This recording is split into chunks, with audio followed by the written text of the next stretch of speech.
Chapter 1. Konoha, Hokage's Office. Hokage-sama. Here are the documents on Aokawa Aoba, a diligent aide, placed a file before Sarutobi Hiruzen. After the assistant departed, Sarutobi Hiruzen picked up the dossier and began to peruse its contents. Aokawa Aoba, a rather unremarkable name. The Hidden Leaf Village does not have a clan by the name of Aokawa Aoba, is an orphan, currently holding the rank of Chunin. The initial portion of the file contained very standard Chunin information like countless other orphans. Aokawa Aoba attended school, graduated early, and was subsequently dispatched to the battlefield of the Third Great Ninja War as mere cannon fodder.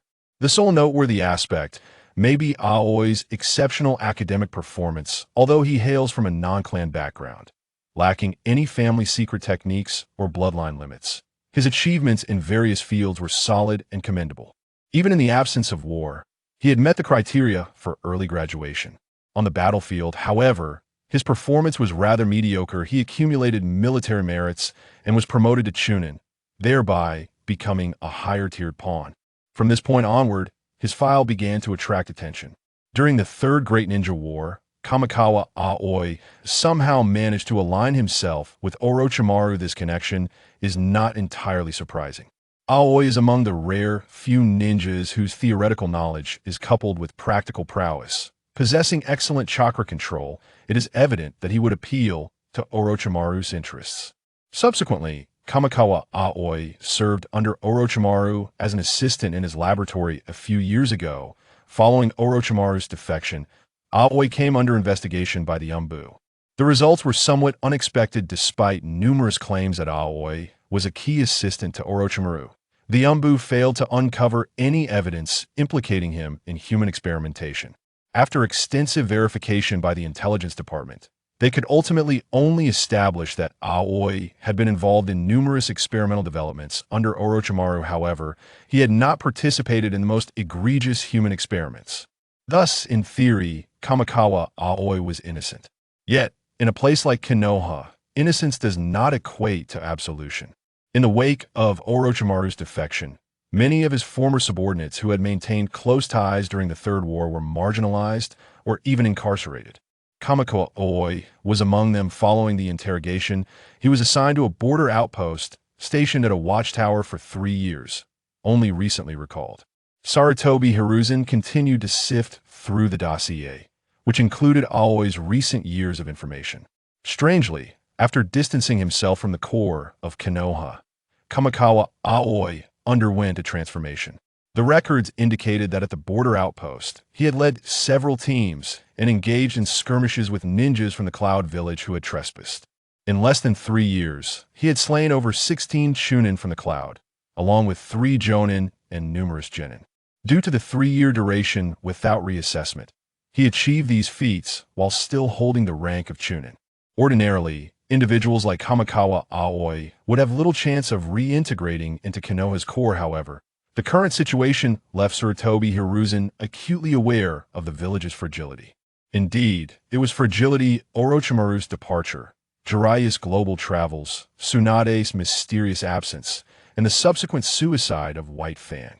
It is important to recognize that Konoha is fundamentally a military organization. The aforementioned 4 were the pinnacle of combat prowess. Any one of them could stand alone in battle. Yet, Konoha had lost all 4. Furthermore, the village had also lost its most exceptional young generation, including the 4th Hokage, Minato Namikaze, and the previous Jinchuriki, Kushina Uzumaki. Once again, Konoha suffered a grievous blow. And this was not the end. Not long ago, Konoha endured another immeasurable loss, with the Uchiha clan reduced to a mere single survivor overnight. Though unspoken, the eyes of the world were keenly observing Konoha's turmoil at this moment. The village was at its most vulnerable. Meanwhile, Aokawa Aoba had risen to the level of an elite Jonin. Upon reviewing his information, Sarutobi Hiruzen contemplated recalling him to serve in Konoha. However, this proposal faced opposition from 2 advisors. Because Orochimaru had yet to face justice, Aoba's suspicions could not be entirely cleared, of course. This was the official reasoning. The private motivations remained obscured. Aoba passed the intelligence department scrutiny back. Then we have no grounds for continued suspicion. one advisor argued. Sarutobi Hiruzen was acutely aware of the situation. The interrogation department had employed methods of coercion. Shinobi from the Yamanaka clan had utilized mind-reading techniques, yet found no evidence of Aoi's betrayal. According to their findings, Aoi appeared to have sensed Orochimaru's human experiments, but had avoided direct involvement, steering clear of those experiments. Deep down, Sarutobi Hiruzen leaned towards believing in Aokawa Aoba, yet the connection to Orochimaru remained a pressing concern. Crucially, the interrogation department had employed coercive tactics against Orochimaru's former subordinates. Even those who were ultimately innocent could hardly expect to regain their former status. Anyone who had endured an interrogation would harbor resentment, and thus, even if Aoi was proven innocent, he remained thoroughly marginalized. This left Sarutobi Hiruzen in a state of indecision. He was uncertain how Aoi felt about Konoha after all these years. We believe this matter requires careful deliberation. While Aokawa Aoba may be innocent in relation to the Orochimaru incident, let us not forget the White Fang affair. The two advisors maintained their opposition, however. At this juncture, another voice spoke up. We can offer him a test. Should he succeed, we will agree to his reassignment. The speaker was Danzo, who had long remained in the shadows. Sarutobi Hiruzen cast a glance at Danzo since the Uchiha massacre. This old friend had secluded himself until now. He understood Danzo's intentions. Aokawa Aoba had now become an exemplary operative. It was clear that Danzo had ulterior motives. Do you have a suitable task in mind? Certainly the pursuit of Orochimaru. This has been a long-standing mission for both the Umbu and Root recently. Root has tracked Orochimaru's whereabouts, however. To confront a ninja of Orochimaru's caliber, we require more personnel and a more comprehensive plan. The pursuit of Orochimaru was politically correct for Konoha, leaving the two advisors with little to argue against nonetheless. Both Sarutobi Hiruzen and Danzo were acutely aware that capturing Orochimaru would not be an easy feat. I will ensure that the Umbu coordinate with Root's efforts. As for Aokawa Aoba, we must proceed with his promotion to Jonin without delay. Given his current capabilities, it is indeed unbecoming for him to hold the title of Chunin. Sarutobi Hiruzen flipped to the last page of the dossier, which bore the moniker Aokawa Aoba had earned during his time at the border. He was referred to by enemies and rivals as the Wind Chaser. Konoha Cemetery. Kakashi stood before a gravestone, holding a bouquet of flowers. Since the death of his father, Kakashi had grown increasingly reticent. There were few things in this village that evoked his nostalgia. Among them was the fourth Hokage, Minato Namikaze. As his teacher and team leader, Minato was the most radiant and charismatic individual Kakashi had ever known. The life of a ninja is often fraught with bloodshed and darkness, yet Minato was different. He shone like the sun, illuminating all those around him. Footsteps approached from behind. Few visited this place. Kakashi turned cautiously, only to behold a familiar figure. It's been a while. Kakashi, I heard you were back in the village. I went to your home, but no one was there, so I figured you would be here. Aoi, when did you return? Just now. Good to have you back. Kakashi rarely engaged in conversation aside from Guy. He had nearly no friends, however. Aoi was an exception. When rumors targeting White Fang circulated in the village, Aokawa Aoba was one of the few ninjas who stood in defense of White Fang. At that time, Kakashi was engulfed in confusion, uncertain if his father's actions were right or wrong, yet he recognized who stood by his side. This made Aoi one of the few individuals with whom Kakashi could converse. You seem a bit different. Kakashi observed Aoi's face, which was youthful and handsome, closely resembling his memories. However, one detail had changed. His right eye was concealed beneath a tilted forehead protector. Your eye. I had no choice. I encountered that brash rakeage, and it came at a price. I revealed all my trump cards just to escape. Surviving against the rakeage is already quite an impressive feat. It's not too bad. I did give him a little something in return, a mere finger. Unfortunately, it didn't affect him much. As Aokawa Aoba spoke, she gently placed the flowers in her hand before the tombstone of the fourth Hokage and his wife. Let us go and have something to eat together. I suspect I won't be able to stay in the village for long. Kalakai, and let's indulge in some barbecue. I've been yearning for it for several years now. All right. At the barbecue restaurant of the Akimichi family, Aokawa Aoba, Kakashi, and Kai had already begun to feast. You all know how it is with the land of soup to the bandits of the hidden cloud. It might as well not exist. They cross borders at will, without a care, does the land of soup dare to utter a word. However, the land of fire is a different story. When I am stationed at the border outpost, their crossing is tantamount to declaring war. It becomes a fight to the death. I understand. I have perused the reports from the border. The incursions from the hidden cloud have noticeably decreased in recent years in the area you're stationed. Aoi, there have been almost no incursions from the hidden cloud. They used to be quite audacious. Indeed, the hidden cloud is composed of nothing but a band of outright brigands. There is no reasoning with them. If we were to engage in discussion, it would first require overpowering them. Aoi's grievances with the hidden cloud over the past few years could fill 3 days and nights with tales. The hidden cloud has long taken advantage of Konoha's policy of retreat, provoking them intermittently. As the station military at the border outpost, he bore the responsibility. If he chose to turn a blind eye, the upper echelons of Konoha could anytime use this as an excuse to hold him accountable.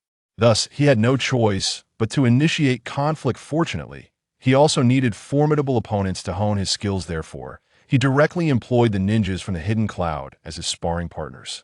In the span of these years, he had developed his own unique combat system. Through practical experience, he even earned the title of the Gale Blade, signifying that his sword was swifter than the wind.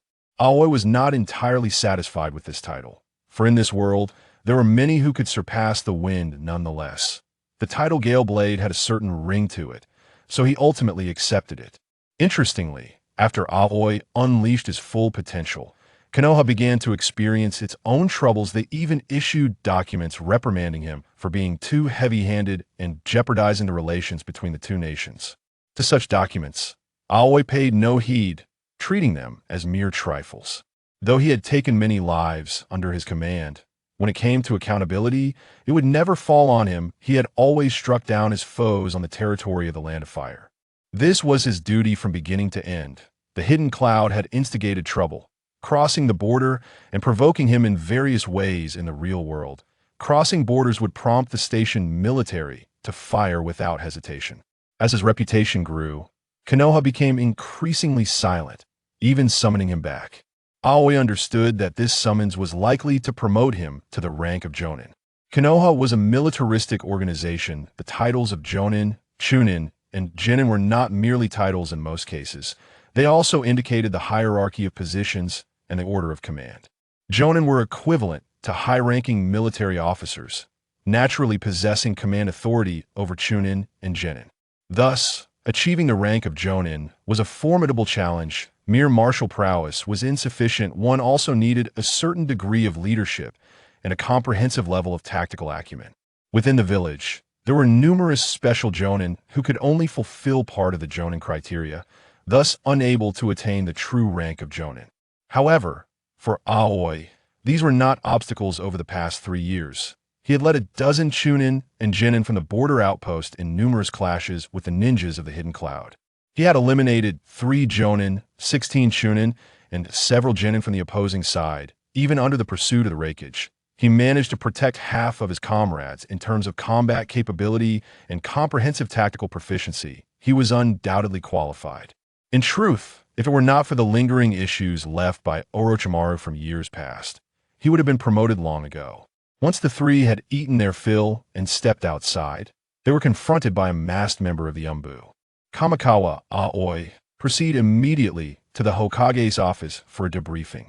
Well then, it seems our gathering ends here for today. Let's meet again when time permits. Sure, let's make sure to unleash our efforts on the training field next time.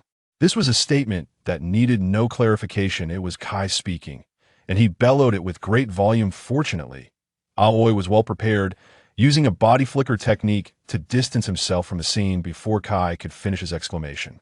It was better for Kakashi to handle this situation alone. He simply could not withstand Kai's exuberance. In the Hokage's office, Aoi was taken aback to find not only Sarutobi Hiruzen, but also the 2 elderly advisors, along with a scoundrel whose right hand was bandaged and one eye covered. Hokage-sama, Aoi approached to pay his respects. Ah, Aoi, you have worked hard defending the borders these years. I serve in the name of the will of fire. There is no such thing as hardship. Aoi's response was impeccable. Sarutobi Hiruzen nodded slightly. At least his demeanor was acceptable. Now, The village is in urgent need of capable personnel. Your recall is primarily for two matters.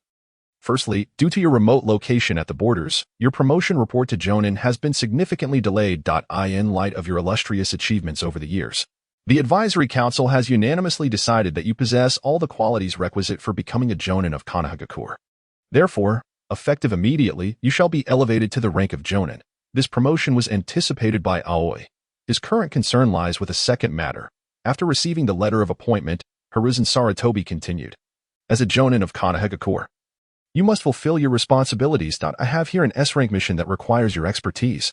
Rest assured, you will not be alone in this endeavor. This time, both the Umbu and Root will each provide a Jonin team to assist. Here are the detailed arrangements for the mission. Please prepare accordingly. Hiruzen refrained from divulging the specifics of the task directly, instead handing him a mission scroll, which signified a highly formal and prestigious procedure. Aoi accepted the scroll and then took his leave. Upon exiting the Hokage's office, he unrolled the scroll to catch a glimpse. Capturing Orochimaru, how intriguing. The mission was somewhat unexpected. Primarily, Aoi surmised that the higher-ups would not allow him to remain in the village and would certainly assign him an external task. He simply did not anticipate that the mission would involve pursuing Orochimaru. As a legitimate Jonin, Aoi was not merely regarded as a formidable asset within the village. Generally, Jonin held positions of considerable authority. However, it appeared that the higher-ups had no immediate intention of assigning him a specific role. Given that it was an S-rank mission, he had 2 days to rest and prepare. Thus, Aoi felt no rush and leisurely strolled around Konoha. After all, it had been 3 years since his last visit. The Land of Fire could be deemed a chosen nation in this world, possessing the finest land resources on the continent. Konoha was also the most prosperous and thriving among the 5 great ninja villages. Even by the standards of the previous world, this town-level village was impressively developed. Arriving at a snack shop, Aoi purchased several skewers of Konoha's famed delicacy, the 3-color dumplings. While he was not particularly fond of sweets, it had indeed been 3 years since his last taste. Indulging in a bit of nostalgia posed no issue. However, just as he completed his purchase, he paused slightly, sensing a gaze upon him. Turning around, he spotted a short, blonde-haired boy standing not far off, observing him intently. Uzumaki Naruto, the absolute protagonist of this world, the future 7th Hokage, the reincarnation of Ashura, and the strongest user of verbal jutsu. Shaking his head to dispel the absurd thoughts swirling in his mind, Aoi approached Naruto directly. Do we know each other? My apologies, big brother. I just thought you looked somewhat familiar. You are a ninja, aren't you? Naruto pointed at the forehead protector atop Aoi's head. Indeed. I am Aokawa, a newly appointed Jonin of Konoha. I'm Uzumaki Naruto, a student at the Konoha Ninja Academy. Just you wait, big brother. I will soon become a ninja just like you. Moreover, I shall become the most powerful ninja. The Hokage. Naruto's exuberance bore some resemblance to Gai's exuberance, though Naruto's enthusiasm felt more genuine rather than awkward. Aoi wished to inform Naruto that the Hokage was not necessarily the strongest ninja, as by the later stages, even the 3rd Hokage would struggle to rank among the top 10. Nevertheless, he chose to extend a modicum of courtesy to Naruto at this moment. What a spirited child you are.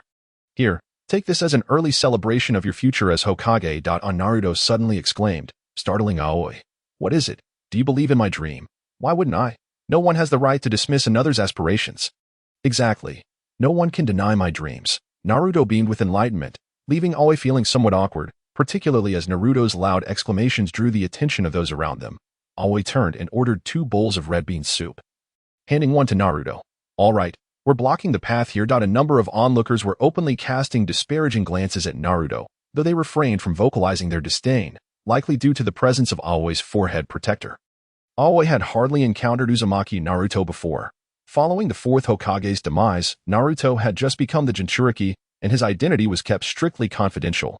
Given Orochimaru's rivalry with the 4th Hokage, Aoi, being associated with Orochimaru, naturally had no access to Naruto. Subsequently, as Orochimaru descended into depravity and commenced his inhumane experiments, the village caught wind of his actions. The 3rd Hokage, having regained his position, personally apprehended Orochimaru but ultimately let him escape at the last moment. The exact timing of Orochimaru's defection is subject to debate, but this aligns with my narrative. Thus ensued Aoi's exile. Therefore, in a strict sense, this was Aoi's first encounter with Uzumaki Naruto.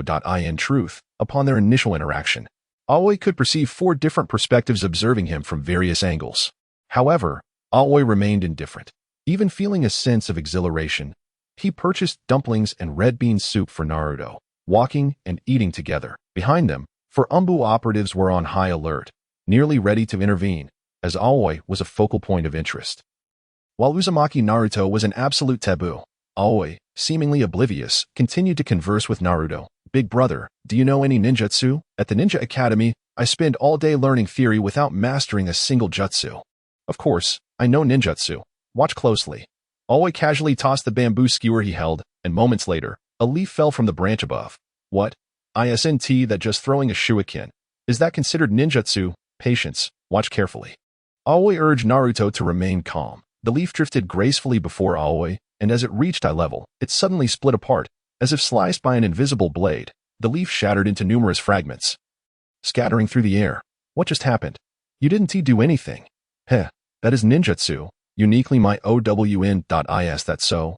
Naruto, of course, did not quite grasp the significance of the moment, though he sensed that what he had just witnessed was impressive, especially since Aoi had seemingly done nothing yet caused the leaf to disintegrate. Big brother, could you teach me that technique? Heh, Naruto, every ninja's jutsu is a personal secret. You must understand. It is quite impolite to pry into another's ninjutsu. Ah, I see. Naruto's expression visibly dimmed. However, I can teach you a few things. You've already learned to extract chakra, right? Of course. My chakra extraction skills are quite exceptional. Very well. Follow me. Hokage-sama. Aoi Kawakawa has taken the Jinchuriki outside the village. Shall we take action? No, just maintain a watchful distance. Every move Aoi made was under the scrutiny of the third Hokage. He was keenly aware of Aoi's actions. The third Hokage turned to his side, where Nara Shikaku, his advisor, stood. This is deliberate. Perhaps he harbors some reservations, intentionally distancing himself from the heart of Konoha. Meanwhile, Aoi led Naruto to the riverside. Watch closely. As Aoi spoke, he stepped onto a tree trunk, demonstrating the fundamental training of chakra control, tree climbing, with the subsequent phase being water walking. According to the original timeline, Kakashi would teach this technique to Naruto and his classmates after their graduation during the Land of Waves mission. However, as a time traveler, Aoi felt no reservations, proceeding with what came to mind. In truth, had it not been for the abundance of treasures within Konoha, his desire might have compelled him to flee this decaying village long ago. Nevertheless, Konoha's strong foundation remained, even if its wise leaders were caught up in their own schemes. That's amazing. How did you do that? Naruto exclaimed again. Throughout his life, aside from Iruka, his teacher at the Ninja Academy, no one had ever earnestly instructed him in ninja skills. Thus, despite the difficulty of comprehension, he remained exceptionally earnest and dedicated, as the Nine Tails dwelled within him. Even a mere trickle of chakra spilling from the Nine Tails represents an immense reservoir of energy for Naruto in his current state. The chakra of the Nine Tails interferes with his own, resulting in a situation where, despite possessing a vast amount of chakra, he struggles greatly with control. However, this boy, with his resilient exterior and robust constitution, is undeterred by falls or pain when he puts his mind to it. After just one afternoon, he has managed to clamber a few steps up a tree. All right, that concludes today's training. You are still young, and excessive training could hinder your growth. Is it really that late already? With that realization, they must prepare dinner. Without waiting for Konoha to react, he swiftly turns and leaps into the nearby river. In that moment, Konoha comprehends that he must be going to catch fish. After thrashing about underwater for a time, he emerges, clutching a small fish the size of his palm. Look what I caught. Though it's a bit small, Konoha extends a hand to pull him from the river. Having fish for dinner sounds like a splendid idea. Let me give it a try. With that, he plunges his right hand into the water. And moments later, a dazzling flash of lightning dances across his fingers. Soon after, a dozen large fish float to the surface. Wow, impressive, Konoha brother, Naruto exclaims, leaping into the river to retrieve the fish, then begins to skillfully prepare the meat. His proficiency is evident, a clear indication that he has done this many times before. This scene could be considered one of the iconic moments of Konoha, the son of the fourth Hokage, the hero of the village, and the prodigious talent of the Uzumaki clan, Naruto Uzumaki, having to catch his own dinner. Various interpretations of this scenario circulate in online discussions, suggesting that the third Hokage had political motives for such a situation. However, Konoha perceives all these explanations as mere nonsense. In reality, one could argue that the original author was rather short-sighted. Yet, in the context of the real world, there is only one explanation. The leadership is comprised entirely of incompetence. There is no other explanation. This is the unvarnished truth. Konoha can empathize, as the ninja village system has only been established for a little over 50 years, a period marked by 3 world wars. This has limited the capabilities of these village leaders. To expect a group of battle-hardened killers to govern a nation is, quite frankly, absurd. Naruto prepares the fish while Konoha takes on the role of the consumer. Truth be told, Naruto's culinary skills are rather mediocre. Nevertheless, Konoha generously offers praise, knowing that such simple commendation could bring Naruto joy for quite some time. Konoha does not agree with many of Naruto's later actions in the story. That child undergoes significant brainwashing in the latter stages, forgiving everyone and everything that crosses his path. The key issue is that he often represents others in forgiving even murderers. Such behavior verges on the absurd. However, the current Naruto, aside from his penchant for mischief to draw attention, possesses no significant flaws. In Konoha's eyes, he is merely a mischievous yet pitiable child. All right, Naruto, the day is growing late. You should return and rest. You are still young and in the midst of growth. Adequate rest is essential for your height. Are you leaving, big brother? Will we train together here again tomorrow? Of course, I have another day to spare. That is wonderful. See you tomorrow. With that, Naruto joyfully dashes away. Konoha lingers for a moment, yet nothing more transpires. He turns to glance back at the forest behind him, contemplates for a moment, and ultimately chooses silence. Turning to depart, upon returning to his long-abandoned home, he refrains from extensive tidying, as he is set to leave on a mission the day after tomorrow. He simply creates a few shadow clones to tidy up his bedroom. Then, he sits cross-legged on the bed. Konoha is also about to embark on his training. However, his training is distinct from others. As a transmigrator, Konoha does not possess the traditional advantages of a golden finger. In fact, his body is that of an ordinary civilian ninja, without a golden finger or any bloodline limit. How can one survive in this perilous world? Konoha has often agonized over this question. Fortunately, he possesses a modicum of transmigration benefits. His soul and spirit are exceptionally robust. This advantage arose because, upon transmigrating, he absorbed the remnants of the soul and spirit of this body. Consequently, he not only inherited a substantial portion of the previous occupant's memories but also significantly enhanced his own soul and spiritual strength. This is why he was able to evade the interrogation of the torture squad. The mental techniques of the Yamashiro clan are a sophisticated variant of release. However, this does not imply that the other party's mental strength is formidable. He cannot resist the invasion of the Yamashiro clan's secret techniques into his mind. Yet, after such an invasion, he did not completely lose control. Rather, he intentionally concealed portions of his memories, enabling him to evade that examination. In the world of Naruto, training in mental strength is exceedingly rare, and even if it exists, he is unable to learn it. Nevertheless, as a transmigrator, Konoha understands that mental strength holds an exceptionally significant yet invisible role in this world. Many ninjutsu and even bloodline limits require mental strength to unleash their full potential. Thus, during his training, he endeavors to explore the application and cultivation of mental strength. However, he finds little success, uncovering nothing substantial. Yet, during this process, an unexpected discovery occurs. As Konoha sits cross-legged on his bed, a wispy mist, shimmering with faint light, begins to envelop him. This phenomenon signifies the gathering of natural energy. When he first sensed natural energy, Konoha nearly met his end on his journey of transmigration. For reasons unknown, the natural energy in this world is exceedingly unwelcoming to humans. 99% of individuals who come into contact with this force are turned to stone. Konoha was initially one of that 99%. However, whether due to his mental strength or the robustness of his soul, he unexpectedly developed a certain resistance to the erosion of natural energy.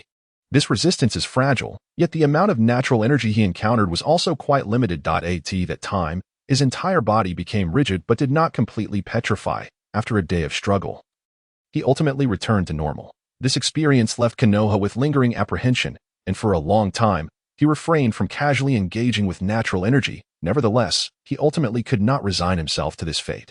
After a protracted period of training, although he has yet to discover a method to enhance his mental strength and soul, he has achieved a remarkably precise level of control over his existing mental strength. Unwilling to accept defeat, Konoha, after a series of preparations, attempts to engage with natural energy for the first time. As anticipated, his body once again stiffens. After a day, he returns to normal. The situation remains perilous. Yet Konoha is elated. The ability to repeat this process suggests that his hypothesis is correct. Lacking the training methods for Sage Mode and without the summoning contracts of the 3 great sanctuaries, Konoha must devise an alternative approach to attain Sage Mode. Periodically, he deliberately absorbs natural energy, then patiently awaits his body to recover before repeating the process, time and again. He aims to acclimate his body to natural energy through this repetitive cycle, ultimately enabling him to absorb and wield this power. It is a painfully slow method, yet for Konoha, it represents a glimmer of hope to engage with the overarching narrative of this world. After all, this world is fraught with danger. Even though the Sage of Six Paths left behind contingencies, the entire plan resembles a precarious tightrope walk.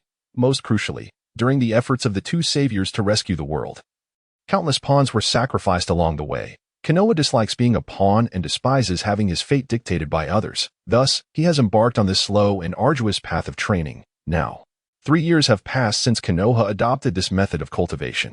In this time, he has managed to absorb a significant portion of natural energy into his body without being petrified. However, he has yet to reach a state where there are no adverse effects.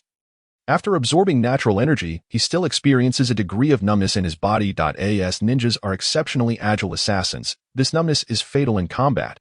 Therefore, he has yet to complete his own Sage mode. However, based on Konoha's calculations, he is nearing that goal. According to this pace, in about half a year, he will nearly be able to complete his training in the immortal mode. By that time, he would have gained an invaluable card to establish his foothold in this world.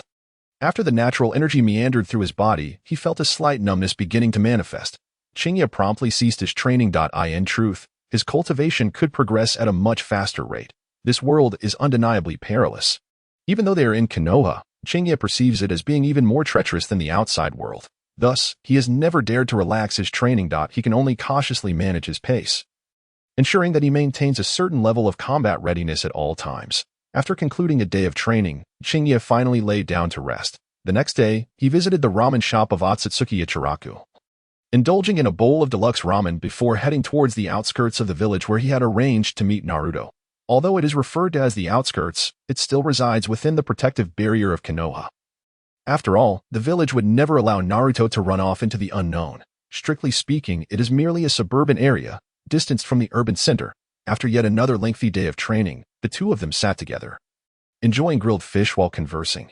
Big brother Chunin, this is my secret base. After school every day, I come here to train in secret. Once I become stronger, I will definitely teach that arrogant Sasuke a lesson. At this moment, Naruto had already clashed with Sasuke. Who could blame him? After all, Naruto's crush, Sakura, was constantly swooning over Sasuke. The key issue was that Sasuke remained indifferent, which pushed Naruto to his limits. However, he found himself powerless against Sasuke, thus resorting to clandestine training after school, hoping to one day defeat him. Has that Uchiha Sasuke bullied you? Not exactly. Then why do you want to hit him? Because he bullies Sakura. She's so beautiful, and he ignores her when she speaks to him. It's utterly rude. For Sakura's sake, I must teach him a proper lesson. Clearly, he still possessed the temperament of a child. You know why Uchiha Sasuke dislikes talking to others. The Uchiha clan massacre is undoubtedly a significant event in Konoha. To be frank, most of the villagers are already aware of it, yet few dare to discuss it openly.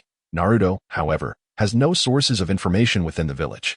The few individuals he can converse with, such as Shikamaru and Shuji, are rather apathetic and likely won't provide him with a detailed explanation. Thus, Naruto remains largely in the dark, aware that something happened to Sasuke's family, yet ignorant of the specifics. Was it something concerning his family? But no matter what it was, it shouldn't. All his family members are dead. Every single Uchiha has perished. Naruto was rendered speechless. How could this be possible? How could such a thing happen?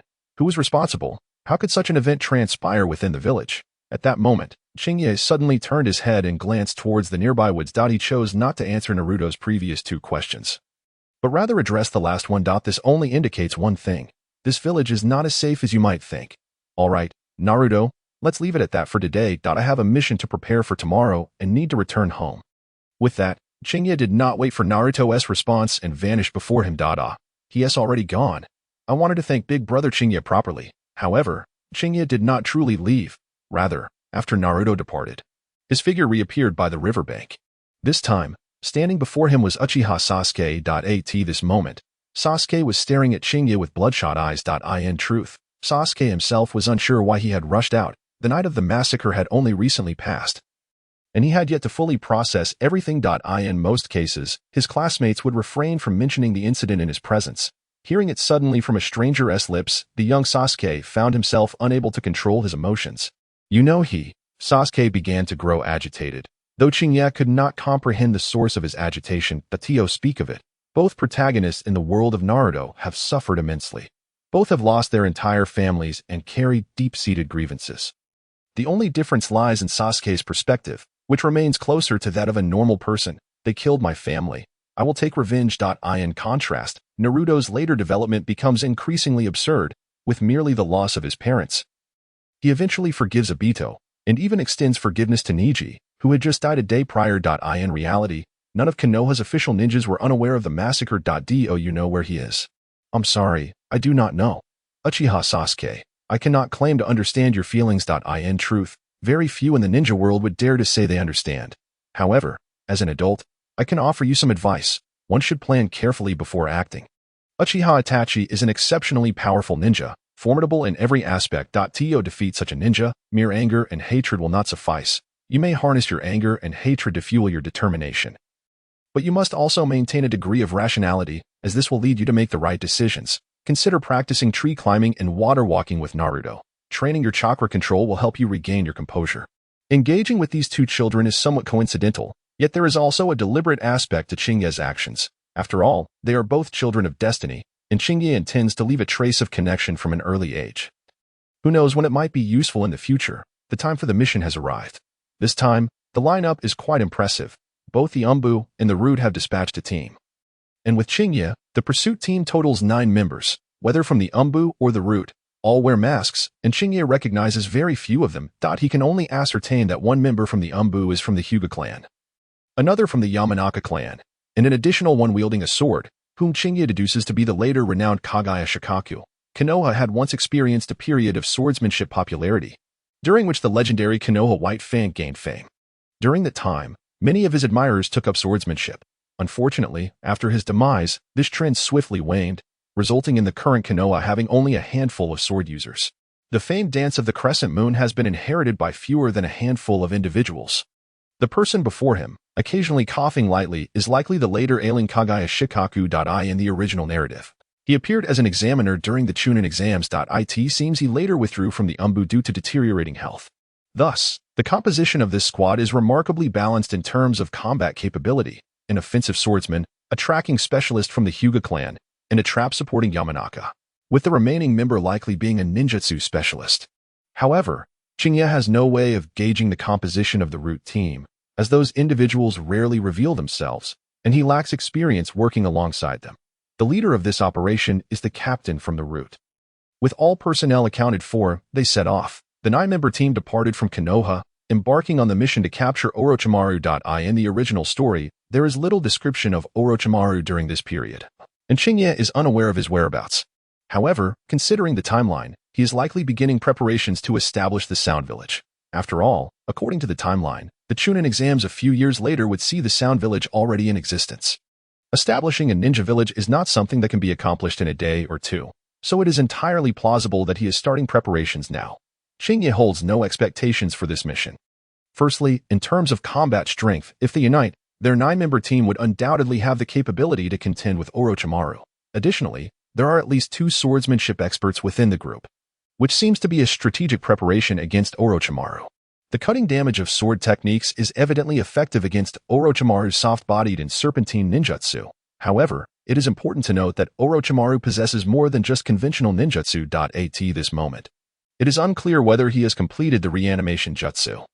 Even without this forbidden technique, this individual is still well-versed in an array of ninjutsu across various disciplines, with an endless array of hidden cards up his sleeve. If there is even a hint of discord within the team, it would be impossible to gain favor under his command. However, in reality, such a scenario is utterly unattainable. Firstly, the members of the Root organization are inherently untrustworthy. At this juncture, it is likely that Orochimaru is in contact with Danzo. The Sharingan in Danzo's possession was probably transplanted with Orochimaru's assistance. They currently share a cooperative relationship, thus making the Root operatives entirely unreliable. Even if there were no collaboration, Konoha would still harbor distrust towards the Root. Similarly, the Root would not place their trust in him either. Konoha could easily surmise that this operation, ostensibly aimed at capturing Orochimaru, is in truth a test of loyalty. Yet, the hidden missions under the auspices of the Root are beyond his conjecture, as they possess intelligence in advance. Consequently, the group travels through the night, encountering virtually no obstacles along the way. Konoha, not well acquainted with the others, engages in minimal communication. In truth, the caliber of this team is such that there are very few within the Land of Fire who could pose a threat to them. Once they cross the borders of the Land of Fire, the route leads the team towards the Land of Waterfalls. The Land of Waterfalls is not the same as the Land of Rice. Konoha muses slightly. It seems that at this moment, Orochimaru has not yet journeyed to the Land of Rice to prepare for the establishment of the Sound Village. However, the Land of Waterfalls boasts its own ninja village, and it is the only nation outside of the 5 great countries that possesses a tailed beast. Compared to other smaller nations, this nation indeed holds a degree of power. Orochimaru's base lies within the valley ahead, and it has been confirmed that he is indeed within that base. We shall rest here and commence our operation at midnight, the captain of the route commands. Subsequently, the group begins to rest in place. Konoha finds a large tree, leans against it, and closes his eyes. In an instant, the group falls into a silent state of rest. Yet, unseen by anyone, a leaf above Konoha suddenly disconnects. Then floats gently into the sky, leisurely crossing over the hillside and drifting down into the valley. Within the valley, Orochimaru is issuing commands to his subordinates, sealing various precious equipment in preparation for relocation. They have arrived. Shugo, prepare for the final act of the Expendables. Orochimaru instructs his subordinates in a sinister tone while preparing for the transfer. However, at that moment, his movements suddenly halt. In the southwestern direction, an unfamiliar chakra has triggered the barrier. Kimimaro, go investigate. Understood. A pale-faced, handsome youth rises and vanishes from the room in an instant. Kimimaro moves with remarkable speed. The valley itself is not particularly large. Within a few breaths, he arrives at the barrier in the southwest direction. Yet, he finds it strange that he sees no intruders. The barrier remains intact, and the entire scene appears utterly normal. No, there is indeed something amiss. The only abnormality is a single leaf. When Kimimaro arrives, the leaf is descending from the sky.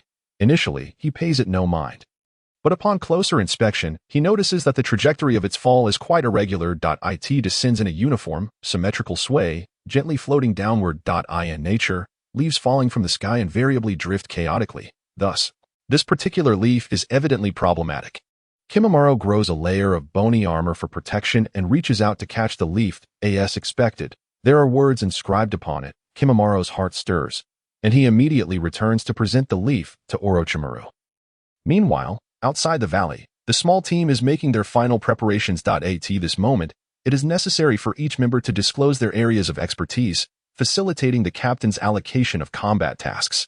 When it is Konoha's turn, he states, I specialize in swordsmanship, utilizing a combination of sword techniques and wind release for close to mid-range combat. As midnight approaches, the ambush begins. A root ninja disables the surrounding barrier, and then 9 individuals file, and one after another. However, the next moment, countless shurikens and kunai come flying towards them. Enemy attack. Someone within the base shouts. Subsequently, the ambush evolves into a skirmish. Fire release, great fireball. The Umbu ninja unleashes a great fireball to clear a path. Although it is reputed as a technique that rarely misses, it serves well for both creating a path and disrupting positioning. Moonlight Gale and Konoha, as the primary attackers, charge straight into the path created by the great fireball. Accompanying them is a root ninja. From the onset, Konoha distinctly senses that everyone on his side is holding back. None are fools. Orochimaru has evaded capture for so long, and it is unlikely that they could succeed so easily. Moreover, Orochimaru's unique status as a rogue ninja complicates matters. Though he is a traitor, he is also a disciple of the third Hokage, and his ties to the root remain ambiguous, given such a convoluted background. Even if they were to capture him, most would need to consider the implications carefully. In truth, at the battle's commencement, only Konoha, like a reckless novice, charges straight into the base. What awaits him is a horde of monsters, true monsters, with grotesquely twisted bodies and faces. Yet these creatures move swiftly, many of their limbs transforming into weapon-like forms. Each possesses the combat prowess of a genin. It appears that Orochimaru has commenced research into cursed seals. However, at this stage, the cursed seals likely remain in their nascent phase. These monsters are probably the failed products of cursed seal experiments. Orochimaru is indeed a ruthless individual, as cursed seal experimentation necessitates the presence of chakra within the subjects. This group of monsters consists of dozens of ninja seeds. In Konoha, they would amount to a full class of newcomers. Yet here, under Orochimaru's hand, they have all been reduced to mere test subjects. Without a moment's hesitation, Konoha raises his right hand, sword in hand. Just as the monster before him prepares to strike with its hand, Konoha vanishes in the blink of an eye. When it turns around, Konoha has already appeared behind it. However, while its upper body turns, its lower body remains in place, resulting in a complete separation of its upper and lower halves. So fast is the last thought that lingers in its fading consciousness. In a flash, Konoha's sword swings forward in a draw-cut motion.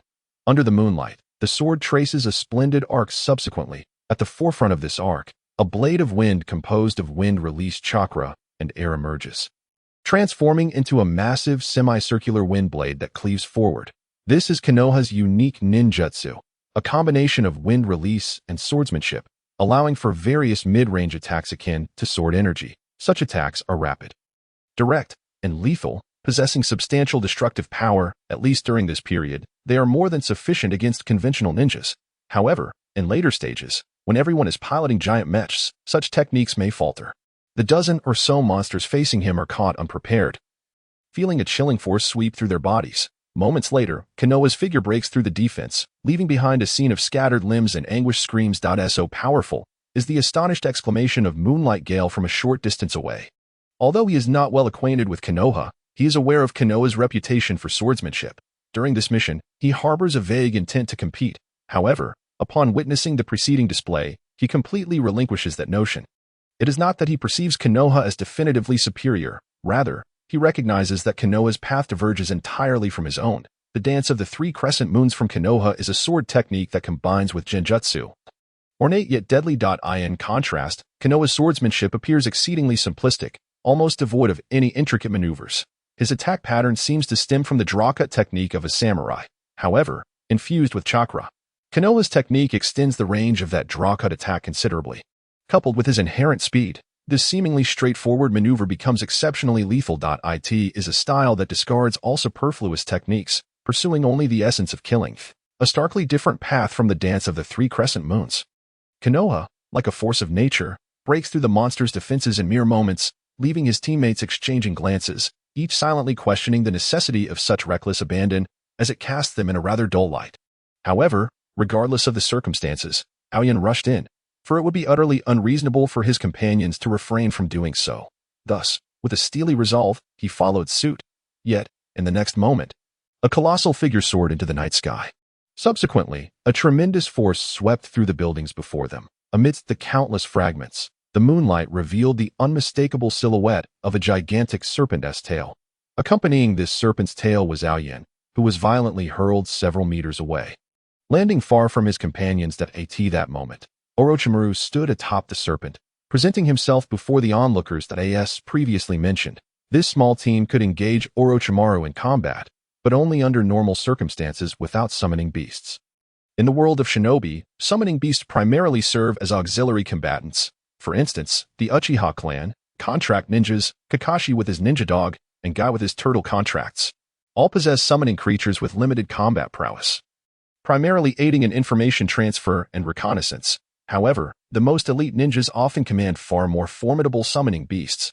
Take, for example, Hanzo of the Salamander from the Rain Village, whose summoning beast is a massive salamander that, at its peak, rendered the Leaf Village trio utterly defenseless, with half the credit for this success attributed to the gigantic salamander.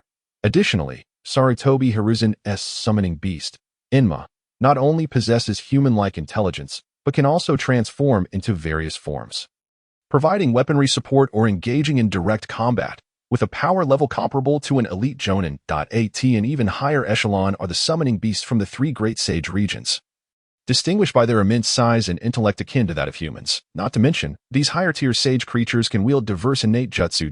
In reality, merely their sheer size renders 99 of ninjas in the shinobi world utterly incapable of contending with them. The appearance of the serpent immediately shattered the defenses of this pursuit team. Such colossal summoning beasts necessitate the deployment of correspondingly powerful ninjutsu to confront. Yet, one must not forget that above them looms Orochimaru. While there are certainly others in the shinobi world capable of countering this combination, this small team is certainly not among them. Run quickly, Aoyan shouted from a distance, snapping the immobilized group back to reality. Even the root ninjas wasted no time in fleeing. They were puzzled, as this was merely a staged performance between the root and Orochimaru. How had it escalated to this level of seriousness? Wood release. Advent of the trees. The leading root captain unleashed a would-release ninjutsu toward the serpent. Dozens of colossal trees surged from the ground, ensnaring both the serpent and Orochimaru within their grasp. Without a moment's hesitation, the captain turned and fled. Nearby, Aoyan witnessed this scene and instantly recognized the individual responsible. Wasn't he this Yamato? After all, would-release is undeniably conspicuous. Yet, one must ponder the level of proficiency exhibited by this individual. Hashirama's would-release conquered lands, while Yamato's was merely for landscaping. This comparison now seems astoundingly apt.in just a fleeting encounter. Orochimaru effortlessly dismantled the entire pursuit team. He showed no signs of halting. Instead pursuing the root squad directly, before long, the valley fell into a hushed stillness. At dawn, the valley stirred once more. Aoyan's figure maneuvered through the ruins, arriving at the valley's deepest point. Here, Orochimaru awaited him, flanked by two youths who appeared to be Kimimaro and Jugo. At this juncture, Suigetsu and Karin had yet to join him. Long time no see, Lord Orochimaru. Ainkun. It truly is you. You have exceeded my expectations. Orochimaru remarked, licking the bloodstains from his face while regarding Aoyan with a peculiar gaze. His feelings toward this former subordinate were complex. Aoyan was among the few who could keep up with both his thoughts and actions. Before departing, Orochimaru had even inquired whether Aoyan wished to accompany him, but Aoyan opted to remain in the Leaf Village, which left Orochimaru disappointed. However, he was even more intrigued that Aoyan had successfully evaded interrogation by the torture department. Receiving only exile. Aoyan-kun, in your letter, you mentioned possessing information regarding Akatsuki. Are you proposing a trade? Indeed, if my information is accurate, Lord Orochimaru, you should have joined Akatsuki 2 years ago and subsequently departed from there. Am I correct? While this matter is clandestine to the average person, many are indeed aware of it, particularly the higher echelons of the Leaf Village. It appears Aoyan-kun truly possesses some knowledge. I am now eager for our exchange. However, before we proceed, I must confirm one matter. Upon hearing Orochimaru's words, Aoyan began to secretly gather chakra, preparing himself for the requisite demonstration of capability when trading with such a dangerous individual. In simpler terms, he needed to showcase his strength sufficient for an equitable exchange. To his surprise, after scrutinizing him thoroughly, Orochimaru casually remarked, there's no need to be nervous. Aoyan-kun. In light of our past camaraderie, I shall forego the test. Let us commence directly. Tell me, what is it that you desire? Orochimaru possessed an abundance of valuable items, and Aoyan felt inclined to claim them all. However, he recognized the impossibility of such a notion. Exchanges must be approached gradually. That depends on what information Lord Orochimaru seeks. Based on my intelligence, your primary interests likely lie in Uchiha Itachi and the leader of Akatsuki, who wields the Rinnegan. Am I correct? It seems Aoyan-kun is quite invested in his information. In that case, the first thing I wish to ascertain is the detailed capabilities of Uchiha Itachi's Manjikyu Sharingan. At this moment, Orochimaru was utterly fascinated with Uchiha Itachi, primarily because the self-important Uchiha had rendered him powerless with a mere glance. This incident intensified Orochimaru's already burgeoning obsession with the Sharingan. However, owing to his previous encounter, he would refrain from targeting Uchiha Itachi without absolute certainty that I possess that intelligence. In exchange, I require a Kusanagi sword. There are indeed numerous Kusanagi swords within the Naruto world, and Orochimaru has more than one in his possession. Aoyan excelled in swordsmanship, yet due to his humble origins, he lacked weapons crafted from chakra-infused metal. Thus, he had long coveted the Kusanagi sword, most of which resided with Orochimaru. He intended to seize this opportunity to procure one. Orochimaru chuckled, then performed his signature move. He opened his mouth wide and expelled a white snake, which in turn regurgitated a Kusanagi sword, landing directly before Aoyan. Aoyan gazed helplessly at the slimy Kusanagi sword, contemplating for a moment before retrieving a sealing scroll to enclose the blade within. You have obtained what you desired. Now, Aoyan-kun, reveal to me what I seek. Orochimaru's tone turned perilous. Aoyan had no doubt that should he dare attempt to flee with the sword, Orochimaru would pursue him relentlessly. Of course, the Manjikyu Sharingan of Uchiha Itachi possesses two distinct abilities. The left eye is known as Amaterasu, capable of unleashing black flames that consume all, impervious to conventional extinguishing methods. Once ignited, the only recourse is to sever the afflicted part of the body. If time permits, one may employ the sealing technique known as the fire sealing method to counteract it. The right eye's ability is called Tsukuyami, a Genjutsu technique. Upon eye contact, the victim's mind is drawn into its Tsukuyami realm wherein time and space are at the caster's command. In that instant of eye contact, one might find themselves trapped in this mental world for over 3 days. Those ensnared can only endure the torment inflicted upon them, with such harm resonating on a mental and even spiritual level. No matter how powerful an individual may be, resistance is exceedingly difficult. Furthermore, the Manjikyu Sharingan possesses a universal ability, the summoning of a powerful energy entity known as Susanoo. This technique wields tremendous might, impervious to conventional ninjutsu, boasting attack and destructive power on par with tailed beasts, rendering it exceptionally challenging to contend with. Aoyan paused at this juncture, leaving Orochimaru yearning for more. Such formidable abilities, blending offense, defense, and mental prowess seamlessly, surely he must possess a weakness. Of course he does. However, that will be the subject of our second exchange. Lord Orochimaru, I believe the aforementioned information is sufficient to procure a Kusanagi sword. In truth, the intelligence regarding Uchiha Itachi holds little value for the vast majority of ninjas. Although Itachi may possess questionable character, his tactical prowess is unparalleled. In this world, 99 of ninjas are utterly incapable of compelling him to utilize his full abilities. Such intelligence becomes increasingly advantageous for those of greater strength. And for Orochimaru, it is information of utmost necessity. Thus, it is indeed a seller's market. Orochimaru clearly understands this principle, chuckling softly before stating, "That makes sense. Present your demands. I require Danzo's blood." This request momentarily stunned Orochimaru. He had anticipated various demands from Aoyan, such as secret techniques or forbidden arts, but never imagined the other party would propose such an eccentric request. Why would you think I possess such a thing? I am confident, Lord Orochimaru, that you do. You have collaborated with Danzo on numerous occasions and have conducted human modifications for him. I believe, with your expertise, retaining a sample of Danzo's blood would be quite effortless. At this, Orochimaru's gaze towards Aoyan became even more peculiar. Imbued with an unmasked greed, he then retrieved a sealed scroll and, upon unrolling it, extracted a well-preserved test tube. "This is what you seek." Aoyan accepted it without inspection. In truth, there was little he could examine. Nonetheless, Orochimaru was not one to deceive in such matters. Uchiha Itachi undoubtedly possesses weaknesses. In fact, his most formidable Manjiki Sharingan is precisely his Achilles heel. The Manjiki Sharingan harbors a fatal flaw. Its ocular power is limited and cannot be restored. Thus, the more it is utilized, the greater the damage inflicted upon his eyes, ultimately leading to complete blindness. Itachi awakened his Manjiki far too early, and its current usage must be affecting his vision. Furthermore, there is a critical point. Even if his Manjiki does not lead to blindness, his lifespan is severely limited. This revelation evidently provoked Orochimaru, who was currently coveting Itachi's body. The activation of the Manjiki Sharingan represents a monumental boon for any Uchiha, yet simultaneously imposes an immense burden. Itachi's premature awakening, before his body had fully matured, has resulted in significant strain, manifesting as a severe blood disease. He is unlikely to survive for many more years.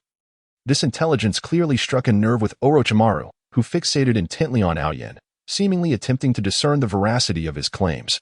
Aoyan remained unfazed, for his words were indeed truthful. Once again, it must be stated, the intelligence regarding Uchiha Itachi is not valued among lower-tier ninjas, as even without the Manjiki, most would still be no match for him. In reality, Aoyan withheld much information, including the various forms of Susanoo and the likelihood that Itachi had acquired the Totsuka blade.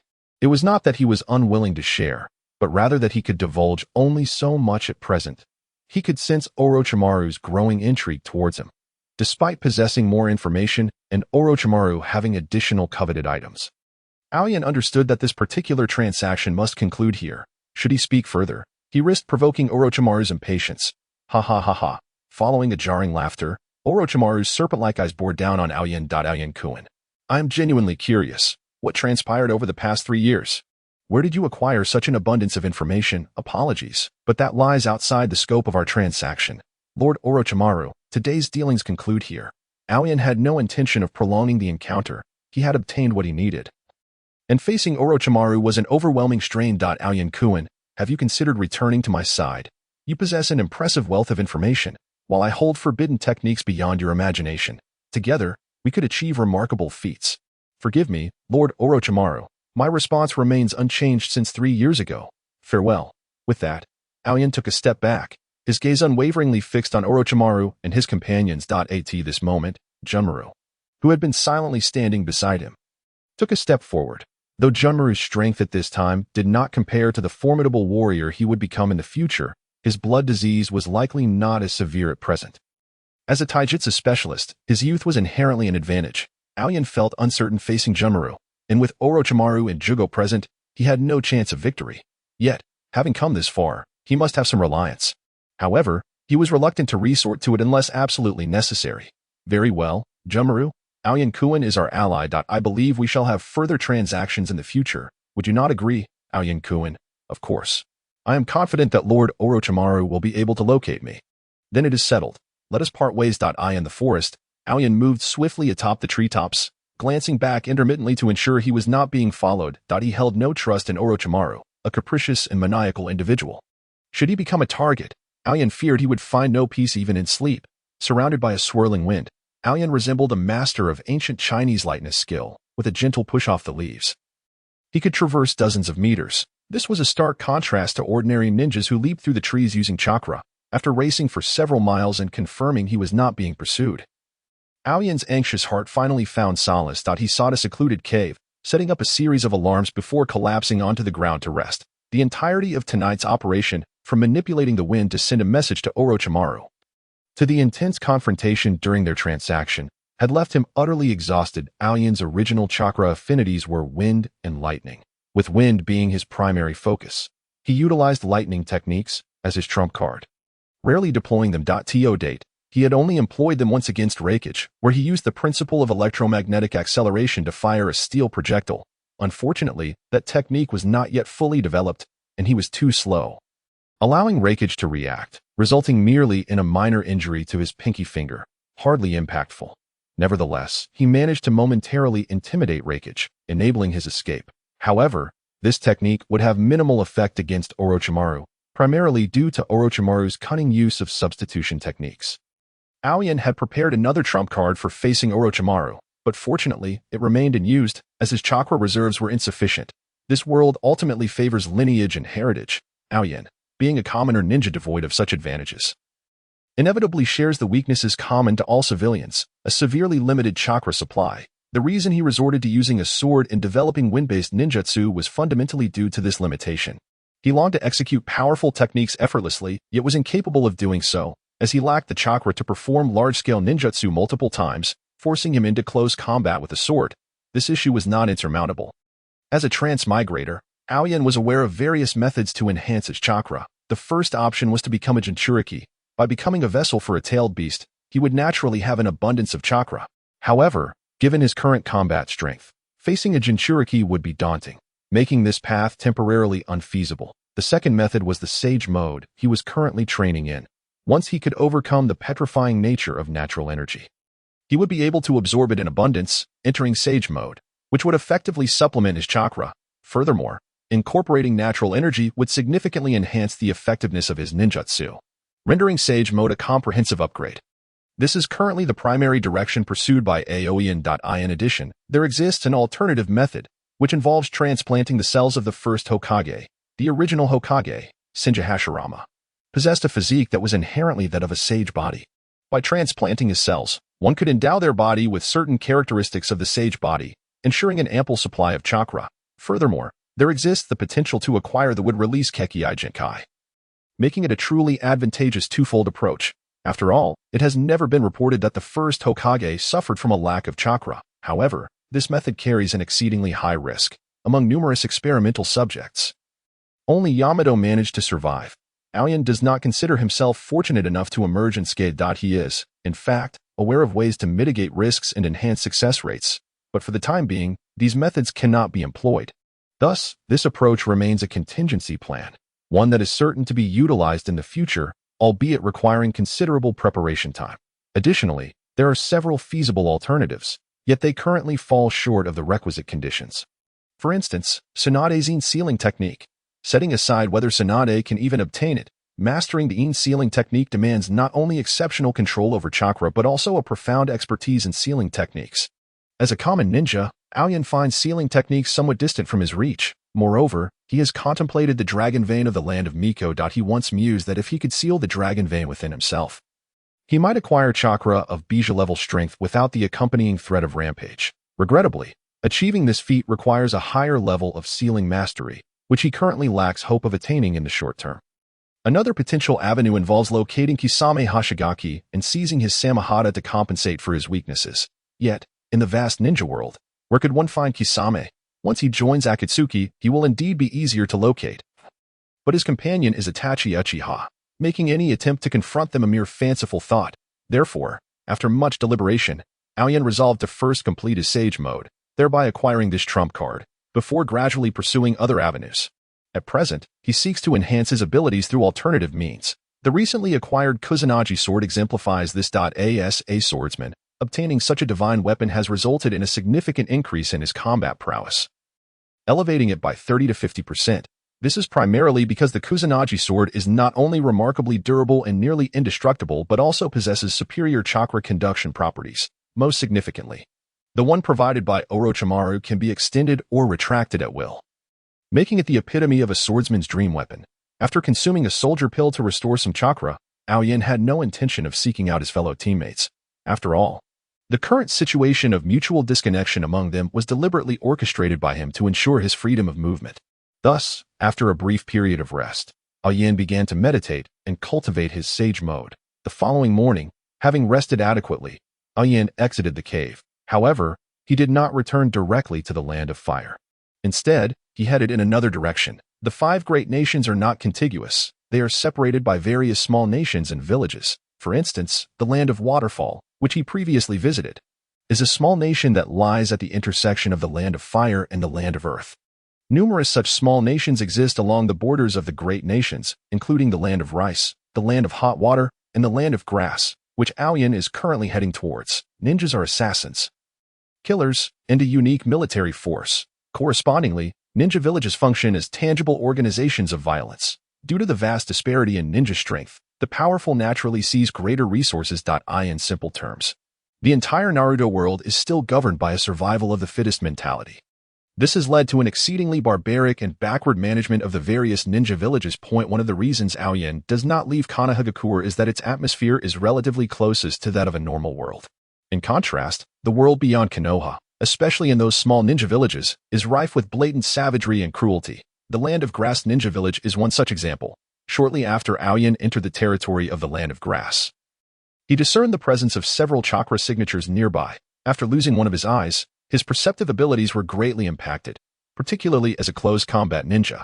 The absence of one eye significantly weakened his combat capabilities. To compensate for this shortcoming, he developed an auxiliary combat perception system. Utilizing his mastery over wind release techniques, he dispersed his chakra into the surrounding air, allowing it to flow gently with the wind within a certain radius. In this manner, he could sense any person or object entering this range, with clarity increasing as proximity diminished. During close-quarters combat, this system could even serve as a unique form of 360-degree awareness. At this moment, Aoyan's perception revealed 3 grass ninjas traversing ahead on his right. They appeared to have just returned from a mission, one of them sporting an injury. This minor wound was inconsequential. Upon return, he could easily bite that wretched person again. Indeed, I must take a few more bites. That wretched individual even complained about me last week, claiming I deliberately injured him. This time, I must ensure to bite off a piece of flesh. And that little girl of hers, her flesh is undoubtedly more tender. I shall take a few more bites then. She treasures her daughter even more than herself. Threatening her with that little girl will leave her with nothing to say. Having heard enough, Aoyan could no longer remain passive. In an instant, he appeared before the 3 grass ninjas. Who goes there? The trio, taken aback, tensed up, but upon seeing Aoyan's forehead protector, they relaxed. He was a ninja from Konoha. Hey, this is our territory. Why is a Konoha ninja here? Given the alliance between Konoha and the grass ninjas, and the generally amicable nature of Konoha ninjas, how the surrounding environment swiftly materialized in his mind. His ability to perceive the wind was not particularly effective within the village. The presence of buildings significantly affected his awareness, and any sudden gust of wind within those structures could easily be detected by others. Thus, he proceeded with caution in his exploration. After some time, he finally located his objective. He hurried toward a modest dwelling. Inside, a grass ninja was viciously striking a woman with a whip. In the corner of the room, a small girl huddled, trembling in fear. Useless wretch, you worthless creature. After biting you so many times, you still haven't recovered. What good are you? He spat. You filthy remnants of the Uzumaki clan. If it weren't for us grass ninjas taking you in, you'd have long been dead in some forgotten corner. How dare you show such ingratitude? How dare you regard me with that look? The grass ninja cursed while continuing his assault, resembling a rabid dog. However, he suddenly sensed something amiss. The woman's gaze was not fixed on him, but rather behind him. As a ninja, he possessed some basic instincts. Realizing something was wrong, he swiftly turned around, only to find an unfamiliar ninja standing behind him. Most alarmingly, the forehead protector on the stranger's brow bore the emblem of Konoha, not the grass village. What was a Konoha ninja doing here? This was the last thought racing through the grass ninja's mind. He couldn't allow the Konoha shinobi to witness the two women. In a split second, he was met with a flash of cold steel, and then he lost consciousness entirely. Chingye steadied the lifeless body to prevent it from crashing to the ground and alarming others. He then addressed the woman on the floor. I apologize for having your daughter witness such a scene. I have one question for you. Do you wish to leave this place? A glimmer of hope flickered in the girl's eyes. Yet the woman clutched her protectively, her expression betraying her wariness. Before them stood the survivors of the Uzumaki clan, Uzumaki Karui and her mother. In the original narrative, Karui's mother had already perished by the time Karui made her appearance. However, Chingye had arrived several years earlier, and her mother was still alive. Yet, after enduring years of torment at the hands of the grass ninjas, her body was gravely weakened and on the verge of collapse. Even so, despite Chingye having just slain her abuser, the woman still exhibited a lack of trust. This, of course, was a consequence of Konoha's actions. To be frank, Konoha bore an overwhelming share of the blame. Most disasters plaguing the shinobi world could trace their roots back to Konoha. It is worth noting that in the future, Nagato, who obliterated Konoha, was also an orphan of the Uzumaki clan and a disciple of Jiraiya. One of the legendary Sannin from Konoha, Karui and her mother were also remnants of the Uzumaki clan. Once a prominent clan, they stood shoulder to shoulder with the Uchiha and Senju clans. Members of this clan possessed exceptional ninja talents. For instance, the Uzumaki clan was renowned for their formidable vitality, often surpassing even the Senju clan in overall strength. Indeed, aside from Hashirama Senju, the sage of the six paths, the Senju clan could not compare to the Uzumaki clan. The vitality of this clan was so robust that it frequently manifested in unique individuals like Karui and her mother, capable of rapid recovery from injuries. A mere bite could result in a significant outpouring of life force, enabling them to swiftly heal others. Such a constitution was akin to a weakened version of the sage body, and the number of such individuals far exceeded that of Hashirama Senju. Moreover, the total chakra reserves of the Uzumaki clan were among the highest in the shinobi world. Even without the nine tails sealed within, individuals like Naruto Uzumaki need not worry about a lack of chakra.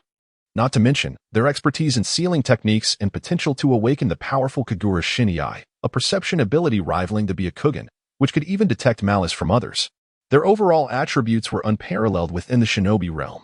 Yet, such a powerful clan was annihilated overnight. It is understandable that the Uzumaki clan was envied, given their considerable advantages. In truth, the Uzumaki had foreseen such a day. They allied with the Senju clan and formed a bond with Konoha. The wife of Hashirama Senju was indeed from the Uzumaki clan. Originally, they believed that forging an alliance with the strongest ninja village in the world would suffice to ensure their clan's safety.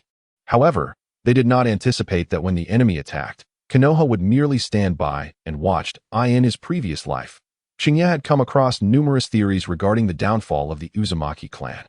A myriad of online commentators analyzed from various angles why the Uzumaki clan faced extinction. Some even claimed that the clan system of combining clan and village posed a threat to other ninja villages. However, Chingye found all such explanations to be utter nonsense. Indeed, it was sheer folly. In the context of the real world, there is but one answer. The author was incompetent. Yet, in the realm of Naruto, one could only conclude that the leadership of Konoha was equally inept. Since the inception of Konoha, its leaders, starting from the first Hokage, were all fundamentally foolish, while the first Hokage was a good man and an idealist. He was not an effective leader. Quite frankly, had Uchiha Madara been the Hokage instead, the world would not have encountered so many troubles.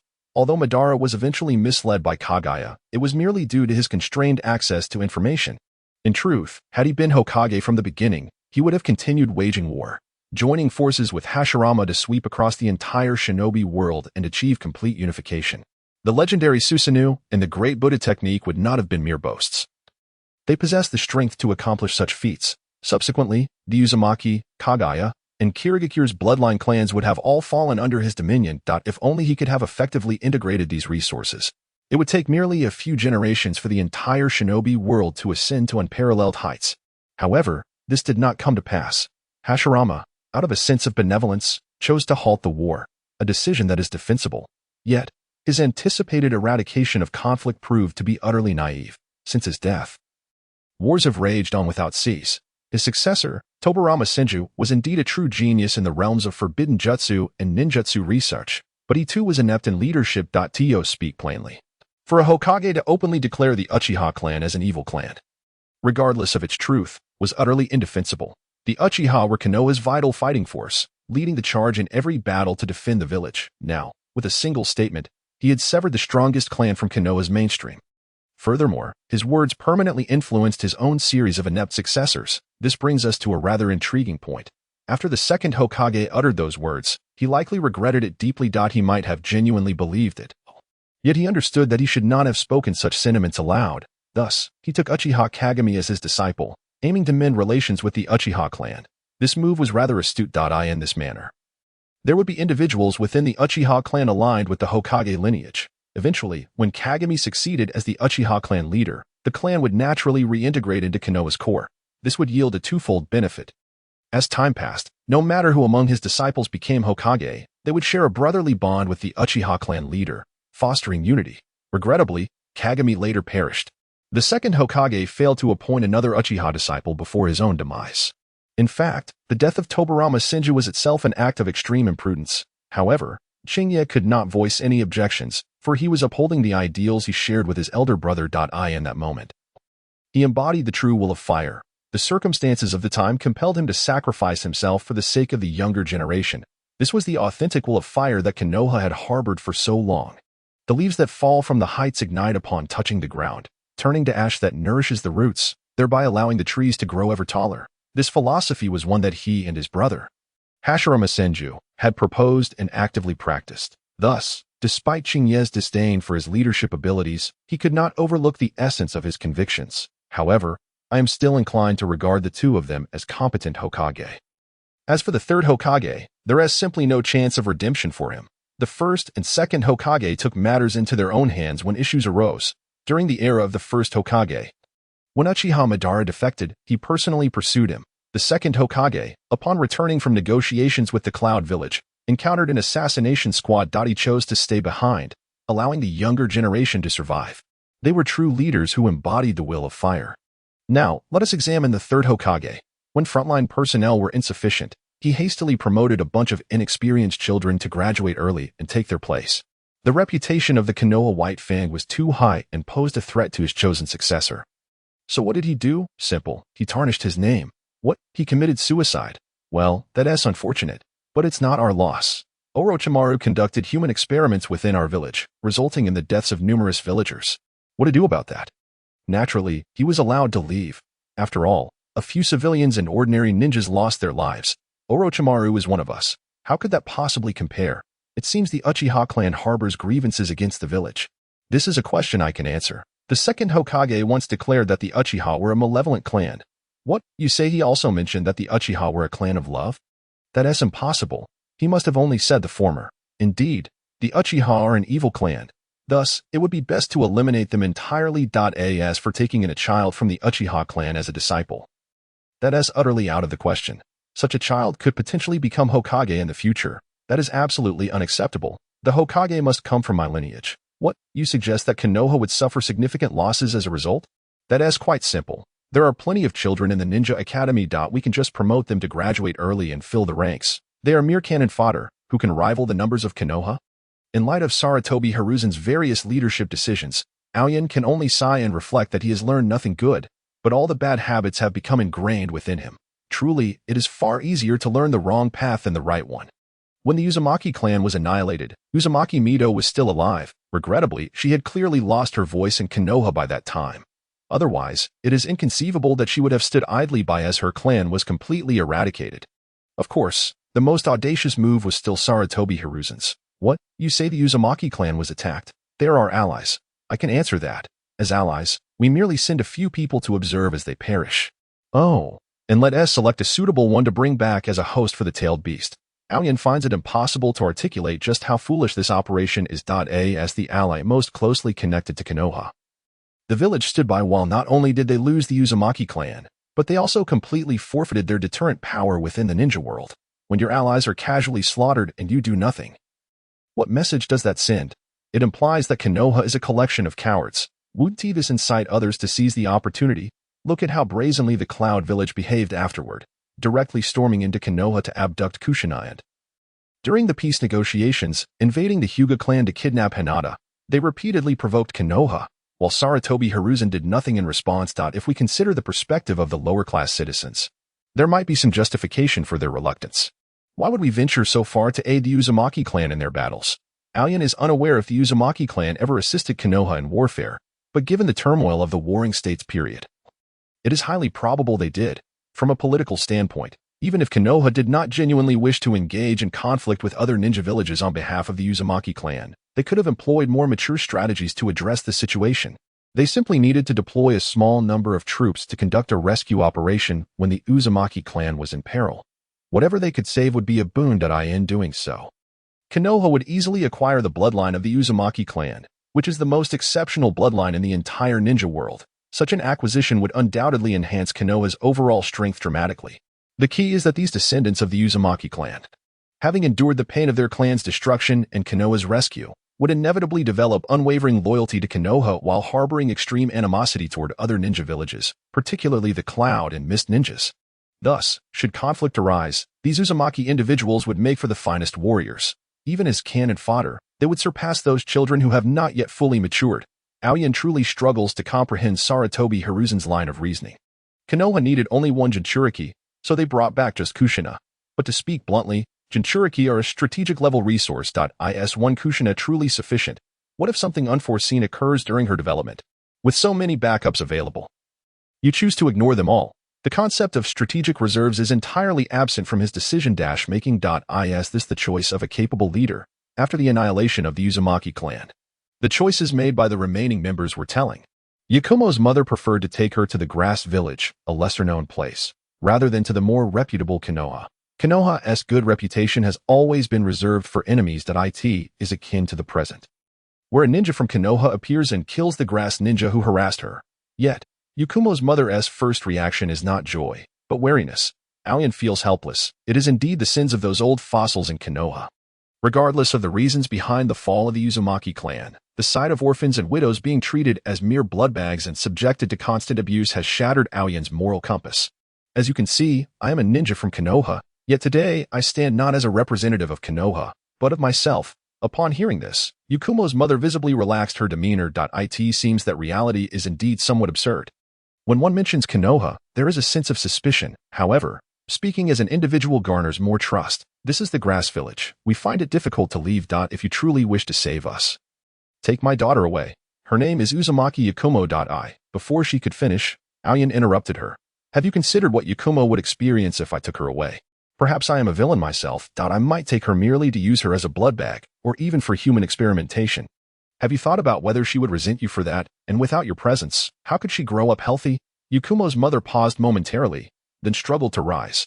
Aoyan could clearly see the myriad of bite marks covering her exposed skin. Her body was a patchwork of wounds. I cannot support myself. I may become a burden to you. This is indeed a concern. So, Aoyan produced a length of rope. He instructed Yakumo's mother to climb onto his back, then tied himself to her with the rope to ensure she would not fall. Next, he lifted Yakumo with his left arm, retrieved a kunai, and in terms of speed, it was hardly remarkable. At the break of dawn, a grass ninja, having accurately guessed the direction, caught up. However, Aoyan was not particularly concerned. Primarily, he harbored little fear of the grass ninja village. Compared to the diverse array of ninjas from the Hidden Leaf, the foundational strength of these smaller ninja villages was exceedingly thin. The presence of a few secret technique ninjas was considered a significant asset. As the opponent drew near, Aoyan could distinctly sense their chakra, which at its peak was only equivalent to that of an ordinary Chunin from the Hidden Leaf. Despite the depletion of his chakra, Aoyan remained at the Jonin level. Furthermore, their combat experience was not remotely comparable. Aoyan had fought fiercely on the border against the Cloud Village ninjas for 3 years. His experience and tactical acumen were on an entirely different plane from those minor country ninjas who relied on the survival of larger nations. He even deliberately slowed his pace to allow them to catch up. Upon spotting them, he commanded, "Halt!" One of the grass ninjas humorously echoed his command before charging directly at him. The two sides engaged in a frenetic chase. leaping between trees, causing a flurry of falling leaves. However, as the three grass ninjas passed through the descending foliage, their expressions suddenly shifted. For hidden amidst the falling leaves were three explosive tags, unbeknownst to them. Some unseen method had caused the tags to adhere to their bodies as they moved through. In the next instant, a series of explosions erupted, and the three grass ninjas met a swift demise. In truth, they were members of the Grass Ninja Ambu, possessing solid foundational skills. Yet, such was the nature of ninjas, high offense but low defense. Even the likes of Kakashi and Jiraiya, top-tier ninjas, could fall to a single careless shuriken. It was no wonder that three ordinary Grass Ambu ninjas perished so easily. Following the explosions, Aoyan accelerated and vanished from the scene. This time, he employed his wind-release body technique, causing him to feel weightless. Gliding atop the leaves at the treetops instead of treading upon the trunks, thus, to the pursuing ninjas behind, Aoyan's tracks seemed to abruptly vanish at this point. In her arms, Cheyenne's large eyes sparkled with admiration as she gazed at Aoyan. She had anticipated a fierce battle, viewing those grass ninjas as formidable adversaries. Even someone as capable as her older brother, she thought, would face significant challenges. To her astonishment, however, the three seemingly invincible grass ninjas had not even reached Aoyan before they were obliterated. Cheyenne felt no fear. Rather, she was infused with excitement. No one could fathom the harrowing experiences she had endured during her time with the grass ninjas. Deep within her heart, she had often fantasized about acquiring power to eradicate those who had tormented her and her mother. Now, she beheld the glimmer of that strength. Aoyan seldom named his techniques, with only his frequently employed Void Slash having an official title. In reality, Void Slash was merely a fundamental application of this body technique. In combat, he could execute this move in various ways. In extreme circumstances, he might even employ a hand blade in place of a real sword to perform the Void Slash. However, the previous three inept ninjas had not even merited the opportunity to provoke him into drawing his blade. This technique, which utilized the power of wind for gliding, Aoyan ultimately named Wind Release, pursuing wind, a fitting homage to his alias, the Wind Chaser's sword. Yet, he rarely showcased this ability in front of others, as the intelligence regarding a ninja's skills was of paramount importance. Just as Orochimaru would exchange the Kusanagi sword for information on Uchiha Itachi, Aoyan did not wish for his trump cards to become common knowledge. Thus, he only utilized this technique when traveling alone or after eliminating pursuers. After utilizing pursuing wind for a while, he returned to the ground and moved steadily along the tree trunks to conserve chakra.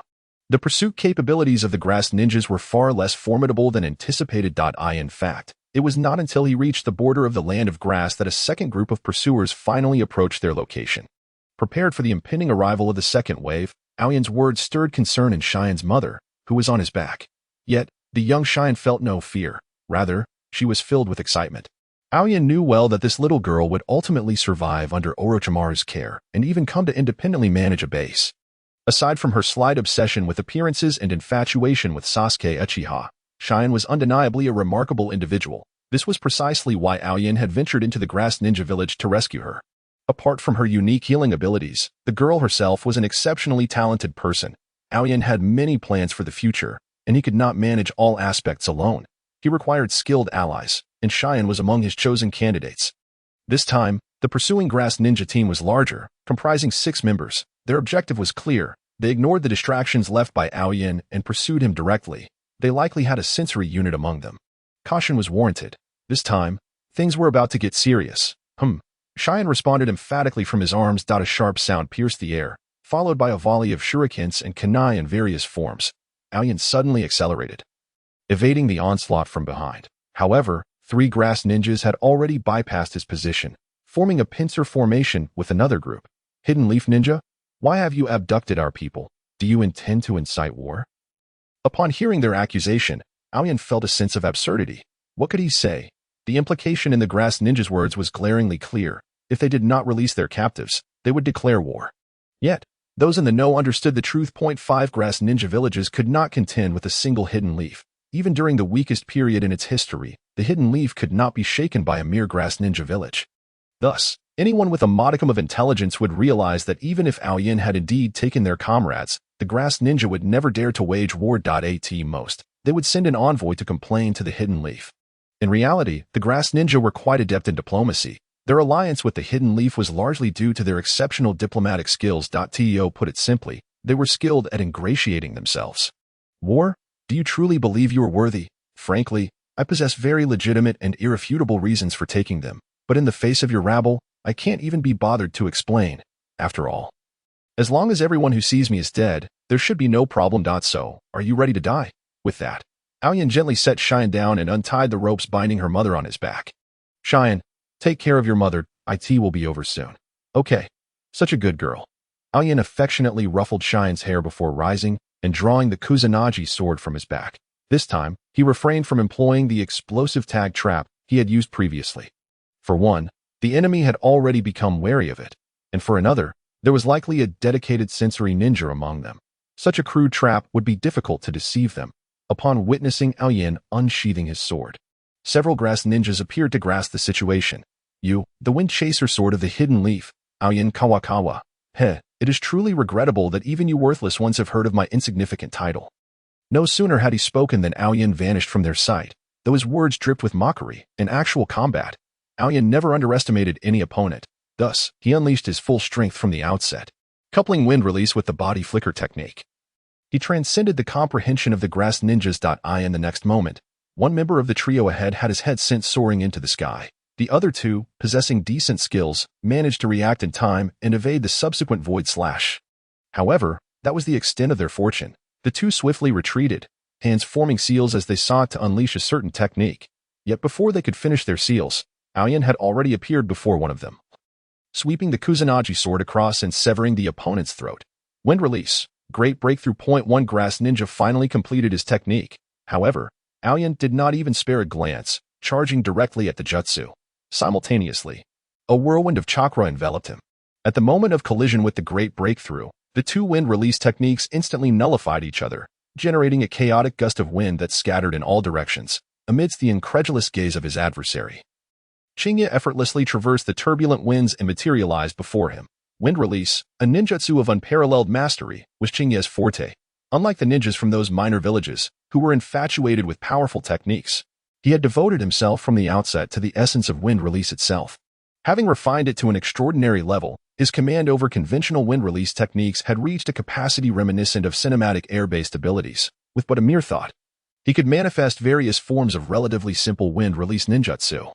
While their might was modest, their practicality far surpassed that of high-powered techniques requiring hand seals. After all, ninjas are agile assassins. Ninjutsu merely serves as an auxiliary, as he could effortlessly supplement his strikes with swordsmanship. At least in this moment, such a strategy proved exceptionally incisive. Following the demise of the second ninja, another team finally reacted, initiating their assault. Their strategy was clear.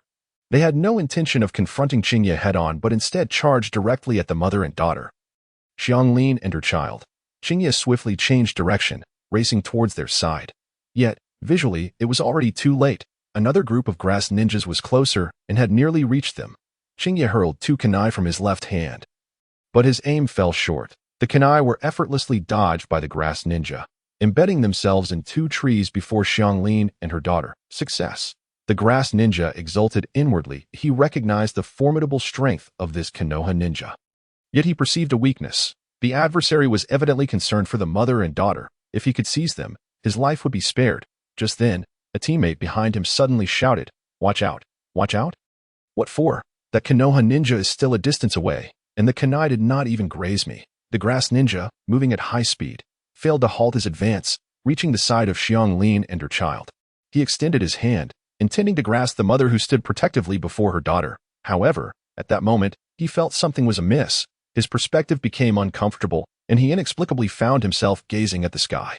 No, it wasn't uncontrollable. My head has fallen off. He struggled to turn around, but was utterly powerless. Instead, as his head rolled upon the ground, it afforded him a glimpse of the true culprit behind his demise.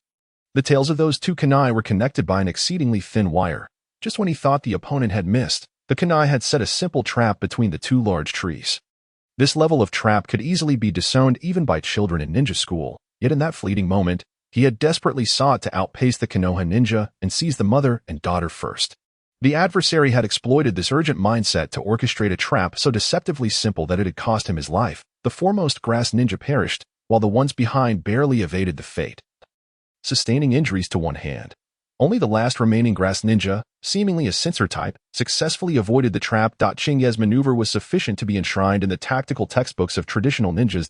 In an instant, He had turned the tide of battle by capitalizing on the enemy's desperation for victory. This brief delay had granted him ample time for a counteroffensive. By the time the surviving two grass ninjas regrouped, he had already fortified his defenses. In the blink of an eye, the roles of attack and defense shifted. After neutralizing the second wave of pursuers, Chingye swiftly ushered the mother and daughter into the territory of the Land of Fire.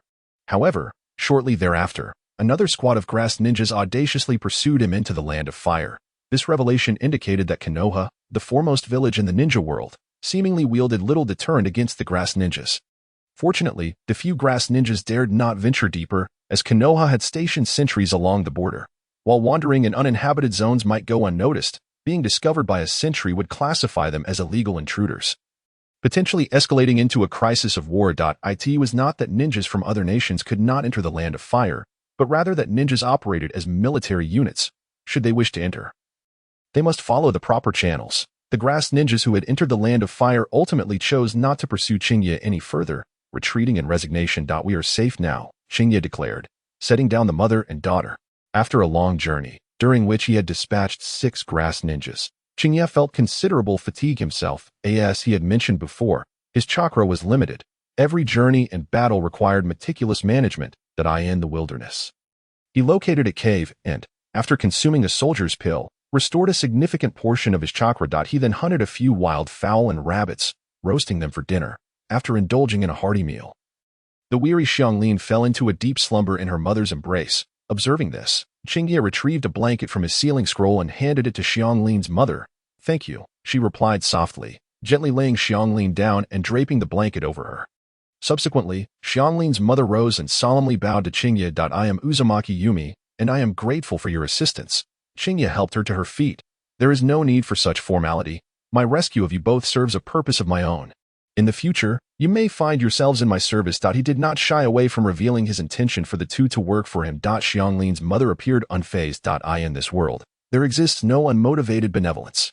Given the substantial risks taken to rescue them from the grass ninja village, it was evident that he had ulterior motives. Nevertheless, it was clear that his care for Xianglin was genuine. No matter the circumstances, he was undoubtedly a far superior master compared to the grass ninjas. As long as you treat Xianglin well and ensure her safety throughout her life, we are willing to serve you. However, I fear my body may not endure for long. Chingye lifted her sleeve, revealing a profusion of wounds, and sighed. "Your condition is indeed grave. Those grass ninjas have viciously bitten you, leaving you severely weakened. However, do not succumb to despair. I will not treat you as the grass ninjas would. As long as you refrain from recklessly expending your vitality, you will endure far longer than you imagine. Your Uzumaki lineage is much more resilient than you realize. Moreover, I know of a method that could save you, but it will require time. So, if you wish to avoid your daughter becoming an orphan and desire to accompany her as she grows, you must persevere. Trust me, I will save you. Who would willingly embrace death when life remains, especially when Yumi had Xianglin, her daughter? Thank you, sir. I will strive to live for Xianglin, and for you, and for yourself." Chingye added. Following a night of rest, Chingye set forth with the mother and daughter towards Konoha. Given this rare stretch of freedom, he felt no urgency. With the threat of pursuers dissipated, he began to progress at a leisurely pace. However, he now faced a pressing dilemma. Should he take Xianglin and her mother back to Konoha, or settle them outside the village? If he were to return to Konoha, should he conceal their Uzumaki identity? Such questions loomed before him, leaving Chingye in a state of uncertainty. After much contemplation, he concluded that leaving them outside Konoha was not a viable option. The village was currently besieged by internal strife and external threats, with other major nations poised for action. Although the original storyline did not culminate in outright war, various tensions were inevitable. Along the journey, he had even heard reports of the Cloud Village amassing troops at the border. In such a precarious situation, the presence of spies and bounty hunters surrounding Konoha was undeniable. The mother and daughter possessed little means for self-defense. Should they attract attention, Chingye would be unable to rescue them in time. Therefore, bringing them back to Konoha was imperative. However, safety within Konoha was not guaranteed either. Not to mention, if their abilities were to come to Danzo's knowledge, the outcome would be dire. Within Konoha, Chingye currently lacked the strength to confront Danzo, who wielded control over the route. Yet, concealing their identities was nearly impossible. While hair color could be dyed, sending Xianglin to school would inevitably expose them, especially with the third Hokage's notorious penchant for peering through his telescope. And Danzo's route rife with informants. While concealment could be temporary, it was unsustainable in the long run. Xingye initially considered allowing Yumi to make the decision, but she expressed her complete ignorance of Konoha's internal dynamics, rendering her incapable of making a sound judgment. Ultimately, Xingye resolved to bring them back, without concealing their identity, for with Danzo's character, the more one attempted to hide, the more perilous the situation would become upon his discovery. Thus, without any pretense, they embraced their identities as the unfortunate descendants of the Whirlpool. Paradoxically, this seemed to provide a modicum of safety. However, this assurance was not absolute.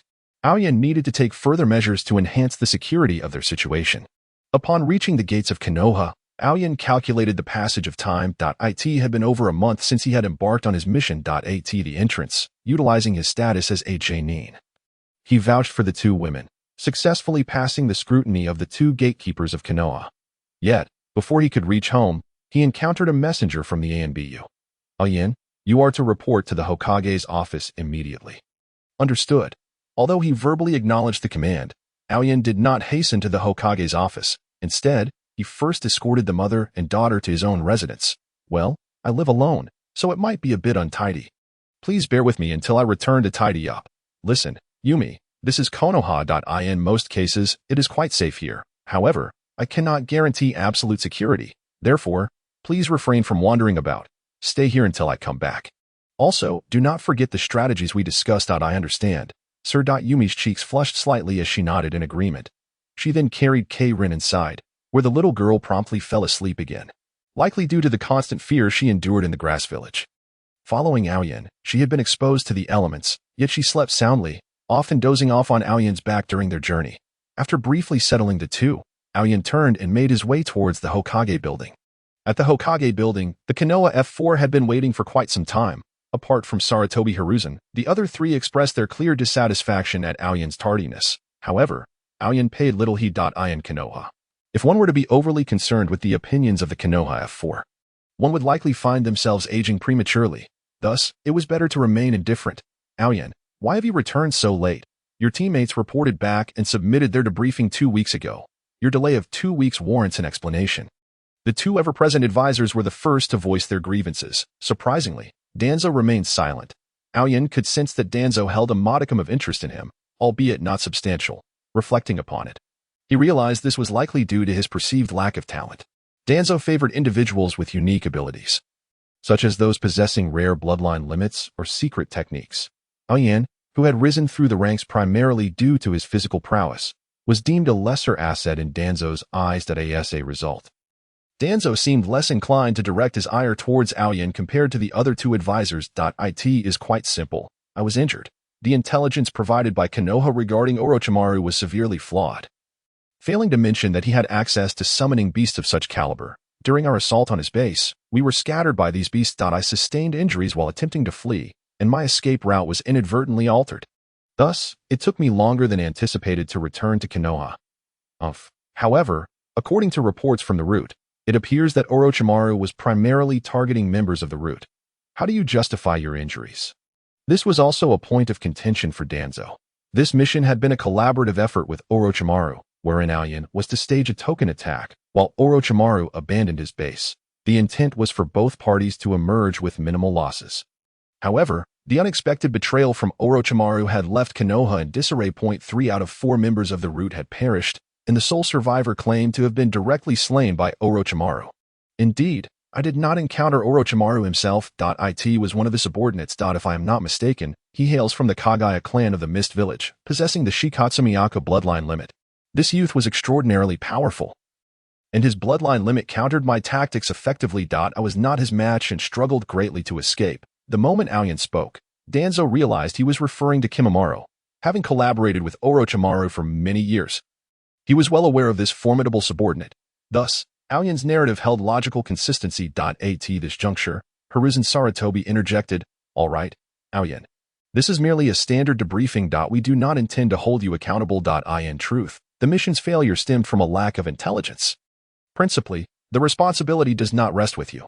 However, I have heard that you returned with a mother and daughter duo, vouching for them and allowing them to reside in Konoha. Indeed, I encountered them at the borders of the Fire Country, fleeing from bandits, and I rescued them. To my surprise, they possess significant ties to Konoha. They are descendants of the Uzumaki clan. The girl is named Uzumaki Karin, and her mother is Uzumaki Yumi. Ah, I see. Their striking red hair is indeed a hallmark of the Uzumaki clan. The Uzumaki were once our allies. It is only natural for Konoha to offer them refuge. However, even with your guarantee, some vetting procedures will still be necessary, as the Uzumaki clan is known for their exceptional ninja talents. We must proceed with caution. That is entirely understandable. I have no objections. Good, your understanding is appreciated. Since they are of Uzumaki lineage, the village can provide them with a monthly stipend. Regarding their living arrangements, will they reside independently? Or, they will be living with me. They have already agreed to this. Haha, splendid. With you looking after them, I can rest easy. The descendants of the Uzumaki clan are our friends in Konoha. You must take good care of them. Well then, that will be all for today. You have just returned home. It is best for you to rest now. Hiruzen once again assumed the role of the benevolent elder, bringing the inquiry to a close. This left the other two advisors somewhat displeased. Sarutobi, he clearly has much to conceal. Aoyan's loyalty is questionable. Haha, I understand your sentiments. Let us not forget that anyone exiled to the border outpost for 3 years and whose Chunin promotion report has been suppressed for over a year would undoubtedly harbor resentment. Aoyan must certainly feel a grievance towards Konoha. However, this is not a major concern. I believe he still holds the village dear, and given his age, he is likely developing other intentions. I observed Yumi. Though she appears worn from travel, she is not lacking in beauty. This young man may soon forge deeper connections within Konoha. At that point, any lingering discord between him and Konoha will dissolve naturally. You have seen the reports from Ship. Aoyan's current combat prowess is undoubtedly at the elite Chunin level. That we need such talent. Stepping out of the Hokage's office, Aoyan exhaled a sigh of relief. This ordeal had proven far less arduous than he had anticipated.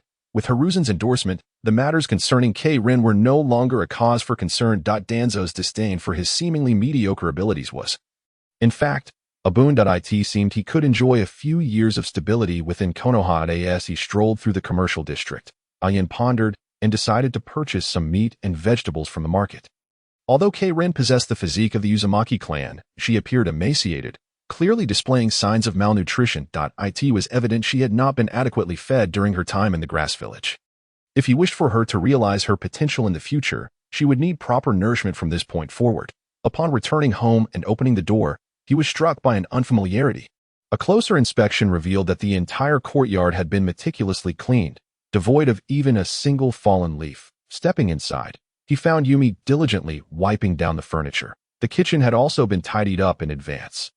Ah, you have returned, sir. Allow me to assist you. As Yumi spoke, she reached out to take the groceries from Aoyan's hands. Karin, your father has brought home a bounty of vegetables. You are in for a treat today. Aoyan was not financially constrained. During his time at the border, he had simply lacked opportunities to spend. All his wages had been saved, and he had amassed considerable wealth from the spoils of battle against the Cloud Village. These funds were more than sufficient to sustain the two of them. However, in order to propel his own growth, these resources would only serve as a drop in the bucket. Addressing this concern would likely fall to Orochimaru. In the days that followed, Aoyan devoted his time to completing missions while nurturing Karin's health at home. He also took the opportunity to impart basic ninja skills to her. Thus, another month passed. One day, Karin suddenly shouted from the courtyard, "There's a snake."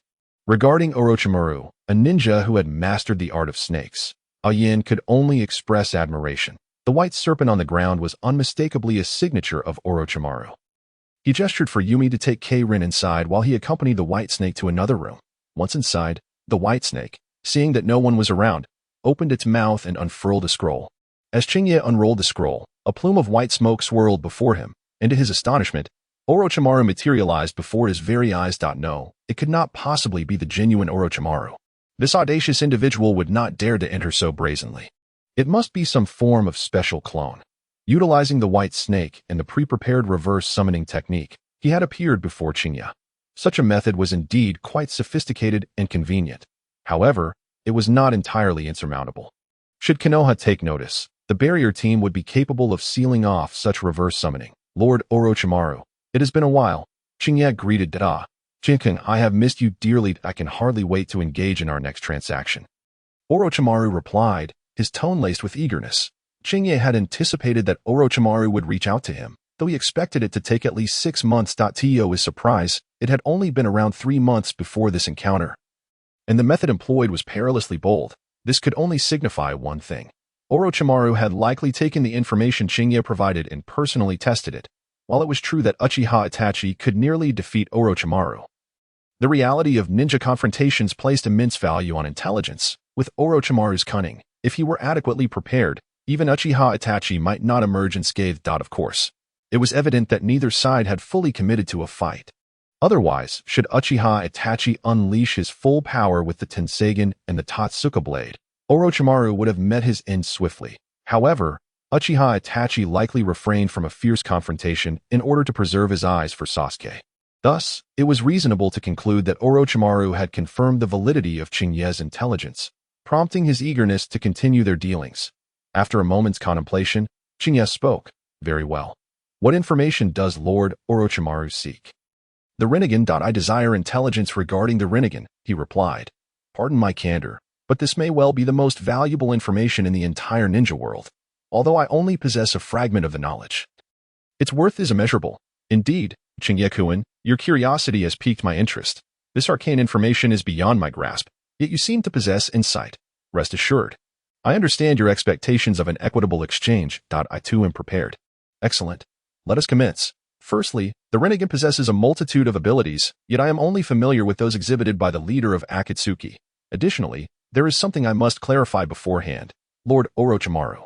Although I have never joined Akatsuki, I believe the individual you encountered as the leader is not the true leader. What do you mean?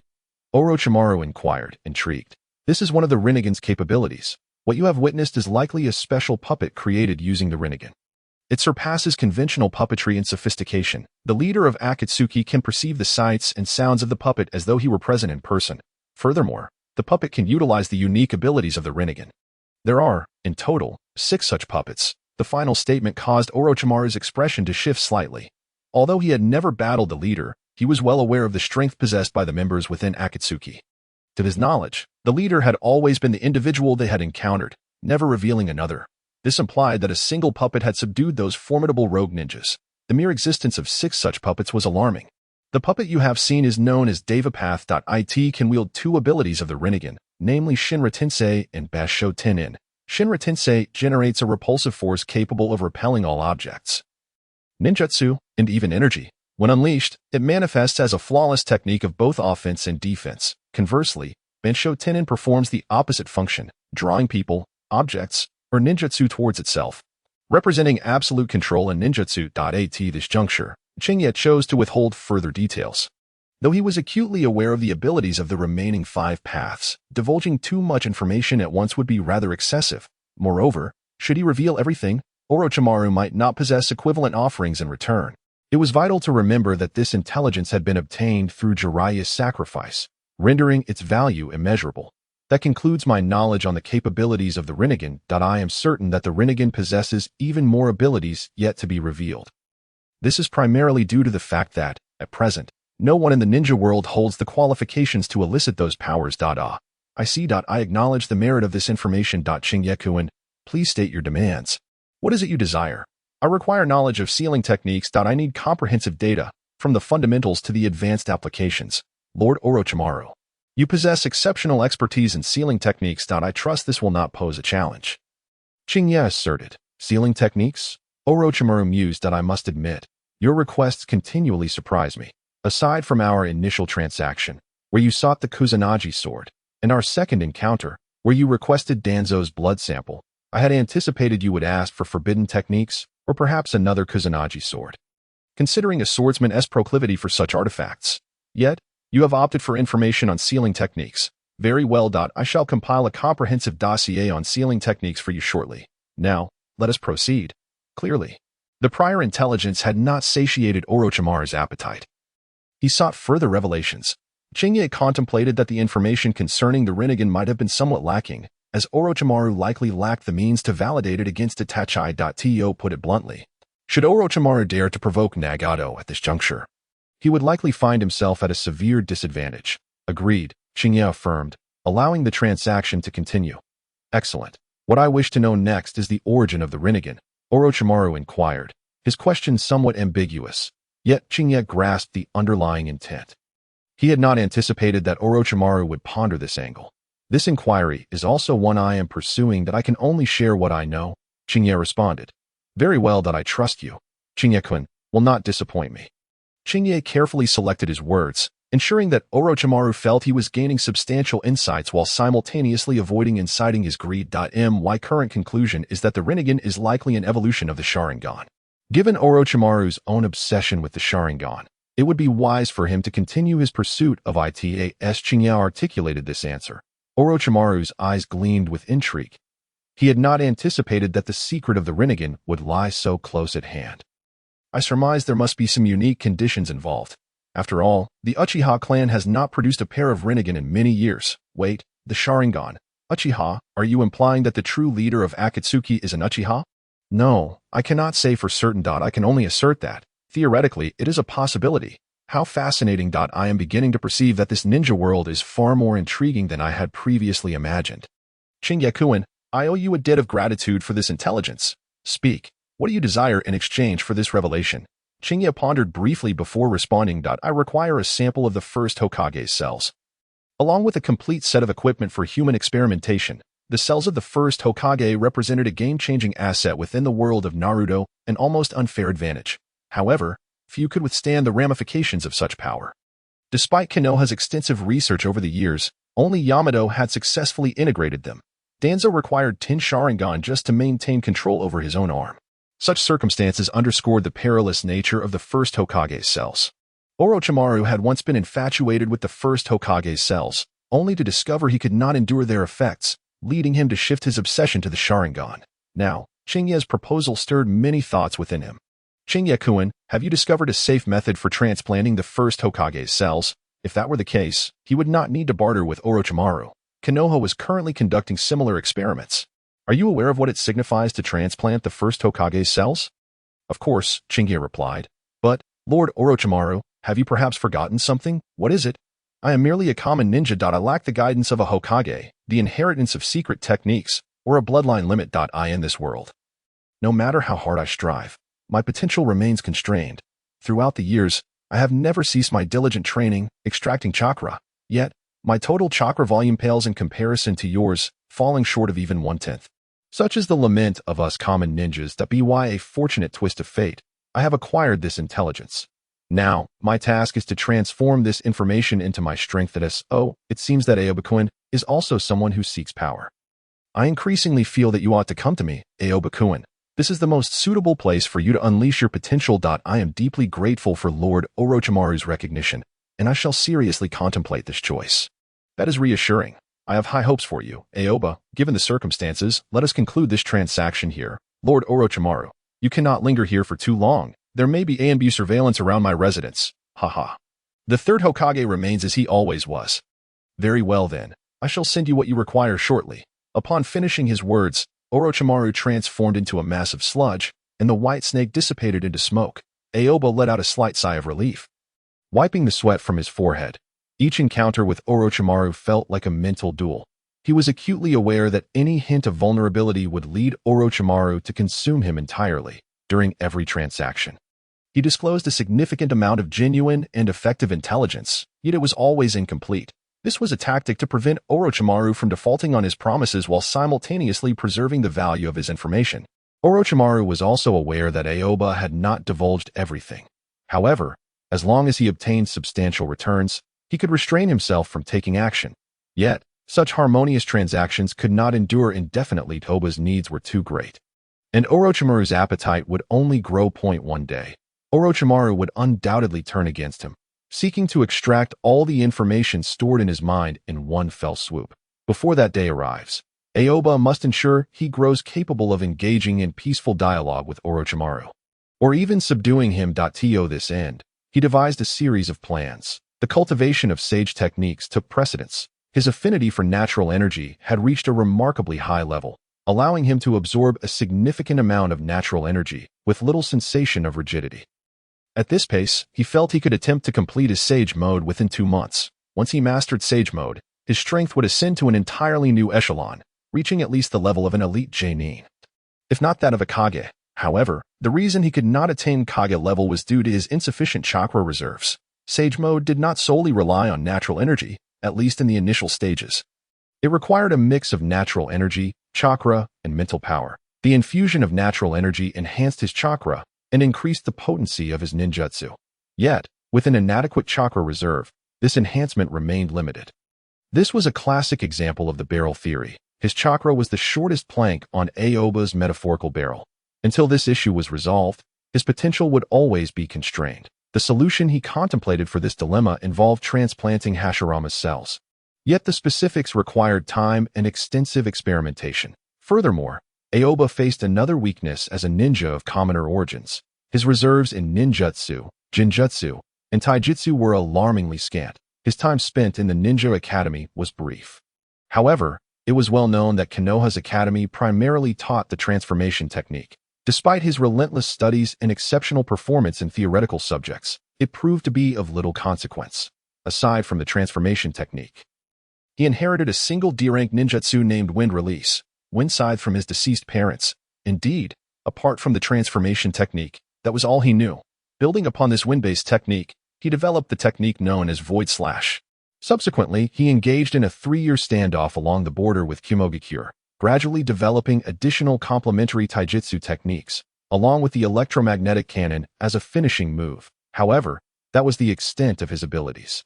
He possessed some medical ninjutsu, acquired while serving as an experimental assistant under Orochimaru, including sage techniques. These comprised his entire repertoire of combat methods, comparing himself to Kakashi from the original work, who knew thousands of ninjutsu, or to Jiraiya and Itachi Uchiha, who wielded a myriad of peculiar ninjutsu and extraordinary weapons. Aoba found himself lacking. Thus, his primary objective was to increase his total chakra reserves, while his secondary goal was to accumulate and deepen his foundational skills.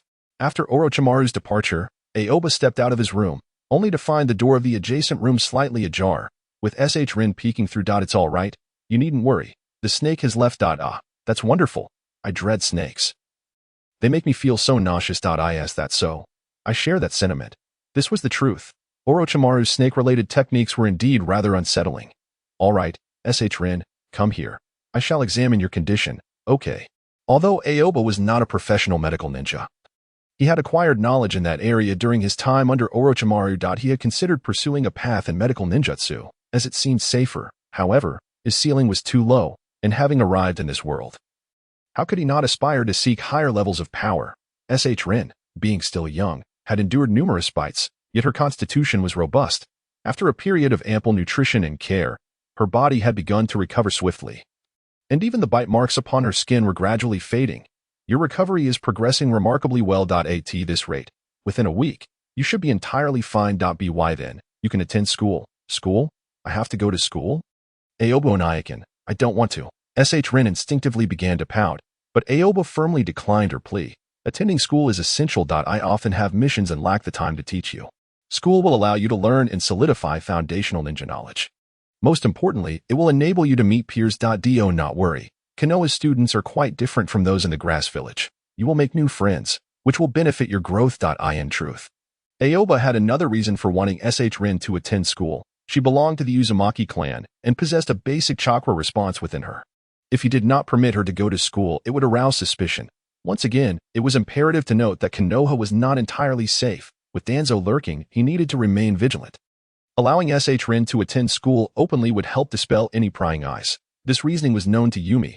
However, Rin was still too young for Aoba to explain it to her. On the other hand, Yumi's condition was not as optimistic. Despite her health having stabilized after this period of care, there was still no sign of recovery. It was noteworthy that Yumi was not particularly old. Only a few years older than Aoba, around 24 or 25. Given the Uzumaki clan's vitality, she should have recovered swiftly. Yet, her inability to do so indicated that her life essence had been excessively depleted. The grass ninjas had treated her as less than human, deliberately biting her with force, leaving her body nearly devoid of strength. Sir, you may speak candidly. How much longer can I expect to live? I have told you. Just call me Aoba. Based on your current condition, you likely have around 2 to 3 years left. That is sufficient. At least I can accompany Rin through her final days. There is no need to be so pessimistic. I mentioned that I have a method to save you. It will require time and entail certain risks. I trust you. When the time comes, please inform me. No matter the risks involved, I am willing to try. Yumi's situation was indeed complicated. It stemmed from excessive life depletion rather than conventional injuries. Consequently, attempting to bite Rin was entirely ineffective. During this period, Aoba diligently studied their unique physical conditions. Initially, he had believed that their blood could restore their injuries, yet he later discovered that this was not entirely the case. Blood contained immense vitality. But simply having blood would not facilitate rapid recovery. The reality was that when they were bitten, a process was initiated whereby the life force contained in their blood could be absorbed by another. The vitality within the body will flow out with the blood, directly entering the body of the assailant. Thus, the remarkable effect of rapid wound recovery is achieved. However, this restoration is limited to external injuries and does not replenish the opponent's life essence. Therefore, the notion of having Yumi bite Xianglin is unfeasible. This is an exceedingly intricate subject. Even for Aoba, a professional, it is challenging to fully comprehend the mysteries involved in a short time. He surmises that the act of biting can only facilitate a superficial application and absorption of vitality. To truly replenish Yumi's life force, a deeper method must be employed. Yet, as to how this replenishment should occur, he has yet to find clarity. Aoba has resolved that if this path proves fruitless, he will pursue his own avenue, transplanting Hashirama cells. Should he succeed, it would undoubtedly replenish and even enhance her vitality. A week later, Xianglin was reluctantly escorted to school by Aoba after several consecutive missions.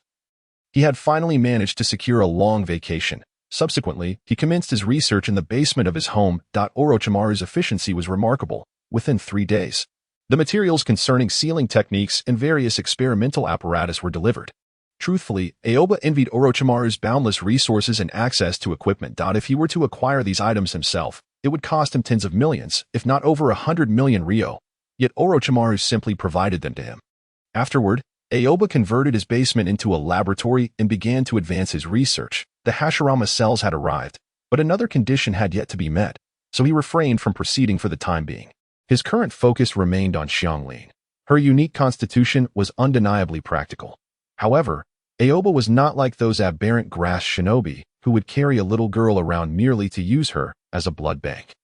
Nonetheless, he found himself envious of the effect it could yield. Thus, Aoba's plan was to extract a portion of Xianglin's vitality periodically, preserving it without compromising her health for future needs. The little girl possessed an extraordinarily robust life force. While an entire village of grass shinobi could not serve as a sufficient blood bank, drawing a syringe of blood weekly would have little impact on her. However, this raised a pertinent issue. As previously mentioned, Xianglin's vitality was not confined solely to her blood, it overflowed alongside it. This overflowed vitality was the very essence behind her rapid healing capabilities. Aoba's objective was to devise a method to contain this excess vitality and create a restorative elixir. Achieving this would necessitate a collaboration between medical techniques and sealing arts, which is why he sought Orochimaru's knowledge on sealing jutsu. Most of his research aimed to delve deeper into this field. Making sealing techniques indispensable, Xianglin was delighted to attend school. Indeed, she was genuinely happy. This was merely her second week in school. Perhaps the grass shinobi were too dreadful, for Xianglin found her experiences at the Konoha Academy reminiscent of a normal child's life. Her enrollment was not a significant event, and Aoba sensed a relaxation of attention from Konoha's upper echelons regarding him. Thus, her admission proceeded quite smoothly. However, due to Xianglin's weak foundation, she did not enter the same class as Sasuke and Naruto, but rather one level below them. This was, in fact, Aoba's intention. He did not wish for Xianglin to grow too close to Konoha's elite. Those children were all from esteemed clans or were Jinchuriki, drawing too much attention. In the current cohort, there were far fewer children from prominent families, with a greater number of commoner ninjas, allowing Xianglin to enjoy a joyful school life. Unlike Naruto, and although she could not compete with Sakura's academic prowess, Xianglin's grades were commendable. Perhaps due to her awareness of the value of her current life, she studied diligently, solidifying her grasp of various theoretical concepts. After reviewing Xianglin's homework, Aoba felt satisfied. All right, that will be all for today. Those little rascals outside are your friends, right? They've been waiting for a while. Go and play, but remember to return for dinner, he said. Got it. Got it. You're more nagging than Mom, Xianglin replied, waving as she dashed out the door to join her friends. Behind Aoba, Yumi watched Xianglin's retreating figure, her eyes glistening with unshed tears. Aoba, I am truly grateful to you. No need to be so formal. Honestly, witnessing a child grow up healthy and happy is a joy in itself. Your mindset is truly unlike that of a ninja. A ninja? What truly defines a ninja, and who determines that definition? I have always believed that each person's heart holds its own answer. As long as one remains true to their essence. That is the correct path. You are indeed different from any other ninja I have encountered. Perhaps, now, let us continue. You shall assist me. Upon returning home from missions, Aoba would immediately immerse himself in the laboratory. His studies on sealing techniques had been ongoing for some time. His capacity for learning was remarkably strong, bolstered by his formidable mental fortitude and the foundational skills he had acquired in his previous life. He quickly grasped the fundamentals of sealing arts to eye in the world of Naruto. Sealing techniques were utilized extensively. The most common application involved scrolls that sealed materials. However, these scrolls did not require the user to perform the sealing arts. Rather, the seals were pre-drawn on the scrolls. The user merely needed to infuse chakra to activate or deactivate them, a rather foolproof operation. Moreover, these scrolls were quite expensive and prone to damage, often becoming unusable after a few uses. After understanding the foundational logic of sealing techniques, Aoba did not pursue more advanced sealing arts. He sought a technique that did not exist in this world. He aimed to seal the overflowed vitality from Xianglin when drawing her blood, creating a potion that could be readily utilized. This required a small yet intricately designed sealing technique. Aoba referenced numerous sealing arts and endeavored to develop a suitable one himself. This was no simple task. It was more than twice as challenging as the development of ninjutsu. Fortunately, Aoba had ample resources at his disposal. Orochimaru truly was a treasure trove of information, possessing a wealth of valuable materials. Aside from the unique sealing technique known only to Hokage, which was the Shiki F gene, he had nearly all the sealing arts documented in Konoha. Aoba had previously faced numerous failures, yet he had also accumulated a wealth of experience. The technique was now nearly complete, and he was ready for the final test. Before him lay a complex seal formation, at the center of which was a metal cylinder the size of a syringe, containing Xianglin's blood. At that moment, the vitality within the blood had been successfully sealed. However, the formation was still overly intricate and voluminous, failing to meet Aoba's objectives. His requirement was for the formation to condense into a container the size of a syringe. This way, it would be more convenient for injection or direct consumption and easier to carry. Aoba placed his hands around the cylinder and infused his chakra. Moments later, the formation on the table began to undulate slowly, as if it were a living entity gradually climbing up the metal cylinder's surface. The intricate and detailed formation emerged on the metal cylinder. Aoba operated meticulously, keenly sensing the changes within the blood inside the cylinder. The entire process was not overly complex. However, it required a substantial amount of chakra and exceptional chakra control. Aoba soon felt beads of sweat forming on his forehead, even as the formation had only compressed by halfway. At that moment, Yumi promptly handed him a soldier pill, which he hastily consumed. The chakra replenished by the soldier pill allowed Aoba to persist and barely complete the initial compression of the sealing technique. Yumi wiped the sweat from his brow with a towel. Eagerly, Aoba grasped the metal cylinder, carefully assessing it. It appeared that he had succeeded, but practical testing was still required. He took a kunai and made a small incision on his arm, then lifted the cylinder and consumed the blood within. Moments later, the wound on his arm began to heal. However, what concerns Aoe is that the healing process is not as swift as anticipated. The wound took approximately 30 seconds to completely mend. The results are certainly satisfactory, yet the speed does not meet his expectations. In Aoe's memory, S regenerative abilities should allow her to swiftly heal penetrating injuries within mere seconds. He pondered for a moment, gazing at the remaining blood, and conceived a possibility. It is the blood. This seal forcibly confines vitality within the blood. Upon entering the human body, a release process occurs. This process results in a slowdown of the wound's restoration. Identifying the cause naturally facilitates a resolution. Up until now, the development of this medicine has essentially succeeded, even if the final issue has yet to be resolved. This substance, if presented externally, would undoubtedly be considered a highly valuable restorative item. With no side effects and the ability to expedite recovery from injuries, who would not desire such a remarkable remedy? And a group of friends ran to the riverbank to catch fish.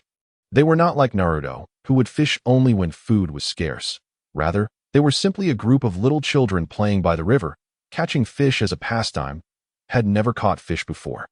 Or rather, she had scarcely engaged in any of the typical games enjoyed by children her age. Thus, she held immense curiosity towards all forms of play.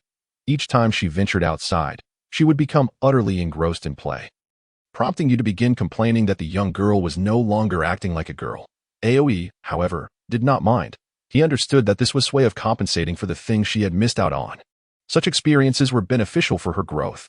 Today, the group of children once again flocked to the riverbank. Showcased her ability to climb trees to her companions. She had long been acquainted with basic training such as tree climbing and wading through water. However, her playful nature meant she lacked the relentless determination exhibited by Naruto and Sasuke during their training. Aoi also discouraged her from pushing her body to its limits. Consequently, it took her 2 weeks to complete the tree climbing training. At this moment, it was only natural for her to flaunt her skills before her friends. Such minor displays of pride were permitted by Aoi. However, both he and you strictly forbade her from revealing her body's uniqueness. Regardless of the situation, even if her close friend were to be injured before her, she must never allow them to bite her. Under no circumstances should she disclose this matter to anyone. Aoi and Yu's stern warnings, coupled with the hardships had endured since childhood, made her particularly sensitive to this issue. Thus, even amidst their playful antics, she was capable of discerning the importance of the matter. Yet today, seemed somewhat distracted. Her friends noticed her unusual demeanor. What's wrong? I'm fine. Let's go play somewhere else. I'll teach you how to climb trees. All right. A group of children, chattering and laughing, departed from the riverbank, with something weighing on her mind. Bid farewell to her friends and returned home before dusk. This surprised both Aoi and Yu, as typically, she would never return until it was dark. What's the matter? Did you have a quarrel with your friends? No. I's voice trailed off, hesitant to continue. After a moment's reflection, she said, Aoi, I have a secret to share with you. What is the secret? It's just that, when I close my eyes, I can still see people. It's strange. The more I shut my eyes, the clearer I can see. I can even see far-off places, beyond walls and into the woods. Aoi smiled. He certainly understood what was happening. Must have awakened the. This is a unique ability of the Uzumaki clan, classified as a rare bloodline limit. Once awakened, it grants an extraordinary perception ability. Within a certain range, no living being can evade detection by this, rivaling even the Byakugan, albeit with a shorter range. Do not be afraid. You have awakened a power known as the This is a good thing. It will grant you formidable perceptual abilities. From now on, no one can ambush or sneak up on you, as you will always be aware of the hidden enemies around you. But I feel a bit uncomfortable. The discomfort arises because, after awakening the brain is suddenly inundated with information, leading to a sense of unease. This is not a problem. With time, she will quickly adapt. Is that so? Then can I see things underground? I'm not entirely sure. Logically, you should be able to, right? What did you see? I saw something underground. No, it didn't seem like a person. I don't know what it was, but it was alive, and it was moving. It looked quite terrifying. Aoi's expression shifted immediately. He knew precisely what those entities were. Most likely, they were several, sent by Obito to monitor Konoha. Possess a unique technique known as this, which allows them to merge their physical forms with the earth and vegetation, enabling high-speed movement. This technique is a signature infiltration skill of both, and they appear to have a shell resembling carnivorous plants. When this technique is employed, they can become one with the earth. By tapping into the organic networks of plant roots and underground water, they can traverse swiftly to any location. During the use of this technique, they eliminate all traces of their presence, making it nearly impossible for anyone to detect them. Even the Byakugan, unless they are well prepared, with its extraordinary perception ability, can directly sense their very life force, allowing for clear identification of their location. Aoi crouched down, looking directly at. Can you see those entities around our house? No, there are none near our home. Typically, they can be found around the Hokage building and near the school. That's good. Now listen to me. From this moment on, do not actively look for those entities. Understand?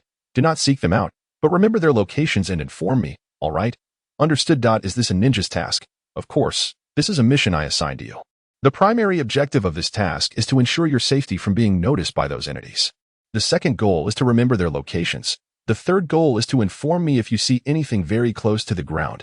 Aoi had long been aware that Konoha was under the surveillance of the.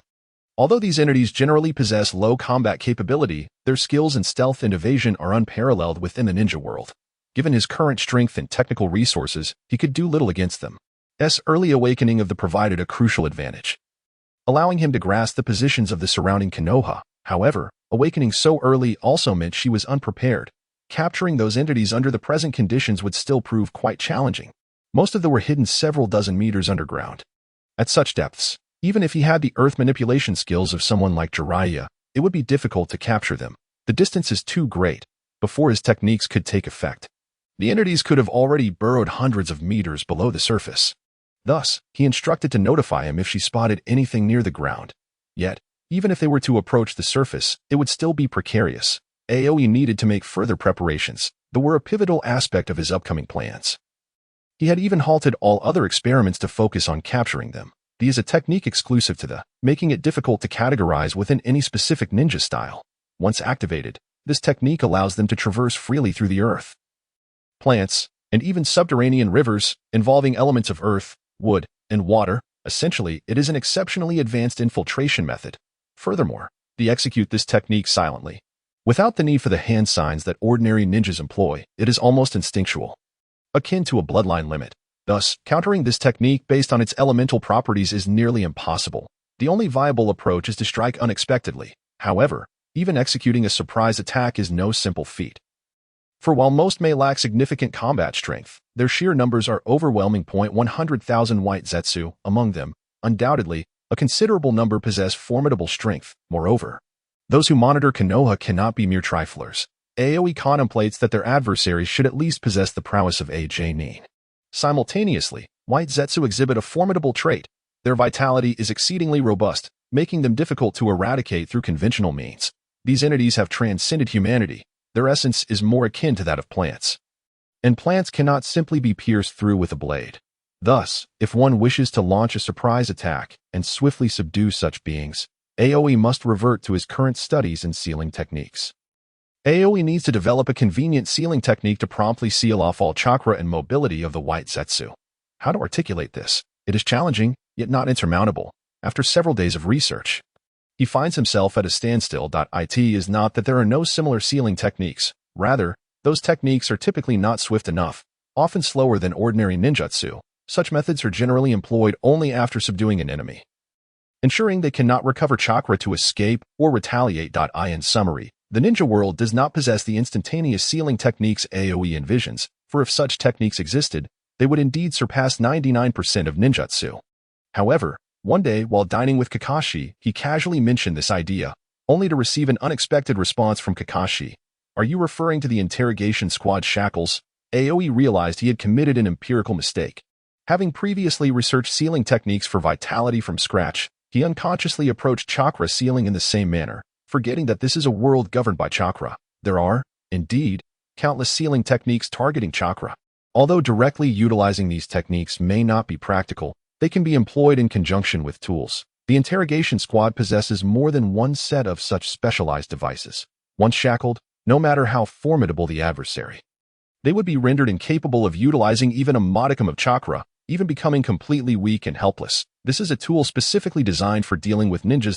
In actual combat, such devices typically prove ineffective, as one can often incapacitate an opponent before they can be restrained. Moreover, these shackles are hardly suited for combat. Yet, Aoi is faced with white Zetsu, a creature notoriously difficult to kill.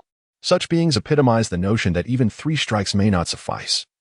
Only binding techniques can effectively control them. Kakashi, are you familiar with Ibiki? Somewhat. I used to interact with him frequently during my time in the Umbu. Then I would like to ask you a favor. Could you help me borrow a set of shackles from the interrogation squad for research purposes? The sealing techniques employed by the interrogation squad's specialized tools are not found in the scant records of Orochimaru. Presumably, Orochimaru never anticipated Aoi would have such an unusual request. In truth, utilizing Orochimaru's materials should suffice to derive similar techniques. Nevertheless, given the availability of ready-made options, Aoi opted to proceed directly. There is an overwhelming amount of research required, and time is of the essence. What do you need those for? I am currently investigating a special type of kunai that can restrict an enemy's chakra upon impact. Restricting chakra is evidently a laborious and thankless endeavor. If one aims to enhance the lethality of kunai, one could simply apply poison. The Yamanaka clan offers similar toxins for sale, where one might venture into the forest to extract some snake venom. Discussing such matters with a professional is rather cumbersome. Aoi sighed in resignation. Well, it pertains to a rather unique research project of mine. Upon hearing this, Kakashi instantly recognized it as something not suitable for public discussion. However, he refrained from further inquiries, as the shackles from the interrogation squad are indeed a troublesome matter. These shackles are crafted from a unique chakra-conducting metal, rendering them costly and limited in quantity. Conversely, it is not overly troublesome because, even among the interrogation squad, few pay attention to the quantity of these devices. They are only employed on exceptionally strong, high-value captives. Under normal circumstances, members of the interrogation squad can incapacitate a ninja using standard techniques without resorting to such expensive tools. After contemplating for a moment, Kakashi remarked, "Aoi, I can assist you with this. I also need not inquire about the reasons. However, I need you to promise me that your research will not harm Konoha." Aoi did not respond directly but instead countered, "Kakashi, why do you believe I would harm Konoha? I have never done anything to betray it. Yet deep down, Aoi, I can discern your resentment towards Konoha for marginalizing you in the past. Not merely resentment but hatred."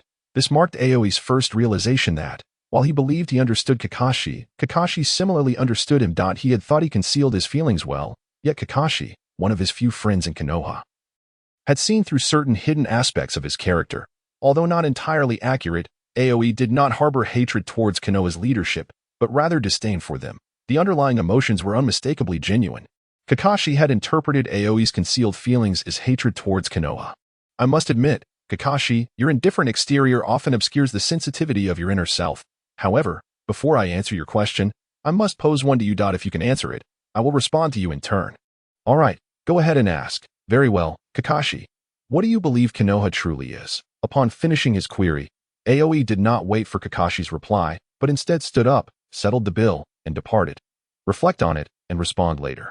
2 days later, Kakashi approached Aoi, handing him a scroll. However, he did not address Aoi's previous question, silently turning away as he left. It seemed he grasped the profound implications of Aoi's inquiry, rendering the matter even more challenging to answer.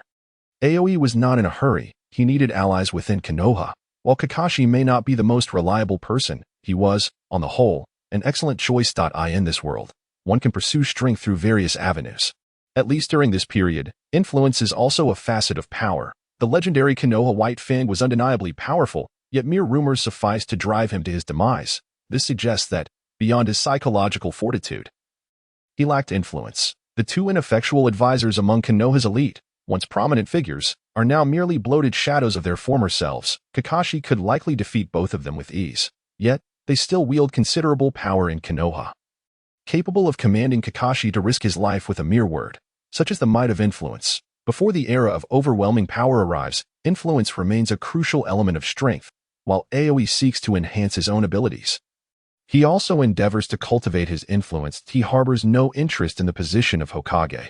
However, as the adage goes, "I may not want it, but you cannot take it from me." He will not allow himself to fall into the same plight as the White Fang of yore. The title of Hokage may be dispensable, yet he must possess the strength and influence to ascend to that position at any moment. Being unarmed is a vastly different scenario from wielding a weapon. Kakashi, troubled by Aoi's inquiry, returned home in deep contemplation. While Aoi began earnestly examining the shackles that Kakashi had delivered, the sealing techniques inscribed upon the shackles were far simpler than he had anticipated. The pivotal issue lay in the materials. The shackles were infused with expensive chakra-conducting metal, which maximized the efficacy of the techniques. However, Aoi lacked any chakra metal whatsoever. Thus, modifications were necessary. Aoi did not require such costly tools. His plan was to create a set of disposable devices. After all, if the moment arrived, he would only have a single opportunity to strike. If he failed, there would be no chance for a second attempt. Conversely, if he succeeded, the effects would need only to last for a brief period before he could directly eliminate White Zetsu, at which point the tools would no longer be necessary, with his requirements lowered. The task indeed became simpler. Aoi procured some ordinary kunai and shuriken, inscribing the sealing techniques upon them. Then he infused the shuriken with chakra and hurled it away. He envisioned that upon striking the target, the technique would activate, sustaining its effect for approximately 30 seconds. However, the reality proved otherwise. The shuriken shattered mid-flight. At that moment, Chingye grasped the exorbitant nature of chakra-infused metal. The chakra conduction process was excessively taxing on the metal. Left with no other recourse, Chingye made his way to the ninja tool shop in Konoha. The shop was run by a young girl with a bun hairstyle, whom Chingye recognized as Tion, the renowned merchant of ninja tools in the village. "Hello, how may I assist you?" Upon noticing the forehead protector on Chingye's brow, Tion greeted him enthusiastically, fully aware that her pocket money relied on today's sales. Thus she was eager to cater to her customers. "I need some ninja tools. Do you have kunai or shuriken infused with chakra metal?" Tion paused, seemingly taken aback by Chingye's inquiry, for this was a question known to every ninja. The answer was no. In fact, aside from the special kunai used by the fourth Hokage, Very few would employ shuriken or kunai containing chakra metal, as both are primarily thrown weapons.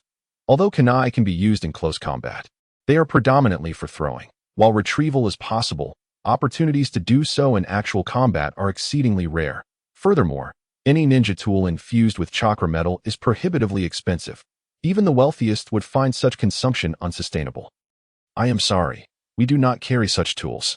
Chinya fell silent for a moment, though he had anticipated this response. Hearing it, however, still left him feeling somewhat disheartened. Yet, this was not entirely unfortunate, had such tools existed. His wallet would have suffered greatly, which was hardly welcome news. After considering for a moment, he asked, "What is the strongest kunai and shuriken you have here? I need a tool that can withstand chakra conduction for about a minute without shattering." Tian was momentarily stunned by his peculiar request. However, after a brief moment of contemplation, she seemed to recall something. "Please hold on." She then dashed to the storage room and emerged shortly after, cradling a box. "Sir, take a look at this." As she opened the box, it revealed a row of kunai and a row of shuriken. Chinya picked one up and immediately sensed a difference. He had learned to use these two ubiquitous ninja tools since his time at the Ninja Academy and had lost count of how many he had handled. Yet, this particular kunai felt distinctly unique upon grasping it. "What is this?" "This is a super deluxe version of our ninja tools, launched by our store in earlier years. The entire set, both in materials and craftsmanship, is masterfully handcrafted, with every detail refined to perfection. But would anyone actually buy such tools?" While this item lacked chakra metal, the considerable effort expended on a consumable would naturally inflate its cost. And its selling price was likely astonishing. Regrettably, this product was a failure back then, so there has been no continuation. This is the last box remaining. The materials used for these ninja tools are the finest available, aside from chakra metal, and are sufficient to endure chakra conduction for a time, though I'm uncertain of the exact duration. Chinya examined the kunai in his hand, directly infusing it with chakra. After approximately a minute and a half, the kunai shattered. It exceeded his expectations considerably. A glimmer of joy crossed Chinya's face, but he quickly realized the implications. As expected, Tian noticed his expression and immediately recognized a lucrative opportunity. As he exited Tian's shop, Chinya felt as though his heart was bleeding. Including the kunai he had broken, he had spent a total of 150,000 ryo on 10 kunai and 10 shuriken, 5 to 10 times the cost of ordinary shuriken. Tian, aware of Chinya's urgent need for these tools, steadfastly refused to budge on the price, leaving him with no choice but to acquiesce to her steep charges. The only consolation he found was that he had exceeded his original goal. Creating sealed kunai and shuriken was straightforward, but the opportunity to do so was not easily obtained. Most of the time, White Zetsu would be hidden deep underground, rendering action impossible. Chinya had no choice but to carry the prepared ninja tools with him as he continued to advance his other research plans. First, he aimed to cultivate the cells of the first Hokage. Orochimaru had provided only a few samples, but that was not a concern. The cells of the first Hokage possessed an excessively robust regenerative ability. With sufficient nutrient solution and chakra, more cells could be cultivated. Chinya had anticipated that future experiments would consume a great deal of this material, so he began preparing in advance. However, as time passed, Chinya halted all his experiments. After a period of continuous training, he had become completely immune to the erosion of natural energy. This meant he was now ready to embark on his Sage Mode training. In the world of Naruto, 4 types of Sage Mode had appeared, with each of the 3 great Sage regions representing one. While the Sage Mode of Hashirama Senju was distinct, Hashirama Senju was evidently an entity of another dimension. The Sage Modes from the 3 great Sage regions shared a common trait. Upon activation, the user's body would exhibit corresponding beast-like characteristics. Furthermore, the process of entering Sage Mode was quite cumbersome. Even a ninja of Jiraiya's caliber required several minutes to enter Sage Mode. However, Hashirama Senju did not face such difficulties. He could enter Sage Mode with a simple clap of his hands, and aside from the markings on his face, his body exhibited no beast-like features, making it a near-perfect form of Sage Mode. Now, what Chinya aimed to achieve was, in a sense, even more perfect than Hashirama's Sage Mode. After absorbing natural energy, he bore no markings on his face. This indicated that his Sage Mode revealed no external changes whatsoever. Internally, however, the natural energy had fused with his chakra and spiritual power, forming an entirely new type of Sage Chakra. The only drawback was that Chinya's foundation paled in comparison to Hashirama's. His chakra was insufficient, and his physical strength was lacking, preventing him from fully realizing the potential of this sage mode. As a substantial amount of natural energy flowed into Chinye's body, he acutely sensed the changes within himself.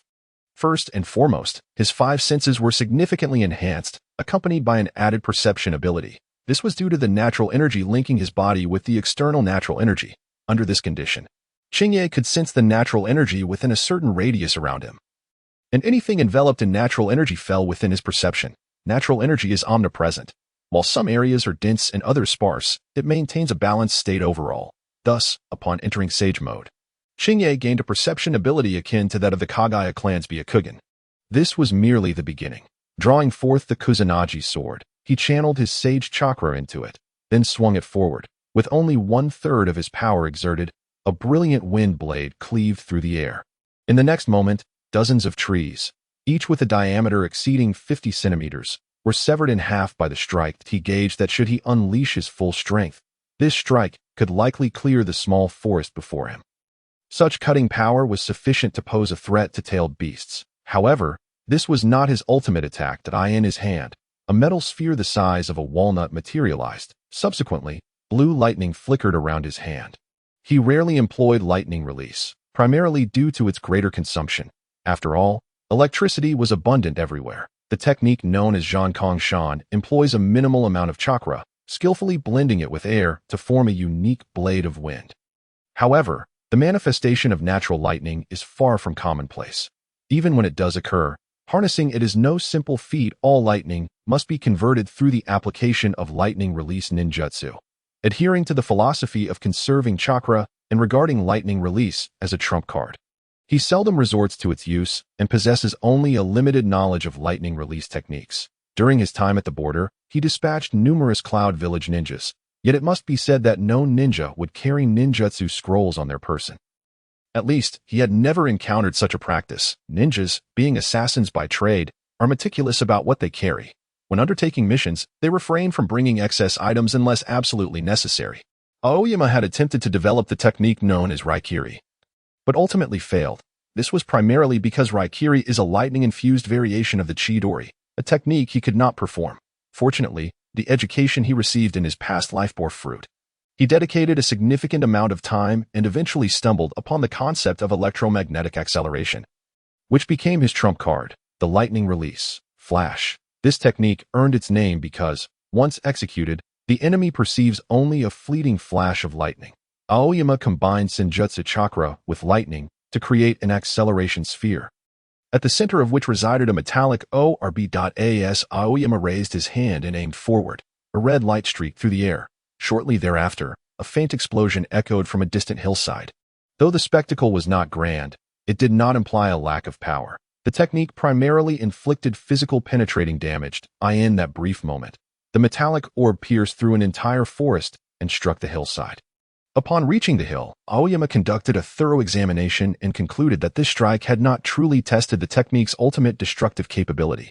This was due to the fact that the metallic orb had expended all its mass before fully depleting its kinetic energy during high-speed travel and impact. Simply put, the orb was entirely consumed during its flight. Aoyama speculated that if a larger or denser metallic orb were employed, it would likely penetrate the hillside completely. Just as he prepared for further testing, a hawk's cry resonated from above, an urgent assembly call from Konoha. Among the 5 great nations, the Cloud Village harbored the most considerable ambitions, consistently provoking Konoha's dominance. The past years of Konoha's forbearance had only served to embolden them, leading to an increasingly acute perception of Konoha's vulnerabilities. Following the Uchiha clan's extermination, the Cloud Village had been restlessly amassing troops at the border, leaving Konoha compelled to respond by mobilizing a substantial military force to reinforce the front line. The two sides had been in a stalemate for some time, and it was likely that the Cloud Village was weighing their options, deliberating whether to instigate hostilities. They had been entangled at the border for several months, and eventually, clear signs of impending war emerged from the Cloud Village. Aoyama was unaware of the particulars surrounding this conflict. Perhaps his own butterfly effect had played a role in the original narrative. This battle did not escalate into a full-scale war between ninja villages, yet the current circumstances suggested otherwise, as Konoha appeared exceedingly weak. Whether or not war would commence rested solely in the hands of the Cloud Village. Aoyama, you have engaged in numerous skirmishes with Cloud Village ninjas at the border and possess substantial experience. You are hereby appointed as the captain of the supply convoy. Proceed to the front line at once to deliver a shipment of supplies. Understood, Aoyama replied without hesitation, though his mind was already racing with thoughts. The transportation of supplies is a critical aspect of logistics. After all, ninjas are characterized by their high agility, making ambushes along the route rather commonplace. During the Third Great Ninja War, the Fourth Hokage deftly utilized the Flying Thunder God technique to divide and conquer, launching surprise attacks on the enemy's rear, ultimately crippling both IWA and Kumo and securing victory. In a sense, the Fourth could be considered Konoha's ultimate asset. Had he not perished, even with the Uchiha clan's annihilation, the Cloud Village would never have dared to initiate conflict. Just one Namake's Minato was sufficient to instill fear across the entire ninja world of that era. Military operations necessitate swiftness, and thus the supply convoy was prepared that very day. By nightfall, Aoyama had already led his team away from Konoha. The convoy comprised 30 individuals, equipped with an abundance of sealing scrolls, an essential aspect of supply transport within the ninja world. Utilizing conventional methods would not only be painfully slow but would also render the convoy a conspicuous target, nearly defenseless against enemy attacks. Upon encountering his team, Aoyama sensed something amiss. The unit was alarmingly weak. The entire convoy featured only himself as a Jonin and one special Jonin, Akkad. The remainder consisted solely of Chunin and Genin, all of whom were mere commoner ninjas, with not a single member from prominent clans like Inuzuka, Nara, or High-Ga in sight. This configuration was painfully obvious. His group was undoubtedly a bait. Hey, Aoyama, you've been back for quite a while, yet you haven't thought to gather with us. Have you forgotten your old friends after being away for years? Akkad, blissfully unaware, munched on dango while chattering away with Aoyama. Aoyama had maintained a good rapport with Akkad, as they had crossed paths frequently due to her association with Orochimaru, while he acted as Orochimaru's assistant. However, after Aoyama's purging, they had not seen each other since. Although Akkad remained in the village, she had also been marginalized. In the original plot, it would be several years before she assumed the role of an examiner in the Chunin exams, an event that would occur when Konoha had already sensed trouble. Appointing Akkad as an examiner might have signified a promotion or a scapegoat role. Upon his return, Aoyama refrained from reconnecting with Akkad, knowing full well that she was a vessel for Orochimaru's resurrection. Given the complex nature of his relationship with Orochimaru, he instinctively avoided drawing near to her. Thus, it was quite the surprise to find them assigned together for this mission. Aoyama felt as if Konoha was plotting to eliminate two potential threats in one fell swoop, using them as bait while simultaneously neutralizing them, a scheme that bore the unmistakable fingerprints of Danzo. The title of Kage was indeed fitting for such a character. Aoyama had initially thought this man would no longer pay attention to him, only to find himself dispatched to his demise. Indeed, Aoyama believed that if this group was intended as bait, then their mission was clearly a death sentence. The Cloud Village was no pushover like the Sand Village. Their current strength was, in fact, on par with Konoha, if not superior. Moreover, the brash warriors of the Cloud Village would strike with unparalleled ferocity. If this convoy was truly intended as bait, the chances of survival were exceedingly slim. Akkad, do you not perceive that our team's composition is rather feeble? Out of 30 individuals, only the two of us possessed Jonin-level combat prowess. Is there a problem with that? We are still within the land of fire. Could the Cloud Village truly infiltrate and ambush us? Akkad made a valid point, yet Aoyama knew that, first and foremost, the so-called national borders held no significance for the bandits of the Cloud Village. In his previous life, many spoke of the unity within the Cloud Village, claiming it a haven for defectors. However, upon entering this world, one soon realizes a grim truth. The Cloud Village is the most malevolent among all ninja villages. In this continent, these brigands would invade at will. The vicinity surrounding the Cloud Village once housed numerous small ninja villages and clans, all of which had been either devoured or completely eradicated by them. For years, these marauders had relentlessly sought to catch up to Konoha, scavenging for all manner of secret techniques and bloodline limits, committing unspeakable atrocities against countless small ninja villages and clans in the process. Yet, the majority of the ninja world dared not utter a word of protest, for to do so would invite the wrath of the Raikage, who might very well arrive at one's doorstep the following day. Even before the Third Great Ninja War, they had the audacity to infiltrate Konoha and abduct Kushina. Konoha was no mere small village. At that time, it was still one of the 5 strongest. Yet, in their eyes, it was as if they could come and go as they pleased. The most perilous aspect was that the Cloud Village's indoctrination methods were more ruthless than Konoha's. Those who ventured to Konoha on missions were entirely unprincipled, willing to resort to any means necessary, with failure resulting in certain death, emphasizing their desire to humiliate Konoha even further. Despite being a defeated nation after the Third Great Ninja War, their audacity remained unshaken. However, the envoy team boldly stormed into the Hyuga household, seeking to abduct the young Princess Hinata. They failed and were met with a fierce counterattack. The entire demeanor of the Cloud Village exuded a palpable sense of militarism, leaving Chingye with a strong impression of a nation in turmoil. This ninja village was, in essence, the source of chaos within the ninja world. They required no justification. They could not even be bothered to seek excuses. If they could overpower you, they would take your life without hesitation. Thus, during his time on the border, Chingye was notorious for his merciless slaughter. Any cloud ninja that fell into his grasp did not escape alive. It was precisely for this reason that a deep-seated enmity had developed between him and the Cloud Village. One could only say that Danzo's strategy to use him as bait was a stroke of genius from a tactical perspective. Yet for Chingye, all he wished to express was, "I bought a watch last year." Chingye was almost certain that if the Cloud Village were aware of his presence within the team, they would not hesitate to come after him. The imperative to destroy their supplies would likely not take precedence over the desire to eliminate him. He had no doubt that Danzo might have disclosed his whereabouts to the enemy.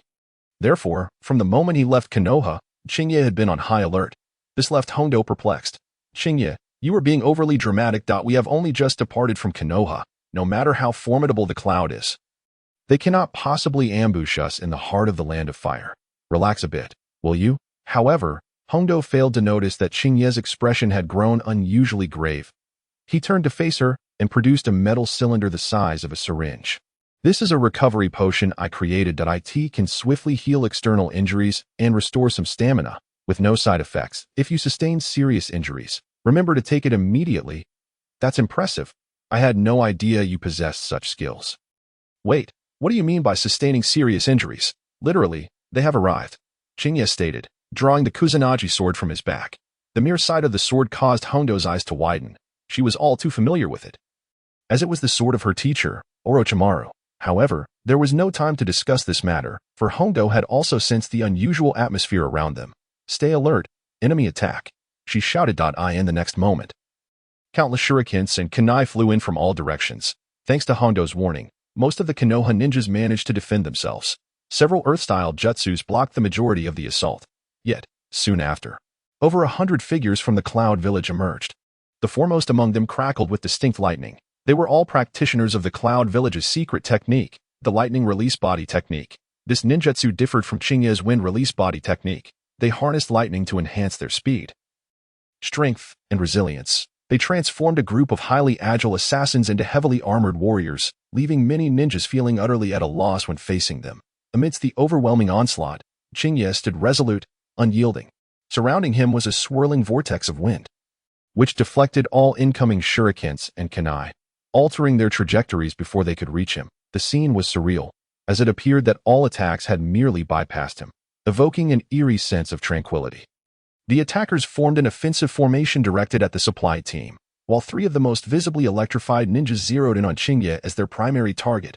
All of Chingye's suspicions were confirmed. They were not merely bait. He was the most significant lure among them. The pressing question now was, when would Konoha's reinforcements arrive? If they were indeed bait, there should be reinforcements forthcoming. He could only hope that they did not show up after they had all perished. Chingye swung his sword in a horizontal arc, the Kusanagi slicing through the air. Yet, to his astonishment, the leading ninja raised his arm and blocked the strike with a specially crafted metal bracer, seemingly designed specifically to counter Chingye's attack. The slash was thwarted, and in the next instant, the three lightning-enhanced ninjas charged toward Chingye. He could see the triumphant expression on the foremost ninja's face. Engaging in close combat with a cloud ninja enhanced by lightning release at such close quarters was an exceedingly disadvantageous situation. The enemy was convinced they had him cornered. The three assailants were at least of special jonin rank, and their combined efforts, along with the close combat, could prove overwhelming even for Konoha's elite jonin. Yet, Chingye advanced rather than retreat, thrusting the Kusanagi directly at the enemy's throat.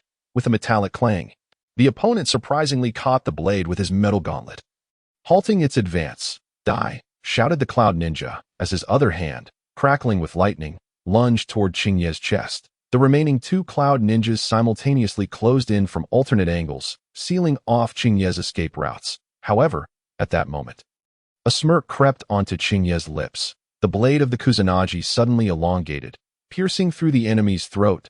He then twisted the sword, shredding the opponent's windpipe, and pressed forward, crashing into him.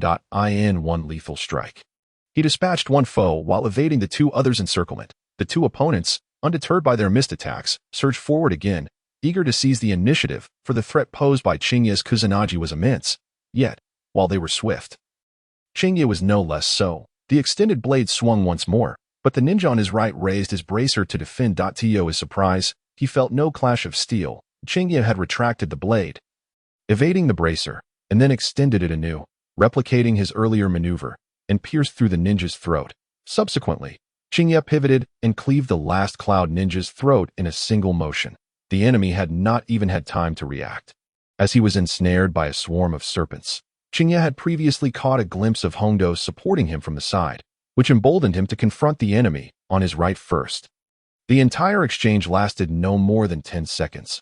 All three special Jonin-ranked cloud ninjas had perished at Chinya's hands. Such is the nature of combat among regular ninjas. Life and death often hinge on a mere instant.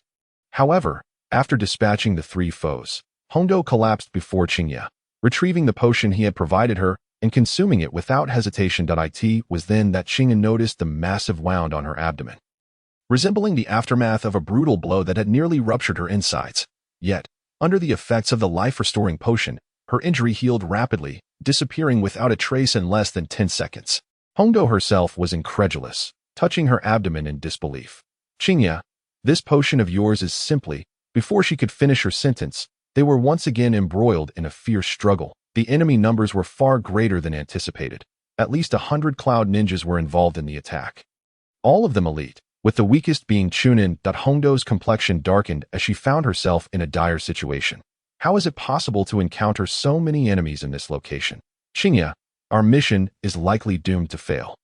No, in reality, we have accomplished our task remarkably well. I even feel that we have exceeded expectations. Chinya had not unleashed his full power. In truth, he could enter Sage Mode, which would be more than sufficient to cut through the cloud ninjas before him.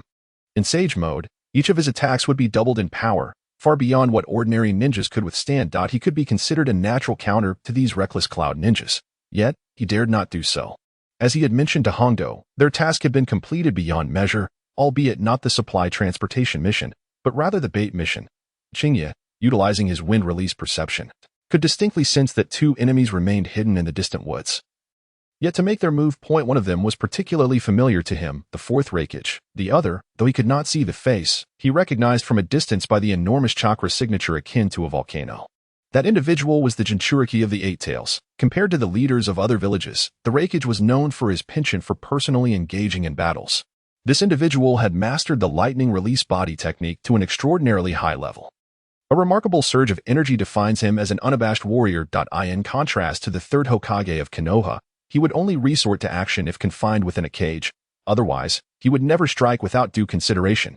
Currently, Aoyan harbors no fear of the Reikage. Though formidable, his own strength in Sage Mode may not fall significantly short of the opponent's. Moreover, even if he were to be outmatched, he possesses the confidence to evade capture. His genuine concern lies with the Eight Tails Jinchuriki, a perfect vessel capable of harnessing the power of tailed beasts at will. Crucially, Aoyan recalls that tailed beasts can sense natural energy.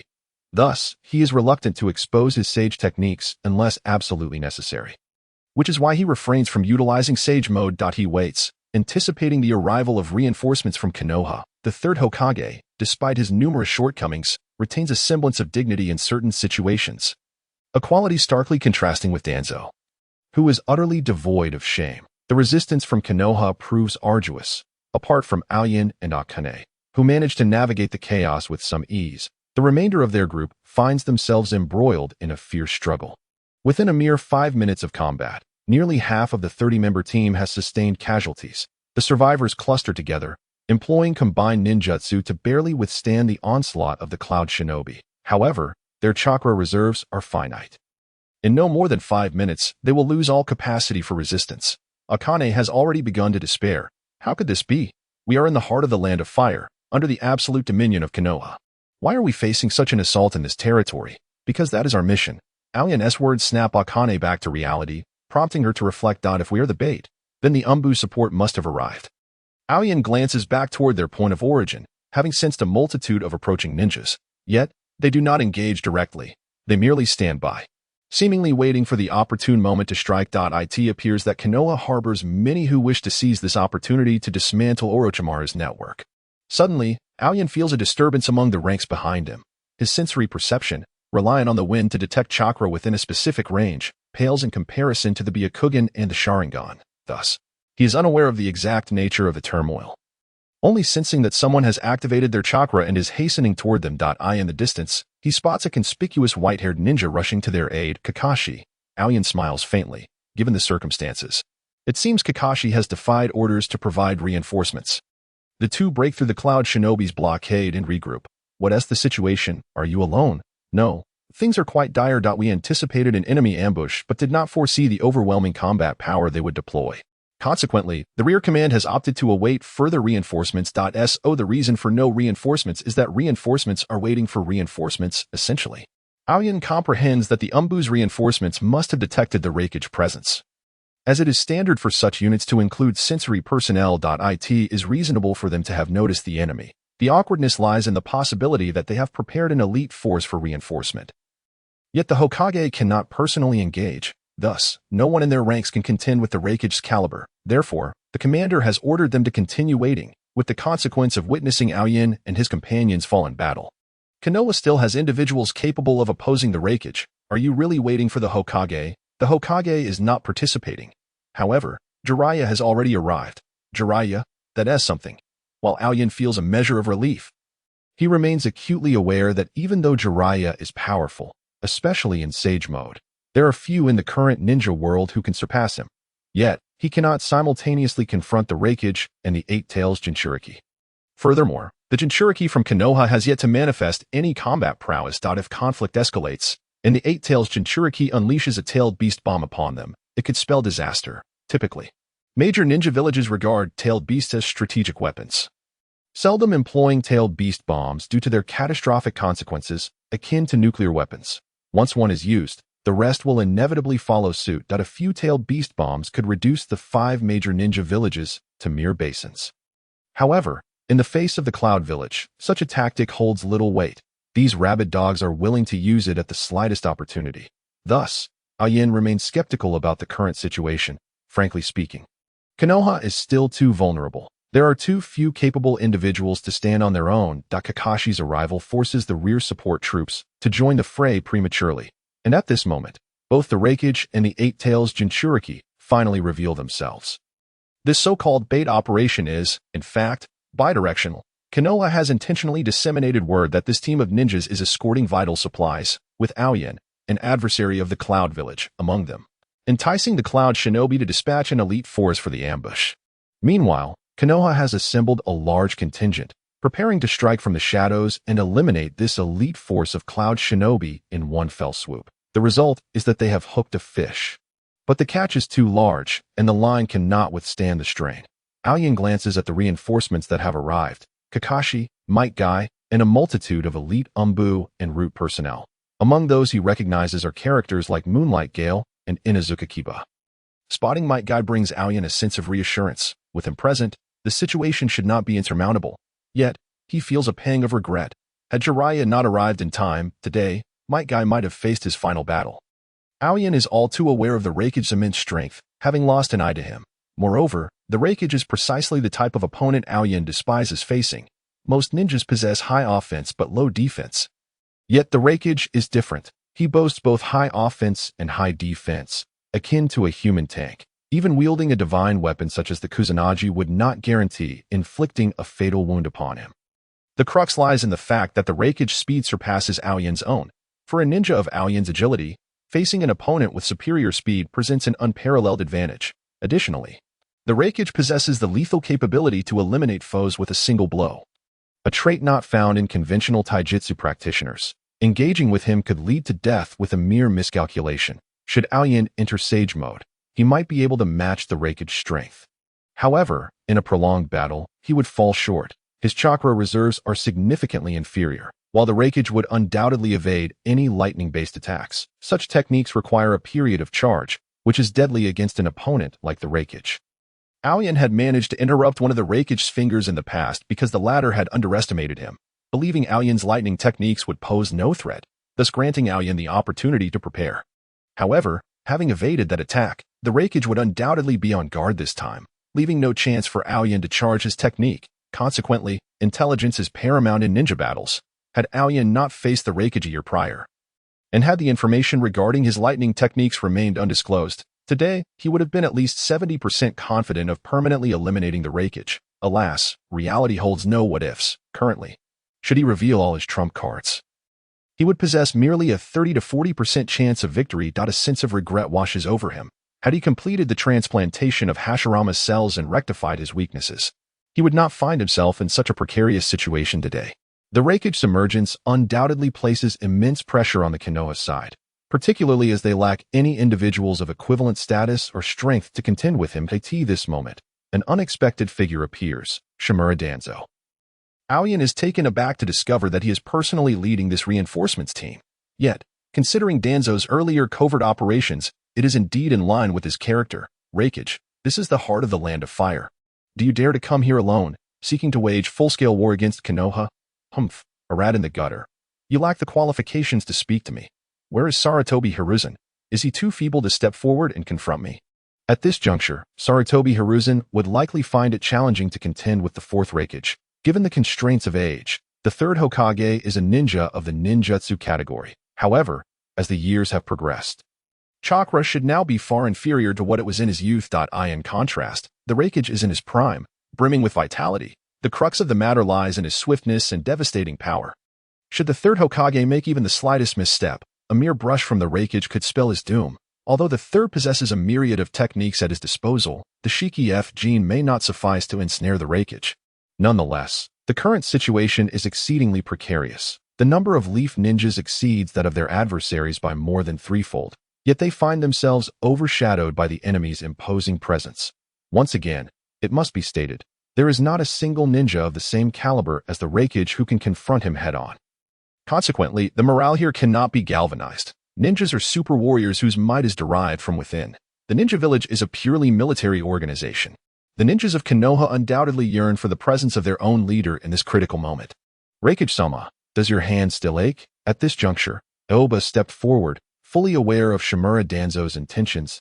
If it is a matter of stalling for time, he too can acquiesce that in this tense atmosphere, whoever steps into the spotlight can augment their reputation. Danzo, in his attempt to bolster his standing, was swiftly put in his place by the Raikage with the remark of being a rat in the gutter. This is also the greatest weakness of the root leader. For the Raikage's words ring true, he is indeed a rat in the gutter. While Danzo enjoys a measure of notoriety among the J-nin, his recognition pales in comparison within the entire ninja village. Few are even aware of his existence. Aoba struggled to comprehend how a person like him could set his sights on the position of Hokage. If one aspires to govern this village, one must at least be known by its inhabitants. We need not delve into the adage that those who win the hearts of the people will seize power. In the world of ninjas, where strength resides within oneself, this notion does not hold entirely true. Of course, whether it is true or not is inconsequential, for Danzo lacks such influence. Aoba's emergence stirred a ripple among both the Cloud and Leaf ninjas. The Cloud ninjas were animated. This was only natural, as dozens of their own had perished at Aoba's hands. This was particularly poignant given that it was not during a time of war, where countless lives are lost and most remain oblivious to the identity of their killers. Aoba had personally slain a cadre of Cloud ninjas over the past 3 years, and many of those fallen certainly had relatives and friends in their village. Thus, among the incoming Cloud ninjas, half bore a personal vendetta against Aoba. Moreover, his enmity with the Raikage runs deep. In fact, Aoba had once escaped from the Raikage's clutches, even severing a finger in the process, a feat that should be regarded as remarkable within the entirety of the ninja realm. While it may not rival the legendary Yellow Flash's outright defeat of the Raikage, it is nonetheless a commendable achievement. In today's ninja world, being able to face the Raikage directly and even inflict harm upon him marks one as a prominent figure. Interestingly, Aoba has earned the moniker Sword of the Wind, though this title is known mainly outside of Konoha. Within the village, few are aware of it. In truth, 3 years have passed, and the number of those in Konoha who recognize him is quite limited. Let alone the title of Sword of the Wind. He has become almost invisible within the village. It is unnecessary to elaborate on the origins of such obscurity. Notably, Aoba bears a resemblance to the former Konoha White Fang. Both wield swords and embody the archetype of swift, lethal ninjas. Danzo's fear of the emergence of a second White Fang in Konoha is palpable, leading him to suppress Aoba's numerous achievements. Aside from the files seen by the Hokage, only a select few, such as Kakashi and Might Guy, are privy to Aoba's history with the Cloud Ninjas. Aoba had no intention of stepping into the limelight, but upon witnessing Danzo's embarrassment, he swiftly altered his course. If no one else would seize this opportunity to bolster their reputation, he would take it upon himself to do so. Although in Konoha, reputation may not hold much weight, especially for a civilian ninja, where it can even serve as a death sentence. Aoba is not the same as the former White Fang. The impact of Danzo's previous tactics on him is entirely different than on the White Fang. Furthermore, Aoba harbors ambitions to cultivate his own influence within Konoha. Thus, he resolves to leverage this opportunity to make a grand entrance. Should the situation become untenable, he is prepared to enter Sage mode and confront the Raikage head-on. If he is to engage, he intends to do so in grand fashion. You are Aokawa Aoba. I have heard you are the most skilled swordsman among the ninjas of Konoha after Lord White Fang. What does this imply? That the Raikage's little finger was severed by him? It seems so. Moreover, his right eye must have been injured by the Raikage as well. Is that true? I know this guy. He was just a Chunin, wasn't he? That was 3 years ago. He has been stationed at the border of the Land of Fire for 3 years, reportedly clashing with the Cloud Ninjas dozens of times. His swordsmanship is formidable, and he even survived injuries inflicted by the Raikage. Why is such an impressive individual unknown within the village? I only just learned of him today. I am not certain. I have heard he was recently promoted to Chunin. The Raikage's impression of Aoba is unmistakably clear. He had once overstepped, nearly suffering a devastating blow from Aoba's peculiar ninjutsu. Fortunately, his experience allowed him to evade most of the damage. Though he still lost a small finger on his right hand, for him, the loss of a little finger is not particularly significant.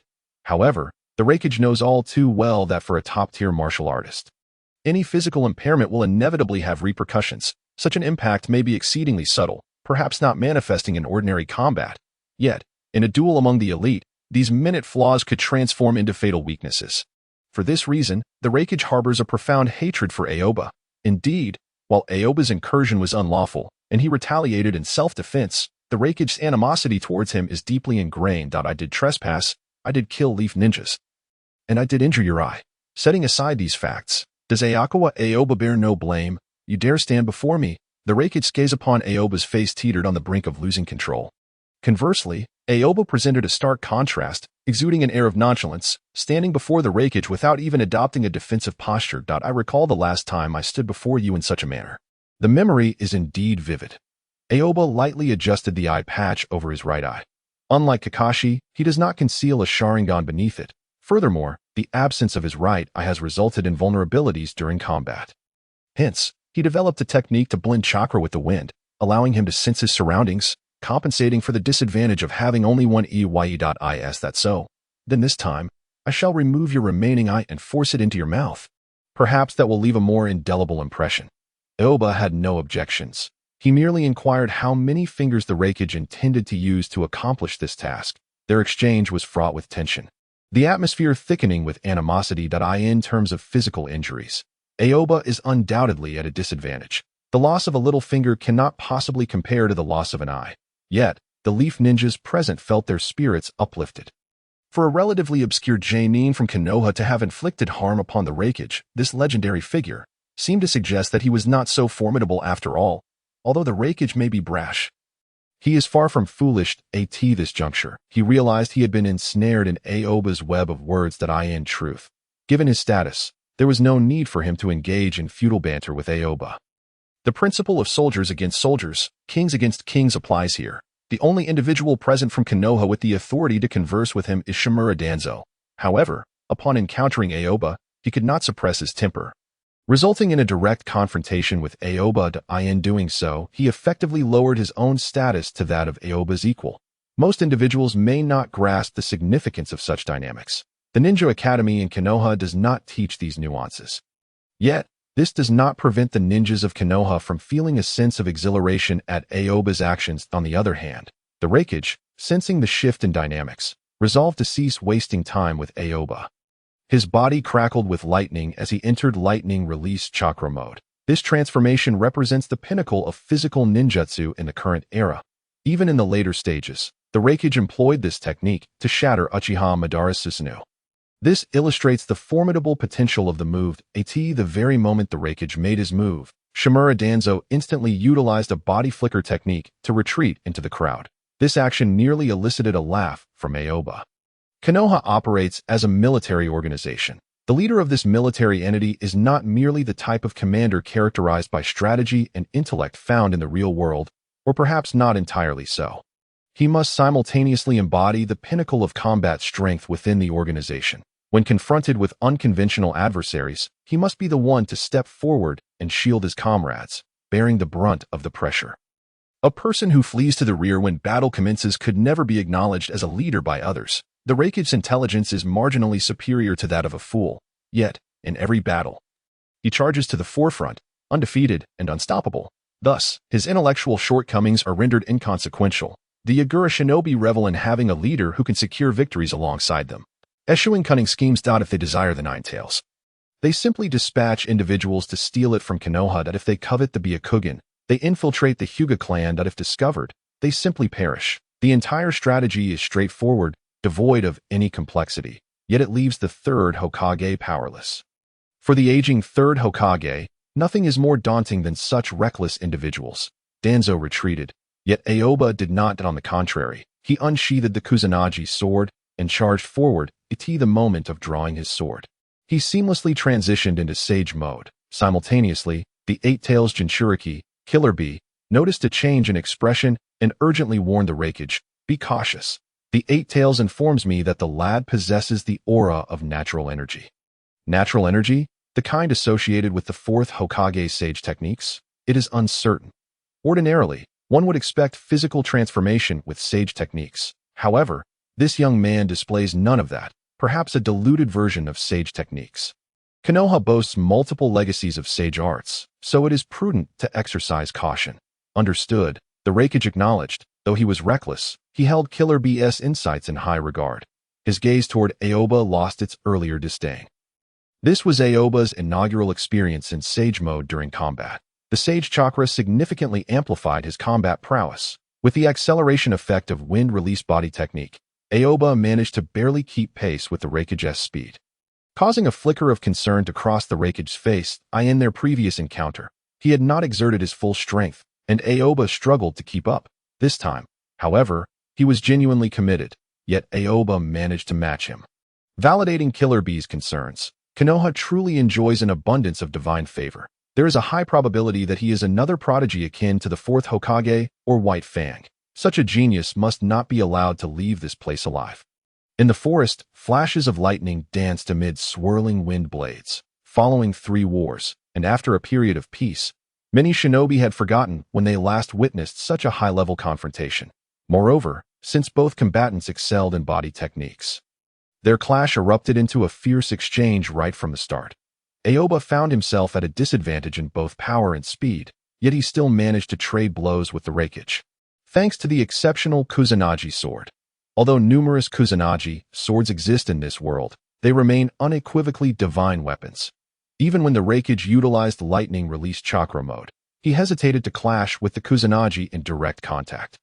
Previously, Aoba's wind blades had failed to harm him because the ordinary ninja blades he wielded could not conduct chakra, forcing him to release chakra from his hands to envelop the blade, infusing it with wind elements to form his own wind release body technique. At that time, his chakra was not augmented by the ninja blade.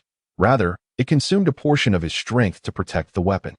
Now, with the Kusanagi sword, a top-tier divine weapon, chakra could be transmitted directly through the blade. His chakra intertwined with that of the Kusanagi, reinforcing one another, rendering the sword even more fearsome in actual combat.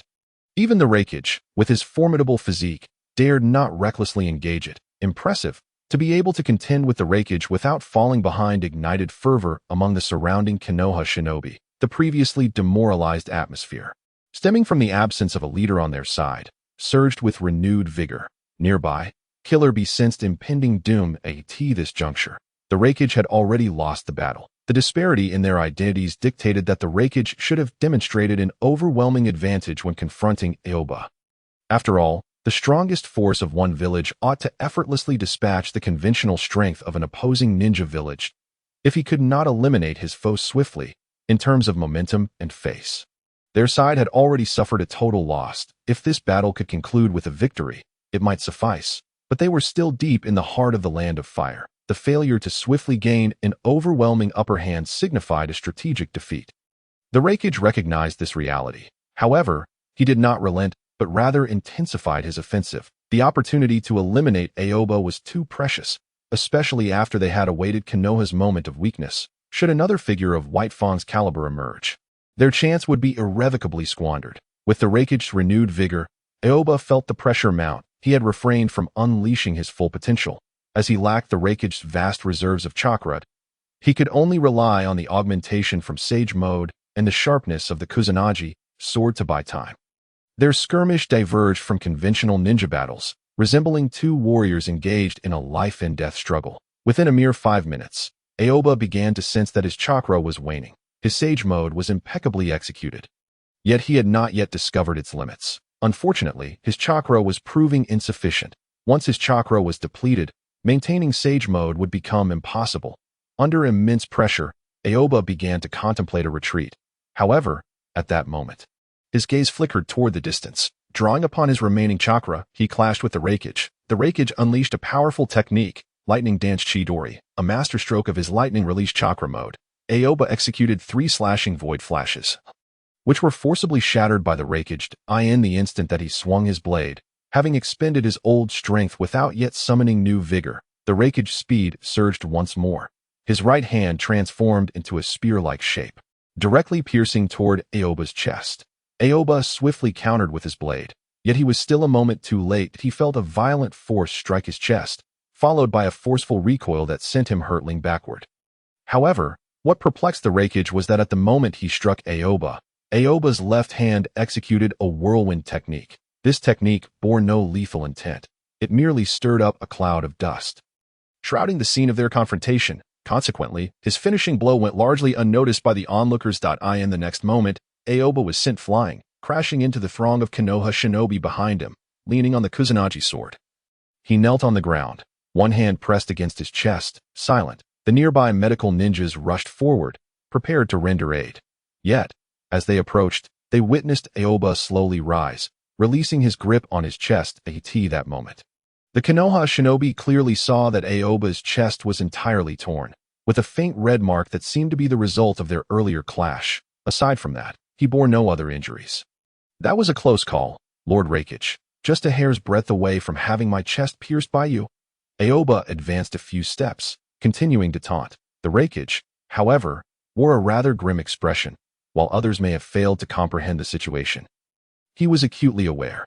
His previous strike had undoubtedly connected with Aoba's chest. Although Aoba had managed to defend with the Kusanagi sword, preventing a complete penetration, he was certain that his strike had shattered Aoba's ribcage. Even if Aoba survived, he would be rendered incapacitated. Yet now, it appeared he had emerged unscathed. Such an anomaly left the Raikage in disbelief. He understood that Aoba must have employed some sort of trick. The dust he had raised at the end was undoubtedly a cover for his maneuver. However, lacking Byakugan, the Raikage had failed to discern precisely what Aoba had executed during his flight, regardless of the nature of the technique. It must surely harbor astonishing secrets. The other party does not even trust the people of Konoha, requiring such means to mask their intentions. The intent to kill surged violently within Raikage's heart. Yet simultaneously, his wariness deepened as he cast a glance at his right hand, which now bore only 3 fingers. Previously, Raikage had successfully struck Ao's chest with a powerful blow, but in that moment, Ao's sword had also reached him. If the battle had persisted, it would have meant Ao's demise and the loss of Raikage's hand. Having already secured the advantage, Raikage naturally would not trade such a loss for victory against Ao. As a renowned body technique user among the shadows, losing his right hand would be a devastating blow. Thus, he opted for a swift retreat, seeking victory without injury. Based on their previous encounters, this decision seemed sound. Yet, unexpectedly, at that final moment, Ao's sword had suddenly quickened. Ultimately, Rakich's right hand suffered yet another severed finger. Counting the last occasion, when the peculiar lightning release technique had severed his pinky, he had now lost 2 fingers in 2 consecutive confrontations with Ao. This record stood as a profound humiliation in his life. The most critical aspect was that that young man had somehow managed to recover from his injuries, consequently, to the outside world. It appeared as though Ao had only suffered a torn garment at his chest, while Rakich had lost a finger. This battle, astonishingly, was a loss for him. How remarkable to have defeated the Rakich, but it was merely the loss of a finger. Rakich still retained combat prowess. However, Ao had also emerged unscathed. Indeed, this singular achievement was already extraordinary. This was a direct confrontation, one-on-one. Even the esteemed White Fang of the past might not have accomplished such a feat. How formidable.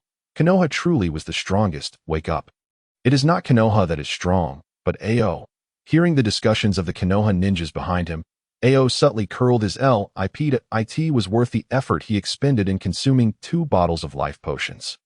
It appeared that his participation in this battle had yielded results. These individuals were unaware that Ao's chakra was nearly depleted. If Rakich wished to continue, he would have to flee.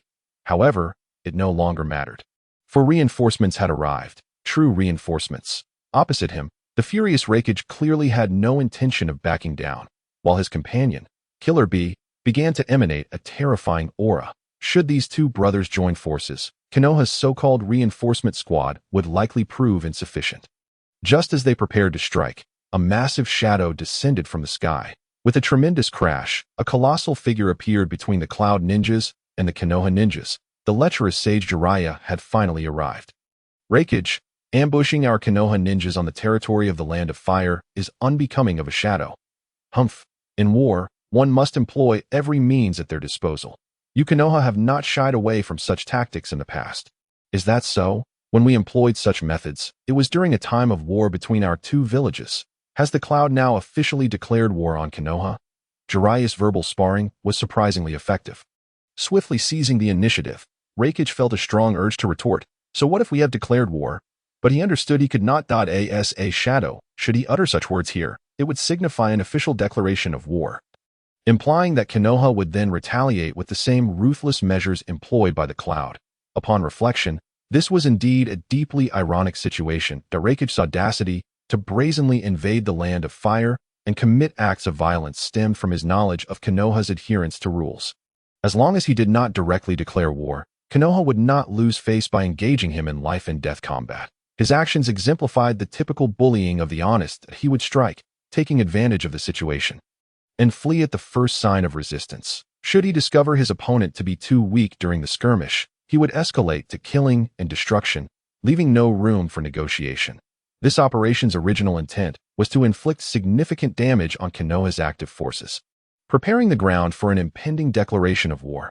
Unfortunately, this strategy had failed to yield results. Not only had he failed to inflict significant harm on Konoha's active forces, but he had found himself at a disadvantage instead. It might sound harsh, but the over 20 Konoha ninjas who had suffered casualties previously were, in terms of value, perhaps not worth as much as Rakich's severed finger. Now, if he dared to declare war outright, the legendary Sannin of Konoha would likely pursue him to the bitter end. Rakich, having experienced the Third Great Ninja War, understood that Konoha's Sannin were undoubtedly shadows of exceptional caliber. The outcome of a confrontation with them was uncertain. Moreover, with the home field advantage, the longer the engagement continued, the more perilous his situation would become. Jiraiya, too, did not rush, merely standing at a height, subtly applying pressure on the Cloud Ninjas. One of Konoha's few high-end combatants. Jiraiya had roamed far and wide, pursuing the so-called child of prophecy. Many understood why he was reluctant to return to Konoha, yet no one was willing to voice it. Nevertheless, when the moment called for it, he would still show respect to the third Hokage.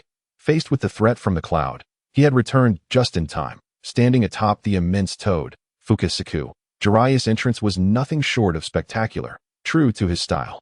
However, this appearance left Ao feeling somewhat awkward, as Jiraiya's arrival overshadowed the momentum he had built earlier. The Konoha ninjas present now began to chant the name of the Sannin, Jiraiya.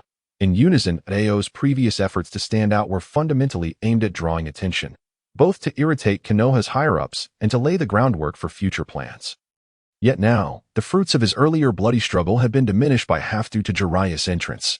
Jiraiya seemed to sense something. Turning to glance at Ao realized that he had been noticed. As the last Konoha ninja adept in Sage mode, Jiraiya would undoubtedly perceive the natural energy Ao had summoned, albeit briefly yet intensely. However, it was evident that now was not the time for such discussions. Jiraiya merely cast a glance before continuing to confront Raikage and Killer Bee that if at full strength, Jiraiya would stand little chance against those two. His Sage mode was too slow and ineffective against a high-speed ninja like Raikage. Yet, after his battle with Ao, Raikage was not without his own exhaustion, compounded by the loss of a finger, which had undeniably diminished his strength. Though Killer Bee remained as a backup, he too was not invincible. Konoha possessed tailed beasts as well. While Konoha's tailed beasts could not be recklessly deployed at this time, the Cloud was unaware of this fact. Raikage was reluctant to concede, but his guards were already urging him to reconsider. Jiraiya's arrival signified that more Konoha ninjas would soon join the fray. This was the land of fire. They had only their current forces. Should they fall into a Konoha encirclement, Raikage's elite squad risked annihilation. Their prior tactic had been to concentrate their superior forces to inflict substantial damage on Konoha before retreating before the opposition could respond. However, the Blitzkrieg strategy had now failed. It was time for them to withdraw. Raikage understood this all too well, though he struggled to accept that his carefully devised plan had culminated in such a humiliating outcome that in both strategic and personal combat, he had suffered a complete defeat. All thanks to that Konoha ninja named Aokawa Aoba that a strong impulse surged within Raikage, a desperate desire to eliminate Ao at all cost.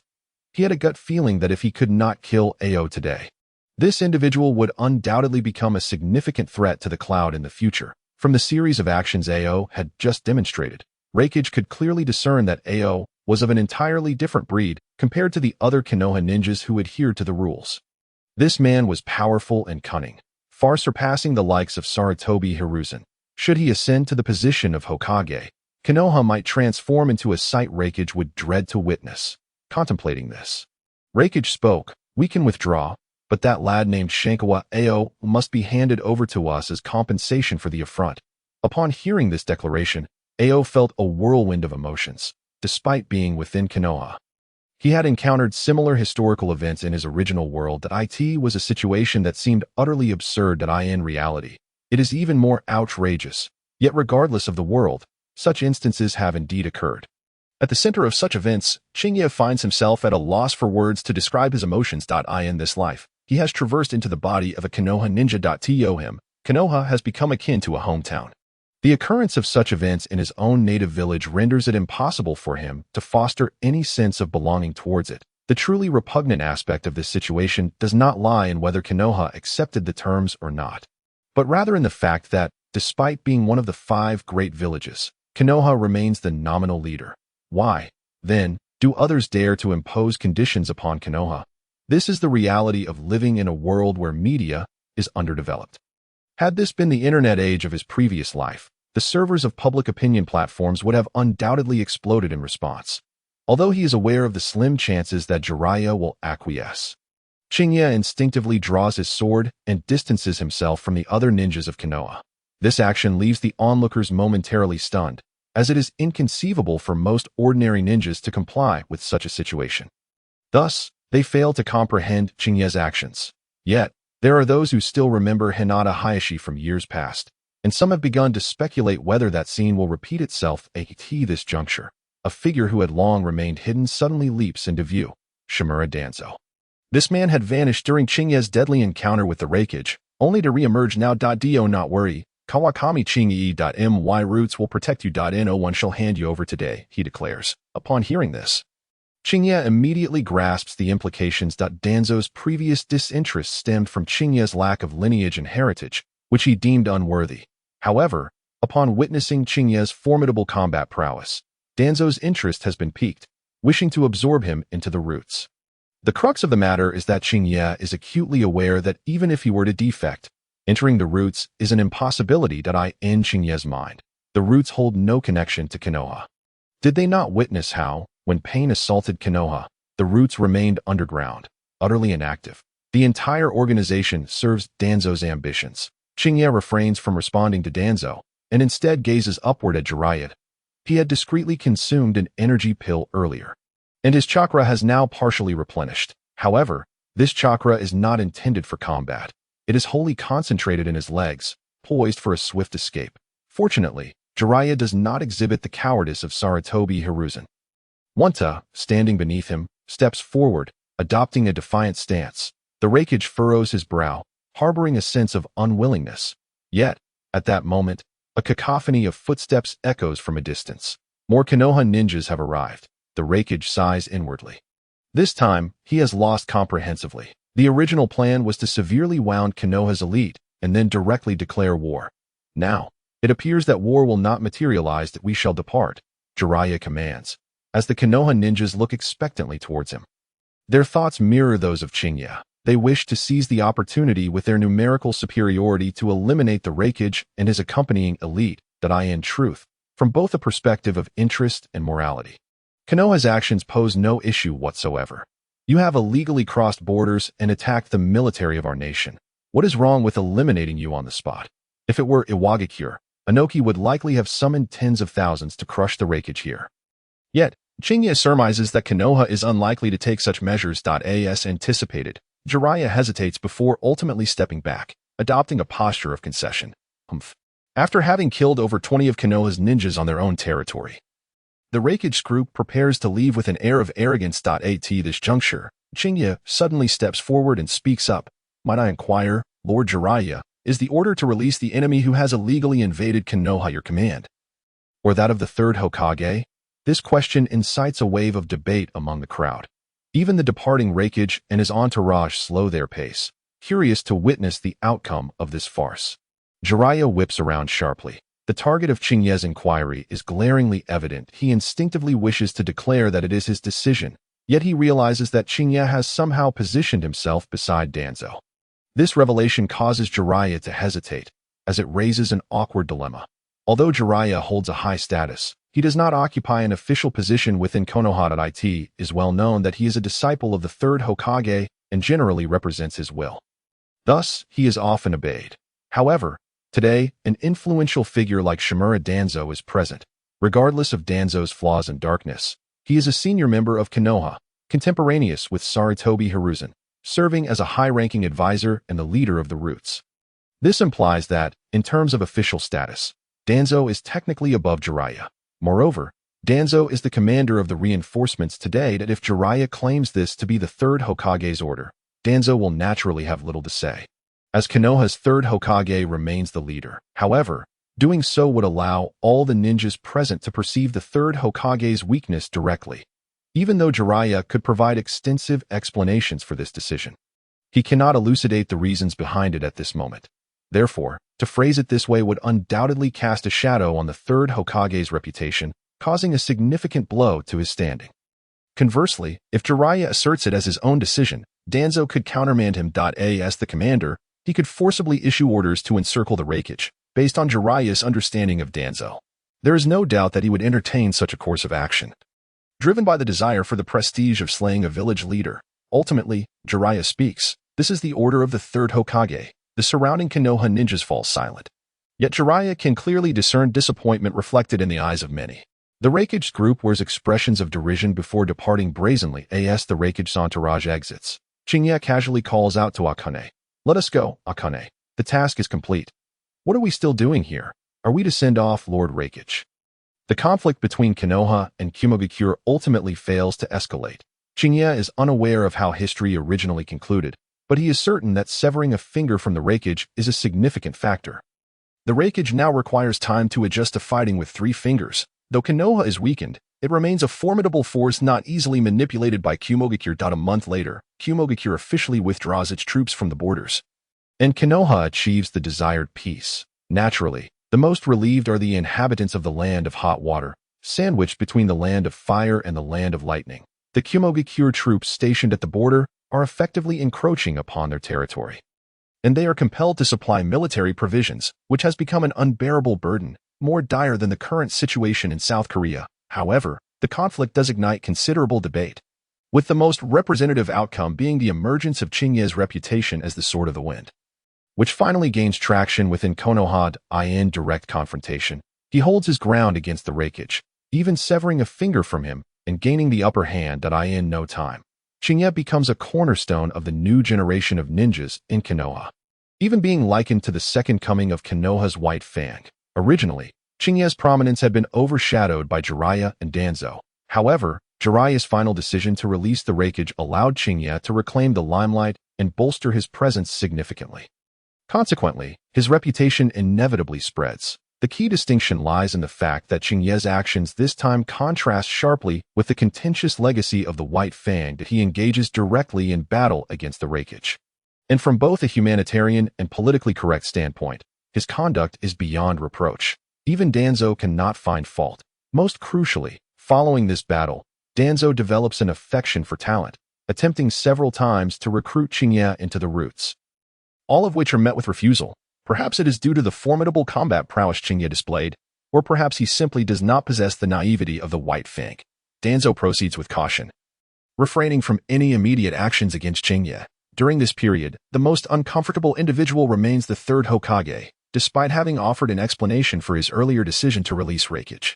He merely cited the village's difficult circumstances, emphasizing his desire for peace and a reluctance to see his fellow ninjas sacrificed. However, one must acknowledge that such post-facto rationalizations pale in comparison to the immediate shock of witnessing the event unfold. Were it not for his years in power and the considerable reputation he has amassed, that incident would likely have drawn vehement criticism. Fortunately, after a period of cooling down, the residents of Konoha have begun to gradually forget about the incident. As human beings are inherently forgetful, in the underground laboratory of the Aoi clan in Konoha, Aoi unleashed a burst of flames, incinerating a grotesque mass of flesh and plant matter that twisted and proliferated before him. The 79th experiment involving the fusion of Hashirama cells had ended in failure. Beside him, Yume diligently took notes. You truly intend to implant such a thing into yourself? It appears exceedingly perilous. Aoi's prior project involved merging his own cells with those of Hashirama, but it was undeniable that his cells would be swiftly devoured, leading to a frenzied proliferation of cells. He had attempted various methods to assist this fusion, yet the outcomes remained consistently disheartening. At this juncture, it seemed that relying solely on biological means to facilitate such a fusion was nearly impossible. However, he had also employed chakra as an auxiliary, yet to no avail. In truth, Aoi not only utilized chakra as assistance, but specifically harnessed yang-release chakra as a mediator. His original hypothesis was that Hashirama, being a natural sage, would resonate harmoniously with yang-natured chakra. It was conceivable that utilizing yang-release chakra might yield results. Yet, the outcome was that the infusion of yang-release chakra rendered Hashirama's cells even more active, morphing into a monstrous hybrid of flesh and plant. Aoi did not possess all chakra types. Nonetheless, in this world, lacking a specific attribute does not preclude one from utilizing techniques associated with that attribute. With training, it is possible to consciously transform one's chakra into a desired type, thereby executing ninjutsu. However, since ninjas are inherently agile, the sequence of transformation followed by technique execution diminishes practical applicability. Thus, the absence of a certain attribute does not imply an absolute inability to wield that chakra. It merely signifies an incapacity to employ such techniques effectively in combat. Although Aoi lacked yang-release chakra, he could still conduct similar experiments within the laboratory. To date, he had experimented with stimulating all chakra types, yet none had produced the desired effects. Aoi felt somewhat helpless. Hashirama's cells were a cheat in this world, but who could effectively utilize such a cheat depended on luck and the machinations of certain individuals. Just as Aoi prepared to conclude today's experiment, a new idea suddenly struck him. In addition to chakra, there was another form of energy he had yet to explore, natural energy. Thus, he readied for the 80th experiment. Yume never contradicted his decisions and promptly began preparations. Although she was not a ninja, she had learned a considerable amount of specialized knowledge from Aoi. Her various preparatory and supportive tasks were executed with remarkable ease. Aoi extracted a small sample of his blood and once again integrated it with Hashirama's cells. This time, Aoi forsook all biological neutralizers, for Hashirama's cells were overwhelmingly dominant. Most biological neutralizers would merely serve as nutrients for them. Therefore, Aoi directly infused natural energy and observed the results. Initially, Hashirama's cells became rapidly active, seeking to consume Aoi's cells. However, this time, Aoi cells contain natural energy, which hindered the process. Under normal circumstances, when ordinary cells come into contact with natural energy, they would transform into stone. Nevertheless, Hashirama, being a sage body, possessed cells capable of adapting to natural energy, rendering the entire process significantly smoother than previous experiments. Unfortunately, this state did not endure for long as the natural energy depleted. The frenzied proliferation re-emerged. After incinerating the experimental subject once more, Aoi did not feel disheartened. Rather, he experienced a surge of excitement. This experiment had finally yielded something distinctive. Although natural energy did not assist him in completing the experiment, it evidently had an impact. Given that White Zetsu had yet to intervene, this was already the best experimental outcome thus far. After concluding the experiment, a voice from above called out for Yume. Mama, where are you? I'm starving. Ah, Hyuka is back. Let us head upstairs. Hyuka had become increasingly acclimated to life in Konoha. Her formerly timid demeanor, fostered by her upbringing among the grass ninja, completely vanished, transforming her into a boisterous and carefree girl.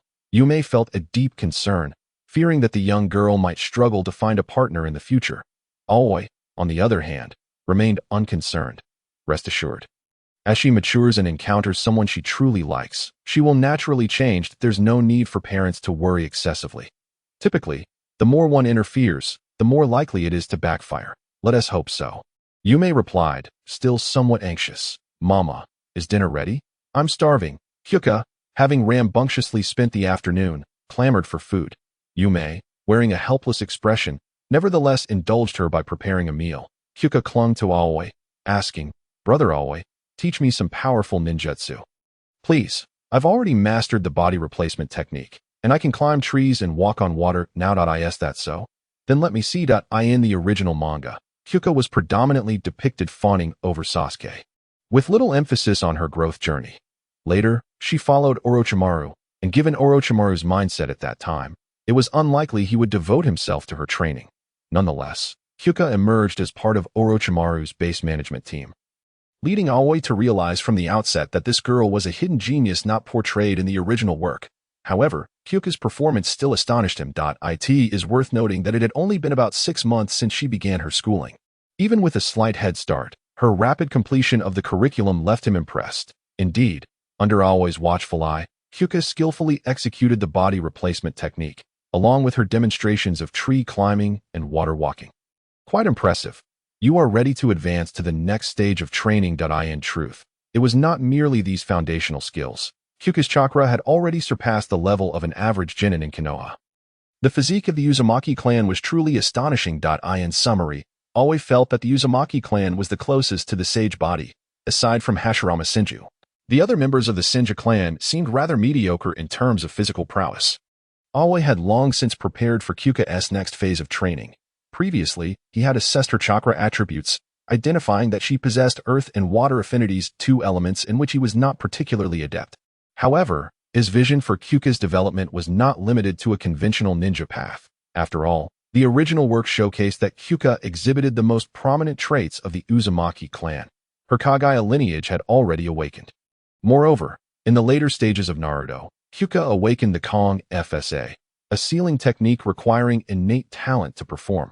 This indicated that Hyuka's true developmental trajectory should revolve around sealing techniques. In fact, in the Naruto universe, when employed effectively, high-level sealing techniques can rival the combat power of pure ninjutsu. In terms of potential, they may even far exceed conventional elemental ninjutsu. After all, the sealing techniques of the Uzumaki clan may very well touch upon the realm of the Shinigami. Furthermore, during Aoi's last transaction, he acquired a wealth of sealing technique materials from Orochimaru, which prepared him for such endeavors. It was inevitable that they would encounter tailed beasts in the future. Conventional ninjutsu would prove ineffective against the overwhelming force of tailed beasts. However, the Uzumaki clan's Kong FSA and Bagua sealing techniques were specifically designed to counter tailed beasts. At that moment, Hyuka would be his trump card. Soon, Hyuka began to regret her decision. Compared to the physical training of climbing trees and walking on water, the study of sealing techniques necessitated an extensive amount of specialized knowledge. In essence, Hyuka would need to commence her learning from a wealth of theoretical material. Heaven help her, for in school, Kyuka's greatest dread was precisely these convoluted theoretical classes. Initially, I had envisioned returning home to acquire some formidable skills to impress my companions. However, to my dismay, I found myself confronted with the necessity of studying the very theoretical courses I despised the most. The theories were abstruse and perplexing, even more soporific than the will of fire taught in school. Nevertheless, there was no turning back. I had already committed myself, and Aoba and I had agreed as well. Now, any thoughts of regret were futile. The only form of resistance I had was to linger outside after school, for once I returned home, my life of monotonous study would commence. Xianglin's studies had entered a steady rhythm, and Aoba was seizing every fleeting moment to enhance his skills. After mastering Sage Mode, his need for conventional ninjutsu had significantly increased. After all, beneath the Sage Mode, even the most ordinary ninjutsu could become extraordinarily fearsome. Common ninjas had limited access to ninjutsu. Typically, they would accumulate points through missions and exchange them for techniques from the higher-ups in Konoha. Completing advanced missions could also yield ninjutsu as rewards, along with spoils from battles. Yet, Aoba required neither of these. He had his own channel, Kakashi.as, a renowned elite jonin of Konoha. Kakashi possessed a repertoire of ninjutsu that might rival, if not surpass, that of the third Hokage. Concert chakra. Aoba had primarily relied on taijutsu in combat. However, with the advent of Sage Mode, the potency of ninjutsu surged dramatically. Thus, he sought to learn a considerable amount of ninjutsu from Kakashi to diversify his combat techniques. Of course, he did not take advantage of Kakashi without offering something in return. He gifted Kakashi 2 life potions, which, if utilized effectively in combat, were akin to a second chance at life. Notably, these potions bore no side effects. They're worth equating to that of some conventional ninjutsu. Simultaneously, Aoba embarked on the endeavor of mastering one of the most renowned ninjutsu in the series, Rasengan. The original concept of Rasengan stemmed from tailed beast bombs, involving the extreme compression of chakra before release. However, in reality, ninjas were incapable of achieving such feats, as no human could possess chakra on the immense scale of a tailed beast, even if one could.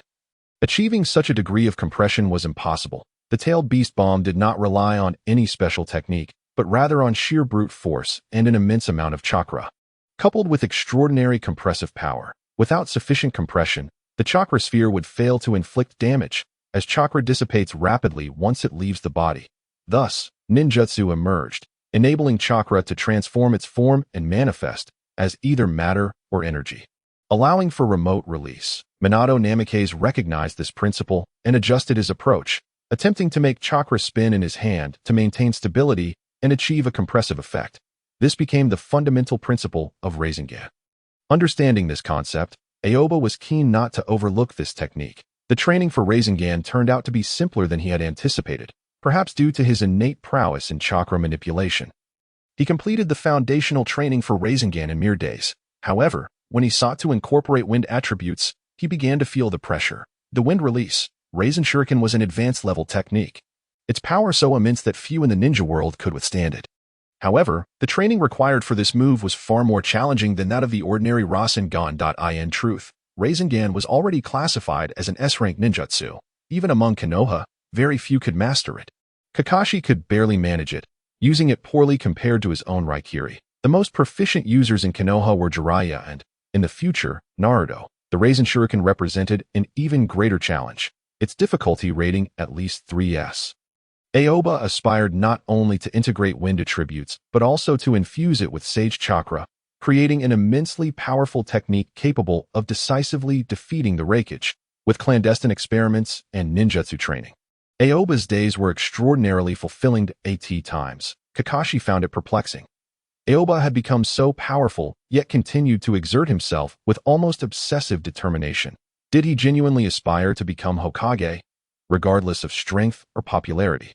I undoubtedly possessed the qualifications to compete for the position of Hokage in the future.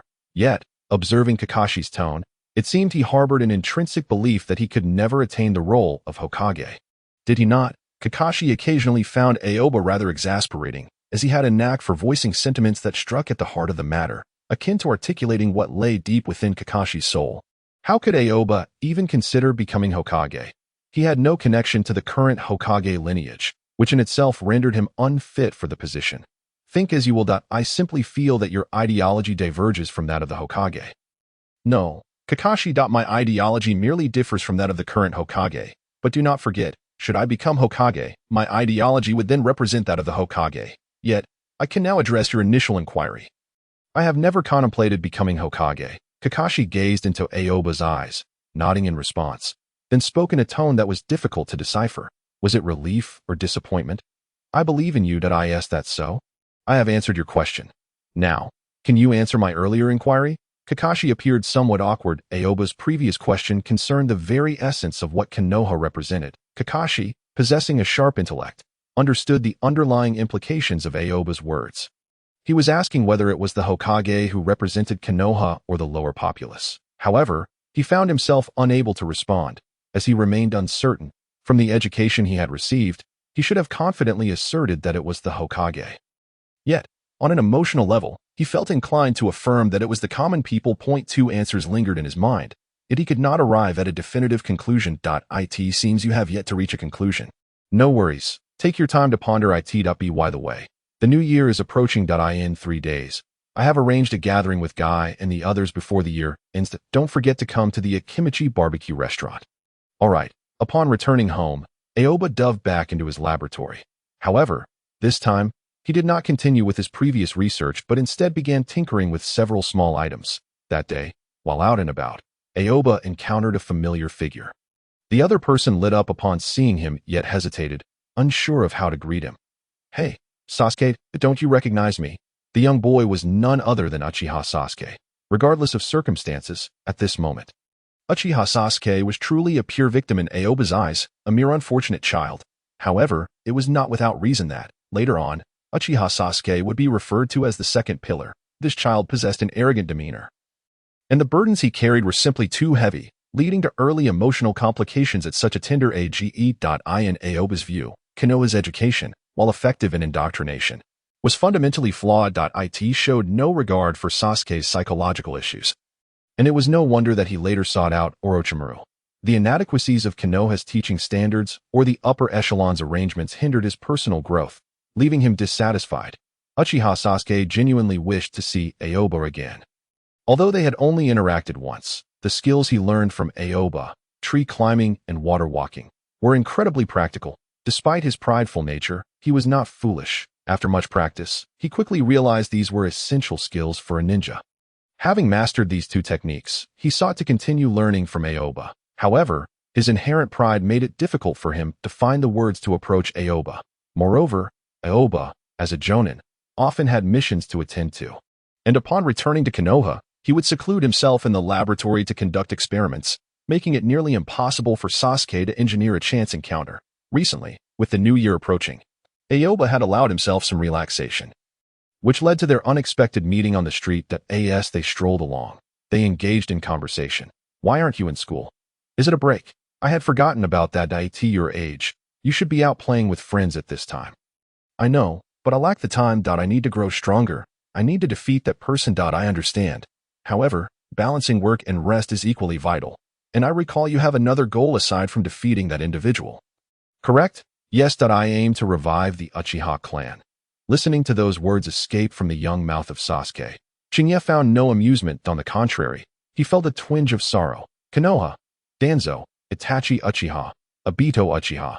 These individuals collectively orchestrated that tragic event, leaving this child before him to bear the consequences. Shinya could scarcely fathom how this child managed to fall asleep each night. So, do you know how to restore the Uchiha clan?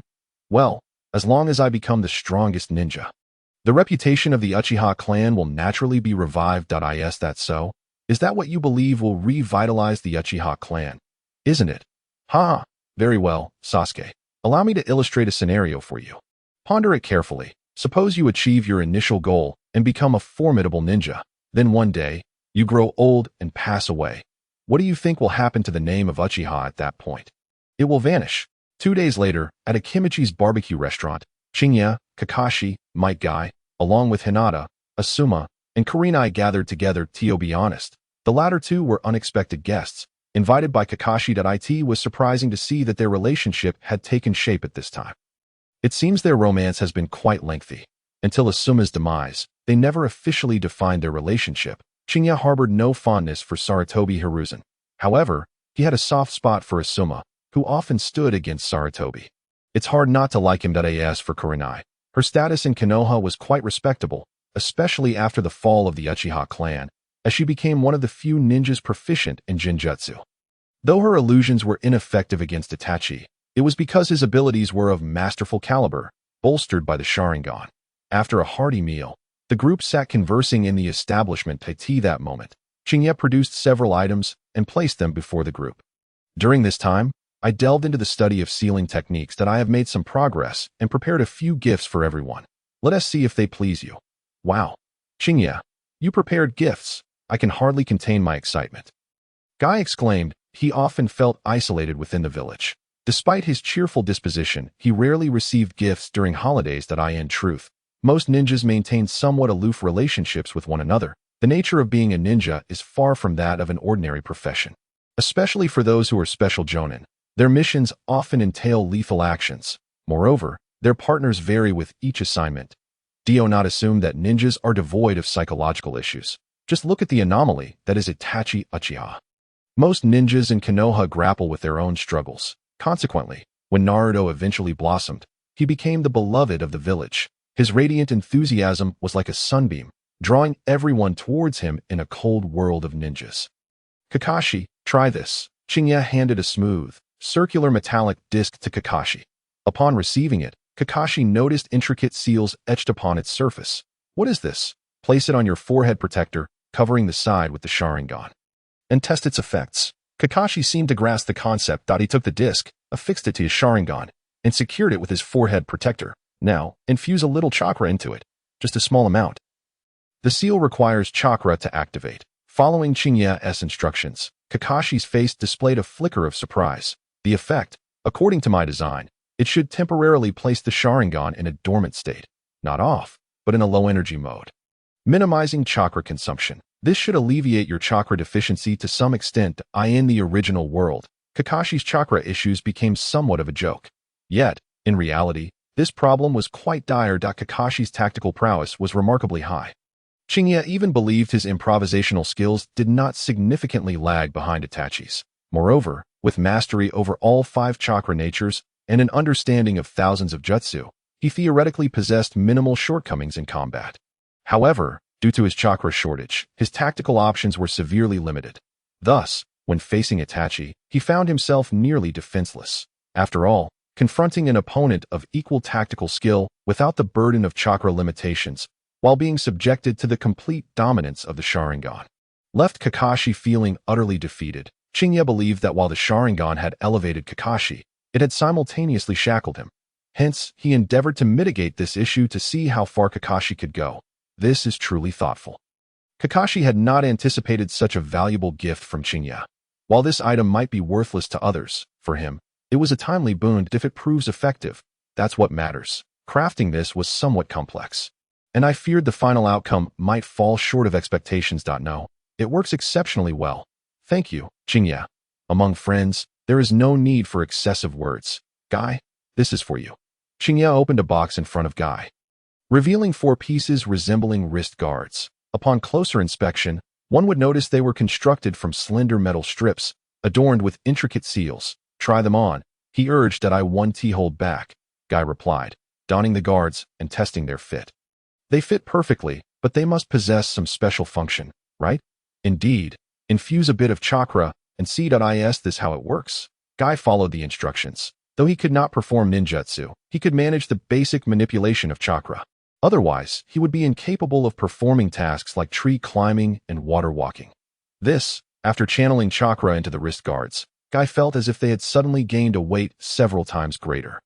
They were weighted wrist guards, without any additional effects, designed for physical training. By infusing a small amount of chakra, the guards would become exceedingly heavy under the effect of the seals, while they could not be used in battle and offered limited defense.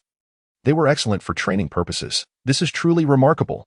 Chingya, you were incredibly considerate. I have always been troubled by my weight training. I wanted something compact and convenient for burden training, and these wrist guards have completely resolved my issue.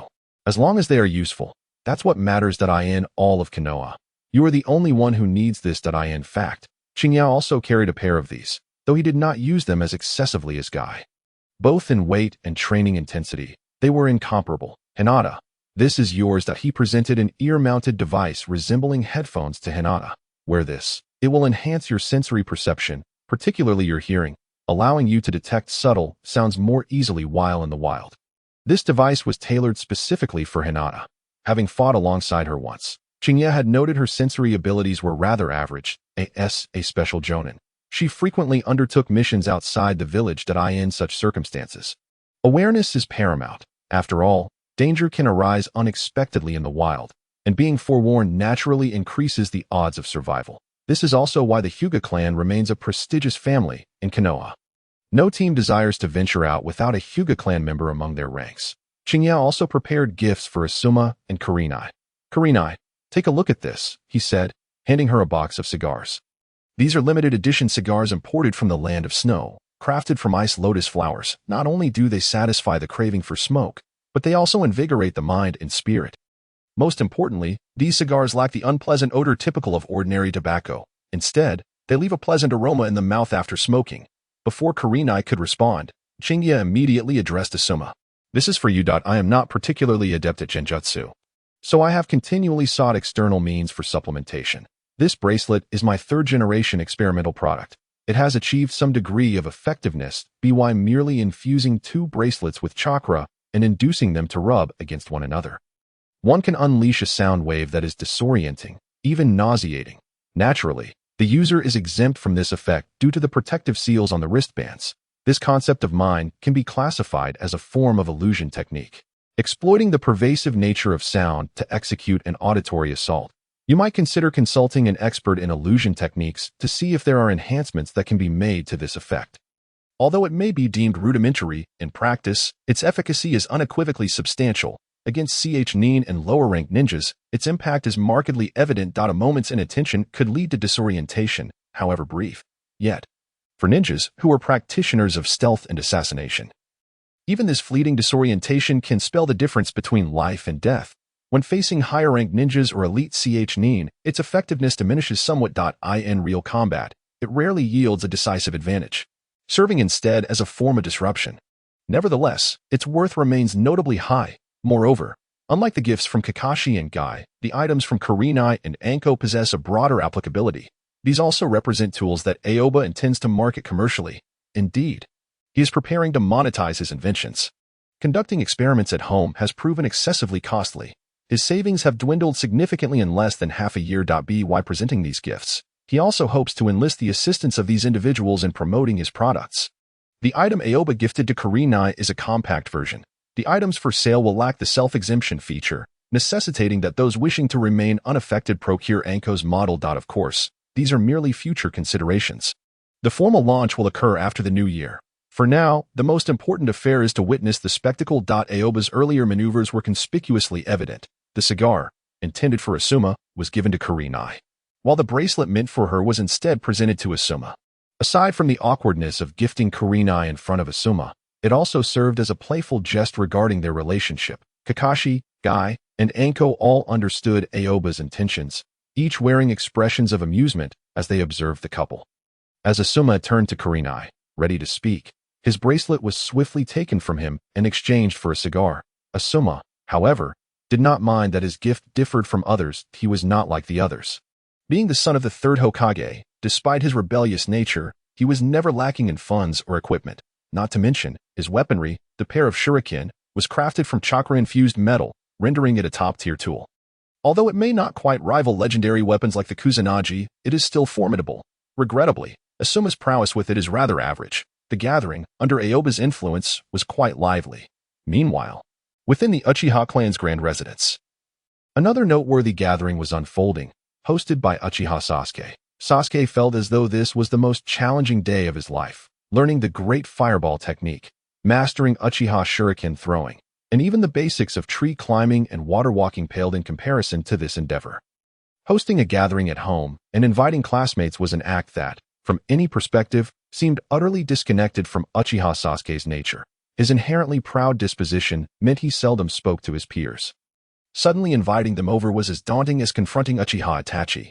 Yet here he was, undertaking this task, driven by the promise that if he succeeded and persevered, he would be taught a technique powerful enough to defeat Itachi. Sasuke believed this, thus he steeled himself for this venture. In truth, the most anxious party within the village of Konoha was not Sasuke, but the Hokage's office. Sarutobi Hiruzen, upon learning of Sasuke's invitation to his classmates, promptly dispatched Umbu to monitor the situation. Sasuke was a figure of immense significance, not for his own sake, but as a tether to Uchiha Itachi. Should anything happen to Sasuke, Itachi's advantageous position would be irrevocably compromised. Consequently, Konoha's scrutiny of Sasuke was beyond imagination, closely observing his every move while simultaneously constraining his growth and strength. Indeed, Sasuke's abilities were under Konoha's stringent oversight. The reasons for this were rooted in the palpable anxiety of certain individuals. However, more alarming than Sasuke's potential growth was the realization that he had begun to forge his own network of relationships. For Hiruzen, this was far more unsettling than the prospect of Sasuke awakening his Sharingan. Consequently, the elderly Hokage opted to forego returning home that night, instead remaining fixated on the crystal ball, intently watching the Uchiha estate. Inside the Uchiha residence, Konoha's Elite 12 were gathered, despite their surprise at Sasuke's invitation. All had arrived after consulting their parents. Many of the parents had thoughtfully ensured their children brought an assortment of snacks and treats. Organizing a gathering can be quite laborious. Anticipating that Sasuke, as a child, might overlook details, they took the initiative to assist him. This turned out to be a valid assumption, as Sasuke indeed struggled with such matters. "Hey, Sasuke, I never expected your home to be so spacious. Don't you feel lonely living here all by yourself?" Naruto, ever the boisterous one, remarked that in this world, his rapport with Sasuke was far more amicable than in the original narrative. This was primarily due to Aoba's guidance, during which Naruto had observed from the sidelines. Later, Aoba permitted him to train alongside Naruto, and they quickly became friends. While Sasuke may verbally deny it, his occasional gestures of sharing lunch reveal that he values his friendship with Naruto. Yet, the proud boy would never openly concede. What is there to fear? Although the place is filled with vengeful spirits, they pose no threat to me. Sasuke's words caused a chill to sweep through the hall. Shikamaru, previously languid, now regarded Sasuke with surprise. This evening, Sasuke's demeanor made Shikamaru realize that his previous perceptions of Sasuke had been utterly misguided. The orphan of the Uchiha clan exhibited a level of intellect and execution far beyond expectations. However, something still felt amiss. Shikamaru could not believe he had misjudged so drastically. Yet, Sasuke's performance was indeed astonishing. Thus, only one conclusion emerged. Someone was aiding him. Indeed, someone was discreetly assisting Uchiha Sasuke in orchestrating this gathering. As the brains of the 12, Shikamaru's insights transcended those of the younger children. From a political standpoint, tonight's assembly brought together the most emblematic clans of Konoha, including the Uchiha, Nara, Yamanaka, Akimichi, Hyuga, and Inuzuka. Furthermore, both he and Choji were likely candidates for future clan leadership. Hinata, as the Hyuga clan's princess, attended with the protection of the previous generation's esteemed Hinata Niji. Additionally, there was the spiky-haired Naruto, whose significance was not lost on Shikamaru. He was the Jinchuriki of Konoha, a strategic asset for the entire village. Thus, one could assert that the future of Konoha was indeed convening around the orphan of the Uchiha clan. Shikamaru could even envision that many within Konoha would likely find themselves sleepless tonight. However, he could not fathom why his father had sent him. According to family tradition, they were supposed to side with the Hokage, and the Uchiha orphan was theoretically destined to remain distant from the Hokage's influence. Unless, Shikamaru shook his head, dismissing those perilous and complex thoughts that it was too troublesome and risky. Even contemplating it was unbearable. Perhaps it was best to indulge in some food instead. Regardless, Sasuke had certainly spared no expense this evening. Having ordered an array of luxurious and extravagant dishes from Konoha's finest establishments, one could observe Naruto and Choji, their mouths full, hardly managing to converse as they devoured their meals. Meanwhile, Ino and Sakura were vying for proximity to Sasuke. Speaking of Sakura, she was the sole exception in the gathering, the only pure-blooded civilian ninja among them, devoid of lineage or secret techniques. However, she was far from ordinary. Shikamaru knew well that Sakura excelled academically. Even when he applied himself, he might not surpass her. Thus, Sakura represented a rare talent, one suited for internal affairs. No, I mustn't overthink this. Shikamaru hastily seized a generous portion of beef from Choji's plate and stuffed it into his mouth. Completely oblivious to the menacing glare directed at him by Choji. The banquet, A group of children indulged in their meals, some consumed by jealousy, while the atmosphere remained exuberant. However, Uchiha Sasuke appeared somewhat distracted, contemplating what jutsu Aokawa Aoba might impart to him. Hey Sasuke, what are you thinking about? Eat up. This moonfish is truly delectable. If you don't eat it, I'll devour it all. Naruto's loud voice jolted Sasuke back to reality. Observing the dwindling food before him, he ultimately joined the fray for the meal. A gaggle of youngsters, in the prime of their appetites, had thoroughly consumed the substantial provisions he had prepared. Fortunately, Shikamaru and his family had brought along a plethora of snacks, allowing the group of boys and girls to enjoy both treats and conversation. Sasuke also noticed that the petite princess of the Hyuga clan had an astonishing capacity for food. The considerable mound of dishes near her seemed to vanish into her stomach with little fanfare. Furthermore, the young girl unabashedly flaunted her culinary conquests while surreptitiously glancing at Naruto. Tisich. So even Naruto has admirers, Sasuke internally scoffed, yet he noted this detail in his mind. Indeed, this was one of Aoi's stipulations, to observe the preferences and relationships among his classmates during their meal. And then there was Nara Shikamu. Aoi had specifically instructed that he could be consulted if any doubts arose. The Nara family had long served as advisors to Konoha, with the clan leader often assuming the role of instructor for the elite shinobi class, an esteemed position, to say the least.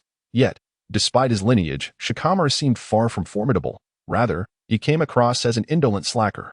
Sasuke found himself lamenting this disparity while diligently committing these observations to memory. As the night deepened, the children eventually prepared to return home. Sasuke escorted each of his classmates to the door.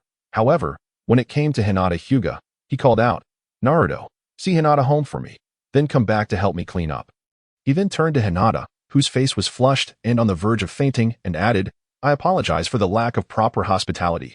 Neji Hyuga glanced at Sasuke in surprise as he performed a formal gesture toward Hinata, suggesting a sense of official interaction between their two clans. Unfortunately, Hinata appeared entirely oblivious, her crimson cheeks averted toward Naruto. This young lady is beyond saving, Neji thought to himself. Hey, Sasuke, I can escort Hinata, but why do I have to help you clean up? Everyone else has left, Naruto complained. Because it concerns whether I will be bringing 2 lunches or just one in the future, Sasuke replied matter-of-factly. I can stay and help you clean up too. Sakura timidly raised her hand. However, Sasuke responded earnestly, No, you should head home now. It's quite late, and your parents must be waiting for you. Frankly, you should cherish that wait. Sakura was momentarily at a loss for words. Feeling a mix of emotions, Sasuke is so gentle and kind. Why is fate so cruel to him? Seeing Sakura fall into a peculiar state, Sasuke felt a twinge of helplessness. He couldn't help but recall his conversation with Aokawa Aoba from that day. You are the last of the Uchiha. If you perish, the Uchiha will cease to exist. Even if you become the strongest ninja, a single individual cannot uphold an entire clan. What did that even mean? Should I be having numerous children in the future with Sakura? But she doesn't seem like she can bear many. Sasuke's thoughts spiraled into the stratosphere. Meanwhile, Sakura departed with a lovesick expression on her face. Subsequently, Naruto returned to Sasuke's living room, visibly reluctant. What the heck? So much trash, and so many dishes. How long are we going to be cleaning up? Sasuke, equally exasperated, conceded. Fine, as long as you help me tidy this up. You can take half of the remaining drinks and snacks. Sasuke, let's get started right away. The new year in Konoha had arrived, saturating the village with a joyous atmosphere, especially since this year had been devoid of war. Karui seized the rare opportunity to enjoy a holiday, frolicking with her friends. Yet, Aoi was aware that while Karui claimed to be out for fun, she often found herself delivering treats to Naruto. Perhaps having experienced the tumultuous life of being displaced alongside her mother, Karui held a deep concern for her fellow clansmen in Konoha, frequently concocting excuses to bring him food. In truth, even if she had asked directly, Aoi and Yumi would hardly refuse her. It seemed the young girl viewed this as an amusing ninja game, often sneaking snacks to Naruto right under Aoi's watchful gaze. Aoi pretended not to see, while Yumi, aware of this clandestine exchange, often turned a blind eye. Speaking of which, I once knew Kushina. However, she was the princess of the Uzumaki clan, and I was merely a commoner. Our paths never truly crossed. My recollection of her is that she was a remarkably cheerful and kind girl. Indeed, in the eyes of the Konoha populace, Kushina was regarded as an exceptionally good person. Alas, in this world, good individuals often meet with cruel fates. How did Kushina die? Yumi unexpectedly posed this question, catching Aoi's attention. I am not a ninja, but if possible, I would like to do something for our Uzumaki clan. I've heard that boy Naruto does not have an easy life in the village. But I don't understand. Wasn't he the child of Kushina in the previous Hokage? This was a complicated matter, representing the darkest and dirtiest facets of Konoha, a truth that could not be washed clean by any rationale. Is that so? Yumi fell silent for a moment before suddenly inquiring, what would happen if that initial cell fusion experiment succeeded? It would grant me immense power, vitality beyond measure, and abundance of chakra. And perhaps even the awakening of the first Hokages would release Kekkei Jinkai. So, if successful, it would render you incredibly powerful, indeed. Then could I also, Aoi finally grasped Yumi's intent. Do you wish to become a ninja? Yes, though I may be a bit old for it. Nonetheless, if I can, I aspire to become a ninja. Why? Aoi hesitated, as Yumi had not previously shown any inclination toward this path. She seemed content with her current life, merely wishing to see Karui grow up healthy. Yet now, I have observed and contemplated much during my time in Konoha. This world is not safe. Even Konoha is no exception. You are already so powerful. Yet you still train tirelessly and engage in perilous experiments. Though you say nothing, I can sense your concerns. Are we heading towards some impending danger? Yumi's keen insight rendered Aoi momentarily speechless. After a moment's thought, he chose not to conceal the truth. Yes, we will face some great danger in the future. With my current strength, I am far from capable of protecting myself, let alone safeguarding you all. Is that why you are so stringent in training Karui? Indeed, Karui possesses tremendous potential, and I need her to unlock it as swiftly as possible. Only then do we stand a glimmer of hope for the future. To be frank, even though Aoi was a traveler from another world, in this realm devoid of lineage and external advantages, he still felt a sense of anxiety about the future. Hidden in the shadows were formidable adversaries, Uchiha Obito, Nagato, Uchiha Madara, and even Kage Otsutsuki. Not to mention those entities lurking on the moon. Each of these foes wielded powers that were almost unparalleled. Obito possessed the strongest Manjiki Sharingan in the entire narrative. Nagato, though not malicious, was an idealist, a notion that could be more dangerous than outright villainy. And then there was Uchiha Madara, the most captivating antagonist in the world of Hokage, whose oppressive presence weighed heavily upon Aoi. Now, Chingye is able to spar with the Raikage, and in the eyes of everyone, he has already become a remarkable master. However, he is acutely aware that in the later stages, Uchiha Madara single-handedly forced all 5 Kage to retreat in utter defeat. The sense of oppression, the all-encompassing and insurmountable combat prowess of his ninjutsu and genjutsu, instilled despair in all who faced him. Most critically, at that time, he had yet to reclaim his Rinnegan. Once he regained it and achieved the 6 paths form, Chingye could scarcely bear to envision such a scene. As for the later emergence of Kage Otsutsuki, Chingye is not even considering the issues surrounding that clan for the time being. Reflecting on the future of this world, he can only lament that his current self is still far from that level. Let me assist you. Teach me to become a ninja, Yumi stated resolutely. It is not impossible, but not at this moment. Your body is severely overexerted. Extracting chakra would further strain your physique. In that case, you would gain nothing and simply perish. Then let me begin the experiment. Did you not say that the Uzumaki clan's physique has a higher success rate? Indeed, according to my research, the Uzumaki clan and the Senju clan are likely closely related. The chances of your cells fusing are indeed quite high. However, as you can see, the experiments have yet to yield success. How about this? You start by learning the theory. Aside from combat, there exists another path for ninjas, medical ninjutsu. To become a medical ninja, one requires an abundance of theoretical knowledge. After all, not all injuries and ailments can be treated with chakra. Medical ninjutsu? I understand. Provide me with the materials, and I shall begin immediately, Yumi said earnestly, and Chingye naturally would not refuse. However, after a moment's contemplation, he spoke again. Yumi, you may study these subjects, but I need you to promise me one thing. Never use your unique physique to save others. Not even once. I understand. The human heart is indeed terrifying. Once I open that door, there may be no turning back. I comprehend your meaning, Chingye. Yet I must refuse. You, listen to me. I will not allow anyone else to take my body. But you are the exception.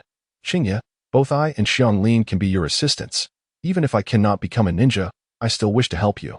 Please do not refuse. This is one of the few things I can do for you. Mother. Xianglin's voice interrupted their conversation. Hey, what are you two doing? After returning home and having her fill, Xianglin unexpectedly requested to study in the basement. This took Chingye by surprise. Soon, the two descended into the basement.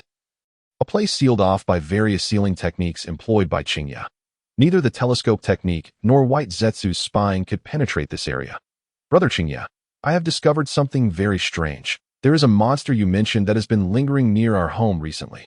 Nearby, Chingya's heart stirred slightly. He realized he had overlooked an important issue. Previously, he had been unconcerned about White Zetsu's spying since he was merely an unknown. At this stage, there were limited active White Zetsu, and it was unlikely they would waste energy on him. However, after having defeated the Raikage, the name of the Wind Blade had already made him a prominent figure in the ninja world. Thus, it was entirely possible to attract White Zetsu's attention. Fortunately, Chingya's critical experiments were conducted in an isolated laboratory, hidden from White Zetsu's perception. Otherwise, the number of variables that could arise would be incalculable. Where is it now? I cannot see it at the moment. However, when I returned just now, it was directly beneath our house, merely a dozen meters away. Chingya understood. It was likely that White Zetsu had already noticed his secret laboratory. Such a place, blocked by sealing techniques and invisible to him, would undoubtedly pique White Zetsu's curiosity. Hence, it was now very close to the surface, eager to uncover what this rising ninja was secretly concocting. Very well, Xianglin. Remember not to focus too much on this matter. Aside from determining its location, do not pay excessive attention to that creature. Furthermore, when it approaches directly beneath our floor, inform me. Understood, Xianglin replied, somewhat excited. Children are invariably intrigued by ninja games. Those who have yet to graduate often fantasize about becoming remarkable ninjas after graduation, gallivanting across the battlefield. Yet in reality, no ninja who has stepped onto the battlefield does not yearn for their school days. Ninja games have never been mere children's games. They are a deadly contest woven of iron and blood. After the new year, in the final days of the holiday, Chingya recalled that he had yet to fulfill a promise. By the river outside the village, Uchiha Sasuke was already here, growing impatient and even entertaining the thought that he might have been deceived. During the previous year, he had encountered Chingya, who had made a rather peculiar request to host a banquet at the Uchiha clan during the new year, inviting his classmates with whom he had good relations. Sasuke had never encountered such an odd request in his life, feeling as though Chingya was deliberately putting him in a difficult position, as the entire Konoha was aware of his social awkwardness. Yet the allure of the technique capable of defeating Uchiha Itachi was simply too tempting. Although Sasuke was proud, after a few sparring sessions with Chingya, he became acutely aware of his own profound weakness. At this rate, he could never hope to defeat Uchiha Itachi. Driven by emotions of vengeance and an indescribable sentiment, he ultimately agreed to the gathering at the Uchiha estate, although he found the entire experience excruciatingly awkward. Upon reflection, it turned out to be unexpectedly pleasant. Moreover, since then, his relationships with his classmates seemed to have improved significantly. During the new year, many even sent gifts to his home. Thus, in the wake of the Uchiha clan's disappearance, Sasuke found this new year surprisingly tolerable. He also discovered a rather frightening truth. He did not actually dislike the feeling of gatherings. Shaking his head to dispel those chaotic thoughts, he chastised himself. What was he thinking? He was the last of the Uchiha, a man burdened with deep-seated blood feuds. How could he be lost in such childish revelry? What are you pondering, Sasuke? A voice suddenly inquired from behind him. I'm thinking about when the next gathering will be. Immediately regretting his words, he turned around to find Chingya smiling at him. It seems the last gathering had a positive effect. Let us keep the momentum going. Enough. I have fulfilled your request. You now owe me a promise. Sasuke endeavored to maintain an aloof demeanor, yet to Chingya, it merely appeared as childish antics. Very well. I shall honor my promise without hesitation. I am here today to fulfill it. I recall you possess both lightning and fire attributes, correct? Indeed. Excellent. The technique I am about to teach you is a lightning release ninjutsu. Lightning release? A flicker of confusion crossed Sasuke's eyes. For in his information, Chingya was a wind release ninja, proficient in wind-based ninjutsu. Haha, we are ninjas, Sasuke. Always remember to keep a trump card up your sleeve, one that can turn the tide in life and death situations. That is the mark of a true ninja. A trump card? I understand. Very well, let us commence. Before we begin learning this technique, there is a prerequisite. You must master the transformation of lightning release chakra. Transformation of chakra. The Ninja Academy in Konoha could never teach such advanced knowledge. In truth, given Sasuke's age, it was somewhat early to learn this. Had it been anyone else, Chingya would not have taught them this way. However, with Sasuke, it was different. As the reincarnation of Indra, he was one of the greatest prodigies in this world. Thus, pushing him a bit further was inconsequential. Sasuke had always believed himself to be a genius. In the Ninja Academy, he ranked first in all practical courses. For him, those subjects were exceedingly simple to grasp. Yet upon beginning to learn Shinye's ninjutsu, he encountered true difficulty for the first time, an unimaginable level of hardship. For 3 consecutive days, he practiced tirelessly, yet he could not even complete the so-called transformation of chakra attributes. This meant he was currently unqualified to learn the technique at all. This left Sasuke feeling somewhat dejected, yet simultaneously relieved. For in his view, the more challenging the technique, the greater the possibility of defeating Uchiha Itachi. That he now believes that Aoyan has not deceived him. In truth, the progress made by Uchiha Sasuke is already quite remarkable for Aoyan. The release of conventional ninjutsu requires the gathering of chakra followed by hand seals. The process of forming seals is essentially the transformation of chakra into ninjutsu. However, Aoyan's ninjutsu is seal-less. In fact, all of Aoyan's self-developed ninjutsu are of the no-seal variety, as the creation of seals is an exceedingly perilous endeavor, even if one can discern the effects brought about by each seal. The combination may not yield the desired result and could even lead to backlash. Therefore, developing ninjutsu that involves seals is a highly dangerous task. This brings us to the second Hokage, Senju Tobirama. This individual unleashed a plethora of forbidden techniques and astonishingly survived the entire ordeal, which Aoyan finds quite perplexing. Nonetheless, he would not take such risks himself. Apart from established ninjutsu, he refrains from forming seals whenever possible with his self-developed techniques. In fact, Aoyan's threshold is to use at most 1 seal for his self-created ninjutsu. Currently, the technique he is imparting to Sasuke is his trump card, the lightning release flash, akin to the ninja world's version of a railgun. The principle of this technique involves harnessing lightning to create an electromagnetic acceleration track, subsequently launching a metal sphere. It is well known that electromagnetic acceleration consumes a significant amount of energy. Therefore, this technique also expends a considerable amount of chakra. The crux of the matter is that Aoyan has discovered that he cannot possibly utilize the seals from the Hokage's techniques to accomplish both electromagnetic transformation and acceleration. Even if such seals existed, he feels that at least 20 would be required. Such a complex ninjutsu is utterly impractical in actual combat. Thus, Aoyan employed a simpler yet clumsier method, relying on his exceptional chakra control ability to directly forcefully complete this series of transformations with his hands, and then launch the metal sphere, achieving the transformation of lightning chakra alongside the electromagnetic conversion and launching process. Without seals is not merely a matter of difficulty, it is exceedingly arduous. Even someone like Aoyan, with an extraordinarily powerful mental fortitude and near superhuman chakra control, spent several months barely mastering the entire process. It would take a year before it could be utilized in actual combat. Moreover, even then, Aoyan feels it is still not sufficiently rapid. He yearns for the day when he can execute this technique with the same nonchalance as Karin's sister. Furthermore, this technique consumes chakra at an exorbitant rate, rendering him unable to use it frequently. For now, it remains as his concealed card for emergencies. While Sasuke practices, Aoyan himself is also training, focusing on the Rasengan. He is unafraid of the third Hokage witnessing his training, even deliberately performing it for the other's observation. The Rasengan is classified as an S-rank ninjutsu, not due to its complexity, but because the principle behind it is remarkably simple, infinitely simpler than Aoyan's flash. The challenge lies in the control of chakra. By comparison, Aoyan's flash is likely more than twice as difficult. The original Rasengan lacks any transformation of chakra attributes. It is merely a highly compressed sphere of chakra. In contrast, Aoyan's flash requires attribute transformation from the outset, making its difficulty truly astronomical. Nevertheless, once unleashed, the power of this technique is beyond imagination. A metal sphere can be accelerated to speeds exceeding 10 Mach in an exceedingly brief span, rendering its penetrating capability indescribable. Aoyan developed this technique specifically to counter the Uchiha clan's Susanoo, which offers near-absolute defense. Once activated, conventional ninjutsu cannot even inflict a scratch.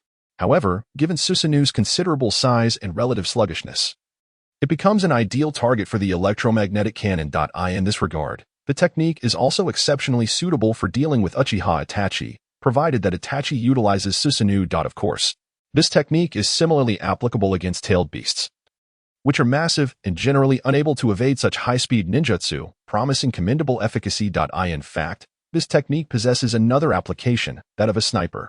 While there are numerous long-range ninjutsu in the ninja world, Aoyan has yet to encounter any that are of the ultra-long-range sniper variety. The late Minato Namikaze had some similarities, but his approach essentially involved flying over to ambush his target. Aoyan's electromagnetic cannon could feasibly execute ultra-long-range sniping from several kilometers away. However, this introduces an awkward dilemma. Ultra-long-range sniping necessitates visual assistance.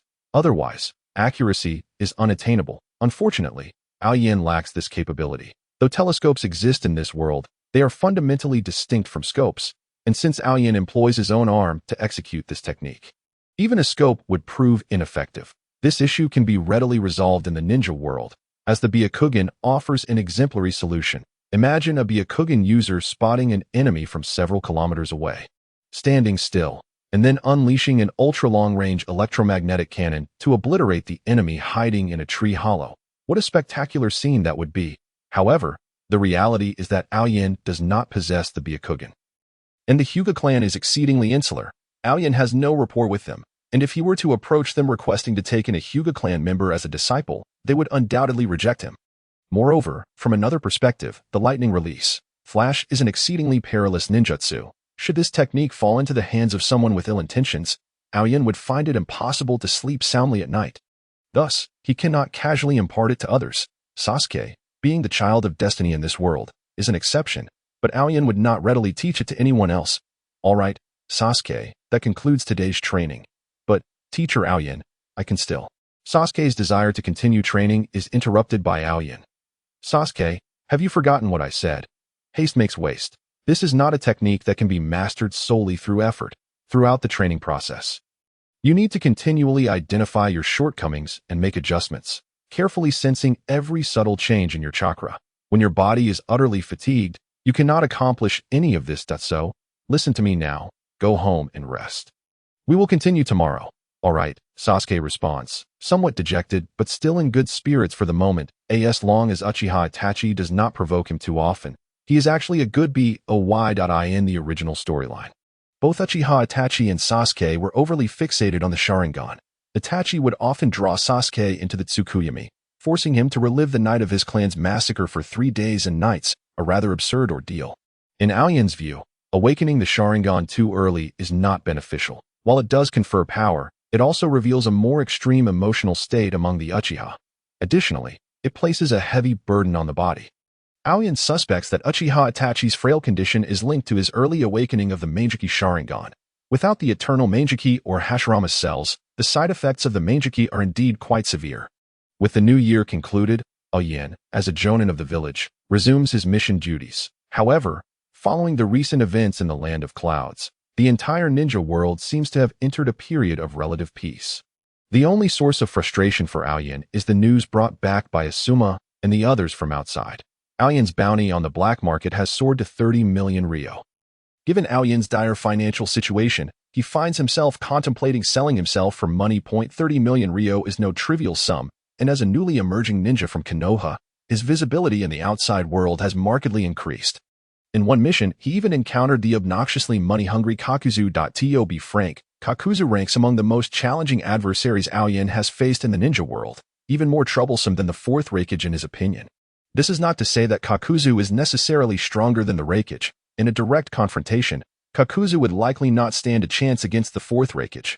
However, unlike the brashness of the Raikage, Kakuzu is a versatile ninja. He possesses mastery over all 5 elemental natures and enough chakra to function as a mobile artillery.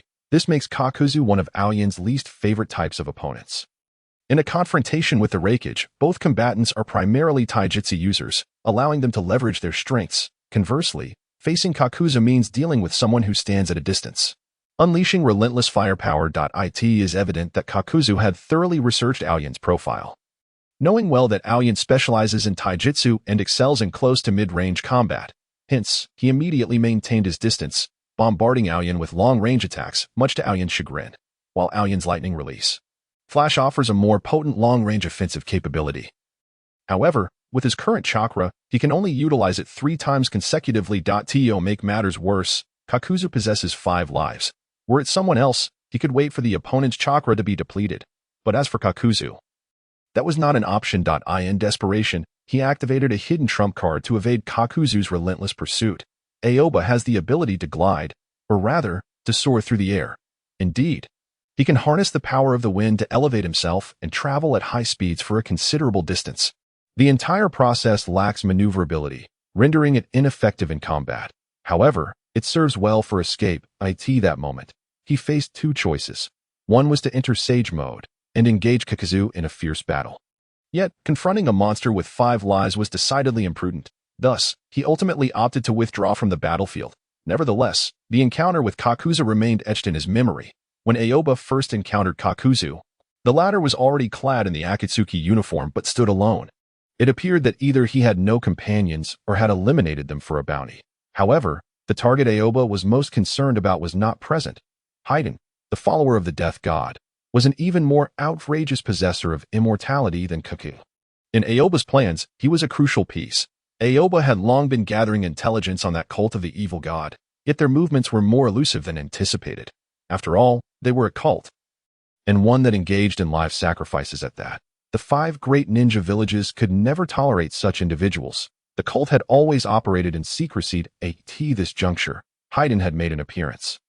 Yet he had not yet partnered with Kakuzu, preventing Aoba from tracking his whereabouts. Kakuzu had garnered substantial notoriety in the underworld, for his strength ensured that no target he set his sights on could escape.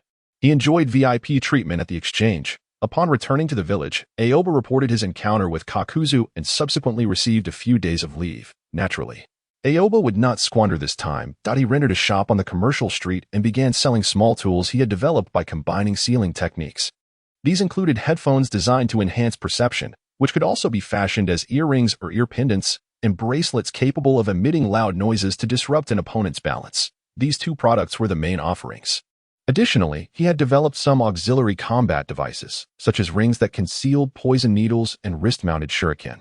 Such items were not entirely absent in the world of Naruto, yet for some inexplicable reason, they had never gained popularity.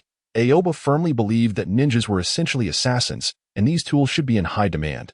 Unfortunately, perhaps due to the existence of chakra in this world, ninjas could wield extraordinary powers, thus diminishing their pursuit of such small tools. Nevertheless, Aoba maintained that these items were still quite useful for lower-ranking ninjas. To be frank, even in Konoha, a village that prioritized education, the cultivation of ninjas was rather selfish. The vast majority of civilian ninjas would only master 1 or 2 jutsu beyond the basic transformation technique throughout their lives. Furthermore, their chakra could hardly support the use of additional techniques. This explains why, in times of war, these Chunin and Genin often became mere fodder. When faced with powerful elite ninjas, they could not even overwhelm them with sheer numbers. In battle, most lower-ranking and intermediate ninjas still relied on shuriken and kunai, occasionally purchasing a few explosive tags as a last resort.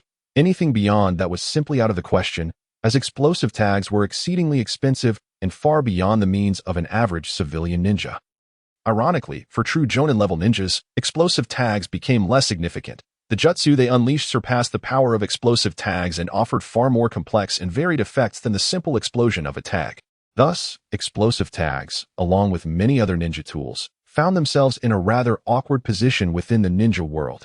After the opening of Aoba's ninja tool shop, he received a fair number of customers. However, he was taken aback to find that the headphones and noise bracelets, which he had high hopes for, had not sold a single piece. In contrast, the rings with concealed poison needles, bracelets, and wrist-mounted shuriken sold quite well. After much effort, the shop could only be considered to have broken even.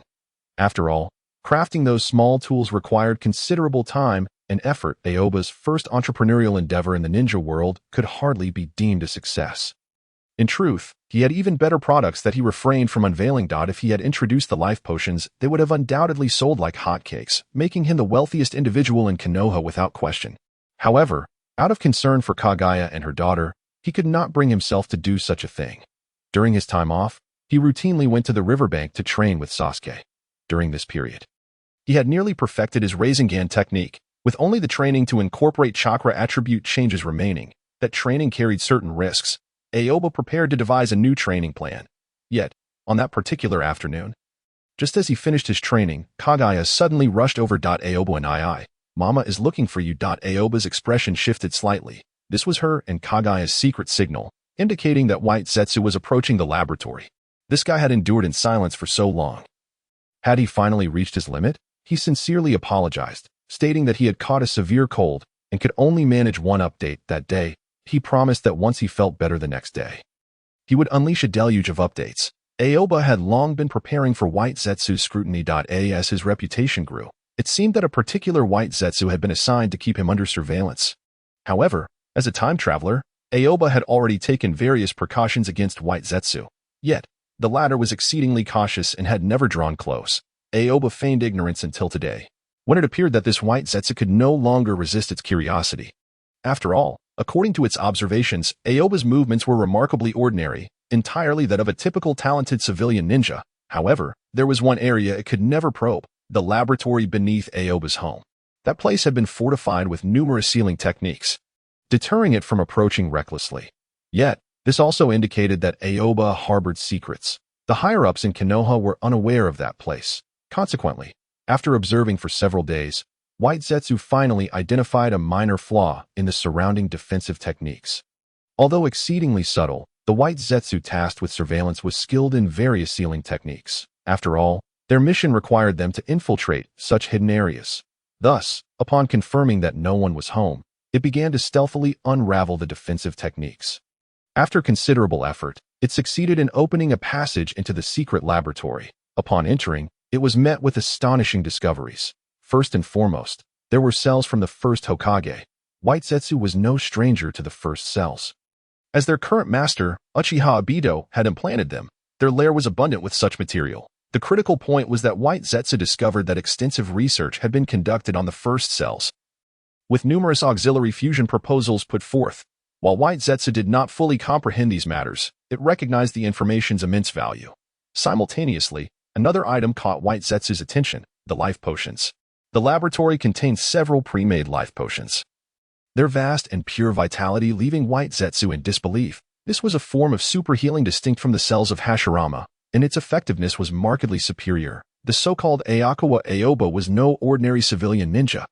While he presented himself as a typical ninjutsu practitioner, his clandestine endeavors far exceeded expectations. White Zetsu soon gathered all the information and prepared to leave quietly. However, at that moment, it suddenly realized a terrifying issue. The flaw in the sealing techniques it had exploited to enter had been sealed without its knowledge. Of course, White Zetsu was oblivious to the fact that there had never been any actual flaw in the defensive techniques. The flaw itself had been intentionally laid out for it. After all, it had been lurking several meters underground, and Aoba had been powerless against it. Yet, the audacity of White Zetsu to infiltrate the laboratory compelled Aoba to take action. In truth, Aoba had never envisioned such a scenario.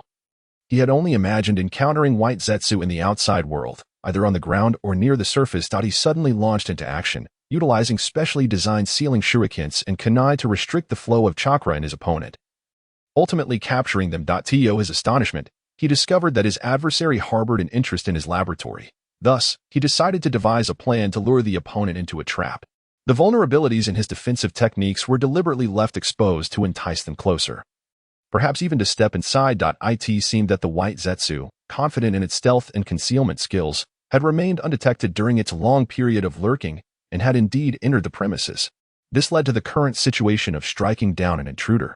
The moment the White Zetsu sensed something amiss, a barrage of kunai and shurikens suddenly shot forth from the vicinity of the laboratory. The White Zetsu attempted to evade, but the confined space of the laboratory, combined with the sudden comprehensive assault, rendered escape impossible. Moreover, it was not the combat-oriented type of White Zetsu. In a hasty moment, at least 4 kunai struck it. The damage inflicted by the kunai was insignificant to the White Zetsu. They had no critical points, and even a blow to the head would not hinder its escape. Thus, in the next instant, the White Zetsu prepared to forcibly break through the surrounding defensive techniques and flee. After all, it had already obtained the intelligence it sought, and attracting attention was of little concern. However, at that moment, it noticed that the kunai that had struck it appeared to be somewhat extraordinary. In an instant, it found itself unable to successfully gather chakra. It was during this fleeting moment that a shadow materialized behind it. A hand was placed upon the back of the White Zetsu, and countless tadpole-like sealing runes flowed down from Aoki's arm onto the White Zetsu. The sealing was successful. The plan to capture the White Zetsu had been in execution for nearly a year, and only today had it finally succeeded in capturing a live specimen. This entity was of immense significance to Aoki's plans, for he understood one crucial fact. The cells of the white Zetsu could effectively neutralize the invasive properties of Hashirama's cells, thereby enhancing the success rate of transplanting Hashirama's cells. Aoki had conducted numerous experiments, but had refrained from testing them on himself due to this key factor remaining elusive. Now, he had gathered the final piece of the puzzle. From this day forward, his plan for transplanting Hashirama's cells would enter a new phase. Having successfully captured a white Zetsu, Aoki promptly found a reason to take a leave of absence at home. It is worth noting that the higher-ups in Konoha readily believed his claims, or rather, they were pleased to see Aoki taking a break at home. Firstly, it was a time of peace, and high-ranking ninja missions were not as frequent as one might imagine. Secondly, the upper echelon of Konoha did not particularly enjoy witnessing Aoki continuously garnering attention. Therefore, they were content to see him remain indoors. However, Kakashi was well aware that Aoki was far from the laid-back individual he appeared to be. It seemed that Aoki always involuntarily revealed another side of himself in Kakashi's presence, evoking a sense of danger. Yet, Kakashi had never entertained thoughts of reporting him. The balance between the two left Kakashi himself feeling perplexed. He couldn't help but recall the question Aoki had posed earlier: what truly constitutes Konoha?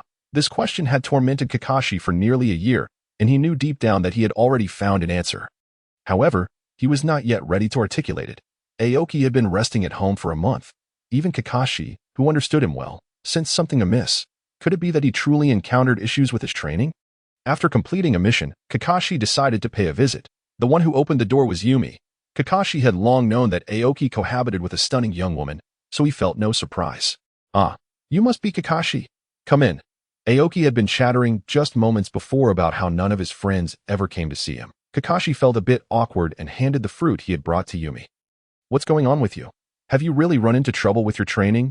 "Something like that," Aoki replied, glancing at Yumi as she naturally went to prepare tea for them. "So, you, the busy one, actually found time to visit me?" Kakashi hesitated for a moment before speaking. "Do you remember the question you asked me before?" "Which question? Did I ask too many? About what constitutes Konoha? Oh, it seems you have found your answer." "Indeed. I have arrived at a conclusion. But before I share it, I would like to hear your answer first." Aoki looked at Kakashi, their shared gaze carrying a certain intrigue. Together, they possessed but a single pair of eyes. My answer is quite simple. Konoha encompasses everyone, from the Hokage and the ninja clans to the elite shinobi and the orphans on the streets. Every individual is part of Konoha. Kakashi regarded Aoki and then spoke with solemnity. "I concur with your assertion. Excellent. It seems we have reached a preliminary consensus." For reasons unknown, Aoki's words always evoked a peculiar sensation in Kakashi. He was aware of the clandestine actions Aoki was undertaking. Yet the specifics eluded him. "Aoki, what exactly are you aiming to achieve? I admit your strength surpasses what anyone has ever witnessed, but you still cannot. Kakashi, if you wish to understand my intentions, you must join my side. From thoughts to actions, you must fully commit. Just as you have surmised, I am engaged in something highly secretive and perilous. This secret is one I will only share with those I consider my own. So, tell me, Kakashi, are you one of my own?" Kakashi was taken aback. He discerned the gravity in Aoki's tone. Aoki was typically casual in his speech, yet Kakashi had known him for many years and recognized that when he adopted such a tone, he was invariably serious. After pondering for a moment, he posed a question he had long wished to ask. "Are you nurturing Sasuke in preparation for your plans? You could say that. Will you harm Konoha?" "I promise I will not. On the contrary, I shall endeavor to improve it," Aoki responded with resolute conviction. "This world is one of decay. Among the 5 great ninja villages, each is worse than the last.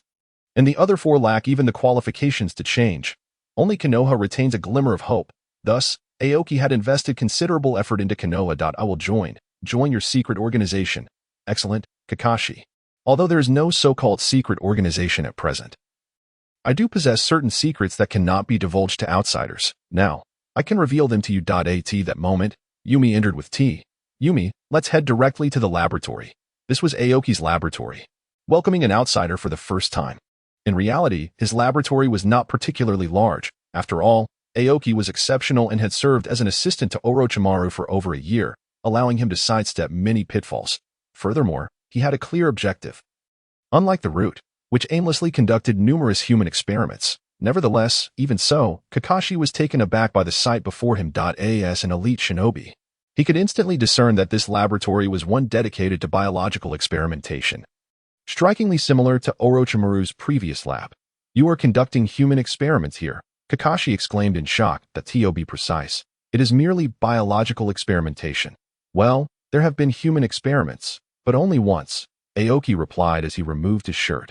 Kakashi was astonished to discover that a patch of muscle on Aoki's back was subtly writhing. "What have you done? Can't you guess? I thought you would figure it out at first glance." "Kakashi, it is the cells of the first Hokage. You are conducting transplant experiments with the cells of the first Hokage here." "Indeed. Have you succeeded?"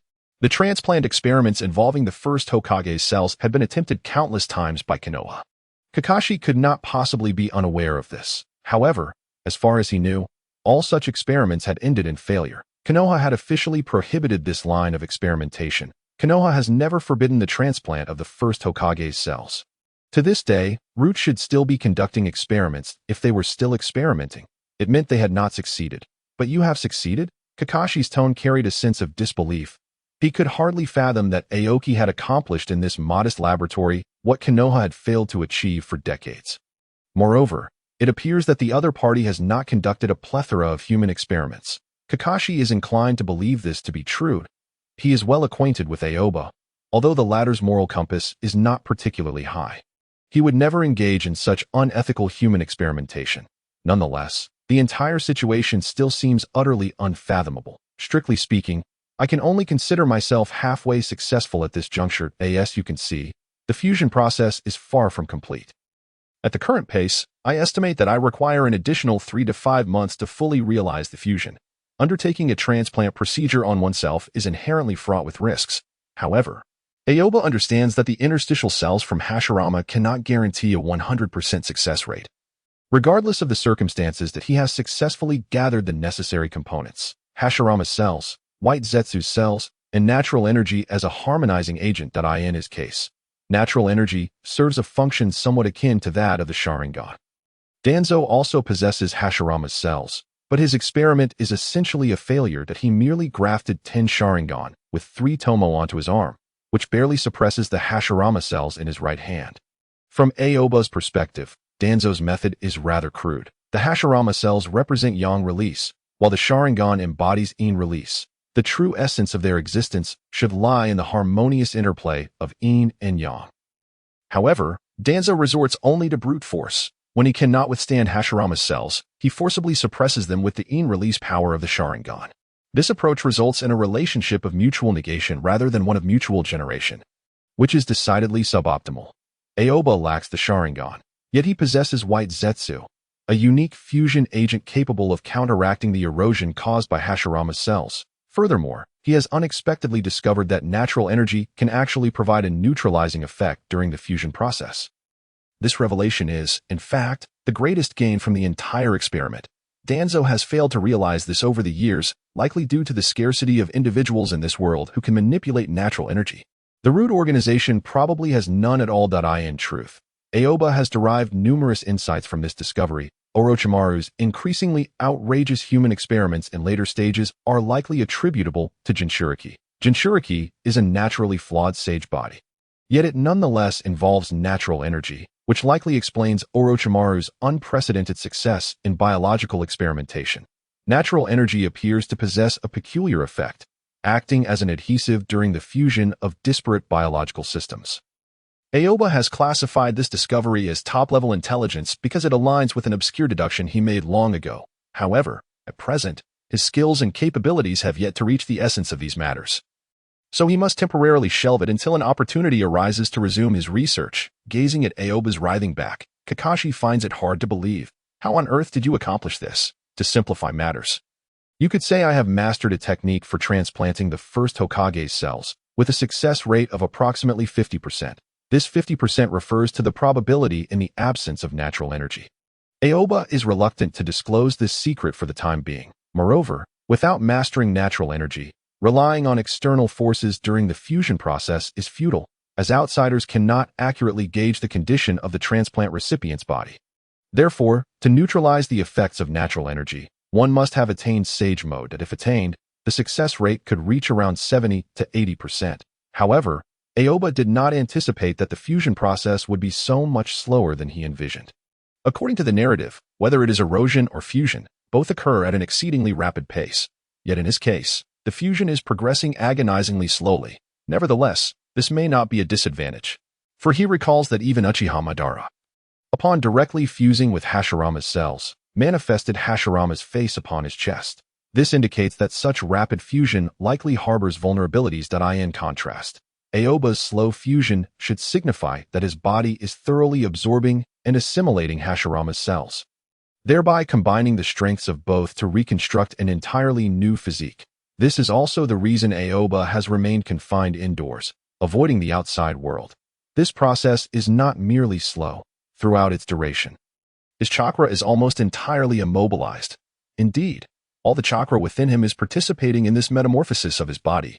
This also implies that until the fusion is complete, he cannot utilize ninjutsu. Of course, he can still employ physical techniques. In fact, he has already begun to feel an enhancement in his physical abilities, and high-intensity exercise has proven beneficial for accelerating the fusion. Thus, he has been fervently training his body these past few days. So, this is your secret. You have independently completed the transplantation of the first Hokage's cells. What will this grant you? Mokuton. The purpose of transplanting Hashirama's cells is, of course, to gain Mokuton. This was the rationale behind Konoha's initiation of human experimentation back in the day. Kakashi, whether you believe it or not, I do not harbor an overwhelming desire for Mokuton. What I truly yearn for is the first formidable self-healing abilities and chakra, so vast it rivals that of a tailed beast. These are the qualities I lack. As for combat techniques, I am confident that my methods are no less effective than any ninjutsu. Therefore, you undertook this experiment solely to enhance your strength. Merely for that. Kakashi finds it hard to comprehend that Aoba would risk undergoing an experiment to transplant the first Hokage cells simply to grow stronger. Aoba does not strike him as the type prone to hysteria. Indeed, the fundamental principle is to become stronger. However, the why behind this desire for strength is the crux of the matter that Kakashi's mind jolts. He senses that the ensuing dialogue is of utmost importance. Who do you intend to confront? The third Hokage? Kakashi is aware of Aoba's disdain for the third. If I may speak candidly, the third is unworthy of my schemes. My target is an enemy tenfold or 100-fold more perilous than him. Impossible. How could there be such a formidable existence in the ninja world? Even if the third has aged, his strength remains undeniably formidable. How could that be? That can only suggest that you are sorely misinformed about this world. Kakashi, the ninja world is far more intricate and perilous than you can imagine. The adversaries I anticipate are far more terrifying than the so-called Kage. Aoba harbors a perplexity. Why have the higher-ups in Konoha not inquired about his sage mode? This leads him to one conclusion. Jiraiya must not have reported this matter. The only individual present at the time who could perceive natural energy was Jiraiya. His failure to report means that outsiders remain oblivious. What perplexes him further is that he had expected Jiraiya to approach him privately to discuss the matter. However, in reality, Jiraiya has vanished following the Cloud Ninja incident. He has not returned to the village, has not reported Aoba's sage mode, nor has he made any attempt to contact Aoba, as if nothing had transpired.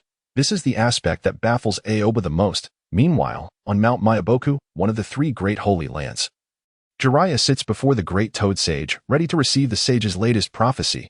Yet the words of the great Toad Sage prove difficult for him to accept. The future has descended into chaos. I can no longer see what lies ahead. By the riverside, Sasuke once again concludes his training, breathless and frustrated. He feels a sense of discontent, for he has yet to master the instantaneous transformation of chakra attributes. Despite Aoba Sensei's repeated emphasis that even many Jonin struggle to complete such training within a limited time frame, he cannot shake his dissatisfaction. He harbors an unshakable belief that if it were that individual, he would undoubtedly succeed. Indeed, despite Sasuke's deep-seated hatred for Itachi, he cannot deny that Uchiha Itachi is a formidable adversary. From a young age, he has shadowed Itachi, acutely aware of the terrifying capabilities his brother possesses. Reflecting on it now, Itachi had already achieved a comprehensive mastery of ninjutsu, genjutsu, and taijutsu from a tender age, with each skill honed to an impeccable pinnacle.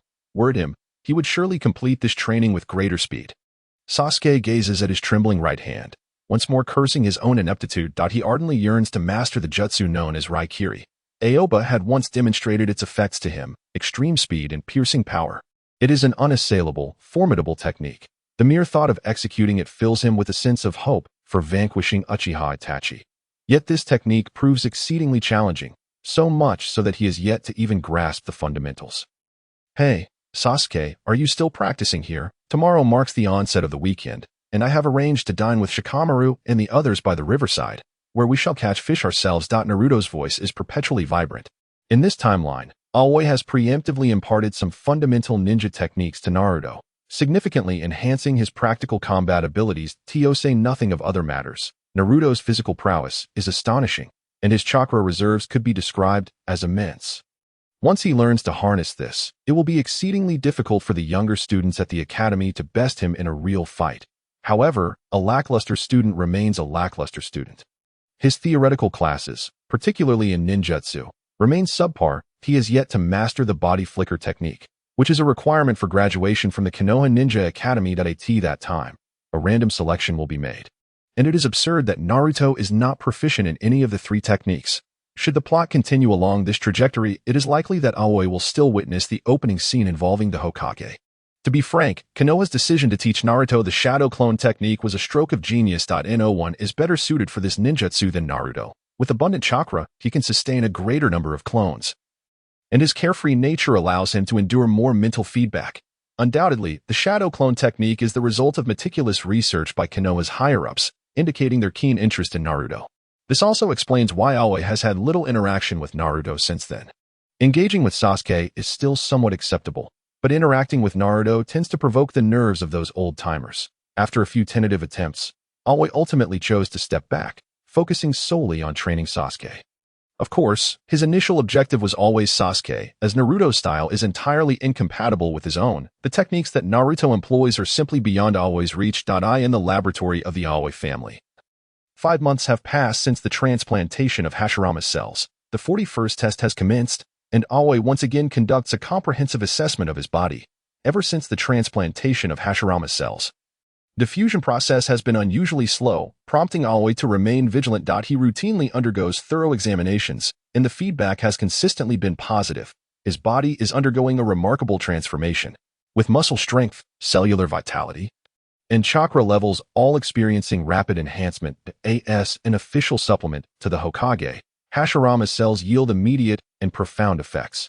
Yumi and Kakashi collaborated to conduct a detailed examination of Aoi, ultimately reaching a conclusion.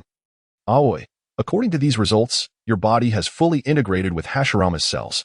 Moreover, as of now, there are no signs of adverse rejection or abnormal mutations. This has been a flawless fusion process. How do you feel? Very well, Aoi replied, extending his right hand as a surge of lightning coalesced in his palm. This is a prerequisite for the release of the lightning technique, based on his previous chakra levels.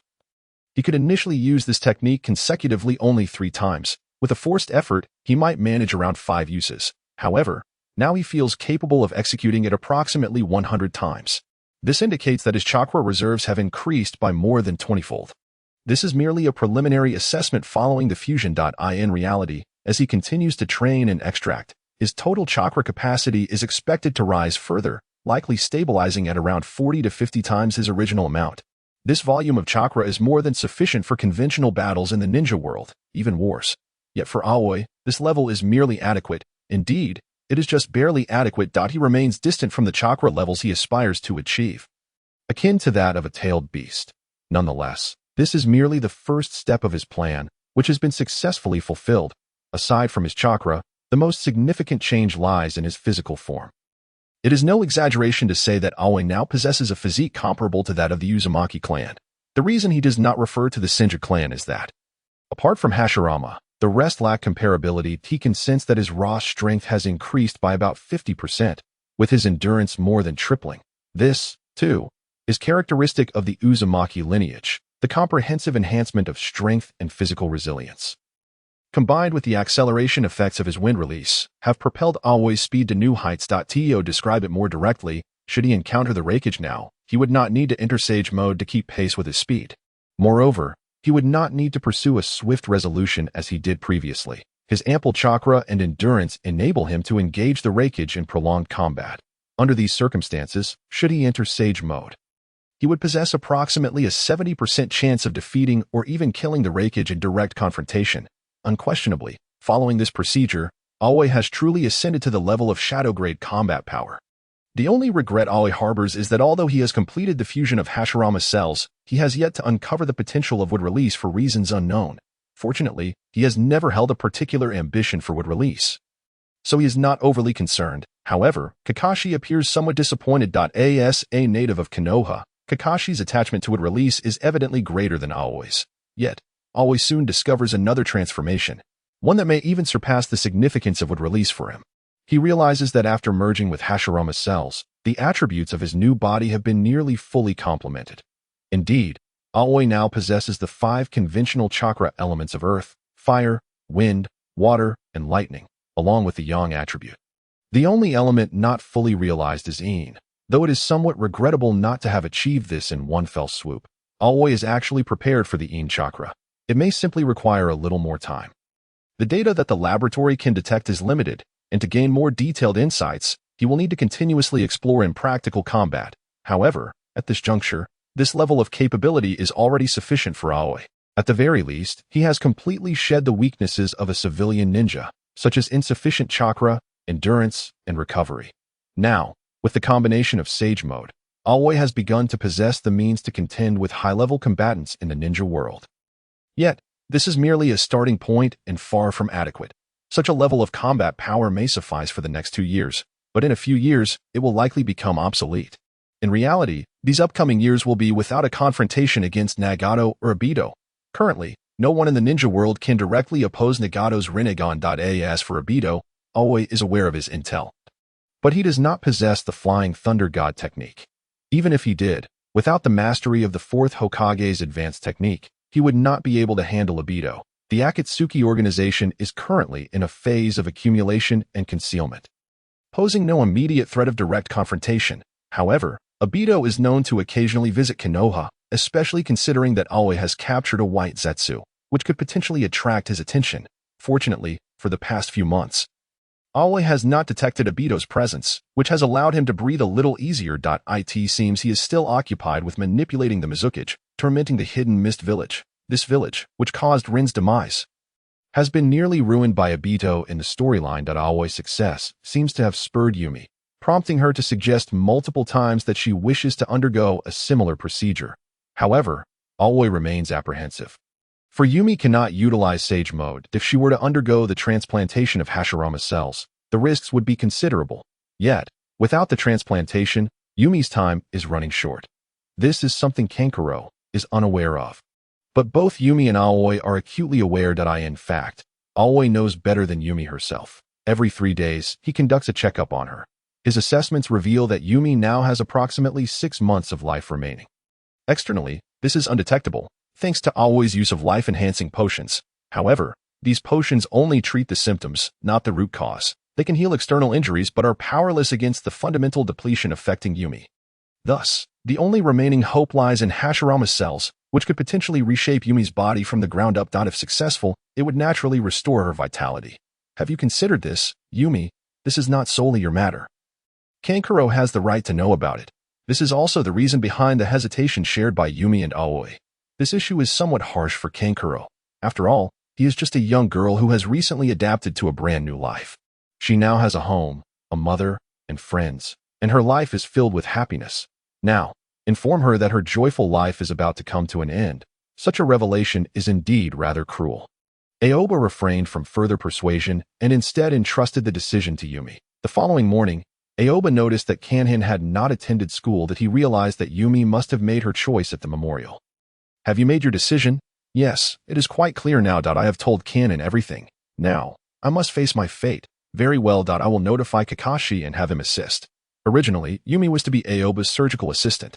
Now, Yumi has become the patient, and Aoba can only summon Kakashi as a substitute. You intend to transplant Hashirama's cells into Uzumaki. Yumi. Kakashi's face reflected shock. Do you comprehend the gravity of what you are doing? Those are the cells of the first Hokage. Do you understand? Kakashi's emotions were somewhat agitated. He could understand Aoba giving himself a transplant, as he knew Aoba harbored ambitions of great magnitude. However, he could not fathom Aoba doing the same to those close to him, especially since Aoba had previously informed him that, all things considered, the success rate of the transplant was only around 70%. Moreover, Uzumaki Yumi was not even a ninja, she had merely just extracted chakra. Therefore, her success rate might not even reach 50%. What exactly are you thinking? To create a would-release army and unify, Kakashi, Yumi is dying. Aoba's nonchalant statement left Kakashi momentarily stunned. What do you mean? It is precisely as it sounds. Both Yumi and Karin are members of the Uzumaki clan. Occasionally, this clan exhibits a unique constitution. Once their bodies incur a wound, their life force can leak out. In other words, if someone is injured and bites them, they can rapidly recover from their injuries. Kakashi was no novice. After years of undertaking countless dark missions in the Umbu, he had witnessed the shadowy aspects of the ninja world. He immediately thought of the implications if such a constitution were to be discovered by outsiders. It would undoubtedly spell disaster for Karin and her mother. Where did you find them? Kakashi had already begun to piece things together. In Kusagakure. A year prior, Kusagakure had engaged in discussions with Konoha. Some of their ninjas had perished at the border between the land of fire and the land of grass, requesting assistance from the land of fire to investigate. However, it ultimately came to nothing. By counting the time, it seems you brought them back during that period. So, you did not rescue them from bandits. Rather, you seized them from the land of grass. You killed those grass ninjas. Indeed, Kakashi had intended to argue that Kusagakure and Konoha were allies, but after a moment's thought, he chose to remain silent. He had visited Kusagakure and was well aware of the nature of those grass ninjas. Yumi's body is there. Indeed, both Yumi and Karin are. They are treated worse than dogs there, mere pieces of rotten flesh, available for anyone to bite. Yumi's body had already begun to wither due to the excessive leakage of her life force. For over a year, I have employed various means, yet they have only treated the symptoms, not the root cause. She appears to have no issues on the surface, but in reality, she has less than half a year left to live. Kakashi was momentarily speechless. He could hardly imagine that the innocent, lively, and somewhat mischievous little girl Karin had endured such a terrifying ordeal. Even more unfathomable was what Yumi had experienced over the years. Does Karin know this? Yumi has already informed her. This is their mutual choice. Yumi is striving desperately to survive. This, Kakashi lapsed into a profound silence. After a considerable pause, he finally spoke. When does the surgery commence? As soon as I have an assistant. Very well, let us proceed. Karin requested to observe from the sidelines, which was somewhat cruel, as the process of transplantation was not a pleasant sight. Nevertheless, both Yumi and Karin insisted on this arrangement. Karin, listen closely. Since arriving in Konoha, I have never spoken these words to you, for at that time, I was uncertain whether you could endure it. However, now I can say this.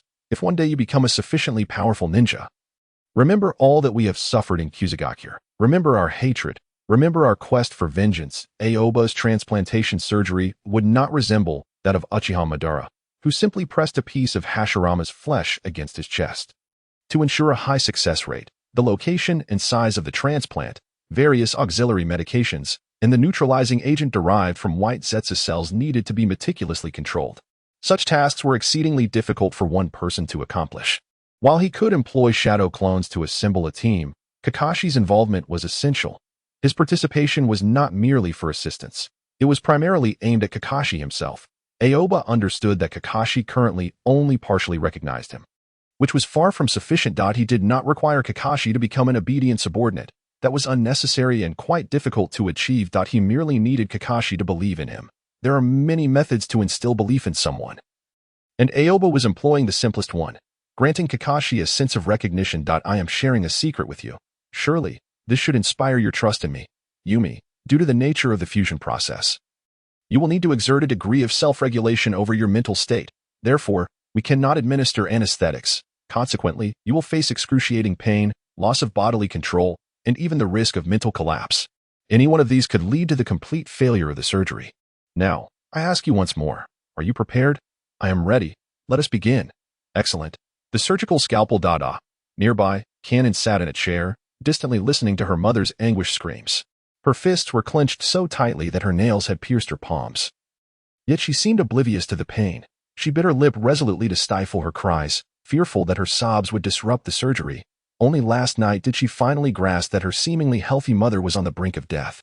The reason for her impending demise was the multitude of bites inflicted by those demons from Kusagakure.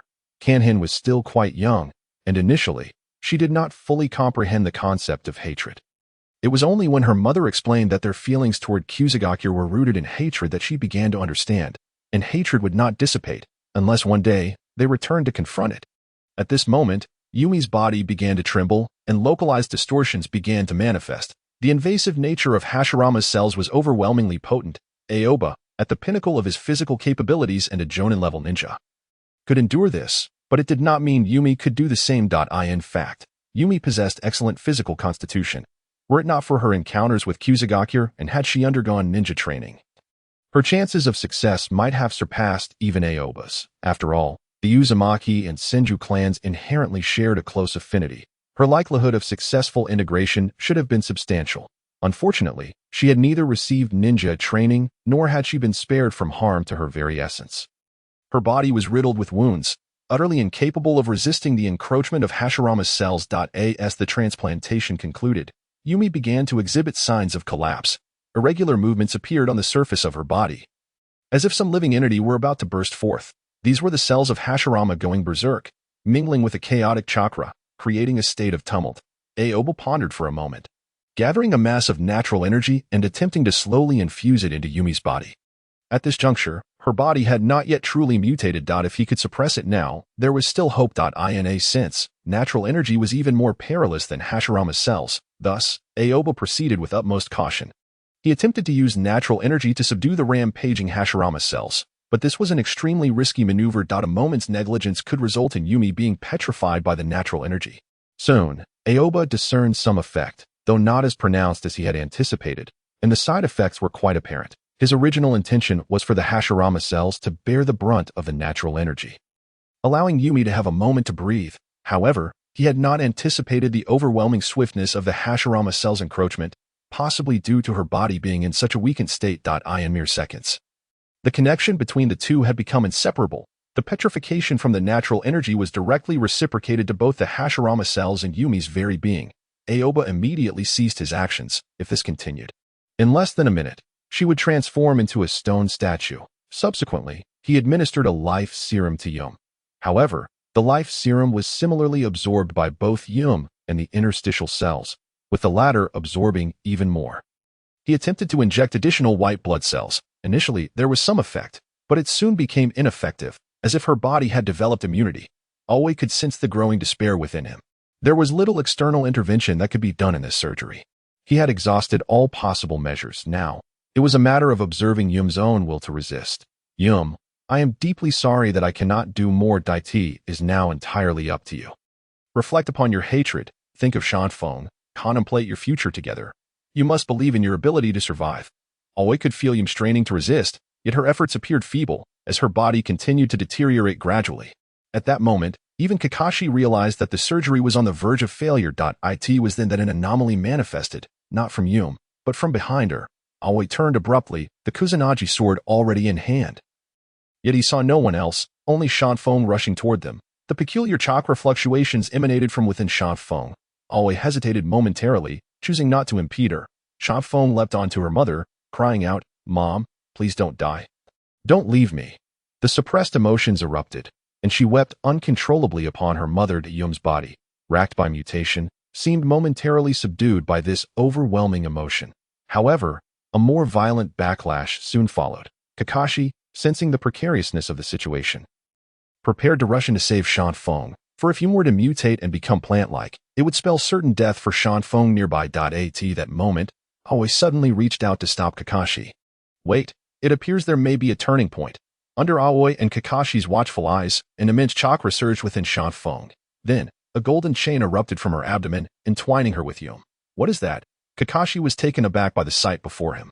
The golden chain bore a vague semblance to something he had heard of Vajra sealing, one of the most powerful sealing techniques of the Uzumaki clan. It seemed that this was not merely a sealing technique but something closer to a secret art. Perhaps even a bloodline limit. The Vajra sealing lived up to its name, forcibly suppressing the mutations in Yum's body and establishing a state of forced equilibrium. Shanfeng appeared to grasp the significance of the moment, striving desperately to maintain the golden chain, preserving the balance. Time passed uncertainly until Shanfeng could no longer hold on and fainted entirely. The chain vanished, yet peculiarly, Yum's body did not continue to mutate.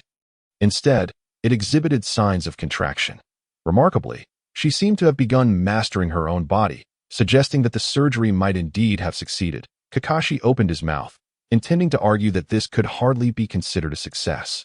But recalling Yum's struggle at death's door, he ultimately remained silent, merely echoing, "Impressive." As Yum's body gradually returned to normalcy, she finally opened her eyes. As she rose, Shanfeng slipped from her grasp. Instinctively, Yum reached out, and a small tree sprouted from the ground. Following her gesture to support Shanfeng. "What is this?" Yum gazed incredulously at her hands. "Wood release." Kakashi was genuinely astonished. This was no ordinary wood release. She had not even formed hand seals. Indeed, the roots of Yamato had yet to be revealed. Meaning Kakashi was still unaware that Danzo's side had also achieved success. However, the notion of a legendary ninjutsu being executed without hand seals was still somewhat absurd to Kakashi. Yet, Aoi understood that this unsealed wood release was the true essence of the technique. After all, the original Hashirama Senju could summon whatever he wished with just a clap of his hands. Aoi surmised that this phenomenon stemmed from Yum's weakened state, as her body teetered on the brink of collapse. Even with the neutralization from the white blood cells, she remained unable to fuse with the interstitial cells due to her frail constitution, lacking the qualifications to negotiate with them. Consequently, most of her cells had been consumed by Hashirama's cells, making mutation nearly inevitable. Yet, at this juncture, Shanfeng's Vajra sealing forcibly restrained such mutations. Moreover, it was not merely this external force. Shanfeng's cries likely infused an unimaginable spiritual power into the mix. After all, one cannot fathom the strength a mother might unleash for her child. Thus, amidst a series of fortunate coincidences and the amalgamation of maternal love, Yum completed this fusion. This also indicated that she might now be the individual whose physique was closest to that of Hashirama Senju in the world. Hence, it was no wonder that wood release felt instinctual to her. Aoi stepped forward, cradling Shanfeng. "Do not worry. She is merely exhausted and will recover after some rest. You know her constitution. She will be just fine. Furthermore, she has awakened the Vajra sealing of the Uzumaki clan, so this experience will yield her nothing but benefits. But you, Yum, how do you feel now?" I feel an indescribable strength coursing through my body. As long as Yum spoke, lightly waving her hand. Aoi's heart sank as a sudden realization struck him. No, but it was already too late. With Yum's movement, Aoi felt the ground tremble beneath him, and then countless vines, roots, and trees erupted, rampaging wildly and obliterating the ground and surrounding walls, simultaneously triggering all defensive techniques in the vicinity. A multitude of defensive techniques activated almost simultaneously. Searing flames enveloped the entire laboratory. Aoi scooped up Yum, while Kakashi carried Shanfeng, both escaping the laboratory in an instant. "Kakashi, water release!" Aoi shouted, and Kakashi instantly understood, performing a water release technique that flooded the ground, preventing the underground flames from overheating or breaching the surface, which would incinerate the overhead structures. A few minutes later, tranquility returned. At that moment, several Umbu ninjas arrived at the vicinity of Aoi's home. Upon seeing Kakashi and Aoi, the Umbu members relaxed, recognizing them as two of Konoha's elite jonin. It seemed there was no significant problem. "May I inquire what transpired here?" The sensing unit detected a violent chakra disturbance. I sincerely apologize that I was merely engaged in a spar with Aoi and accidentally made a bit too much noise. Kakashi replied. Recently departing from the Umbu, most of the members were familiar faces, and as an elite jonin, Kakashi was a prominent figure in Konoha. Umbu ninjas generally extended him a degree of deference. "I see. As long as it does not pose a threat to the surrounding villagers, there should be no issue. However, since both of you are jonin, if a true confrontation is necessary, we recommend heading to the training grounds outside the village." "Yes, that is indeed the case. We will ensure such an error does not occur again. I apologize for the inconvenience. No need to be so formal. We shall return to report." Once the Umbu departed, Aoi and Kakashi returned indoors to tend to the mother and daughter. Everything that had transpired had left Aoi feeling as though his heart were bleeding. He had expended considerable effort to acquire the equipment from Orochimaru, establishing this laboratory. Now, it lay in ruins, reduced to ashes without a trace. The only silver lining was that he had preserved the white blood cells and interstitial cells within sealing scrolls he carried with him. For such sensitive materials could not be left to chance.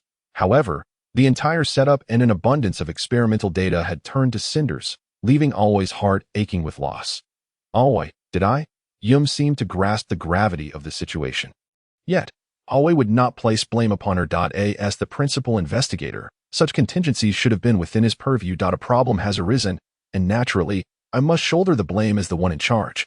No, you have performed exceptionally well, truly outstanding. Indeed, Yumi, from this moment forth, you may consider yourself among the rare few in this world who can grasp their own destiny. Yumi's mastery of wood release is so formidable that she finds it nearly impossible to control it within such a short time. This is perfectly normal, as she has not undergone sufficient ninja training and lacks a comprehensive understanding of ninjutsu itself. Attempting to directly wield such a bloodline limit as wood release is undoubtedly a daunting challenge. However, Aoi harbors a tinge of jealousy. Although he publicly claims indifference toward wood release, he is referring to the kind utilized by Yamato for greening purposes. When one observes the effects Yumi inadvertently produces, they're on par with Yamato's. If she were to develop this further, it may not reach the level of the first Hokage, but it certainly won't be far off. To assert that he does not desire such wood release is a falsehood. Unfortunately, he lacks the fortune to pursue it. With the laboratory destroyed, there is little hope for a swift reconstruction. Despite the modest size of Aoi's laboratory, the equipment within was of the highest caliber. Supplied by Orochimaru. If one were to purchase those experimental instruments from the market, it would cost at least 200 to 300 million ryo. Yet, Aoi's entire fortune is barely 10 million ryo. Recently, his ninja tool shop has seen some improvement, but relying on it to rebuild the laboratory is a distant dream, taking 3 to 5 years at the least. Thus, Aoi is compelled to temporarily suppress his ambitions of reconstructing the laboratory and focus his limited energy on Yumi and Cheyenne. Since Cheyenne awoke from her coma, she has shown little change. Her chakra levels have once again increased, yet she remains unable to actively employ the adamant and sealing chains. Regarding this, both Kakashi and Aoi have invested considerable time in research, but to no avail. They can only deduce that Cheyenne's age is likely too young, and the use of the adamant and sealing chains would impose an excessive burden on her body. The last time she utilized a single chain, she exhausted herself and remained unconscious for an entire day. Consequently, her body may have developed a self-protective instinct that limits her current use of such power. Following this experience, as she matures, she should be able to wield the adamant and sealing chains more naturally. Then there is Yumi. With such a potent wood release, it is imperative for Yumi to master this power swiftly. However, this proves to be somewhat challenging, due to the unique nature of wood release and Yumi's insufficient control. No suitable training grounds can be found within the entirety of Konoha. The forests and rivers within the boundaries of Konoha are under the watchful gaze of the third Hokage's telescopic technique. Aoi cannot risk allowing Yumi to train under their scrutiny. Conversely, if they were to venture outside, registration would be required. While this is not impossible, excessive frequency would undoubtedly attract attention. After deliberation among the three, Kakashi ultimately proposed a suggestion. In fact, I believe your previous suggestion was quite commendable. Medical ninjutsu. This is one of the few ninjutsu techniques in Konoha that can be learned if one is willing. The simplest forms of medical ninjutsu demand a high level of chakra control. By teaching Yumi medical ninjutsu, she can simultaneously hone her chakra control. Over time, she will inevitably adapt to her newfound powers. For now, there appears to be no better alternative. If wood release, particularly of this caliber, were to be discovered by Konoha, it would spell significant trouble. Aoi has no intention of annihilating Konoha, nor does he desire to defect at this time, as he has tasks yet to accomplish. Therefore, it is prudent to exercise caution. However, relying solely on medical ninjutsu will not fully unlock Yumi's potential. The body she acquired through this fusion is exponentially stronger than Aoi's. A simple comparison reveals that Aoi possesses a body akin to that of an elite ninja from the Uzumaki clan, with chakra levels and physical resilience comparable to the pinnacle of ninja physiques. In contrast, Yumi's body aligns more closely with that of Hashirama Senjutsu at that time. Hashirama's cells proliferated wildly, nearly enveloping the majority of Yumi's own cells. Ultimately, Yumi forcibly harnessed this power through sheer will and spirit. Even if the proliferated cells may not match the original Hashirama cells, Aoi speculates that if Yumi were to fully unleash her current body's potential, she could reach approximately 50 to 70% of the original Hashirama's level. To say that 70% of Hashirama could flatten the current ninja world, provided Uchiha Madara does not resurrect, would not be an exaggeration. Even Nagato with the Rinnegan would dare to confront such power head-on. However, to elevate Yumi to that level will require significant time for her cultivation. The immediate objective is for her to gain a preliminary grasp of her wood release abilities. Simultaneously, Aoi will initiate various fundamental ninja training regimens for her, such as tree climbing, water walking, and physical techniques. However, Until she masters would release, he is reluctant to allow her to learn other ninjutsu, primarily out of fear that a momentary lapse could result in a catastrophic would release descent. Inundating Konoha. Once Yumi can exert initial control over her powers, they will embark on true advanced training, allowing her to learn the foundational would release techniques of the first Hokage. Yet, there lies another minor issue. Neither Aoi nor Kakashi possesses knowledge of would release ninjutsu. The sealing scroll of Konoha should house all the would release techniques available for exchange with points. However, this proposal is not feasible. It would be too conspicuous, and any attempt to select it would inevitably draw attention. Sarutobi Hiruzen still values his reputation, but if Shimura Danzo were to discover it, Aoi would have no choice but to eliminate him. I was just about to mention that Danzo possesses records on would release techniques. But you are correct. That individual is not trustworthy. We can revisit this matter later. If all else fails, I will negotiate with Orochimaru. Aoi's choice perplexed Kakashi, as he recognized that, in Aoi's perspective, Orochimaru holds a higher priority than Danzo. Yet, it is evident that Orochimaru is the rogue ninja, the one being pursued. How to put it? Orochimaru is a dangerous individual, exceedingly so. However, he is also quite straightforward. He has his own ambitions and is willing to pay the price for them. Thus, trading with him, provided you ensure you have something of value to offer, can yield mutual satisfaction. In contrast, Danzo is a different matter altogether. He is a person who desires everything but is unwilling to sacrifice anything. The optimal strategy when dealing with such a person is to eliminate him when he reveals his cards and seize his assets, as he would likely do the same. Very well, I cannot assist with this matter, Kakashi stated, expressing his powerlessness, leaving it to Aoi to decide this moment. Aoi recalled that he had been promoted to Jonin for over a year. He had completed numerous missions and accumulated a fair amount of points. These points, theoretically, could be exchanged for ninjutsu at the higher echelons of Konoha. Yet, Aoi had never utilized them. Kakashi, can the Flying Thunder God technique be exchanged with points? Kakashi shot Aoi a peculiar glance. Do you wish to learn the Flying Thunder God? Precisely. Then you need not exchange. I will handle it. You will? Aoi expressed skepticism, questioning when Kakashi had mastered the Flying Thunder God. Well, I cannot perform the Flying Thunder God, but I am familiar with its training methods. Given that the fourth Hokage was once my teacher, from the moment he began, Aoi understood why, for so many years, no one else in Konoha had managed to learn the Flying Thunder God technique. This technique places exceedingly high demands on the ninja themselves, from the most basic chakra control to spatial perception talent, neural reaction speed, and adaptability to spatial traversal. Any deficiency in any aspect would render the technique unattainable. Aoi's chakra is undoubtedly sufficient. A high-speed ninja renowned for his swiftness. He has always believed his neural reaction capabilities should be top tier. However, upon reviewing the standards for the Flying Thunder God, he immediately grasped the essence of Jiraiya's praise for Minato Namikaze. Compared to Minato, anyone else appears utterly mediocre, although it may seem in the narrative that Minato could effortlessly dispatch foes with a single Rasengan. This merely speaks to the efficiency of the technique. In reality, Minato is proficient in various elemental ninjutsu and possesses an exceptional understanding of sealing techniques. His ability to utilize the Shiki Fujin at the last moment serves as the best testament to this fact. Had the fourth Hokage survived and lived to this day, it is difficult to fathom how much he would have grown. Moreover, had he been in power, Aoi would not be so cautious at present. After all, that individual is one of the few trustworthy souls in the Hidden Leaf Village. Unlike the current batch of scoundrels in power, Aoyin is reluctant to divulge any information to them. The sole source of solace lies in Aoyin's spatial perception abilities, which barely meet the necessary standards. This can be considered one of the fundamental prerequisites for mastering the Flying Thunder God technique. Failing to meet this criterion essentially rules out any possibility of success. The subsequent adaptability to spatial traversal refers to the disorientation or even nausea that the user may experience after executing the Flying Thunder God technique. Due to the brief and rapid transitions through spaced, in real combat scenarios, ninjas are characterized by their heightened agility. One cannot simply teleport behind an opponent and then crouch down to vomit.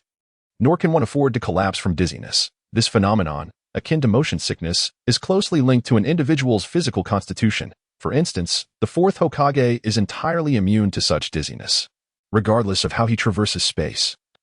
He experiences no disorientation whatsoever. As for Aoyin, prior to his first attempt at the technique, he was uncertain of his ability to adapt. However, neural reflexes can be gradually honed through diligent practice. even if he meets the foundational requirements for training. Whether he can successfully master the technique remains an enigma. Nevertheless, having embarked on this journey, Aoyan is determined not to abandon it easily. His primary motivation for mastering the Flying Thunder God technique is to guard against Obito.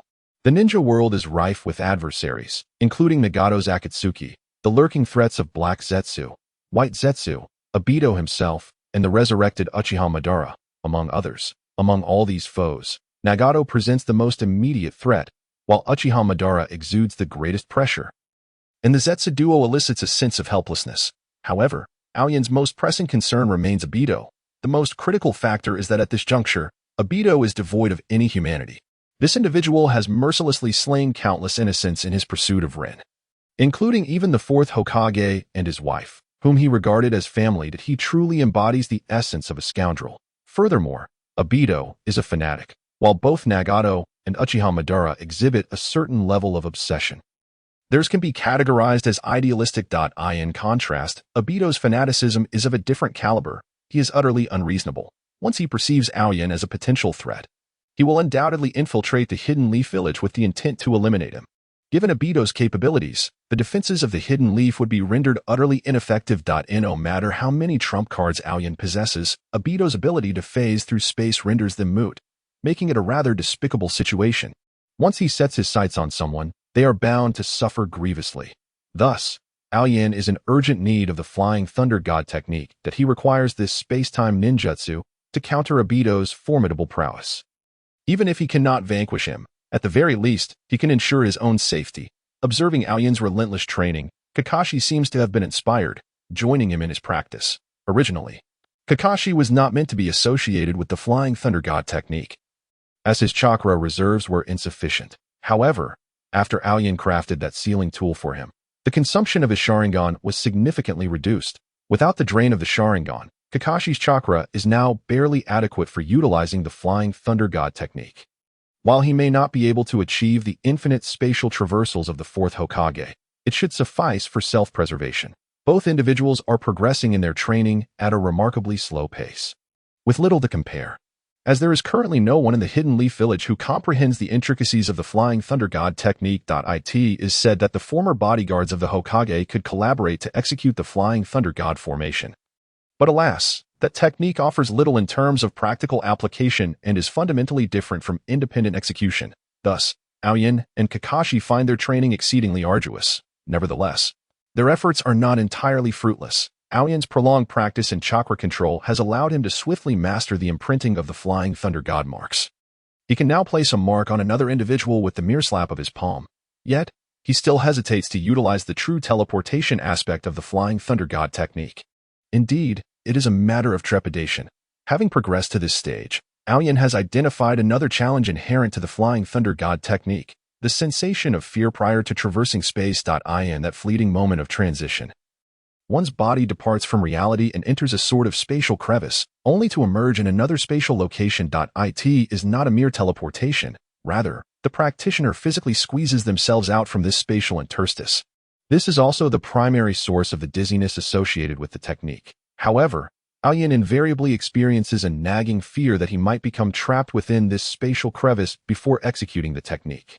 He recognizes this to be a psychological fear, yet having previously experienced the phenomenon of spatial traversal, he finds himself grappling with a degree of psychological distress regarding the act of moving through space. This realization prompts Aoyan to acknowledge that he may have been somewhat hasty in his approach, leading him to temporarily set aside his training in the Flying Thunder God technique to further explore the variations of his wind-release Rasengan. With Kakashi's involvement, Aoyan now possesses an ample repertoire of ninjutsu. However, he still yearns to master the Daitoppa Rasengan, a powerful technique capable of delivering decisive blows. Aoyan also attempts to guide Kakashi in practicing sage art. Regrettably, Kakashi lacks the innate talent for it. Even with Aoyan's assistance, he nearly turned to stone in the process, ultimately having to concede defeat. As time passes, Kakashi no longer fixates on Aoyan's ambitions, as Aoyan now seems solely preoccupied with training and accumulating resources to reconstruct his laboratory. Shedding his previous ambitious demeanor. One day, Kakashi approaches Aoyan with news. Might Guy has invited us to dinner. Indeed, he has taken on the role of a team leader this year, and it appears he has discovered some promising prospects. He wishes to celebrate with us. Sounds good. We shall join him this evening. Receiving Might Guy's invitation, Aoyan recalls that it is indeed graduation season. However, it pertains not to the class of the Konoha 12, but rather to the cohort just above them, comprising Tintin, Lee, and Niji. Notably, Niji has emerged as the top of his class, which explains Might Guy's exuberance. Given that Niji's class is graduating this year, it implies that the Konoha 12 will graduate the following year. There remains ample time, and Aoyan is not in a hurry. After casually changing into a different outfit, Aoyan prepares to head out for dinner, only to be intercepted by Yum. This is far too casual. Even if you are good friends, you should still present yourself appropriately, especially with Guy's subordinates present. Allow me to assist you. Like a puppet, Aoyan finds himself subjected to Yum's meticulous grooming for over half an hour. Upon glancing in the mirror, he acknowledges that he indeed appears significantly more presentable than before. It is evident that the art of dressing is truly a woman's innate talent. Feeling somewhat awkward, Aoyan swiftly averts his gaze from Yum's ardent attention and makes his exit. The time that high-ranking ninjas spend in the village is not as abundant as one might imagine. This time, Asuma, Karin, and the others are no longer present. Only Kakashi and Aoyan are there to celebrate with Might Guy. Over here, Kakashi and Aoyan. From afar, Aoyan can already hear Guy's boisterous voice. He slightly lowers his head to conceal his embarrassment. While Kakashi appears unfazed, accustomed to such exuberance, accompanying Guy are three youthful figures, Niji, Lee, and Tintin. Niji and Lee have not formally met Aoyan, but Tintin immediately recognizes him. Oh, it's you. You're that peculiar guest. My apologies, she exclaims, clearly recalling Aoyan as the one who purchased her surplus goods. However, as soon as she speaks, she seems to realize her faux pas. So it is you. Your family is in the ninja tool business. Correct. Yes, I hear you are the esteemed friend of Teacher Guy. Should you visit again, I shall offer you a discount. That is a promise. You three must remember, these two are exceptionally formidable ninjas. Aoyan has engaged in battle with the current Raikage on 2 occasions and has even severed his fingers twice. I know. He is the legendary Aoyan of the Chasing Windsword. Lee interjects, proudly declaring his admiration.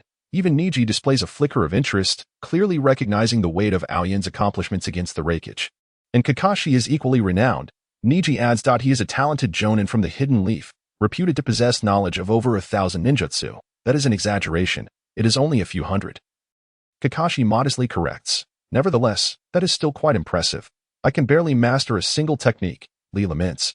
Indeed, Lee excels in taijutsu. Aoyan notes with a nod. Not despair, young Lee. Youth is indeed a valuable asset. As long as we ardently embrace our youth, we shall undoubtedly become remarkable ninjas. Yes, Teacher Kai, I will do so immediately. A loud thud resonated as Aoba placed a large platter of grilled meat on the table. A deliberate gesture to alleviate the awkwardness between the master and his apprentice. Hadn't the surrounding patrons been glancing over curiously? Let us converse while we dine. Very well. With the atmosphere finally returning to normal, Aoba exhaled in relief. As he began to grill the meat, he revealed 3 boxes.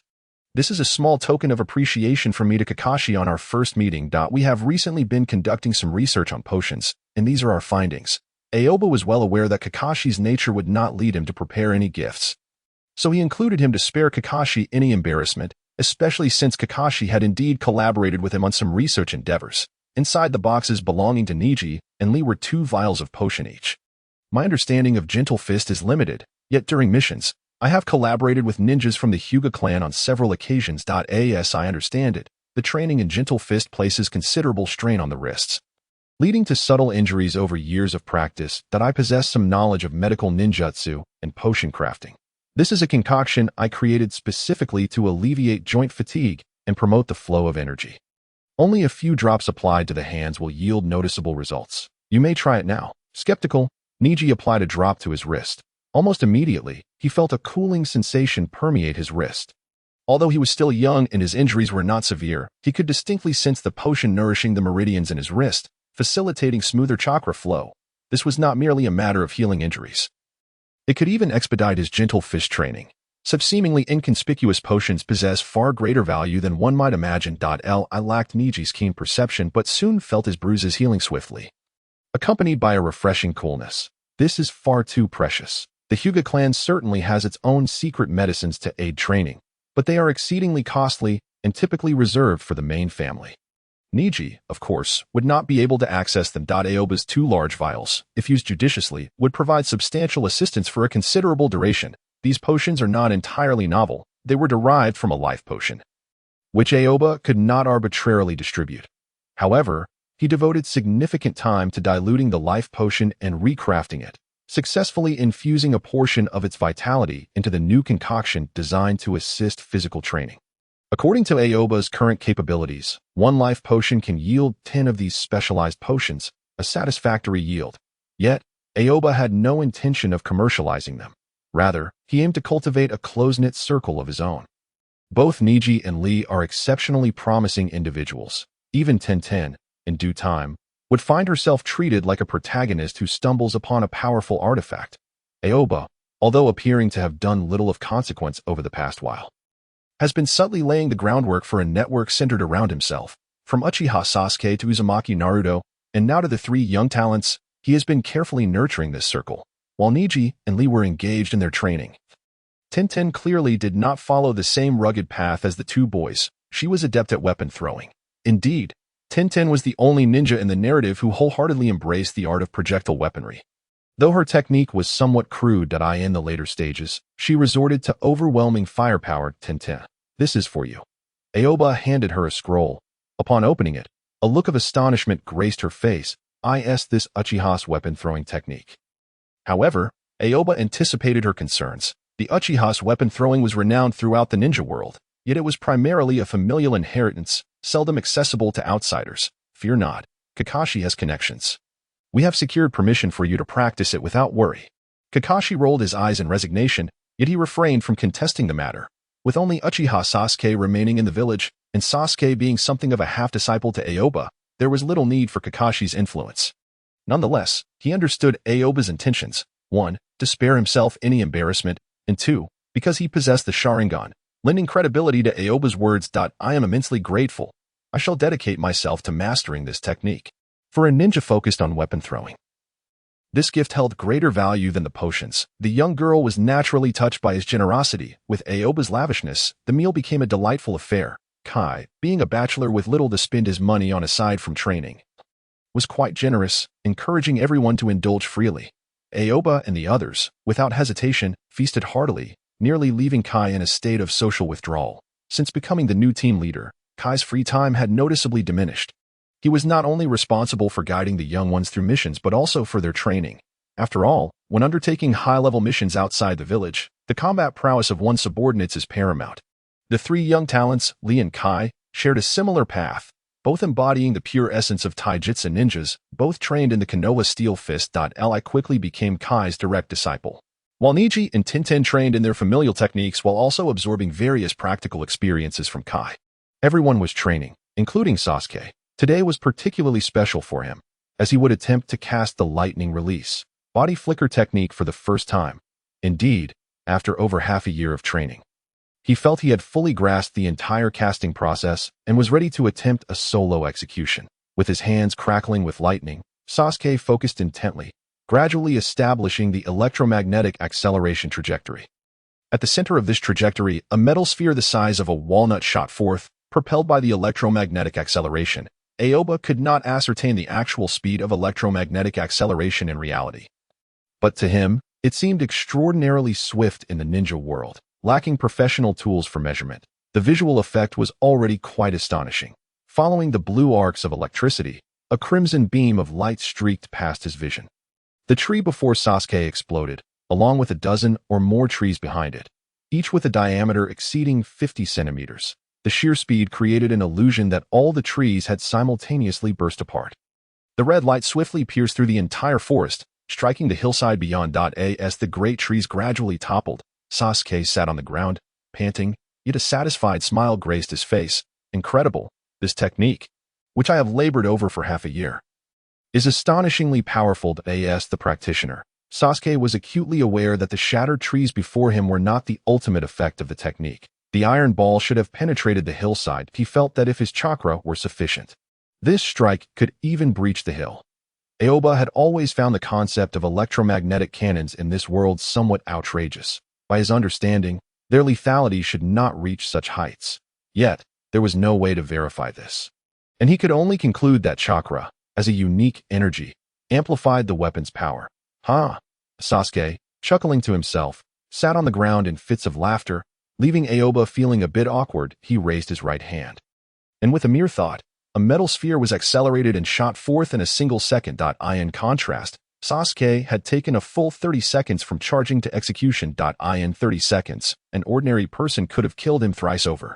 Very well, you have thoroughly grasped the operational concept of this technique. The next step is to practice consistently, aiming to shorten the casting time. If you could shorten this technique to within 3 seconds, it would possess sufficient practical value. Should you manage to condense it to merely 1 second, akin to my own capabilities, you could potentially wield this technique to eliminate Uchiha Itachi. The results you have witnessed speak for themselves. Provided you can strike your opponent, there exists no individual in this world capable of withstanding its lethal force. Sasuke's burgeoning ambition was significantly dampened by Aoi's remarks, as the disparity between 30 seconds and 3 seconds is indeed quite substantial. Nonetheless, hope has emerged. He now perceives the possibility of vanquishing Uchiha Itachi. However, one should not rejoice prematurely. Itachi's prowess extends beyond mere ninjutsu. His taijutsu and genjutsu, particularly the latter, rank among the elite in the shinobi world. While you practice this ninjutsu, do not neglect to comprehensively hone your taijutsu and genjutsu as well. Can Aoi-sensei continue to instruct me in taijutsu? I am aware that Aoi-sensei is renowned as a master of taijutsu in Konoha. To clarify, what I practice is not purely taijutsu, but rather a fusion of swordsmanship and wind release techniques. Lacking wind affinity chakra, this particular style may not be entirely suitable for you. However, the fundamentals of swordsmanship should pose no issue. If you wish to learn, prepare a sword first. The reaction from Konoha regarding Aoi teaching Uchiha Sasuke was not particularly intense, allowing Aoi to continue his instruction without hesitation. As for Uzumaki Naruto, Aoi could only express that the timing was not yet right. After training with Sasuke, Aoi returned home rather late. The table was set with steaming dishes. Aoi, feeling no need for formality, sat down to eat. Upon finishing his meal and preparing to wash the dishes, Yumi entered the kitchen and gently embraced him from behind. Shayan is asleep, she said. Yumi, listen to me. Shayan calls me brother, and do not mention Shayan. This is a matter between us. Yumi's hands glided downward. Aoi, are you responding to me? Aoi had long sensed Yumi's intentions, but chose not to reciprocate in his mind. This was merely a sense of gratitude stemming from his rescue of her and Shayan. His desire for Shayan's future assistance was inherently purposeful, without any expectation of repayment from Yumi. However, he soon realized that Yumi's feelings were becoming increasingly apparent, almost detected by Shayan.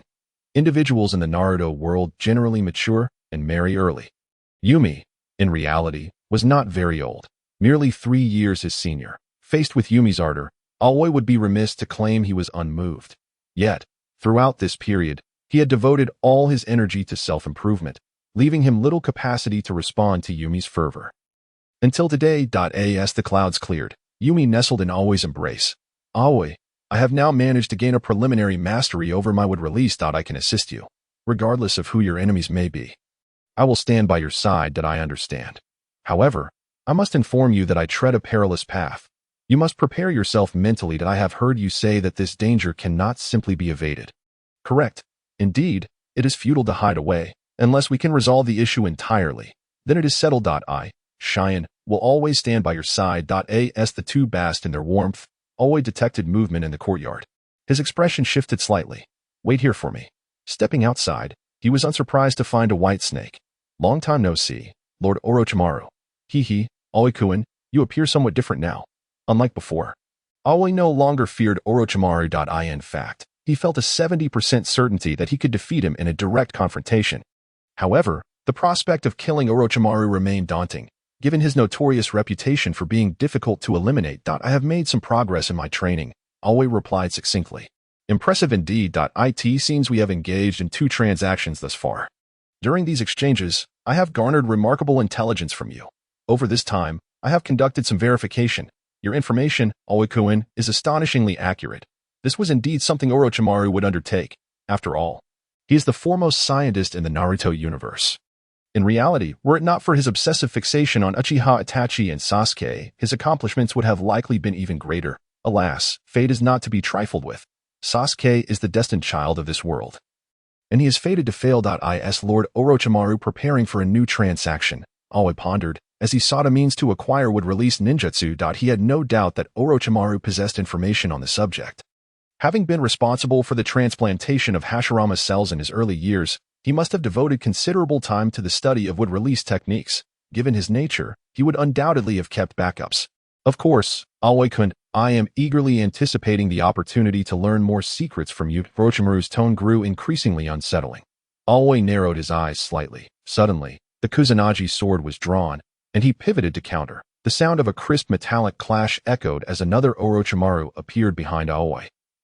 This fellow had come in person, prepared to turn against Aoi. Aoi realized he had significantly overestimated Orochimaru's boundaries. He had initially believed they could safely transact once more. However, after not seeing him for over half a year, their first encounter had erupted into conflict. It seemed the intelligence he had verified previously had provoked Orochimaru, who was now convinced that Aoi harbored some immense secret, one that drove him nearly to madness. After much deliberation, Orochimaru decided to resolve matters once and for all. As Orochimaru made his move, Aoi felt no anger, nor did he experience fear. Truth be told, had Orochimaru arrived a month earlier, Aoi's first instinct would have been to signal for help. However, now he had fully grasped the capabilities of his transplanted body, mastering the newfound power. In this moment, he held no fear of Orochimaru. The two engaged in a flurry of exchanges in the courtyard. Unconcerned about being overheard, since the last incident involving the Umbu, Aoi had fortified the area with additional defensive jutsu. As long as the movements remained subtle, no sounds would escape the exterior. Neither party resorted to large-scale ninjutsu. They relied solely on taijutsu and smaller ninjutsu, such as body flicker and substitution for their close-quarters skirmish. Aoi did not even employ Sage Mode, relying solely on his enhanced physical strength to dominate Orochimaru in taijutsu. With ample chakra at his disposal, the entire courtyard was suffused with Aoi's wind blades. This cutting force was the nemesis of Orochimaru's soft techniques. Orochimaru evidently recognized this as well, but remained unfazed. Aoi felt a flicker of doubt before arriving at a realization. Orochimaru had truly miscalculated this time. Meanwhile, inside the house, a bespectacled Kabuto, wearing a smirk that could be described as insufferable, stood before Yumi and Cheyenne. Little girl, you are someone Lord Orochimaru has taken an interest in. I have no desire to harm you, so could you persuade your mother not to take action? Bad man, go away. Otherwise, my brother Aoi will kill you. I cannot deny that Aoi Ichikawa is a dangerous individual. However, I doubt he has the energy to concern himself with you at present. Madam, I harbor no intention of causing you harm. Your name is Cheyenne. Is it not?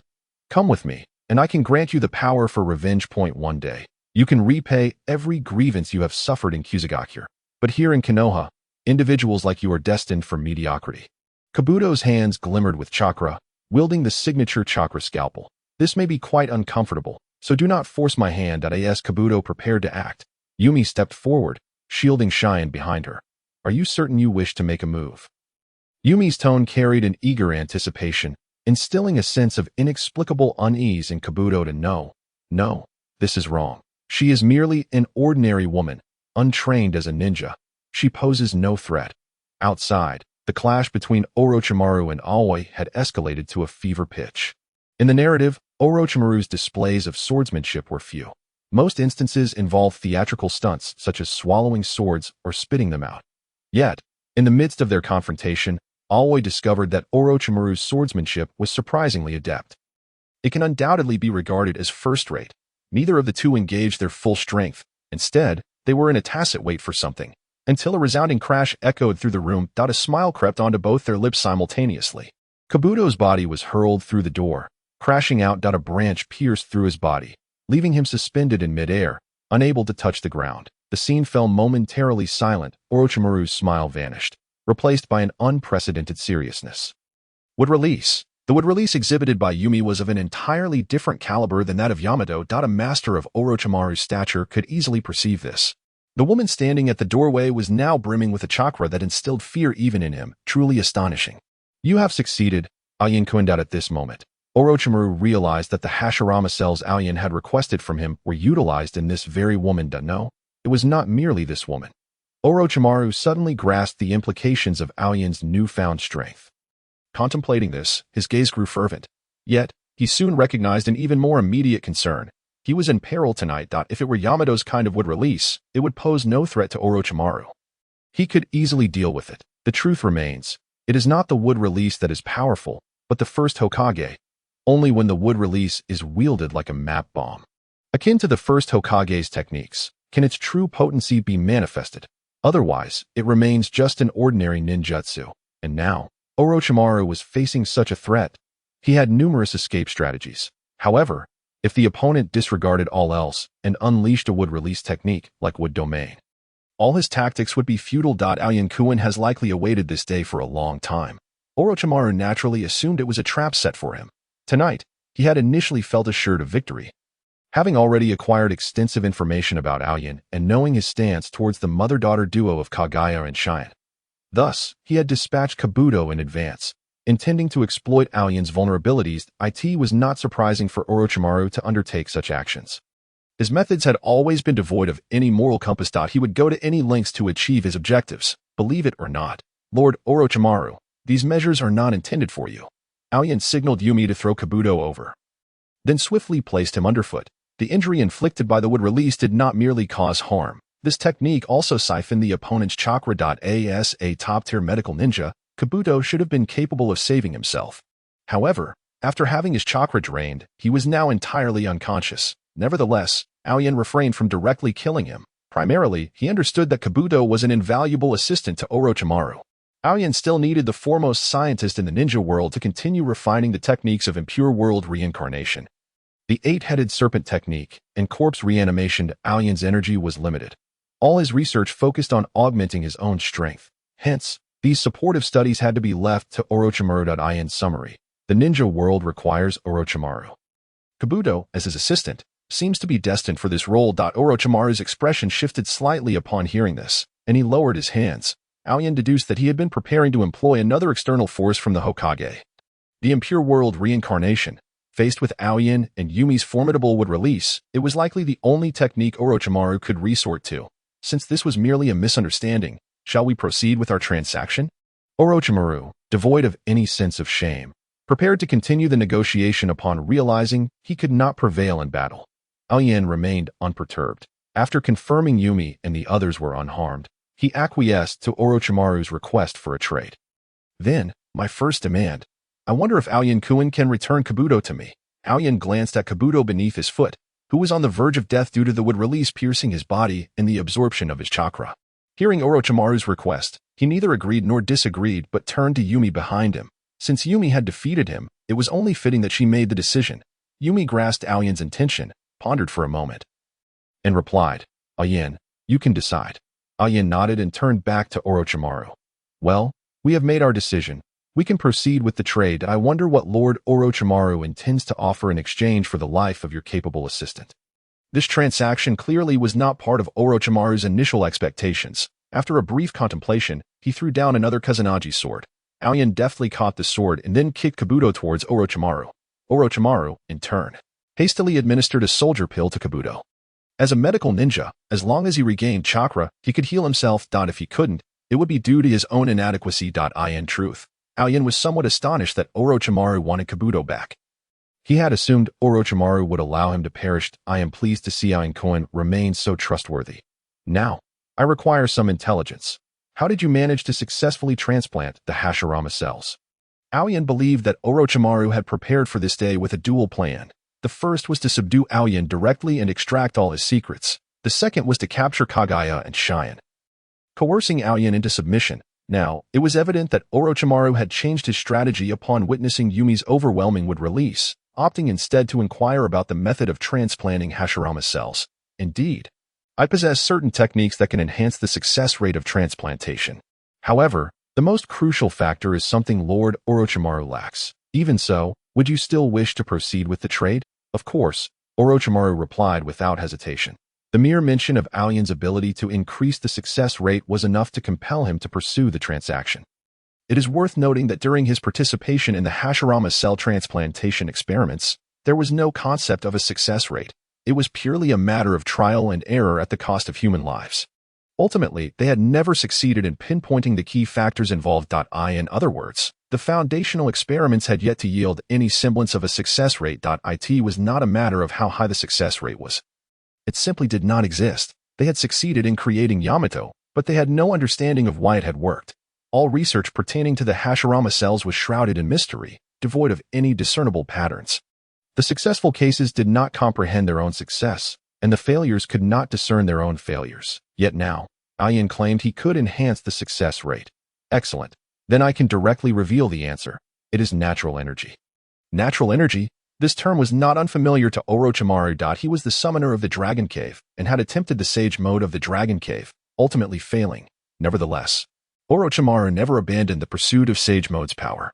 He discovered a boy named Yugo, who could naturally communicate with natural energy, albeit in an unstable and exceedingly dangerous manner. Through his studies of Yugo, Orochimaru developed the Cursed Seal technique. Indeed, the Cursed Seal utilized natural energy to a certain extent. But it was merely an indirect application and still fell short of a complete Sage Mode.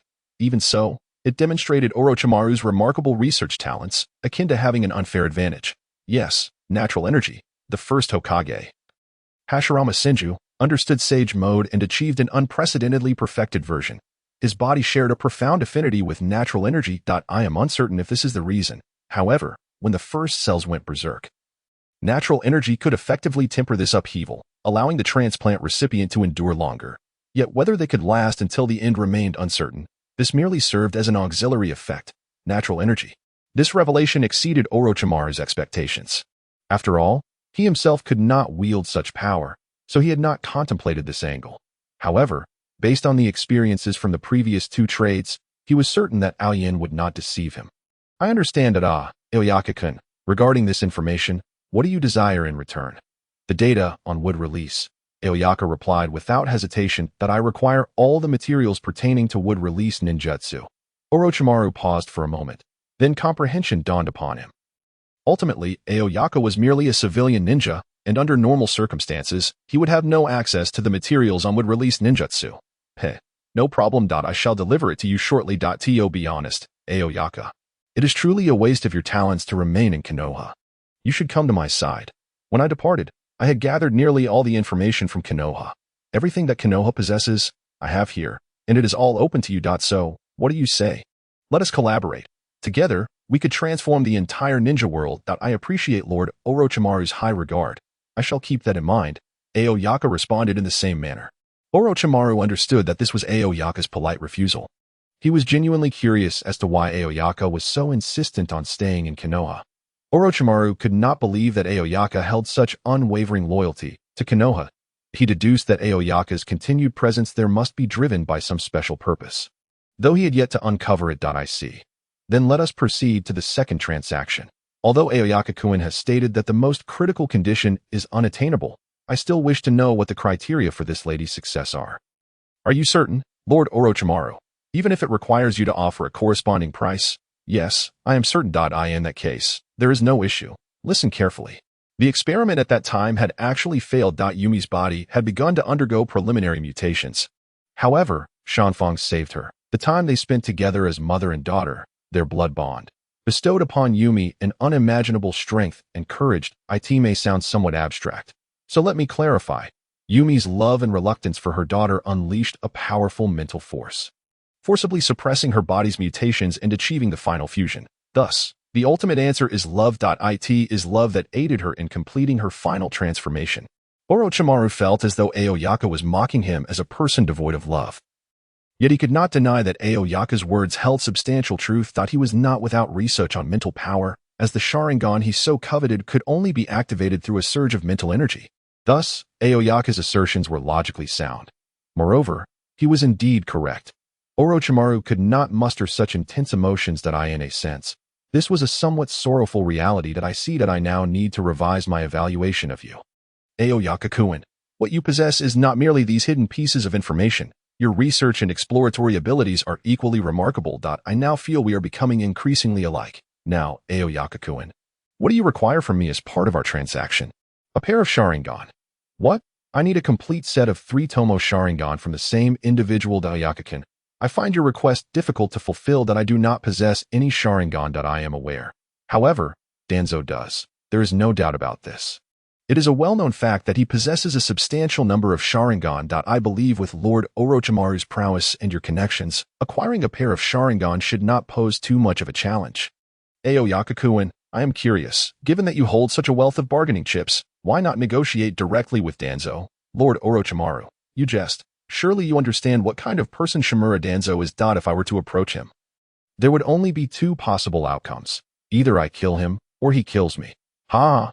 Aoyaka-kun truly understands Danzo well. Very well, I accept this condition. Excellent. Then this transaction concludes here, Lord Orochimaru. Aoyaka adhered to the principle of minimizing mistakes and opted to end the transaction after 3 exchanges. Orochimaru appeared somewhat reluctant, yet he recognized that he no longer held sufficient leverage to threaten Aoyaka. Thus, he departed from Konoha with an air of dissatisfaction. Aoyaka approached to check on the still slumbering Shanfang. There is nothing serious. It is the Nirvana technique, a Jinjutsu that induces sleep. Let her rest. Given Shanfang's constitution, she will awaken by dawn. Yumi then felt reassured and returned Shanfang to the bed. Subsequently, she and Aoyaka worked together to conceal the traces of their earlier battle.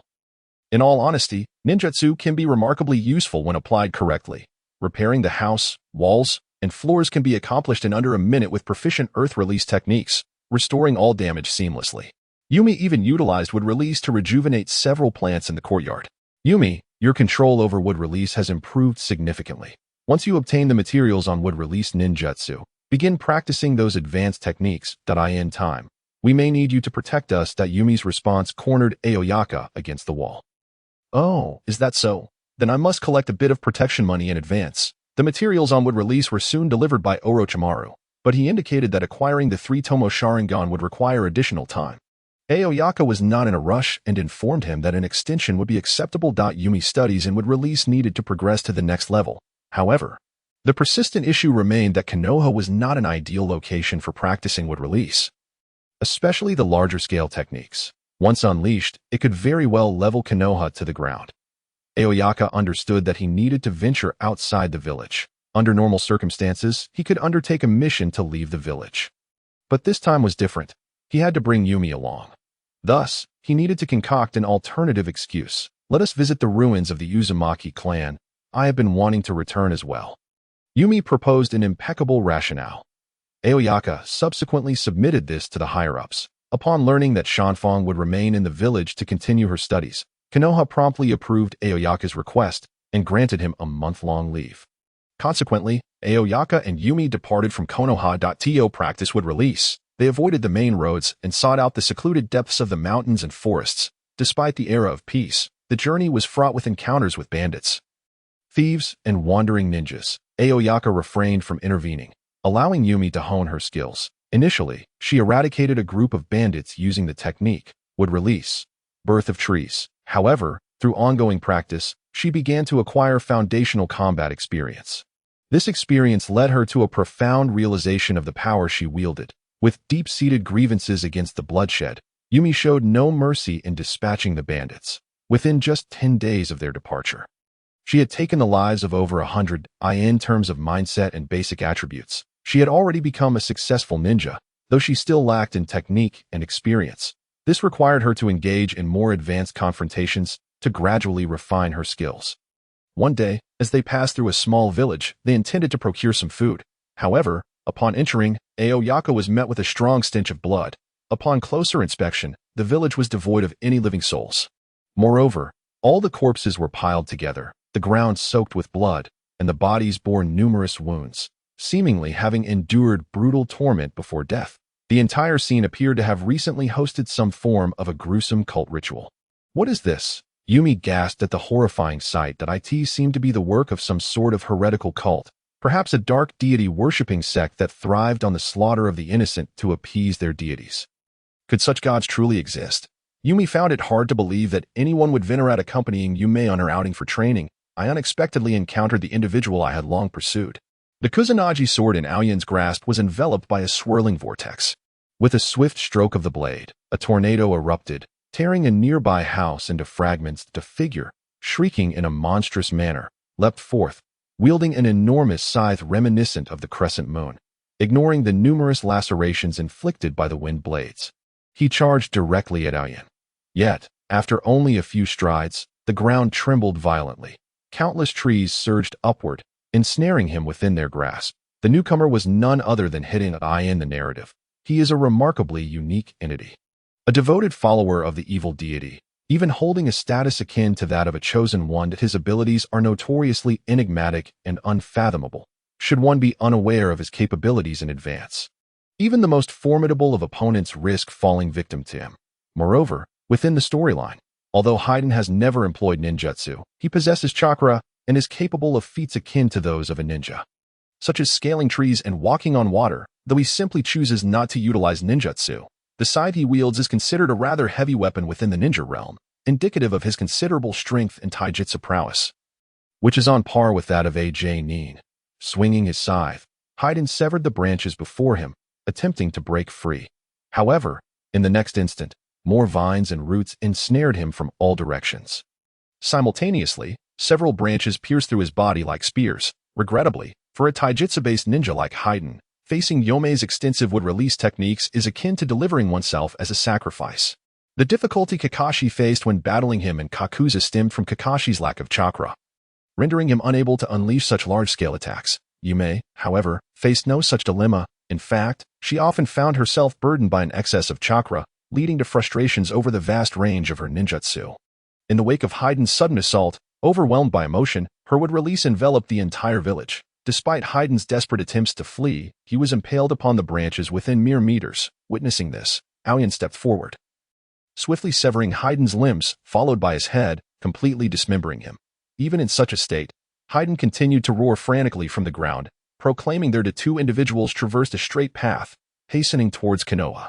Upon their return, the passage of time had amounted to precisely 1 month. The third Hokage merely chuckled at Chinye's punctuality, while Danzo's expression appeared somewhat peculiar.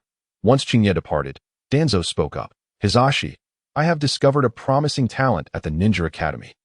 I require her to join Root. A promising talent. Indeed, the girl named Uzumaki Karin.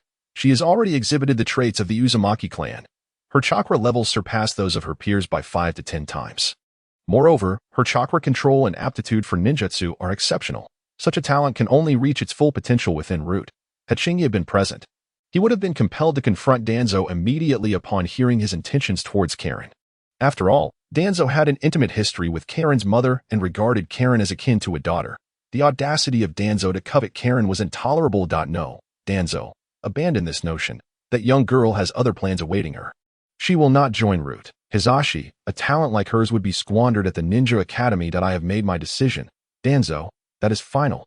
Hisashi, you will come to regret this. Danzo, I am the Hokage.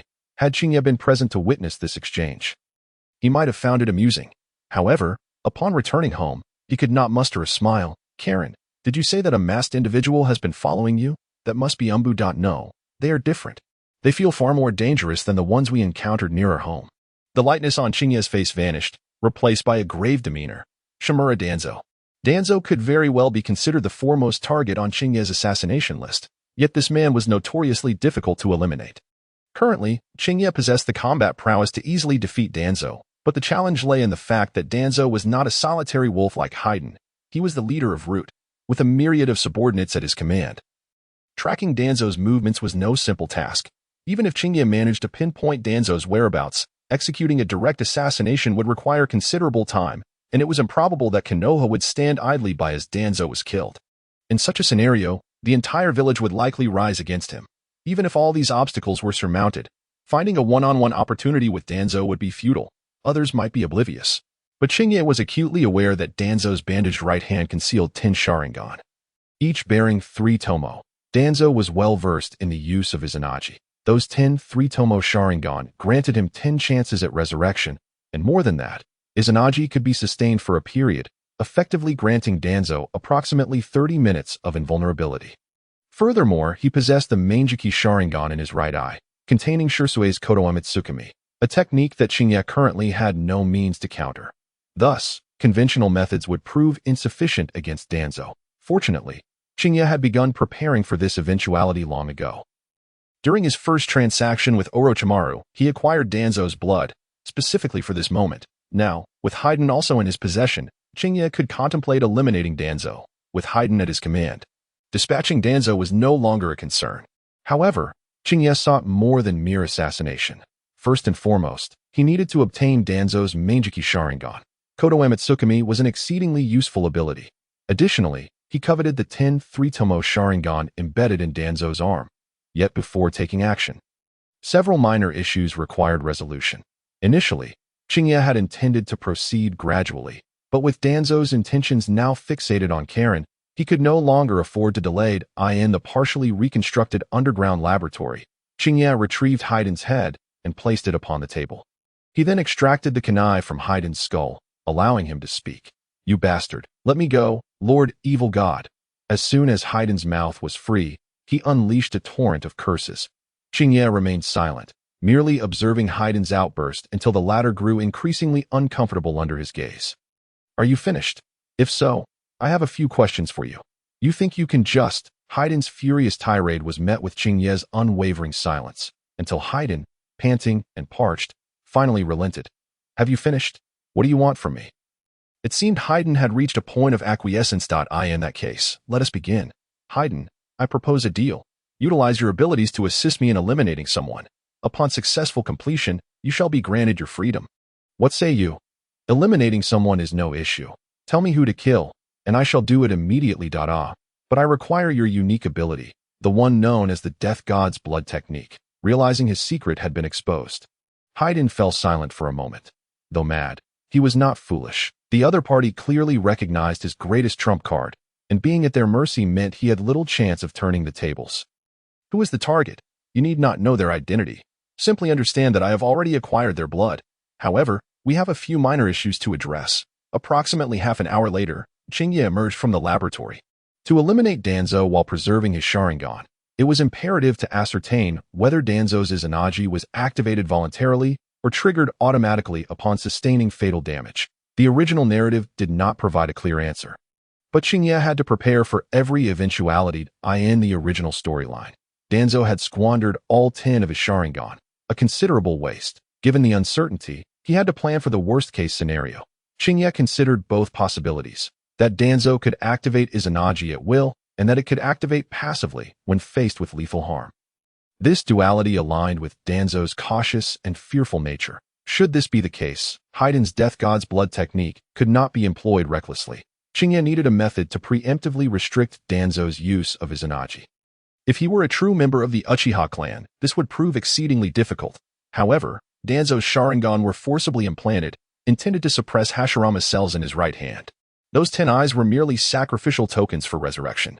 Thus, achieving this goal was not entirely out of reach. At that moment, Orochimaru provided the pivotal breakthrough. Chingye acquired the pair of 3-tomo Sharingan he sought. Initially, Chingye's intention in obtaining the Sharingan was to prepare for the implantation of Shirsue's Mangeki.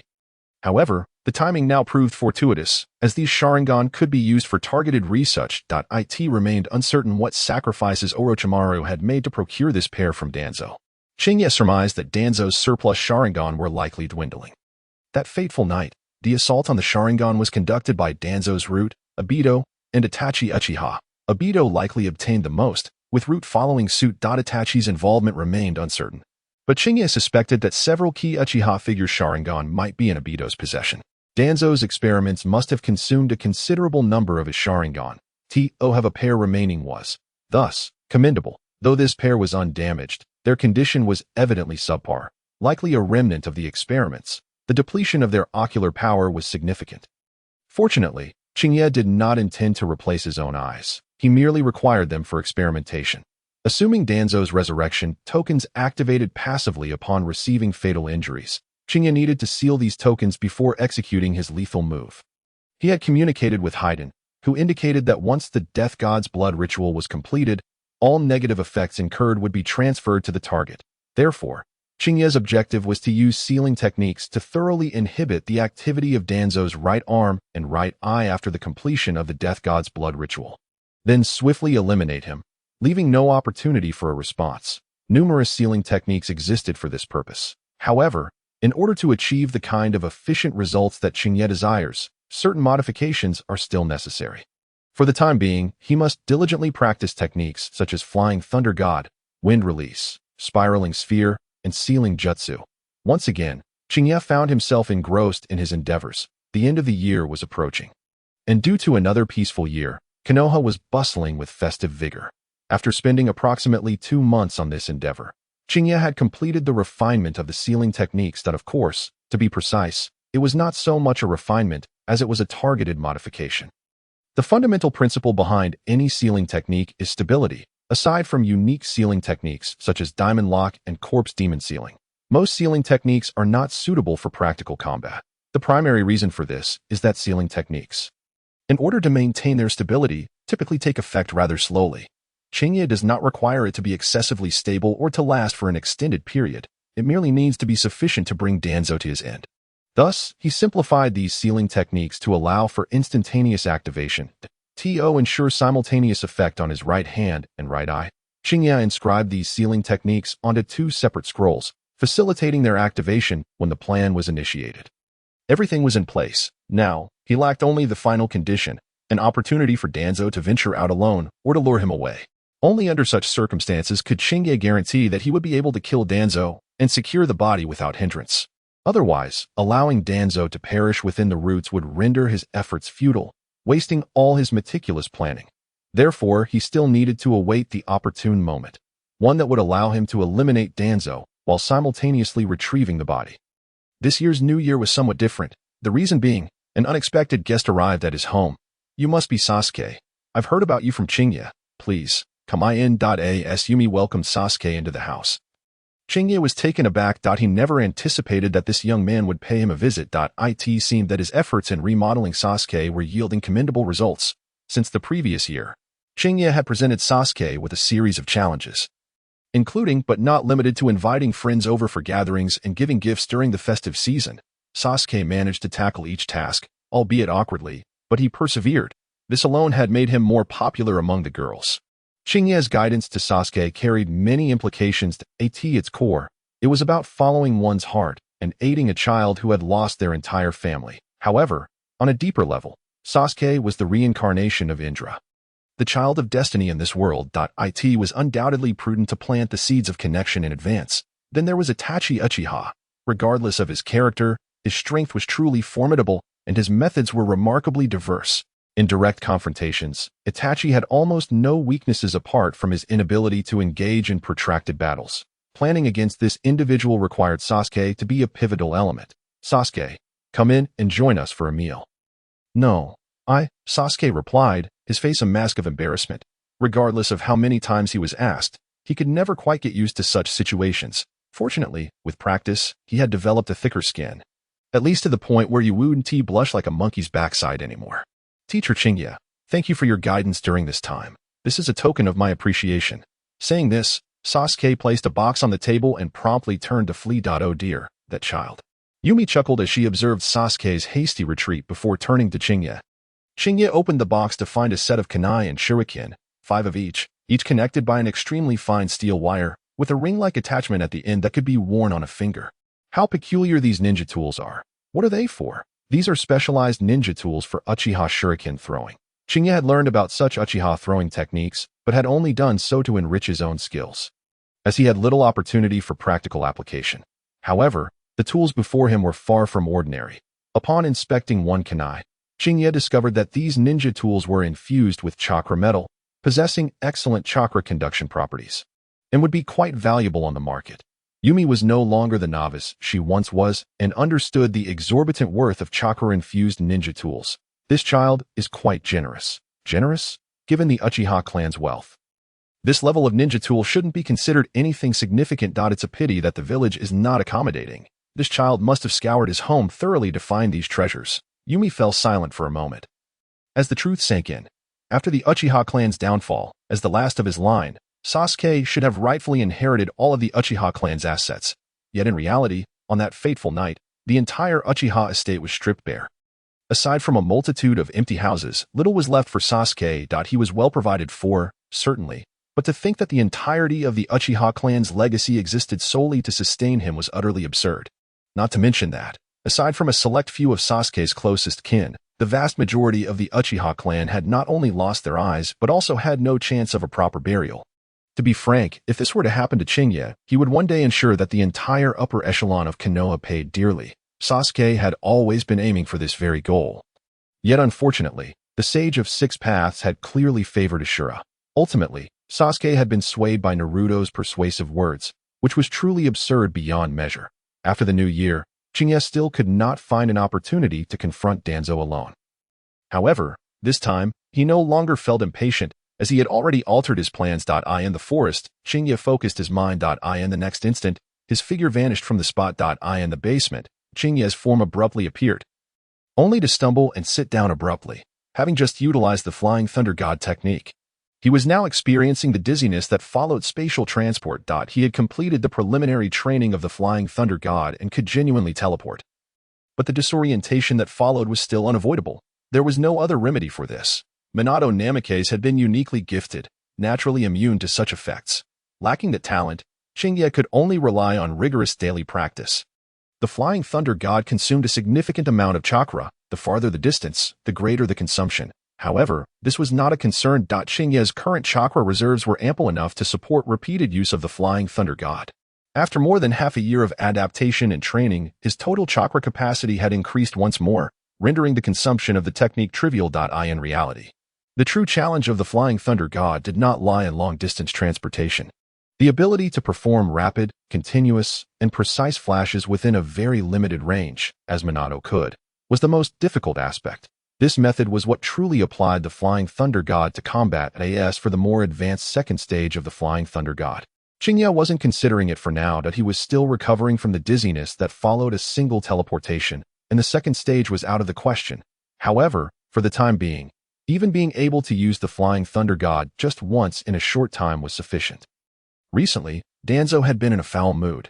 The Roots had not recruited any potential newcomers for a considerable time. It was not that Konoha lacked candidates, but rather that Hiruzen Sarutobi had been obstructing every effort.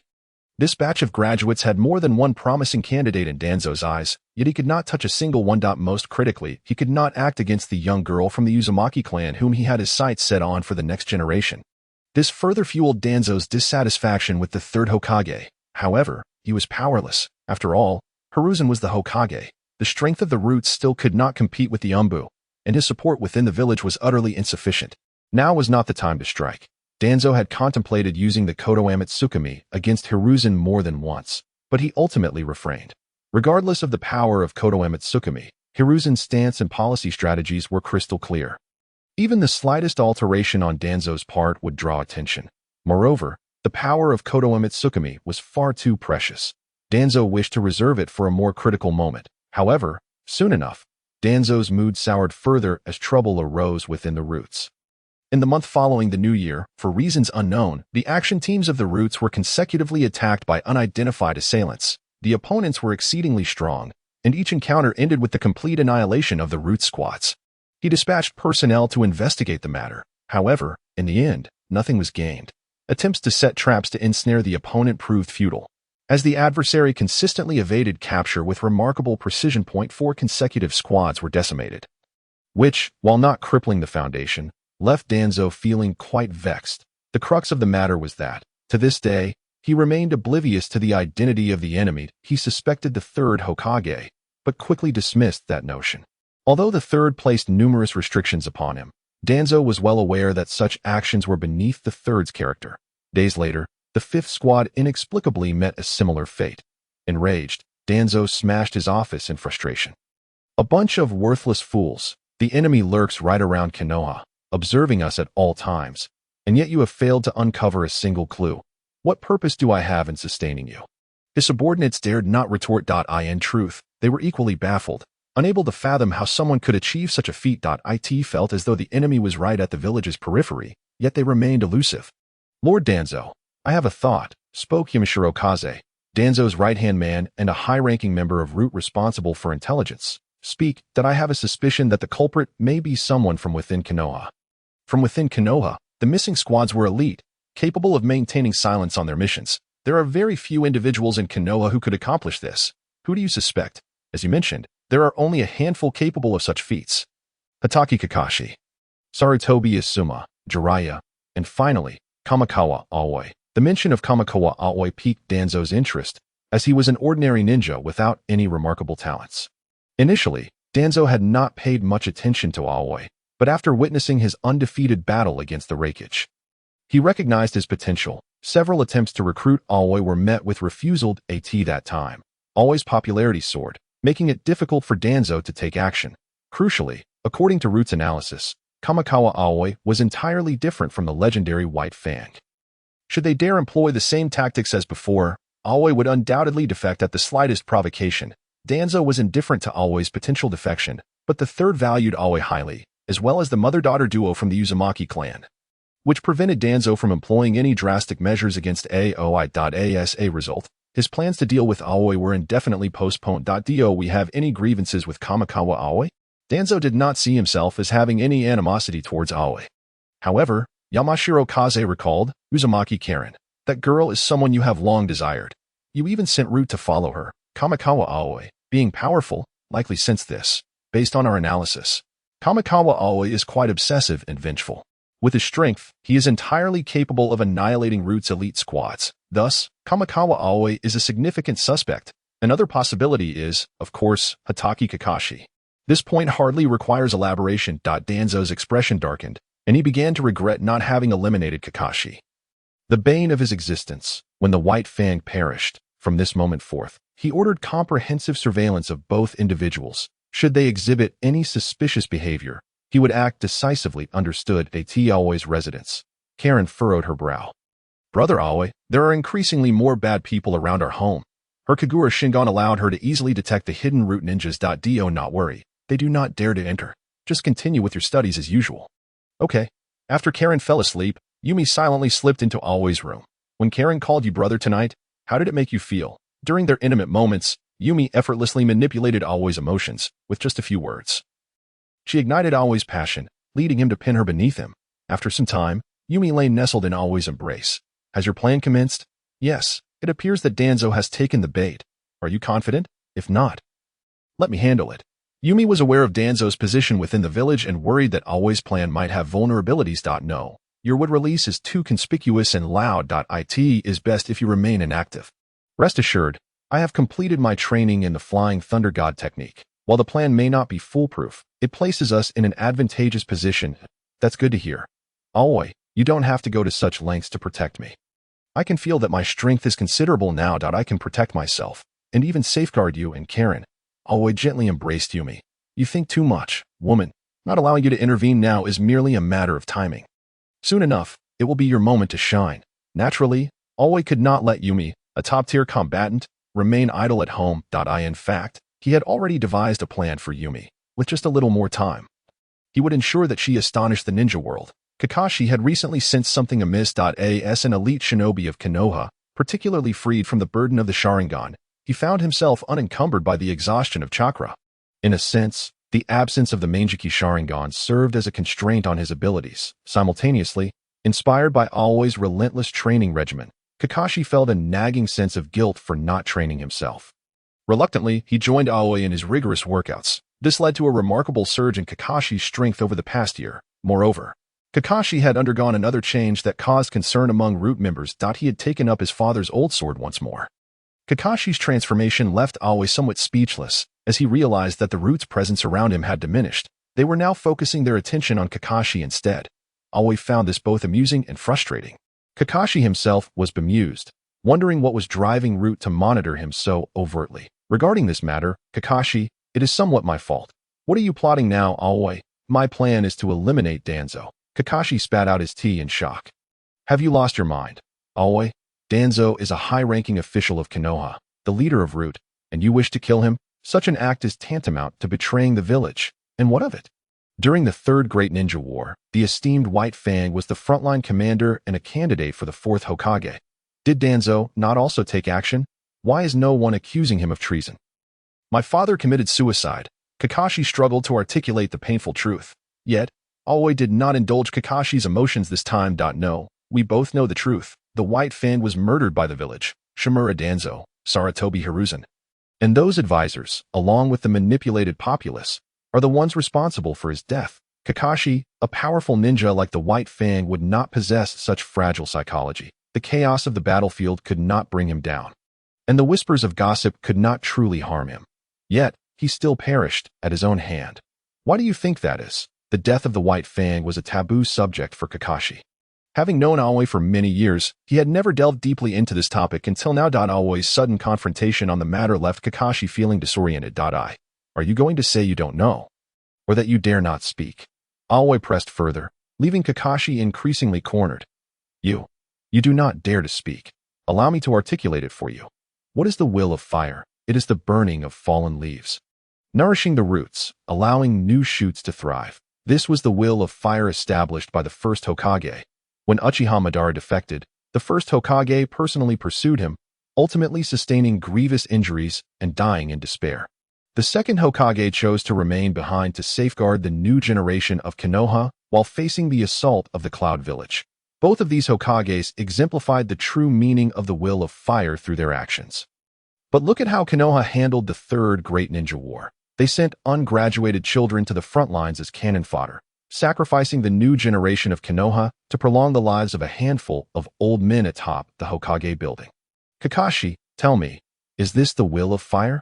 The mission that the White Fang undertook was highly classified.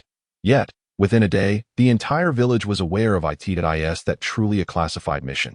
It's a trivial matter that stirred up a storm, leading to the village being besieged by public outrage. Now consider Orochimaru. You know how many civilians he has killed, and how many of our own ninjas he has experimented on. Kakashi remained silent, realizing that Aoi's words were not solely directed at him, but also served as a form of catharsis for Aoi himself. He has seemingly harbored discontent regarding these matters for quite some time. Is that correct? To this day, I remain oblivious. The villagers of Konohagakure possess the right to know about this. The deceased were individuals who were close to them, yet they remain in the dark. Even I am unaware of how many lives were lost back then. But what is the outcome? Orochimaru has committed numerous atrocities, and Sarutobi Hiruzen dares to let him go unscathed. What do you think is the reason for this? Kakashi, because Orochimaru is the disciple of the third Hokage, he momentarily showed mercy. Indeed, it is because Orochimaru is the third's disciple, while those who perished, be they civilians or shinobi, were not. Thus, they died in vain. Kakashi, do you consider this to be the will of fire? Kakashi was left utterly speechless, yet he comprehended the sentiment that Aoi wished to convey. His father was not simply a victim of slander, nor was he a coward who succumbed to pressure and took his own life. In those days, White Fang realized that his beloved Konoha was no longer the Konoha he once knew. This led to the shattering of his faith, ultimately driving him down the path of self-destruction. Therefore, Aoi, your intention is not merely to eliminate Danzo, but to thoroughly cleanse the upper echelons of Konoha? Precisely. Danzo is merely the beginning. In fact, Konoha itself is just the starting point. In my heart, I believe the entire shinobi world is treading a misguided path. One day, I will personally rectify this error. At this juncture, Aoi felt a surge of excitement. He had bottled up these grievances for far too long, and this opportunity allowed him to vent his frustrations. Moreover, some of his remarks were tinged with idealism.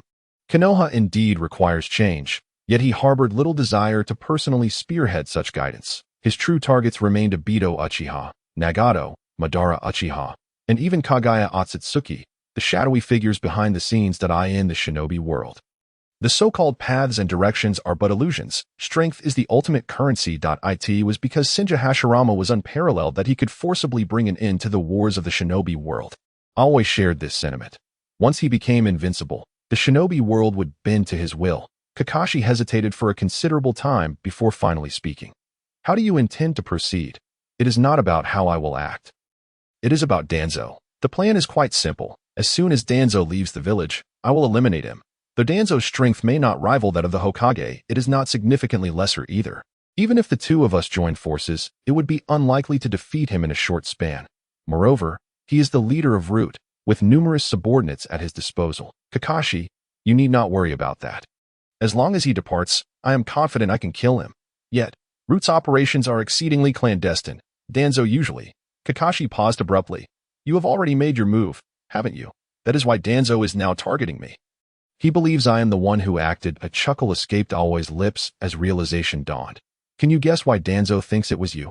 Kakashi, not lacking in intellect, quickly grasped the situation with a moment of contemplation.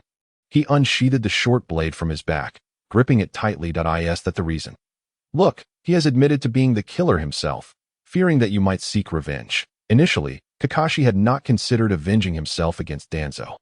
But the latter's actions increasingly made him feel that failing to settle this score would be an affront to his father, to himself, and, above all, to Lord Danzo, since Danzo believes I am the culprit. Let it become a reality. I will serve as bait to draw him out. Utilize whatever means you possess. Excellent. We shall join forces to eliminate Danzo. With Kakashi's involvement, the plan became considerably more straightforward. Aoi had initially intended to act as bait himself, but one issue proved insurmountable. Danzo was not a lone wolf. He commanded a multitude of subordinates that it was highly probable that he would not act personally, but would instead send his subordinates to carry out the task. To address this dilemma, Aoi took decisive action, eliminating 6 elite teams from Root in succession, aiming to weaken their forces and compel Danzo into action. However, this remained uncertain, as Root's manpower was likely greater than what he had observed. Yet, with Kakashi's support, their chances of success grew significantly. The two of them working in tandem would make it nearly impossible for Root to succeed without incurring substantial losses. Moreover, making such a grand move would inevitably alert Konoha. Though Aoi's actions against Root were executed in secrecy, if Root decided to act against Aoi and Kakashi, they could not do so overtly. One reason was that Root lacked direct evidence to prove that Aoi or Kakashi were the culprits. Additionally, Root fundamentally possessed no law enforcement authority within Konoha. Indeed, Root occupies a rather awkward position as an organization. Theoretically, Root should not exist at all. It is merely a department created for Sarutobi Hiruzen to handle unsavory tasks. Thus, on a daily basis, Root operates under the guise of the Umbu. Most of their missions occur outside the village. This situation bears resemblance to the CIA operating within Konoha. In theory, if they do not operate under the Umbu's banner, their actions are legally justified.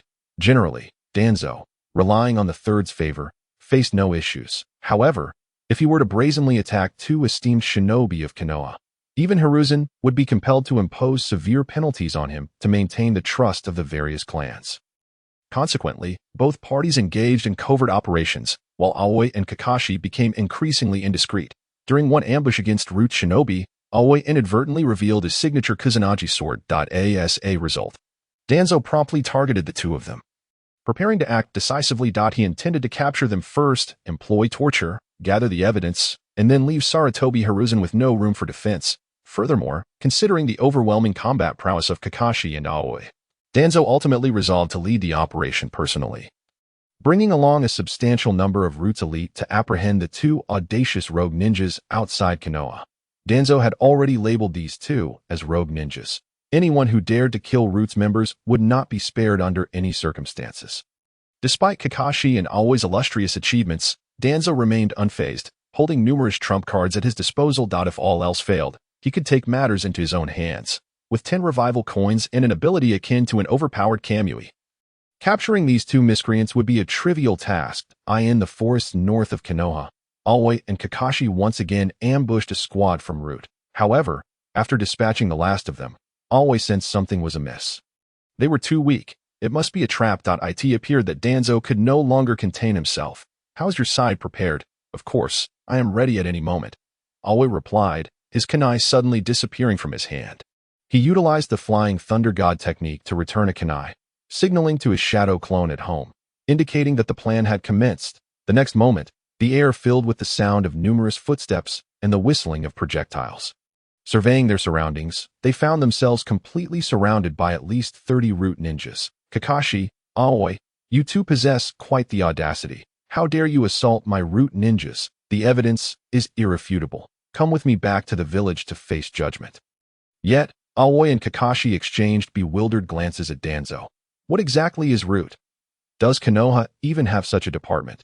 Danzo nearly choked on his own words, caught off guard by Aoi's inquiry. The existence of Root was indeed shrouded in secrecy. Yet these Jounin could not possibly be unaware of it. His discomfort stemmed from the fact that Aoi's question struck a nerve, as Root's legitimacy had always been a source of anxiety for Danzo. Especially in recent years, when he sought promising talents from the Ninja Academy, Sarutobi Hiruzen consistently thwarted his efforts. In light of the recent losses inflicted by Aoi and Kakashi, Root had suffered grievously. In a fit of anger, Danzo contemplated using a Kamui on Aoi to replenish the lost combat strength of Root. However, he ultimately restrained himself. In his eyes, while Aoi's combat prowess was commendable, he lacked any extraordinary talents that warranted the use of Kamui. Aoi felt a fleeting sense of unease, having prepared his Flying Thunder God technique. Should Danzo indicate any intention to unbind his bandages, he would swiftly pull Kakashi away to escape. Fortunately, Danzo ultimately held back. Aoi required a bit of time. Primarily, Haiden's Death God technique necessitated a certain duration to initiate, alongside the need to prepare sealing scrolls and ensure Haiden's loyalty, among various other details that needed to be meticulously accounted for before delivering a lethal blow. Thus, Konoha did not rush into action but continued to engage in frivolous banter with the opposition. Kakashi, you little bastard, you should have eradicated the roots back then, the moment Danzo uttered these words. Konoha nearly burst into laughter. This statement from Danzo decisively solidified Kakashi's resolve to kill, for the death of White Fang was, without a doubt, not orchestrated by Danzo himself. Hence, the attribution of responsibility was somewhat ambiguous. However, Danzo's words explicitly indicated that he was responsible for your father's demise and that he now regretted not eliminating you at that time. Kakashi remained silent, drawing his short blade from his back.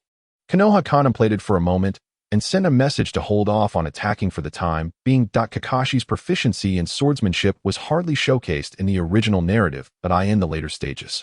The limitations of swordsmanship became glaringly apparent. Unless one wielded a sword while piloting a giant mech, it was generally deemed futile. Nevertheless, during this period, swordsmanship remained an exceedingly practical skill, and Kakashi was clearly knowledgeable in it. However, after his father's death, he had scarcely employed it. Now, having unshackled his emotional burdens, he once again grasped his father's blade, transforming into a Kakashi that Konoha had never seen before. Danzo brought with him a formidable force, composed entirely of elite shinobi, including Jonin, special Jonin, and various specialized support ninjas. Before the battle commenced, they had employed barrier techniques to seal off the surrounding area, unbeknownst to them that this was precisely what Konoha desired. The objective of this operation was to eliminate Danzo, yet Konoha had no intention of severing ties with the Hidden Leaf Village just yet. Therefore, this operation must remain concealed, at least on the surface. Konoha's initial plan was to eliminate everyone. Danzo's actions to seal off the area perfectly aligned with Konoha's strategy. You handle Danzo, I'll take care of the others. Remember our plan, and do not strike too harshly. Without the burden of the Sharingan, Konoha was uncertain of how formidable Kakashi truly was. However, coupled with the ancestral blade techniques of the Hitaki clan, Konoha genuinely worried that Kakashi might slay Danzo in a single stroke. Wasting a precious resurrection coin. As Kakashi engaged, Konoha also unsheathed his sword, confronting the group of root ninjas surrounding them. The moment he made a move, he felt a sudden stiffness in his head, causing his actions to falter. In the next instant, a barrage of shuriken struck his body. Bang! Konoha's form exploded into a cloud of smoke. In the distance, the expression on Kazekage's face turned grave. Such formidable mental prowess. He had nearly exerted his full strength just now, yet the opponent had effortlessly broken free from the mind transfer jutsu. This level of mental fortitude was not inferior to that of those trained in secret clan techniques. Moreover, at the moment of escape, the opponent had immediately utilized Shadow Clone Jutsu for cover. Fire Release. Great Fireball Technique. Konoha evaded the first wave of onslaught and retaliated with a fire release technique akin to a carpet bomb. Every ninja harbored dreams of unleashing a carpet bomb. Konoha had long yearned for this moment. With limitless chakra, he unleashed wide-ranging ninjutsu at will. This, indeed, was the embodiment of his ideal ninja or mage. Water Release. Water Wall Technique. Unintentionally, Konoha replicated the iconic scene from Madara's battle against the Ninja Coalition. However, the scale could only be considered a miniature version. Konoha's current ninjutsu power still paled in comparison to that of Uchiha Madara. Yet, due to the barriers set up by the root, the surrounding ninjas could not scatter to evade. They could only endure the onslaught. Dozens of water wall techniques rose to barely shield against Konoha's fire release. However, in the next heartbeat, Konoha formed hand seals once more. Fire Release. Dragon Flame Song. Another powerful fire technique was unleashed, yet this time, Konoha could not fully execute it. A swirling mass of black mist suddenly surged from the ground, hurtling toward him. Insects. Konoha's gaze sharpened, quickly zeroing in on an inconspicuous figure within the crowd. Aburame Shino, one of Danzo's two most capable aides, stood alongside Kazekage as Danzo's right-hand men. Their style diverged from that of traditional ninjas, relying on secret clan techniques. However, Konoha had never underestimated these technique-wielding ninjas, especially the Aburame clan. The bizarre insects they commanded made Konoha feel uneasy just by observing them, let alone allowing them to make contact. His physical form was now exceedingly robust, yet insects were notoriously unreasonable. Lightning release. Static field. Konoha exceptionally unleashed his lightning release. An invisible force field expanded from his body, causing faint sparks to flicker in the air. This was the sight of flying insects in the jungle being struck by the electric field. At that moment, a vast static field had enveloped Konoha, ensuring that any living entity entering this domain would receive electric shocks. However, in reality, the damage inflicted by such shocks was negligible, lacking any lethal effect on humans, merely inducing a slight numbness. This was because the electricity was wild and unrestrained. If lethal currents were employed, it would be impossible to maintain such a large and stable static field. Furthermore, this technique was never intended for human targets. Konoha had developed it with Deidara as a hypothetical adversary. Indeed, even though he had yet to confront the Akatsuki directly, Konoha was already preparing for those foes. Among them, Deidara held a particularly high priority in his mind. Not only could this individual fly, but his clay bombs posed a considerable challenge for Konoha. This static field was specifically devised to counter Deidara's explosive clay. Once activated, any clay bombs would be rendered ineffective within this field. However, during the previous skirmish, Konoha discovered that this technique was also exceedingly effective against the Aburame clan's insects. Even specially cultivated insects could not possibly rival humans in terms of vitality. Moreover, the Aburame clan had never specifically bred insects resistant to lightning. Thus, once the static field was established, the insects fluttering in the sky fell like rain. Aburame Shino wore a perplexed expression. Even with his extensive battlefield experience, he had never encountered a technique explicitly developed for insects. His insects were meticulously bred for speed and conventional ninjutsu, be it wind release, fire release, or water release, inevitably had its blind spots. A mere handful of these venomous insects could incapacitate an opponent entirely. Yet, the static field, with its 360-degree coverage, was exceedingly unkind to insects. Moreover, it was too late to retract the insects now. Konoha, with ample chakra, had enveloped the entire barrier in a static field. Aburame Shino could already feel the pervasive tingling sensation. The static field had engulfed the area, leaving the insects with no escape. Aburame Shino even had to mobilize his chakra to seal his body, preventing the insects within him from succumbing to the static field's lethal effects. Meanwhile, other root ninjas, finally breaking free from the Dragon Flame Song technique, charged forward. Had it been the pre-cell transplant Konoha, such a mass attack would have left him flustered due to insufficient chakra, forcing him to rely solely on swordsmanship, in close combat, regardless of how skilled one was. Overwhelming numbers always posed imminent peril. However, the situation was different now. After the transplant of Hashirama's cells, Konoha could now be likened to a chakra titan, wielding the legendary Kusanagi blade. He unleashed a swift slash of the void. A visible wind blade, spanning several meters, swept across the battlefield. In times of insufficient chakra, Slash of the Void served as his finishing move and mid-range attack. Yet now, for Konoha, it was akin to his simple basic attack. He began to comprehend why Uchiha Madara had the audacity to charge headlong into a coalition of thousands of ninjas. When one possessed overwhelming advantages in chakra, ninjutsu, and taijutsu, mere numbers were insufficient to compensate. Just as Konoha surged into the crowd, effortlessly executing a slash of the void, the opposing 10 or so individuals found themselves in disarray, utilizing various ninjutsu to evade or defend. Konoha scarcely needed any other means. With 3 swift strikes, the enemy began to suffer casualties. Earth release. Forest of the Great Trees. Hidden among the throng, Yamato made his move. This individual was also considered one of Danzo's trump cards. A multitude of towering trees erupted from the ground, encircling Konoha. Observing the expansive forest of the great trees, spanning over 200 square meters, Konoha nearly laughed aloud. This, too, could be called wood release? All things in nature. The surrounding trees began to twist as if they were living beings, attempting to ensnare Chingya with their branches. A swirling vortex materialized upon the blade held by Chingya, rapidly expanding. The ferocious tornado engulfed the entire greenbelt, drawing in the root ninjas lurking nearby, poised to launch an attack on him. Within the tempest, Chingya's body soared skyward, while the violent winds scattered numerous severed limbs. This strike rendered more than half of the root ninjas into mere fragments.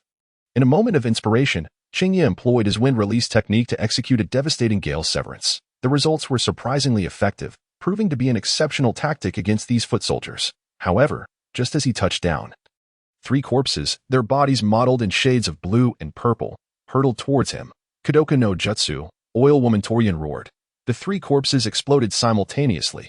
This technique was Torian's exclusive secret art, which involved gathering corpses together and disseminating venomous insects within, initiating a barrier that allowed the insects to breed rapidly. This caused the cells of the deceased to emit toxic gas, which would then spread through the explosion, attacking any living creature that came into contact with the noxious mist. Water release. Water prison technique. In the instant of the explosion, Chingya had already completed his hand seals. A massive torrent of water surged forth, enveloping the 3 exploded corpses within, forming a colossal water sphere that contained the lethal toxins. Subsequently, Chingya followed up with a yellow spring marsh, submerging the water sphere hundreds of meters underground to prevent the spread of the toxins. Secret technique. Poison dust technique. Oil Woman Torian struck again, expelling a massive cloud of toxins from her mouth. This adversary possessed formidable strength. Conventional ninjas found themselves at a distinct disadvantage when confronted with her poison-based techniques. Although the insects were restricted by Chingya, the toxic mist stored within her body could still be unleashed. Had these tactics been employed against the previous Chingya, they would have been sufficient to send him fleeing in disgust. But now, fire release. Super large fireball. The explosive flames once again engulfed the battlefield. This individual had an astonishingly high chakra reserve. Distantly, Yamashiro Kazuma began to realize that today's encounter was turning against them. Thus far, Shimachu and Chingya had continuously utilized large-scale techniques, such as Great Fire Extinguishing, Dragon Flame Song, Static Field, and Gale Severance, all of which displayed extraordinary reach. Yet, his opponent showed no sign of chakra depletion. In both physical prowess and chakra reserves, they exerted an overwhelming dominance over ordinary ninjas. Oil Woman Torian barely evaded the first wave of flames using her insect clones, but the barrier's range was limited, forcing her back to Yamashiro Kazuma's side. No, Kazuma, a strategist and sensor-type ninja, was not skilled in direct confrontation. Although he possessed Jonin-level combat strength against ordinary ninjas, the Yamashiro clan struggled to contend with such expansive elemental ninjutsu. Fire release. Head hardening. Chingya reveled in his mastery of fire release. He unleashed another head hardening technique, directly enveloping both Oil Woman Torian and Yamashiro Kazuma within its fiery embrace. At this moment, Danzo, who had been entangled in battle with Kakashi, could no longer endure. The loss of his other subordinates was inconsequential, but the deaths of these 2 would significantly weaken his position. Summoning technique. Dream Taper. In a critical moment, Danzo summoned the Dream Taper to aid Yamashiro Kazuma and Oil Woman Torian in blocking Chingya's fire release. However, the next instant, the Dream Taper collapsed due to severe injuries. Vanishing before their eyes, Danzo then positioned himself directly in front of his 2 subordinates, a move that momentarily stunned Chingya. He had never anticipated that Danzo would regard his subordinates with such regard. Yet, this was also due to his awareness of Danzo's remaining trump cards. Once those were exhausted, all of his subordinates would be reduced to mere fodder. Shimachu and Chingya, I truly did not expect that during your battle with the Raikage. You concealed your strength. I initially believed you unworthy of this card, but your performance has earned my respect, Danzo remarked as he unraveled the bandage from his right eye. Chingya understood the implications of this action. It was clear that his previous display had significantly influenced Danzo's perception of him. Remarkably, Danzo was preparing to use Kodo Amatsukami against him. One could only say that this decision was exceedingly rational. For Chingya's exhibited combat prowess was undeniably at the level of a Kage. Employing Kodo Amatsukami to control a Kage-level combatant was not Danzo's ideal choice, but it was certainly within the realm of acceptability. However, at the very moment Danzo raised his hand, Chingya had already discerned his intent. Frankly speaking, had Danzo not revealed his trump card, the game could have continued. Yet now that he was prepared to use Kodo Amatsukami, Chingya dared not hesitate and promptly commanded his shadow clone to commence action. Although Danzo had never utilized Kodo Amatsukami, he had conducted sufficient research on the Sharingan, and activating Kodo Amatsukami presented no problem. However, the moment he unveiled the bandage, an inexplicable sense of obstruction suddenly manifested in his head and right hand. That moment, in Chingya's underground laboratory, Chingya's shadow clone activated 2 pre-prepared scrolls, pressing them against Danzo's right eye and right hand. The next instant, Countless runes forcibly integrated into Haiden's bloodline, inducing excruciating pain that even Haiden could not suppress. Since the subject was Haiden, Chingya executed the technique rather roughly, ensuring the sealing technique took effect while disregarding the process. For Haiden was a wretched individual. Danzo's response was sudden, as he experienced intense pain in his right eye and hand, accompanied by a feeling of chakra flow being obstructed. Initially, he presumed there was an issue with his body's balance, a matter he had experience with, and prepared to forcibly activate Kodoame Tsukumi before addressing the issue. However, Danzo soon found himself bewildered, as he realized he could not activate Kodoame Tsukumi. Or rather, it wasn't that he couldn't. Kodoame Tsukumi required the infusion of chakra, even though the Sharingan possessed its own ocular power. Danzo was not the original wielder of the Sharingan. Activating Kodoame Tsukumi still necessitated a significant amount of chakra infusion. Yet at this moment, he felt that the chakra in his head and arms had been sealed by an invisible force. This was not merely an imbalance of physical energy, but rather a complication stemming from some special sealing technique. At some unknown point, the enemy had inscribed a sealing technique within his body, simultaneously sealing his Kodoame Tsukumi in the resurrection coin in his right hand. In that instant, Danzo felt a chill run down his spine. He understood that he had been outmaneuvered by the enemy from the very beginning. There must be an insider within the Root organization, or perhaps Orochimaru had tampered with him during his surgery. And then there were no further thoughts. In the fleeting moment, a whirlwind of chaotic information flashed through Danzo's mind. But soon after, he was left in a stupor, for Chingya's shadow clone had already pierced through Danzo's skull with a blade. The sealing technique he had preemptively set up stirred momentarily but was swiftly interrupted. Neither Kodoame Tsukumi nor the resurrection coin could be successfully activated. Danzo was dead. At the moment when Danzo's mind was racing, Chingya also made his move. In an instant, he lunged forward, severing Danzo's right hand, then directly extracting his right eye. Just as Chingya removed Danzo's right eye, a torrent of blood gushed forth from Danzo's body. A vast quantity of blood autonomously coalesced in midair, forming a sealing technique inscription. What is this? Kakashi gasped in shock. Chingya quickly grasped the situation. It was the four-symbol seal. Kakashi, come closer. The preset sealing technique activated with remarkable speed. However, Chingya was swifter, for he possessed the Flying Thunder God technique. Just before the technique was fully activated, Chingya and Kakashi vanished from their location, leaving behind a few surviving members of the Root organization to face the impending four-symbol seal with despair. Back in the laboratory, Chingya immediately preserved Shirsue's eyes, then set about addressing the detached right hand. After being severed from Danzo's body, the right hand, lacking a stable chakra flow, began to spiral out of control. Chingya employed sealing techniques to stabilize the hand's rampage while swiftly extracting the Sharingan from it. As Chingya removed the final Sharingan, the absence of its suppressive influence caused the right hand to completely spiral out of control, transforming into a chaotic mass of wildly growing vegetation. Kakashi, who was prepared nearby, incinerated it with fire release, turning it to ash. Chingya exhaled a sigh of relief. This undertaking can be regarded as the most fruitful venture I have embarked upon since my arrival in this world. Not only have I acquired the Kaleidoscope Sharingan of Shirsue, but I have also obtained 10 additional 3-Tomo Sharingan, bringing my total to 12, including the pair gifted by Orochimaru, even disregarding other uses. This amounts to a dozen extra lives. Having survived in this world for so many years, I finally possess a genuine means of self-preservation. Is this your objective? Kakashi, gazing into Shirsue's eye, finally comprehended why Konoha had been so reluctant to replace one of its own eyes over the years. Indeed, this right eye of mine has been awaiting its moment. After the Raikage destroyed my right eye, I have maintained this state, partly due to the formation of my wind release sensing ninjutsu, which compensates for the loss of one eye, and partly in preparation for this day that I have long coveted this in this world. The Sharingan is an insurmountable obstacle. A counterpart to the Sage's eyes. The potential of the Sharingan is undeniably vast. When paired with the Sage's body, it nearly represents the pinnacle of this world. After years of scheming, my aspirations have finally come to fruition. The only regret is that the other eye currently resides with Uchiha Itachi, who is not on the same level as Danzo. This individual possesses too many trump cards, and I am not inclined to confront him directly at this moment. When do you plan to transplant this eye? In a few days. I suppose that Danzo's demise will undoubtedly incite a period of turmoil, which will inevitably affect us. It would be prudent to wait until the dust settles before proceeding with the surgery.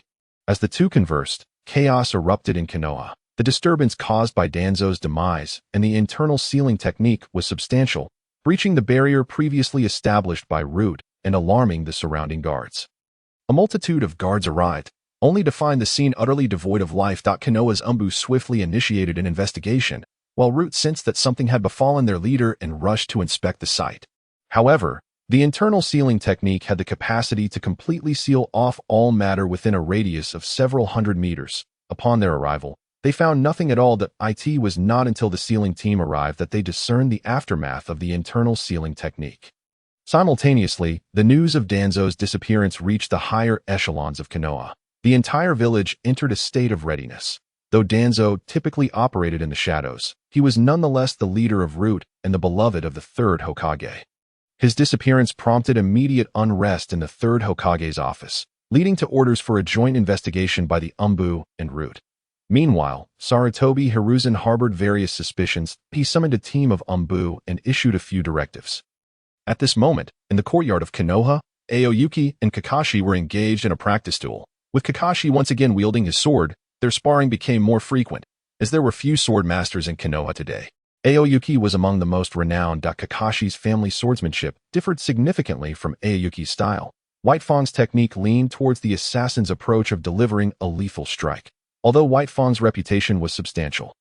He adhered to the traditional ninja style of infiltration, assassination, and fatal strikes. Aoyuki had not formally trained in Konoha's swordsmanship. His technique was derived from the samurai school, emphasizing frontal assaults and the integration of ninjutsu to cut through adversaries in a whirlwind of strikes.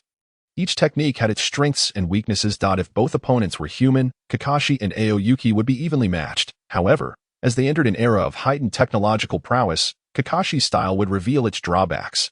Aoyuki had already cautioned Kakashi about this. The enemy had begun to develop techniques that merged Raikiri with swordsmanship.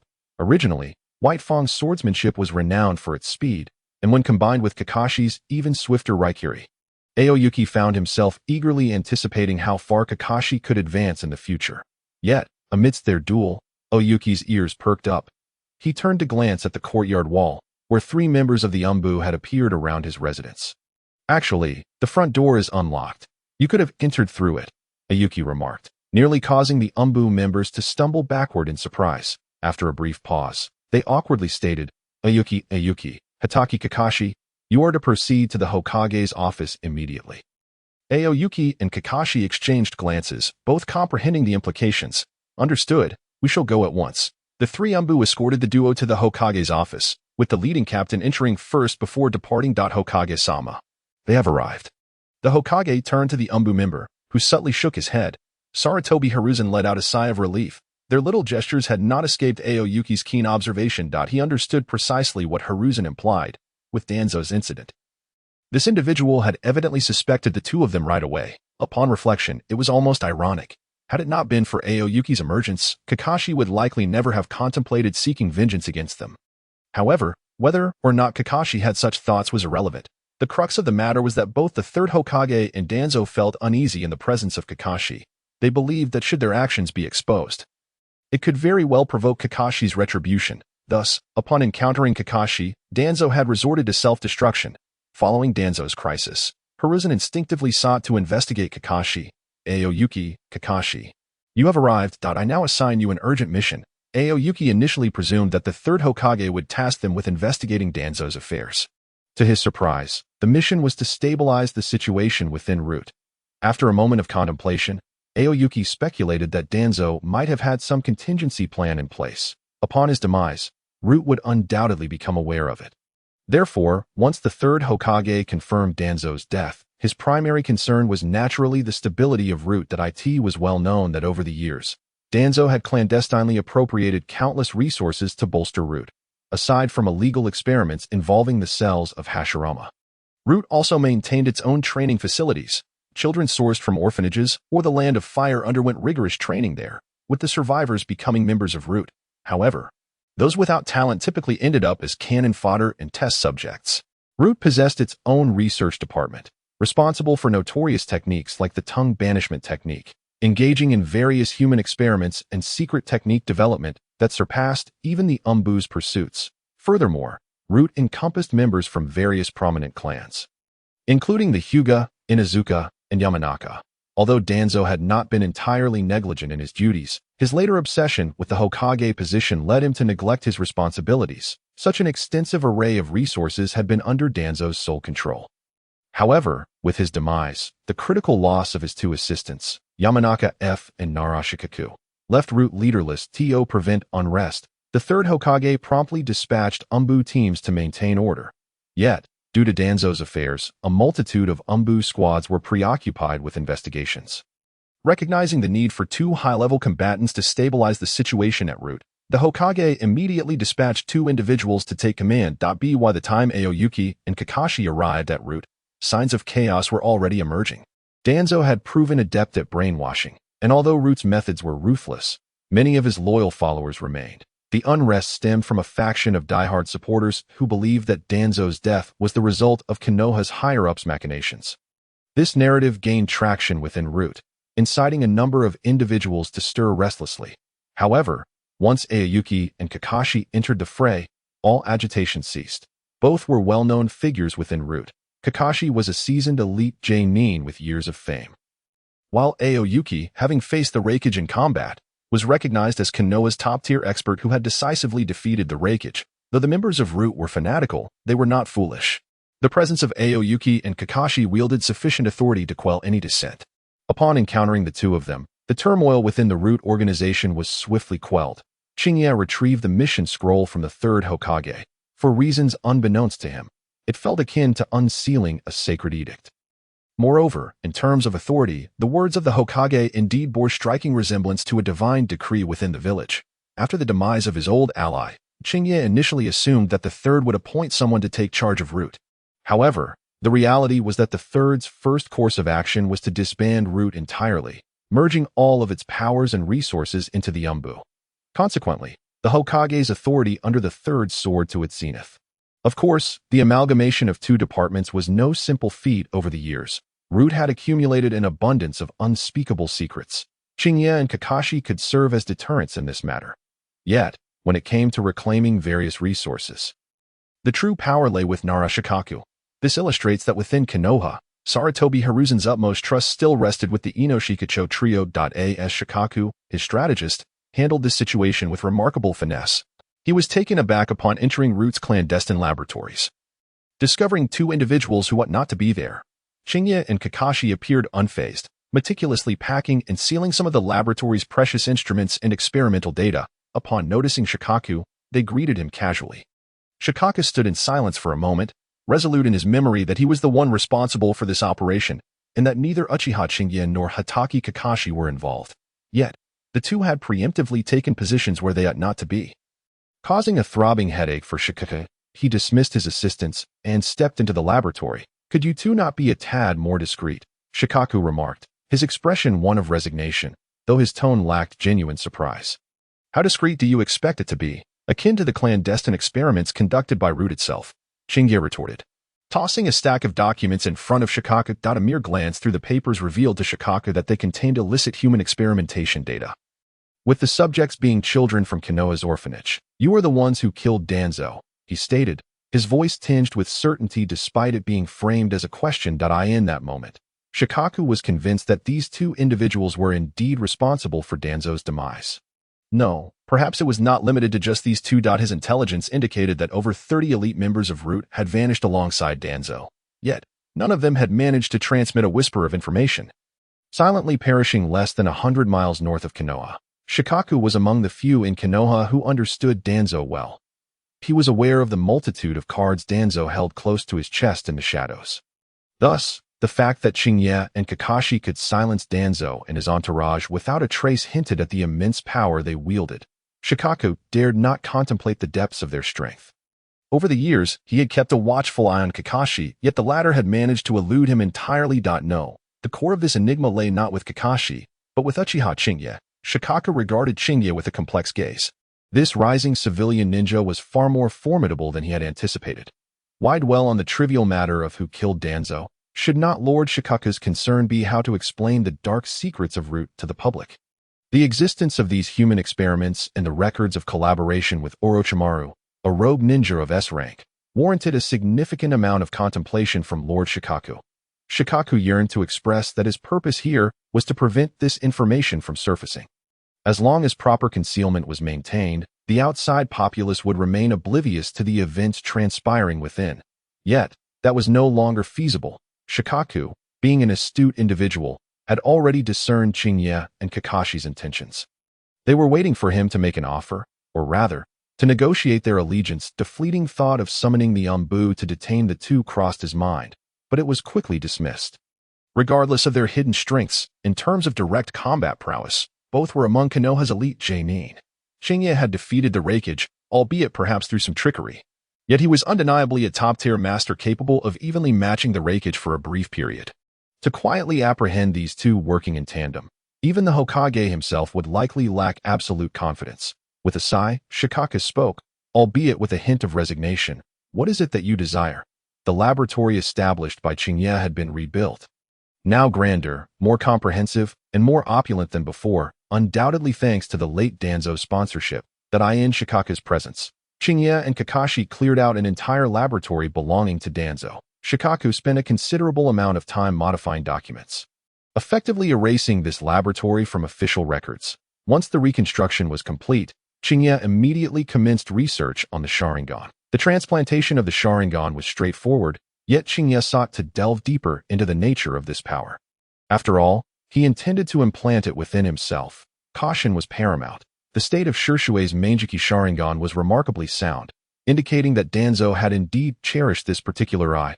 All aspects of it appeared to be in excellent condition, ready for immediate transplantation. However, the 10 Sharingan embedded in his right arm left Chingye disappointed. Due to their placement on the arm and the interference of Hashirama's cells, the neural systems of these 10 Sharingan had undergone considerable alteration and incurred damage during their conflict with Hashirama's cells. Furthermore, the prolonged duration had rendered them irreparable. That in simple terms, these Sharingan could no longer be re-implanted into a human eye. They would serve merely as expendable tools for activating his Izanagi, much like Danzo had done. Nevertheless, the pair that remained intact was the one sent by Orochimaru. This appeared to be the last pair of 3 Tomo Sharingan in Danzo's possession. During the Purge of Root, Chingye and Kakashi had failed to locate any additional Sharingan, likely having been squandered in experimentation. Danzo truly had a penchant for wastefulness. Chingye felt a twinge of exasperation. Danzo was utterly negligent. While these Sharingan could not be transplanted into eyes, their ocular powers remained intact. Having not been excessively depleted, Chingye held a profound interest in the powers of the Sharingan, particularly the phenomenon of ocular power fusion among blood relatives, which sparked numerous hypotheses in his mind. With the current Sharingan lacking the possibility of implantation, he resolved not to discard them entirely as mere revival tokens, but instead to initiate an entirely new research endeavor, aiming to uncover the secrets of Sharingan ocular power. The transplantation procedure was performed by Yumi and was relatively simple. The essence of such surgery was of utmost importance. In the later stages, Uchiha Madara's physique reached a level akin to that of a sage, allowing eyes to be treated as plug-and-play devices. Chingye, however, could not attain such prowess. Yet, having implanted Hashirama's cells, his body was already remarkably resilient. Moreover, Hashirama's cells and the Sharingan were inherently complementary. Danzo's approach of using the Sharingan to suppress Hashirama's cells was a profoundly wasteful tactic, as Hashirama's cells were meant to enhance the Sharingan instead. Madara's ability to awaken the Rinnegan stemmed from the fusion of Hashirama's flesh. This illustrates that the combination of Hashirama's blood and the Sharingan was indeed a path toward a higher echelon of existence. 3 days post-transplantation, Chingye felt he could harness the power of the Mangeki Sharingan. However, he sensed that the fusion was not yet entirely perfect, prompting him to wait a while longer. During this time, Konoha continued to experience various upheavals. First and foremost was the reclamation and reckoning of Root. Narashikaku's efficiency was beyond reproach. This matter was handled with almost no flaws. That a substantial amount of resources and personnel had been integrated into the Umbu, significantly bolstering its strength. Simultaneously, the years of illicit research conducted by Root had yielded numerous valuable findings that had previously been hidden away by Danzo. Now, many of these discoveries were being unveiled, benefiting the sensory and sealing teams. It could be said that apart from the subterranean Danzo, the majority of Konoha was celebrating the outcome. Nevertheless, issues remained. the identity of Danzo's murderer had yet to be uncovered. And this fact increasingly vexed Sarutobi Hiruzen. He could hardly believe that, not far from Konoha, a figure of Danzo's caliber had met his end, with a meticulously selected elite team of over 30 individuals. They were utterly annihilated. Yet, to the astonishment of Konoha, not a single clue could be unearthed. This was partly due to the destruction wrought upon the scene by the sealing technique, the four-symbol seal. The most favorable outcome would be that the adversaries perished alongside the root members, trapped within the confines of the four-symbol seal. However, to be candid, few harbored faith in this notion. The likelihood that all perished in the four-symbol seal, especially after forcing Danzo into such a dire predicament, seemed exceedingly slim. Sarutobi Hiruzen harbored a rather unsettling hypothesis, but dared not voice it. Presently, the village thrived in peace and prosperity. To utter that conjecture would be tantamount to repudiating everything at hand, perhaps even disavowing all his accomplishments. Sarutobi Hiruzen was reluctant to burst that bubble. In the Hokage's office, a high-level meeting was underway. The resource recovery efforts of Root had reached a near completion. And this was my work report for your perusal, Lord Hokage. I have complete confidence in your abilities, Kazuku. There is one more matter, Lord Hokage, that we must continue to investigate the circumstances surrounding Lord Danzo's demise. However, in light of his passing, I believe it prudent to appoint an additional advisor to fill the void left in our high-level meetings. Upon Kazuku's suggestion, Sarutobi Hiruzen's expression shifted noticeably. He cast a fleeting glance at Aoyen and then directed his gaze towards the other two advisors. Midogate In and T-Rin Koharu were both astute individuals. Naturally, they were reluctant to share their authority with another. Yet, such sentiments could not be openly articulated. Otherwise, they would be branded as power-hungry. The Hokage's intention was evidently for the two to express their stance. They exchanged glances and promptly declared, "We shall abide by the Hokage's arrangements." Their response deftly returned the ball to Hiruzen's court, leaving him feeling weary. Indeed, it was Danzo who had been most loyal to him. In previous scenarios, Danzo would have opposed such a notion without hesitation, for he was the one who least desired newcomers in the upper echelons. Hiruzen had retained Danzo for this very reason. Their political ideologies aligned with Hiruzen's own interests, yet now, with Danzo gone, the other two advisors were manifestly less capable. Reluctantly, Sarutobi Hiruzen was compelled to speak up. "Kazuku, do you have any suitable candidates in mind?" In Aoyen's laboratory. It was the 7th day since he had completed the transplant surgery. Aoyen finally removed his eye patch, revealing his right eye, a kaleidoscope Sharingan. "How do you feel?" "Much better than I had anticipated. Although I cannot revert to a normal state, I can voluntarily reduce it to a 3-tomo state. Compared to my current chakra levels, the consumption in this state is negligible. Coupled with the specially designed lenses I created to reduce consumption, like the ones given to Kakashi, the energy expenditure is nearly inconsequential." That is reassuring. Yumi was concerned that Aoyen's transplanted kaleidoscope Sharingan would lead to a decline in his abilities, akin to Kakashi's experience, but it appeared that such issues were entirely absent as the repository of the most potent Jinjutsu. Kodo Amatsukami, the Sharingan held far more significance for Aoyen than merely granting him an additional Kodo Amatsukami. The greatest enhancement it provided was rectifying his deficiencies in Jinjutsu. Aoyen had never been particularly adept in that realm, and his apprehension towards Uchiha Itachi stemmed, in part, from this. The prowess of that individual in Jinjutsu was far beyond mere strength. At this stage, few in the entire shinobi world could rival Itachi's mastery in Jinjutsu. Previously, Aoyen had attempted to develop auxiliary Jinjutsu tools, but they ultimately proved to have limited prospects. Now, this kaleidoscope Sharingan finally compensated for his weakness. That a kaleidoscope Sharingan was not merely a one-time use for Kodo Amatsukami.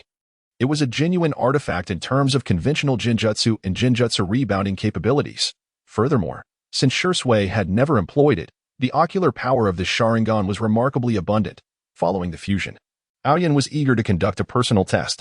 The lengthy cooldown period for Kodo Amatsukami rendered it exceedingly precious, which was precisely why Danzo had kept it under wraps, never willing to use it openly. However, Aoyen was different. He had long since determined the target for Kodo Amatsukami's use. Kodo Amatsukami, unlike strategic-level weapons, was not something to be wielded lightly. Tailed beasts were akin to strategic weapons. Everyone possessed them, yet they were not casually deployed, serving merely as a deterrent. This was a standard practice. Yet Kodo Amatsukami was far too perilous. Once its effects became widespread, there would be no deterrent. Konoha's upper echelons would stop at nothing to eliminate Aoyen. ensuring they retained control over Konoha Tsukumi. Thus, Konoha Tsukumi was destined to remain a concealed trump card. Given these circumstances, Aoyin resolved to utilize it immediately. In a secluded room, Heiden's body had been reassembled and was now fully restored. However, he remained bound by various ropes and sealing techniques, rendered immobile upon Aoyin's entrance. Haiden began to roar. "You scoundrel, release me at once. We had an agreement. I would kill for you in exchange for my freedom. If you breach our pact, I shall never kill for you again." "No, you misunderstand. I am here to uphold our agreement. I will set you free right now." "Are you serious?"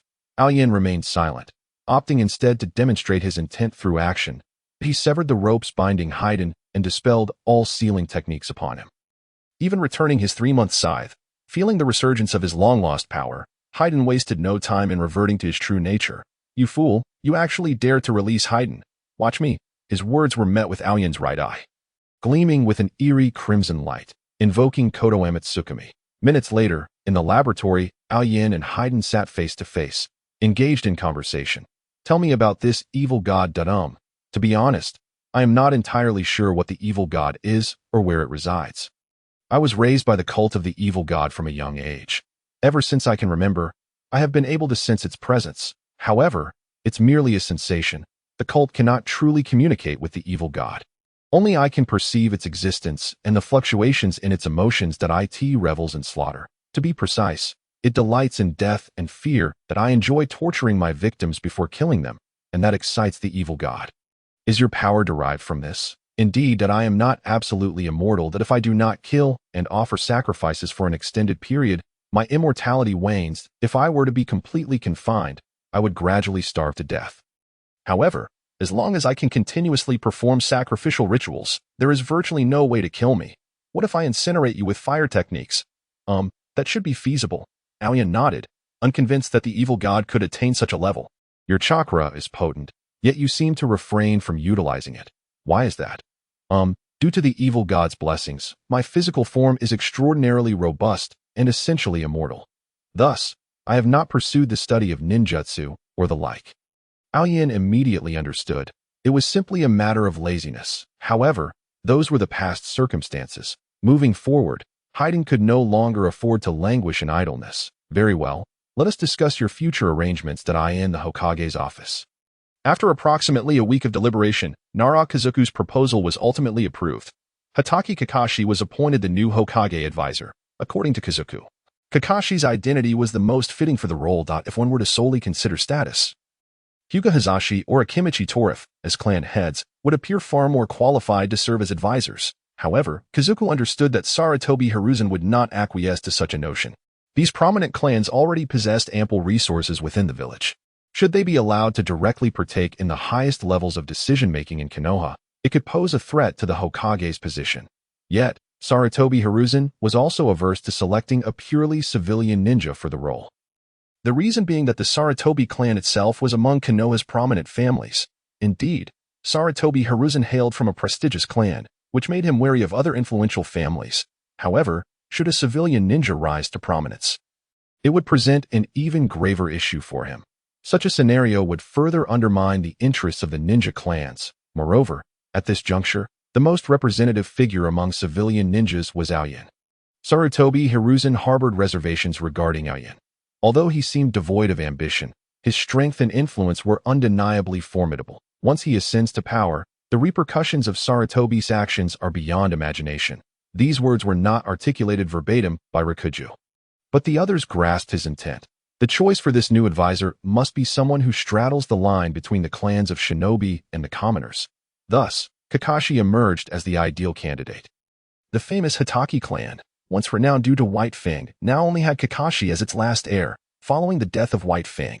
Therefore, Kakashi was the quintessential figure who could be categorized as both a shinobi from a clan and a common ninja. Moreover, his strength and reputation were more than sufficient. Ultimately, Kakashi ascended to his position without hindrance. 2 days later, Kakashi returned to Aoyin with news, a prearranged plan. "Rikuju wished to seek your opinion." Aoyin took the document handed to him. Discovering it to be an early graduation notice for Kankuro.as Kankuro's guardian, his signature would render it immediately effective. Aoyin pondered briefly and quickly understood. they intended for Kankuro to team up with Naruto Uzumaki? Indeed, the original leading teacher was designated to be me. However, now, with your approval, it would be yours. Fascinating. Is this Rikuju's idea or that of the third Hokage? It appears to be a consensus between the two. Is there any issue? Not particularly. One could say this maneuver is quite ingenious. Having me lead a team of Jinchuriki would not sit well with the higher-ups, but if Kankuro joins, I would have no choice but to be fully committed. Besides, both Kankuro and Naruto hail from the Uzumaki clan, making it easier to forge bonds. And who is the last member? Uchiha Sasuke. Indeed, Sasuke and Naruto share a good relationship. Furthermore, being from the Uchiha clan, once his Sharingan matures, he will be capable of countering tailed beasts. Adding me as Kankuro's guardian, the entire team would be maximized in terms of synergy and countermeasures. The higher-ups in Konoha have truly outdone themselves. My apologies. I forgot you were also one of Konoha's higher-ups. Aoyan's insincere apology elicited a wry smile from Kakashi. He was not particularly interested in this so-called Hokage advisor. However, upon truly ascending to his role, he found that matters were not as burdensome as he had imagined. There was ample time to relax, so he begrudgingly accepted by the way, who originally held Kankuro's position, a girl named Haruno Sakura. A purely civilian ninja, however, much like you back then, she excelled in theoretical classes, consistently achieving perfect scores. If Kankuro possessed even half of her capabilities, neither her mother nor I would be so troubled by her studies. They are graduating next month. I will reserve this girl and inquire if she would be willing to become my disciple. Not a problem. Kakashi now began to appreciate the benefits of being a Hokage advisor. Or rather, the advantages of power. Such trivial matters did not necessitate a meeting among Konoha's higher-ups. With a mere word from him, the instructors in Konoha promptly arranged everything with clarity. Once they had concluded their serious discussion, the two ventured into the basement. That moment, Haiden was undergoing the transplantation of Hashirama's cells. Aoyan had devised a comprehensive plan for Haiden, with the cell transplantation merely being the initial step. Haiden's body was entirely wrapped in bandages, a result of the previous failed transplant. Aoyan had directly excised the malformed body parts, and the distortion continued, preventing his wounds from healing. Frankly speaking, had this been an ordinary person, they would have either perished or gone mad. Only Haiden, the chosen of the evil god, possessed an extraordinary resistance to pain. He even stated that the evil god relished such suffering, allowing him to endure a while longer. Of course, for Haiden, the evil god could only rank second in his heart. Aoyan was paramount. As long as Aoyan wished, he could sacrifice himself, even the evil god, to bring joy to Aoyan. A mere hint of pain was trivial to him. For Haiden, the transplantation of Hashirama's cells had failed, and not just once. Yet, his immortal nature provided him with boundless possibilities. His body had begun to merge with Hashirama's cells, albeit at a painfully slow rate, which would be unbearable for anyone else, but not for him. Kakashi felt somewhat speechless. He realized that in terms of creativity, he could not hold a candle to Aoyan. Nevertheless, it must be said that while Aoyan's methods were ruthless, if successful, he would gain a subordinate endowed with immense chakra, an immortal body, and potentially mastery over wood release, not to mention absolute loyalty, willing to die for him. Yet, in Aoyan's eyes, this was merely the first step. Once Haiden fully integrated with Hashirama's cells, Aoyan intended to commence his training in ninjutsu. Haiden's physique was exceptional, possessing most of the traits of a ninja. His only shortcomings lay in ninjutsu and genjutsu. The issues in ninjutsu were easily solvable. With ample chakra, he simply needed to practice hand seals. Haiden's battle experience was extensive, and he would intuitively grasp the timing for releasing ninjutsu. As for genjutsu, Aoyan had already prepared adequately. However, Aoyan was not satisfied.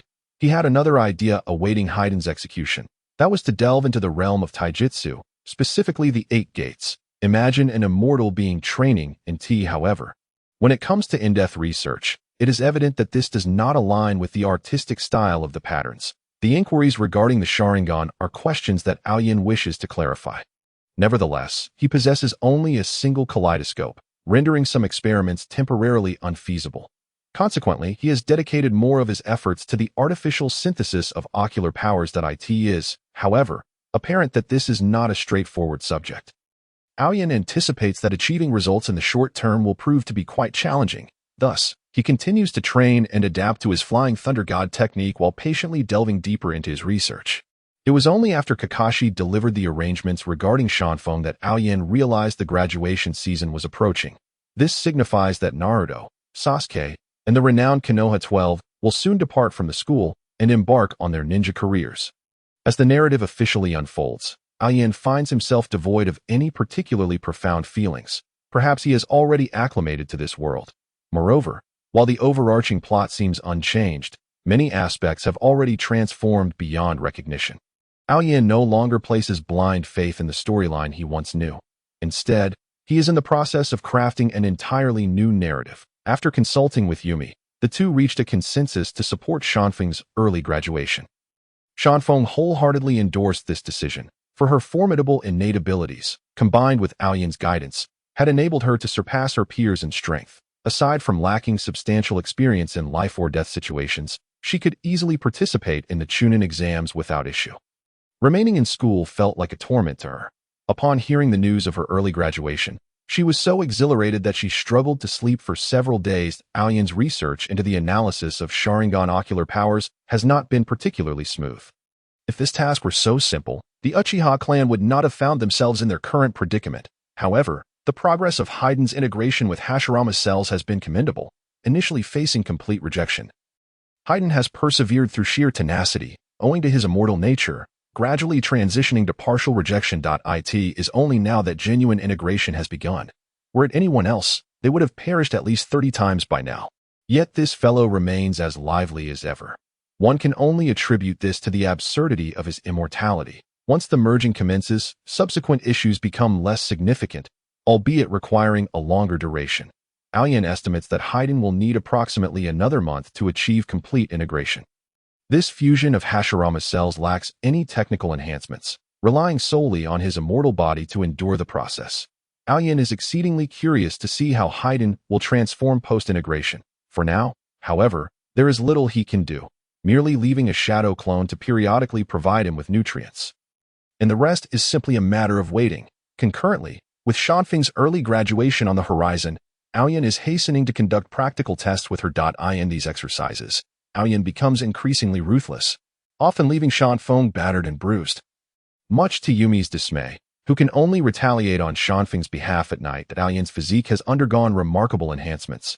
Yet Yumi possesses the most potent constitution in the ninja world, closely resembling that of Sage Hashirama. The result is that Aoyan occasionally finds himself needing to brace against walls for support. After a brief period of tranquility, Konoha's graduation season finally arrives. Traditionally, this season should culminate in a spectacle: Naruto's failure to perform the shadow clone technique, resulting in his inability to graduate, enticed by Mizuki to steal the forbidden scroll. However, due to Aoyan's timely intervention, Naruto's chakra control has greatly improved, rendering the shadow clone technique a trivial matter. Thus, this farce could not unfold as intended. Consequently, Konoha's upper echelon made slight adjustments to the plot. Mizuki, the rogue ninja, absconded with the forbidden technique, prompting Naruto to pursue him under orders. Mizuki, a Chunin of mediocre skill, was clearly not worth much, evidenced by his lack of inclusion when Orochimaru departed and their minimal communication over the years. Although Naruto had just graduated, his rigorous training with Sasuke and prior practice in tree climbing and water walking have exponentially enhanced his chakra control compared to the original narrative. After a grueling battle, he effectively exhausted Mizuki. Subsequently, Konoha's leadership, wishing to acknowledge Naruto's contribution in recovering the Forbidden Scroll, awarded him the multiple shadow clone technique. Aoyan refrained from intervening in this matter, primarily because the multiple shadow clone technique is not something to be wielded indiscriminately. While he is capable of using shadow clones, employing them as assistants in various research endeavors, he typically limits himself to no more than 5. This is because upon dispelling the clones, their memories are instantly relayed back to the original, potentially causing significant mental conflict in a very short time span. This is the reason this technique is classified as forbidden, should one create too many clones, especially under complex circumstances. The overwhelming influx of memories could result in severe psychological trauma, possibly rendering one incapacitated. Even Aoyan, with his exceptionally strong mental fortitude, could not withstand such frequent and intense shocks, and he would never willingly take such risks. Thus, he generally opts to utilize only 2 or 3 clones. Throughout Konoha and indeed the entire ninja world, Only someone like Naruto, who is a Jinchuriki, possesses immense chakra, excels in physical prowess, and is somewhat oblivious, could recklessly employ the multiple shadow clone technique without consequence. Therefore, Aoyan does not oppose the upper echelons of Konoha's decision. Although the old guard may not often engage in significant matters, they occasionally prove useful. However, with the arrival of graduation season, Aoyan perceives their relevance diminishing. He has a sense that Naruto's unrestricted use of the multiple shadow clone technique may also be linked to Ashura, much like how Sasuke ultimately succeeds in devouring Orochimaru within the storyline. These two children of destiny are protected by the Sage of Six Paths on a spiritual and soulful level. This evokes a sense of conflict within Aoyan whenever he interacts with Sasuke and Naruto. He cannot shake the feeling that that old sage might be watching him from the shadows. His more frequent interactions with Sasuke stem from the understanding that the Sage of Six Paths clearly favors Ashura.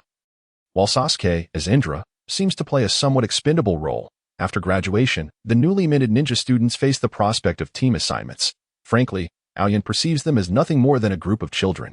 Yet, within Konoha, or indeed any shinobi village, they are recognized as official ninjas, and ninjas are tasked with missions, ranging from the most rudimentary clearing waterways and retrieving lost pets, to escorting merchant caravans, eliminating bandits, and even confronting rogue ninjas or those from enemy nations.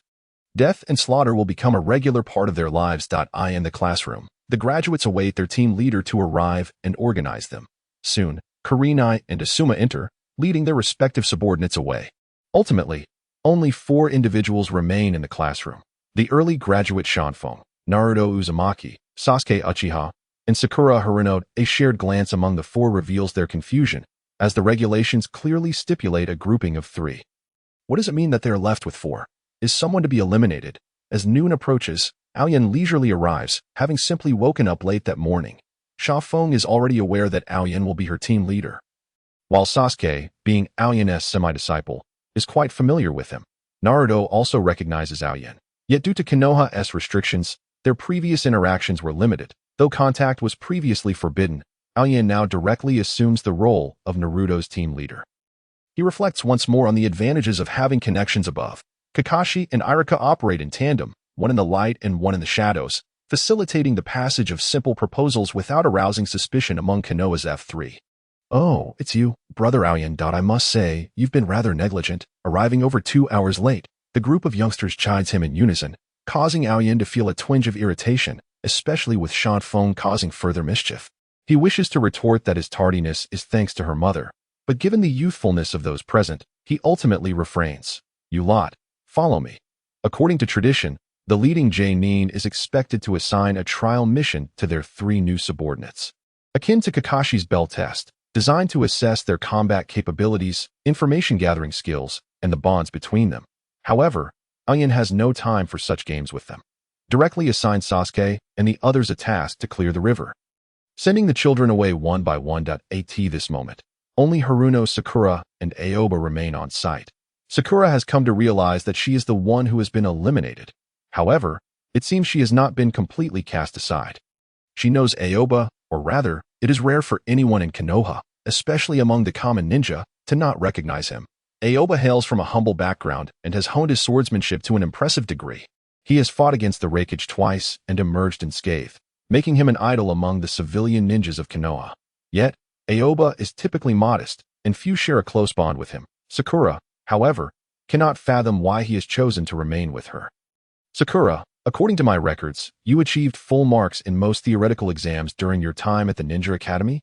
"Yes, theoretical classes were once Sakura's pride.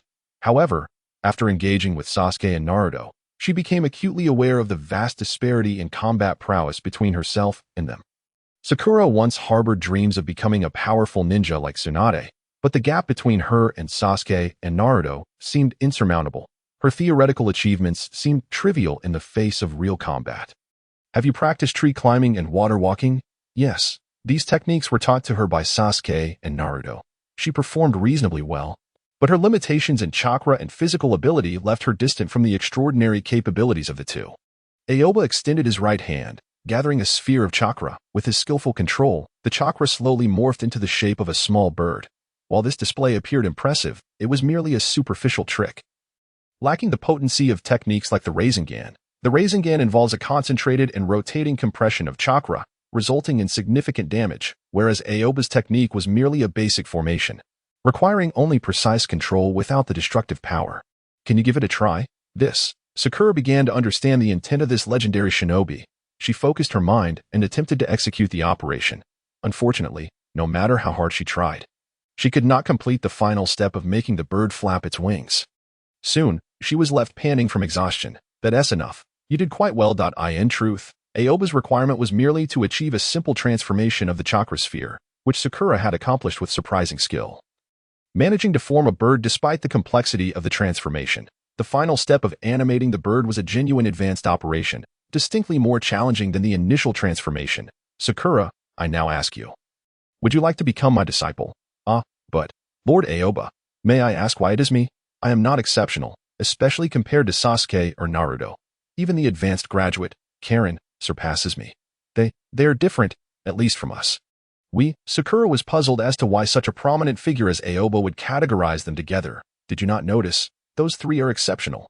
Sasuke is from Konoha's foremost clan, the Uchiha, with the Sharingan as his bloodline limit, granting him immense advantages in Jinjutsu and reflexes.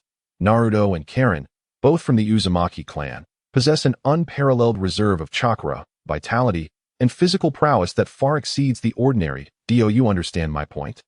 Are you implying that we are mere common ninjas? Indeed, we are common ninjas, lacking in bloodlines or special abilities. However, we share another important trait. You know that I also received full marks in theoretical classes during my school years. Even Sasuke, despite their mentor-disciple relationship, had never been formally acknowledged as Aoba's disciple. The same applied to Karin and Naruto. Yet, Sakura was different. Aoba's acceptance of her was not merely to compensate for the original story's heroine, but was significantly influenced by her identity as a civilian ninja and her academic prowess. Aoba would require an assistant for his extensive research, and among the next generation of ninjas, aside from those from prominent clans, only Sasuke and Karin were close. However, Sasuke was consumed by vengeance, and Karin was academically lacking. The research tasks were beyond their competency. Aoba could utilize shadow clones to assist with some tasks, but their consciousness mirrored his, rendering them purely auxiliary and incapable of serving as a true aid.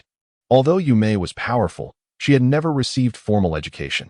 Thus, Aoba needed to cultivate a competent assistant from the ground up, and Sakura, with her civilian origins and solid theoretical foundation, was his chosen candidate. This young girl, by the later stages of the narrative, had indeed fallen behind. Even if the author forced the plot, she could never truly compete with the two prodigies. But her inability to keep pace with them did not imply weakness in her ninja abilities.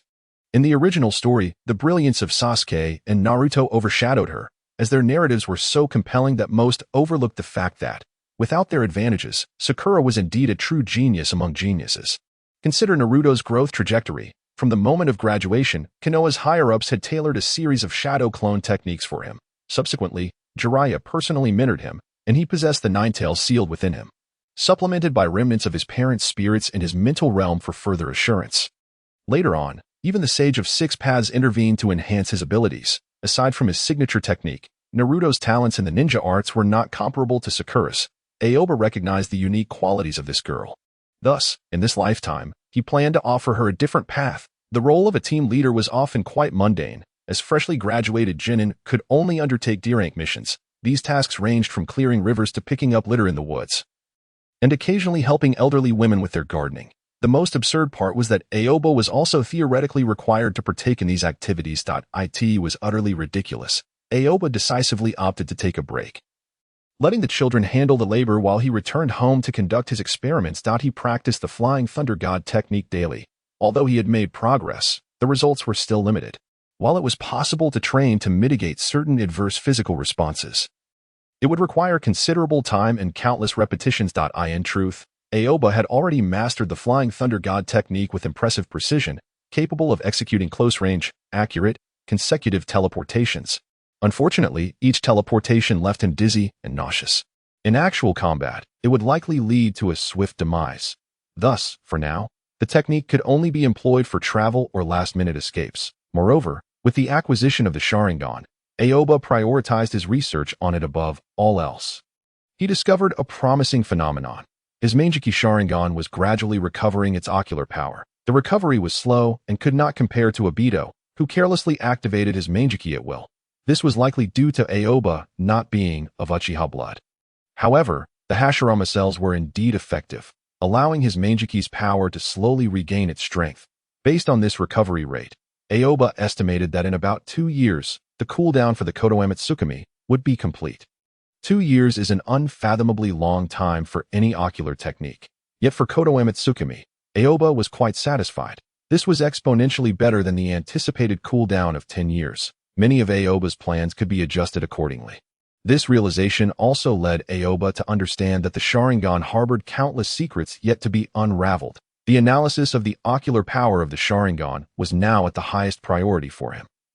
He had initially intended to offer Kakashi a transplant of Hashirama cells, but Kakashi had refused, seemingly plagued by some psychological barrier. At present, he serves as an advisor to the Hokage, making the undertaking of such a sensitive operation rather precarious. The phenomenon of the Senju cells gradually restoring the ocular prowess of the Sharingan has also alerted Aoyue. Previously, he believed that the power of the Sharingan was a result of the combination of in-release chakra and mental strength. However, it now appears that such an assumption may be somewhat narrow-minded, as there seems to be no direct correlation between Senju cells and mental power. Clearly, the power of the Sharingan conceals far more intricate secrets. Aoyue does not feel rushed. This can be considered progress. His current strength is sufficient to handle the crises of this period. Time is on his side, and matters of research cannot be hurried. Of course, while he remains patient, others are not so composed. The 3 young ones under his tutelage have begun to feel the pressure. In less than a week, they have been overwhelmed by various D-rank missions, pushing them to the brink of despair. This stark reality is a far cry from the life of a ninja they had envisioned, particularly for Uchiha Sasuke. Tasks such as weeding an elderly lady's garden will hardly aid him in avenging his clan against Uchiha Itachi. He is in dire need of genuine strength, true empowerment. Aoyue's guidance is fundamentally different from the extreme pressure exerted by Itachi, who places all his bets on the Sharingan. Itachi continuously provokes Sasuke, hoping to awaken his eyes. In contrast, Aoyue desires for Sasuke to progress steadily and groundedly. While the Sharingan is undeniably powerful, one must not forget that Itachi is a frail individual. Awakening too soon could pose risks to one's health. An excessive provocation could lead a previously well-adjusted child down a path of extremism. In truth, Itachi has anticipated this possibility. In one of Shirsue's other Manjiki, he implanted a suggestion to protect Konoha, intending to use Konoha Tsukimi to compel Sasuke to return and safeguard the village once his eyes were awakened. To be candid, Aoyue was utterly astonished the first time he learned of this strategy. He felt that Itachi himself might have been the first to fall victim to Konoha Tsukimi, as his thought process is simply unfathomable, collaborating with the village to annihilate his own family, leaving Sasuke to bear the emotional burden. While repeatedly provoking his younger brother to awaken his eyes, what comes next? To have him return and protect the village. This amounts to sending him back to guard the very enemies responsible for his clan's extermination. It is needless to say that this was all orchestrated by Danzo, with the third Hokage none the wiser. Hokage. How could he possibly be unaware of the Uchiha massacre, especially when it involved the village's foremost clan? For an ordinary citizen, the Uchiha clan's demise might be inconsequential, but for the Hokage, failing to intervene equates to complicity. This convoluted maneuver leaves Aoyue perplexed regarding Itachi's true feelings for his brother. Whether it is love or hatred, Aoyue certainly could not conceive of such a twisted method of torment in his wildest dreams. Sasuke's subsequent coldness and radicalism can be traced back to the provocations of this absurd elder brother. Aoyue does not consider himself an exceptional teacher, but at the very least, he possesses a normal person's fundamental perspective. Under his guidance, he will not permit Sasuke to become the ruthless character depicted in the original narrative. Look, don't say I don't take care of you all. Our newly formed team theoretically should not be accepting missions outside the village. I had to pull some strings to secure these few tasks for you. Take a look. The moment Naruto heard about a mission outside the village, he rushed forward with enthusiasm. Let me see. Sasuke and Karin also perked up. After a brief search, disappointment washed over their faces. What? These are just a few nearby villages. We've been there before. Is there no mission further afield? Heh, Aoyue chuckled lightly, pulling out the final mission scroll from his pocket. This is the only one left. Is there a problem with this task? Sasuke remained wary, noticing that Aoyue had singled it out. Upon examining the mission details, it seemed unproblematic. However, the remuneration was quite minimal. Well, one could essentially say this is a sponsorship mission from Konoha. You may discuss amongst yourselves whether to accept it. It's a C-rank escort mission. Have you heard of the Land of Waves? Among the three, only Karin had heard of it, as Aoba had mentioned it during one of his storytelling sessions. The other two had poor educational backgrounds and retained little knowledge. It is a small and distant nation, rumored to be impoverished, which explains the meager reward. The reward is inconsequential. The important thing is, we can finally venture outside the village to undertake a mission. I've made up my mind. It's this one. Naruto was the first to reach a decision. Sasuke contemplated further, understanding that Aoba had a plan in mind by presenting this task.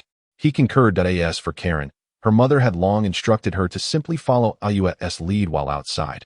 With the majority in agreement, they resolved to accept the mission. Prepare yourselves. We depart tomorrow. Tazuna was quite elated. His reason for traveling all the way to Konoha to post this mission was due to the relatively favorable reputation of Konoha ninjas.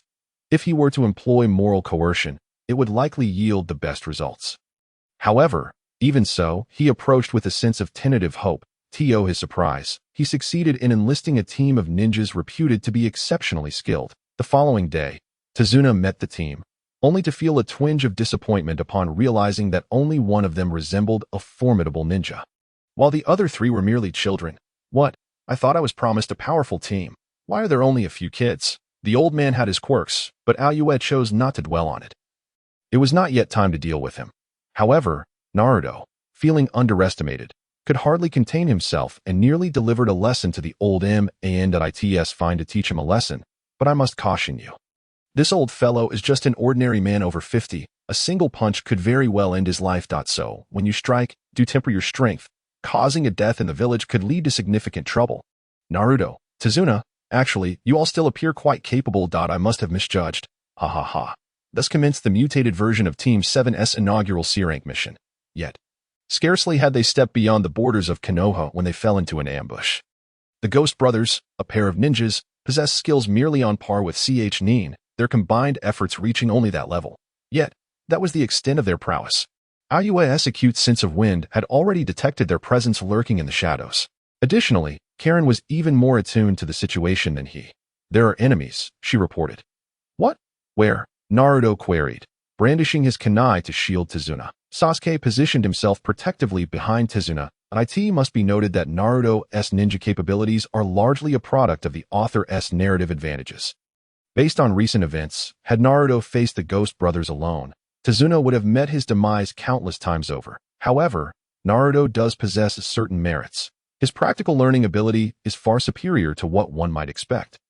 Often devising unconventional strategies, being hailed as the ninja of unexpectedness is not without reason. Yet, it is solely due to his identity as Naruto that he is afforded so many opportunities for trial and error. In the life of a ninja, one misstep can often be fatal. Suddenly, a puddle of water exploded, and two figures leaped forth, their first target being Aoba. Aoba merely smirked, standing still, summoning a whirlwind around him. His approach to ninjutsu has always been to emulate the first Hokage, striving to perform techniques without hand seals whenever possible. Nonetheless, this method is not without its challenges, as currently, only a few of his self-developed wind and lightning techniques can achieve this. The whirlwind effortlessly deflected the incoming attack, though it inflicted no harm. The technique was never intended to cause injury. Then came the fire release, great fireball technique. Aoba, witnessing the epic scene unfold before him, was left momentarily speechless. One of the Ghost Brothers was engulfed midair by Sasuke's great fireball technique. The other, realizing he was outmatched, turned to flee, only to be struck in the leg by several kunai. Tumbling to the ground. Having undergone extensive training under Aoba, Karin's combat abilities had significantly improved. With her innate talent and Aoba's meticulous guidance, she emerged as the strongest among the three children. Provided Naruto refrained from tapping into the Nine-Tails' power, the entire skirmish transpired in less than 5 seconds. The long-conspired Ghost Brothers have met their fate, one dead and one wounded, sprawled on the ground. The sole discontent among them is Naruto, for he has yet to seize an opportunity to strike. He clamors to release the surviving one, insisting on a one-on-one duel. However, he is swiftly subdued by a punch from Kagaya. Among the trio, Sasuke and Naruto share a tumultuous bond of love and rivalry, yet it is evident that Kagaya holds the upper hand against Naruto. This girl is quite the beauty enthusiast, treating Sasuke far more favorably. Nevertheless, Aoyama has his own designs, and as of now, he has not devolved into infatuation. Ignoring the bound enemy ninja, Aoyama turns to face Dazna. Mr. Dazna, it is time for you to explain. Dazna opens his mouth, intending to follow the original narrative by playing the victim before resorting to moral coercion. However, upon meeting Aoyama's gaze, he realizes that this leading jonin is not so easily deceived. I am sorry, I truly don't know. No, you do. If you refuse to acknowledge it, we can return to Konoha right now and employ Jinjutsu to interrogate you. What do you think the outcome will be? Dazna now feels a twinge of regret. Wasn't it said that Konoha's ninja are kind-hearted and easily manipulated? Why does this one give him the impression that a mere disagreement could result in his demise? Aoyama is, in fact, utterly indifferent to Dazna's fate. A mere bridge cannot save an entire nation. Dazna is certainly not the benevolent elder depicted in the original tale. What Aoyama cares about is the potential rewards from this mission. Ultimately, the team presses on. Sasuke and the others remain oblivious to the agreement Aoyama has struck with Dazna. All they know is that the mission continues. The journey ahead remains uneventful for several days.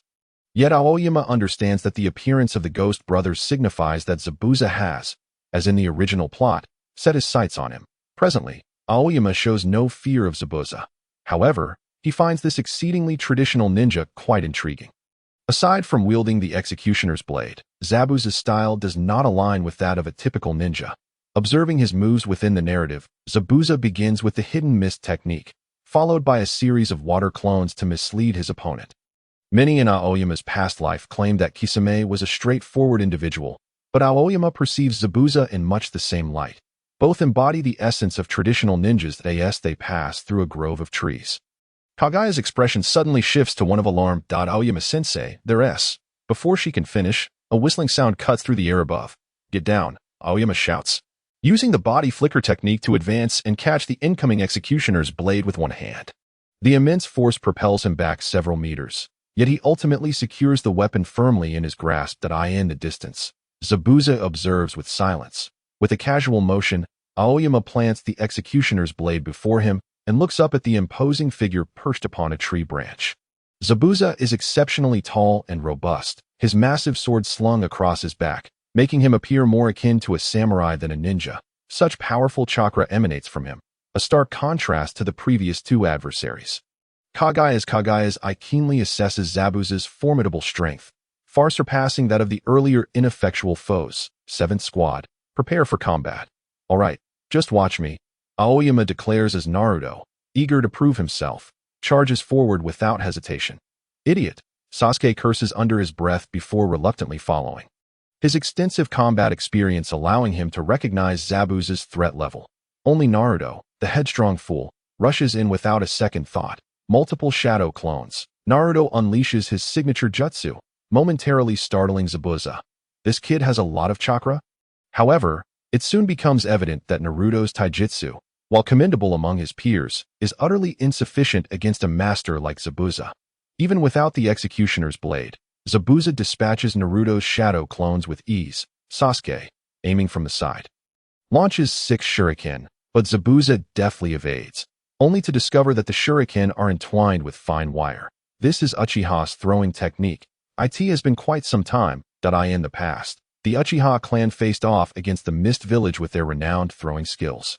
Well known to Mist ninjas. Mastering the shuriken technique, Sasuke manipulates the wire to encircle Zabuza's movements from all directions before converging in the center. Got you, he shouts triumphantly, only to witness Zabuza dissolve into a puddle of water.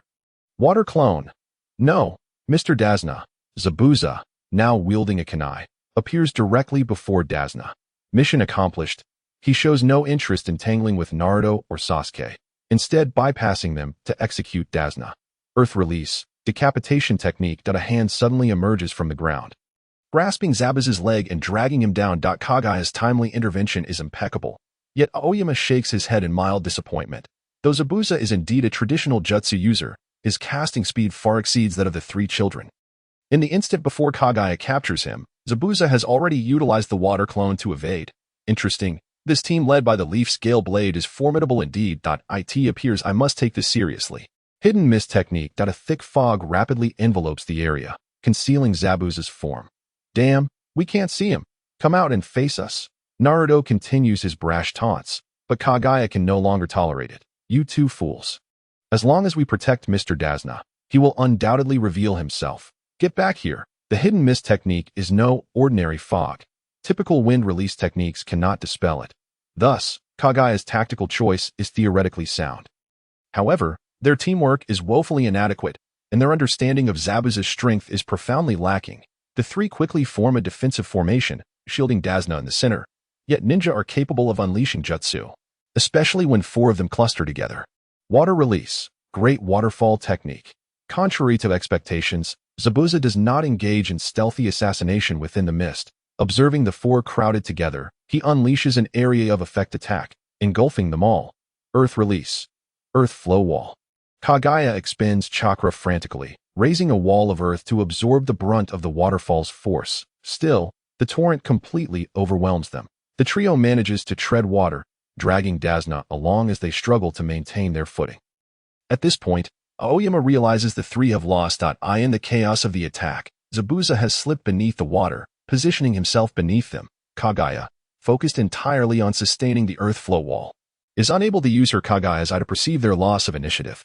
Facing an elite jonin like Zabuza, a few genin without the upper hand are merely waiting for their demise. A deafening roar resounds once more as the executioner's blade suddenly descends toward their feet.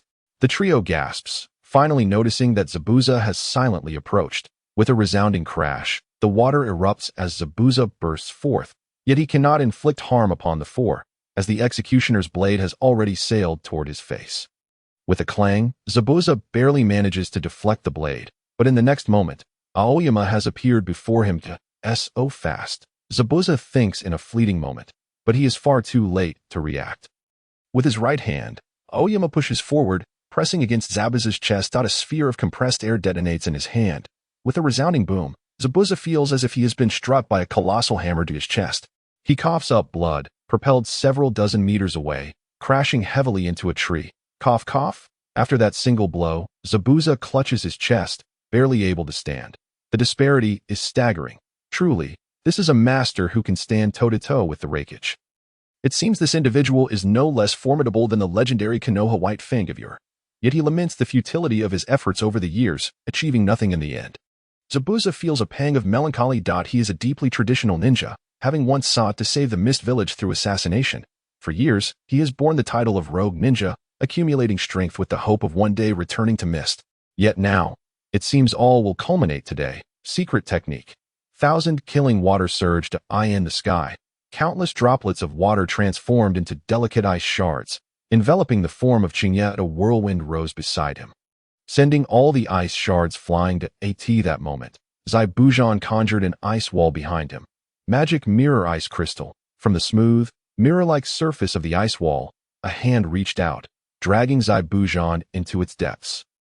Chinya vanished in an instant, drawing his sword. With a single stroke, he severed the ice wall. However, several hundred meters away, the reflection of another ice wall flickered, simultaneously revealing the figure of Zabuza. How intriguing. The magic mirror ice crystal can be used in such a manner, Chinya observed from a distance, as by utilize the magic mirror ice crystal, allowing Zabuza to traverse swiftly, disappearing from sight within a few breaths. He did not pursue them, but instead turned back to check on the trio of little ones. The result was that, apart from being drenched, they had sustained little injury. Well, it was getting late. We shall conclude for today. Let us find a safe place to set up camp and begin our rest. Then, you three, conduct a review of today's battle. The group distanced themselves from the forest where the previous battle had occurred and settled down. The little ones began to discuss why they had failed in today's encounter. This failure was merely due to my momentary carelessness. If that guy dares to appear again, just watch me. Reviewing battle strategies is somewhat beyond Naruto's grasp. As soon as he sat down, he began to chatter away, only to be met with a punch from Xianglin, striking him on the head. Be quiet. We could have endured for a longer duration. However, in reality, within less than 3 minutes, we were forced into a corner. That should not have happened. There were issues with our tactical arrangements. To be precise, we failed to establish any tactical plans from the outset. Naruto dashed forward without warning. How was I to coordinate with that? What nonsense! How could you blame me? Clearly, it was Sasuke who was too slow. Witnessing the squabbling among the children, Xingye refrained from intervening as a shadow clone remained behind while his true self silently departed the campsite. Xianglin, possessing keen senses, glanced at Xingye but said nothing, returning to her argument with the two fools. Nearby, Dazna, having caught a cold from the rain, huddled by the fire, shivering. The battle during the day had genuinely frightened him. It was entirely different from the clashes he had envisioned. When that waterfall surged forth, he had nearly lost control of his faculties. Yet, he could not believe that several seemingly inconspicuous children managed to withstand it. In Kado, he had never witnessed such a degree of power. Meanwhile, several dozen miles away, within a cave, Zabuza lay on the ground, coughing up blood repeatedly. Cough, cough. Zabuza, please hold on a little longer. The medicine will be ready soon. Cough, cough. Bye. Help me up. Zabuza, you need rest right now. No, I must get up that he is coming. Who? Shanchuan Xingye. He should be arriving here shortly. Zabuza, we have already shaken him off. No, you are too naive. Bye. During the battle today. He held back. If he had drawn his sword then, I would already be dead. He intentionally spared my life, even refraining from pursuing you, which signifies that we are already within his grasp. And no sooner had he spoken than footsteps echoed outside. It seems this is the place. Who goes there? By drew a kunai, guarding the cave entrance, his heart racing with anxiety. All the traps he had set around failed to have any effect, allowing the enemy to encroach upon such proximity. Two figures appeared at the cave entrance, illuminated by the firelight, revealing their matching red cloud-patterned uniforms, clearly members of the same organization. I had initially thought Zabuza was correct. Shanchuan Xingye had pursued them. However, upon closer inspection, neither of the two was Shanchuan Xingye. One was a tall man, his face concealed, adorned with the symbol of a rogue ninja from the Longning village. The other was a young woman, fair of face, with light purple hair, from which a paper flower protruded. The two possessed entirely different styles. Were it not for their identical uniforms, I would find it hard to believe they were allies. The tall man stepped forward, observing Zabuza lying on the ground. Is this the fellow, reduced to this state, a worthless wretch? Is this the kind of teammate I am to have? Taudi Zabuza is not weak. He merely encountered Shanchuan Xingye, who is capable of engaging the Raikage without defeat. Humph. I have also encountered Shanchuan Xingye and I had him fleeing with his tail between his legs. Has the current Kage fallen to such depths? Do not underestimate him, Kakuzu. According to our intelligence, Shanchuan Xingye likely conceals his true combat power. His actual strength may far exceed what he has displayed. Zabuza wore a bewildered expression. He had originally believed the one coming would be Shanchuan Xingye, who had deliberately allowed him to leave, suggesting ulterior motives. Yet, unexpectedly, two unrelated and peculiar individuals had arrived, and it seemed they were here to recruit him. Despite his grave injuries, Zabuza's discerning eye remained unclouded. The strength of these two was undoubtedly formidable. I might barely withstand one, let alone both. Who are you? Kakuzu appraised by, a hint of intrigue crossing his face. This boy's heart seems quite impressive. I must add it to my collection. Although Bai did not comprehend the identities of these two, he understood the implication of wanting to collect his heart. Damn. Secret technique. 1,000 kill water surge. Aware that the newcomers harbored ill intentions, Bai struck first. Fire style, head carving technique. Kakuzu was faster still, unleashing a powerful fire technique that enveloped the entire cave. Zabuza, Bai dared not evade, bracing himself to take the hit. However, at that moment, Bai was vastly outmatched by Kakuzu in terms of experience and chakra. Kakuzu's true strength exceeded that of Zabuza, who was at the elite Jounin level, while Kakuzu had already crossed into the domain of Kage. Among the Kage, he was not particularly strong, but he was certainly beyond Bai's capacity to contend with. Magic Mirror Ice Crystal. Bai summoned 6 Magic Mirror Ice Crystals before him, yet they still could not withstand Kakuzu's flames. Water style, water wall formation. Zabuza forced himself upright, barely managing to cast the technique, joining Bai in an effort to block the fiery onslaught. Enough, Kakuzu. We are here to recruit members, not to kill. TCH, barely adequate, Kakuzu replied, his disdain evident as he withdrew his attack, clearly unimpressed with Zabuza. Conan stepped forward. As you can see, this is a recruitment mission that we belong to an organization called Akatsuki, dedicated to enlisting elite ninjas. Just as Conan began her pitch to recruit Zabuza and Bai, a voice resonated from outside the cave. My apologies, but these two have already been reserved. The voice was familiar, especially to Kakuzu. The last time they met, that individual had caused him to flee in disarray. Shangchuan Qingya, 30 million Rio. Worth my effort.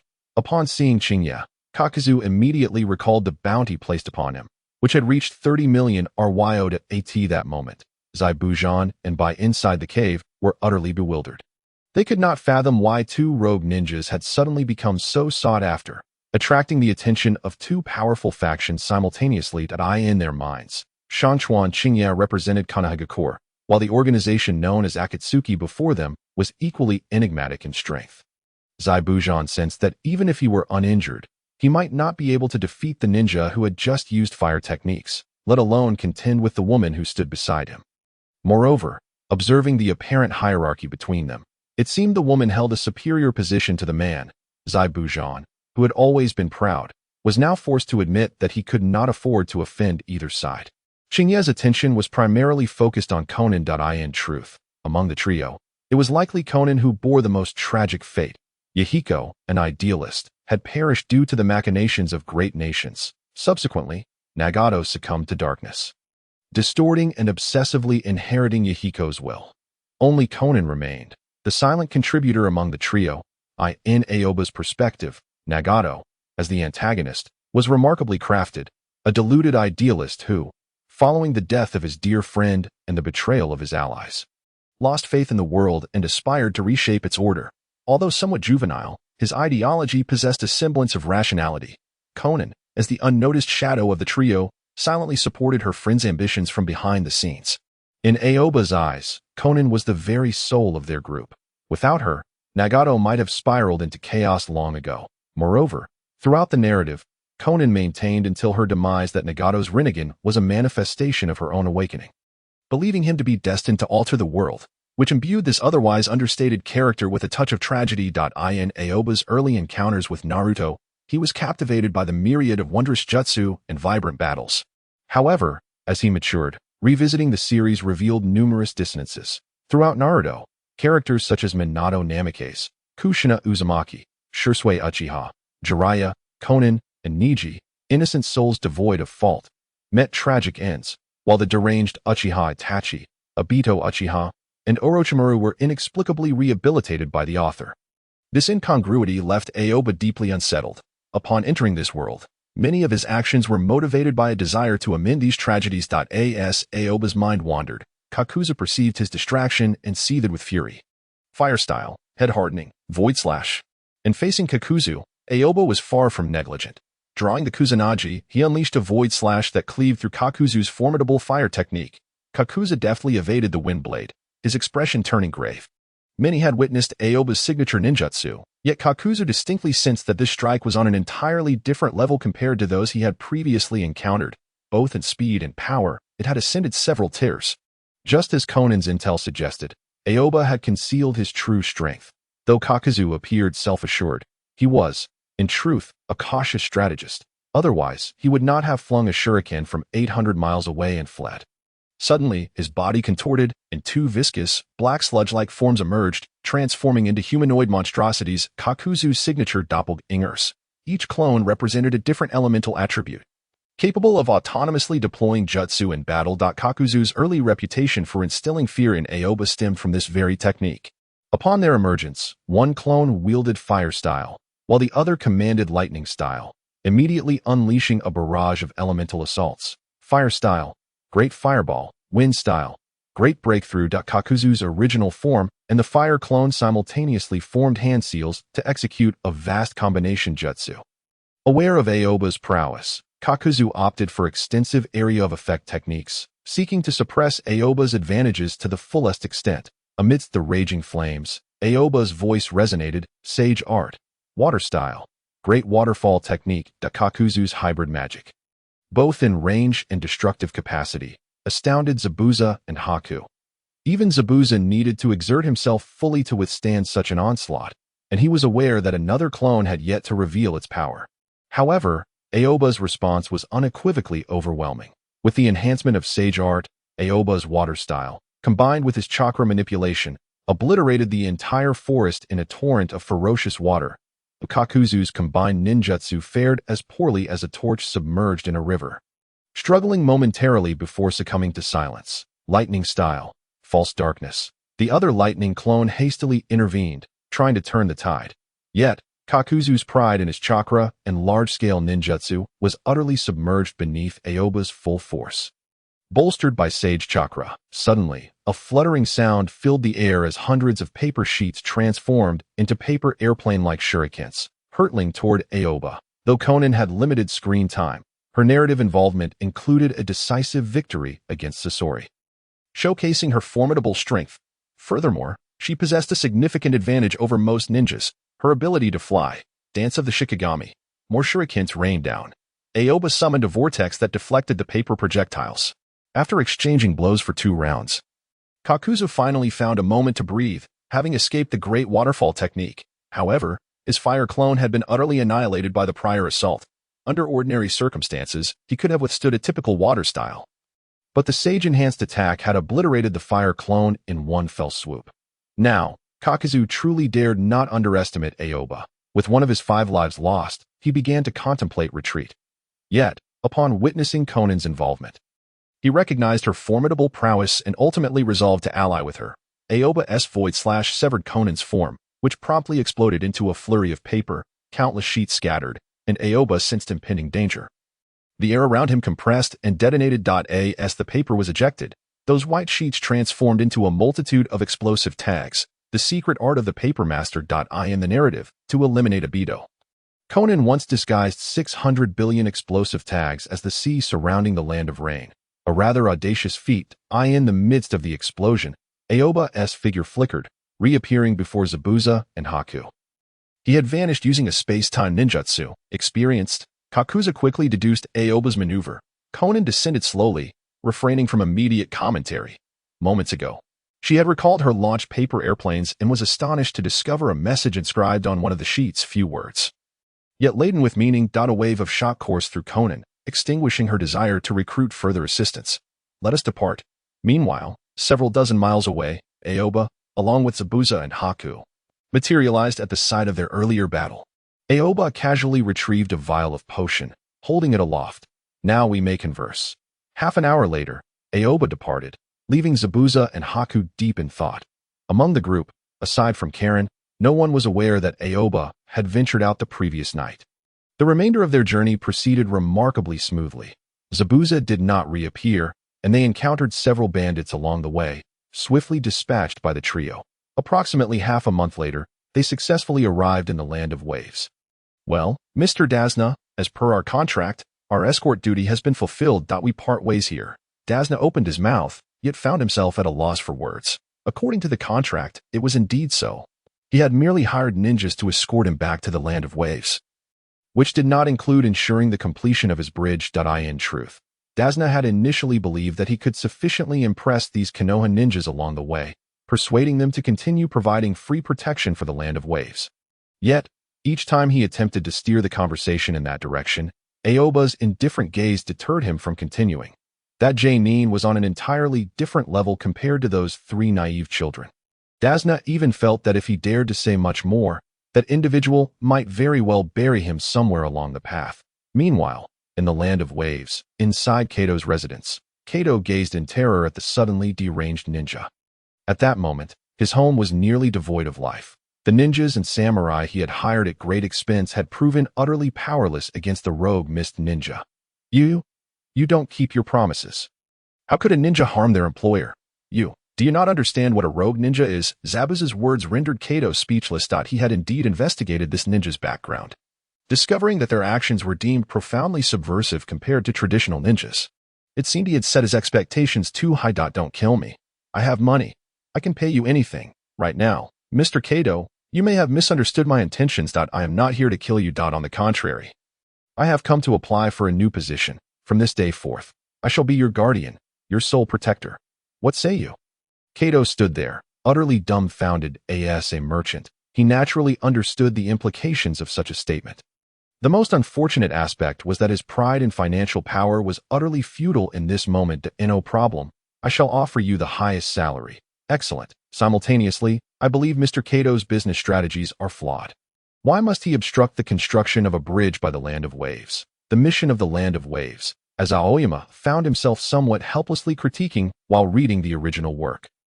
left him puzzled. He could not comprehend Kato's fear of the establishment of a bridge. According to the narrative, Kato possessed a significant military advantage over the populace of the Land of Waves.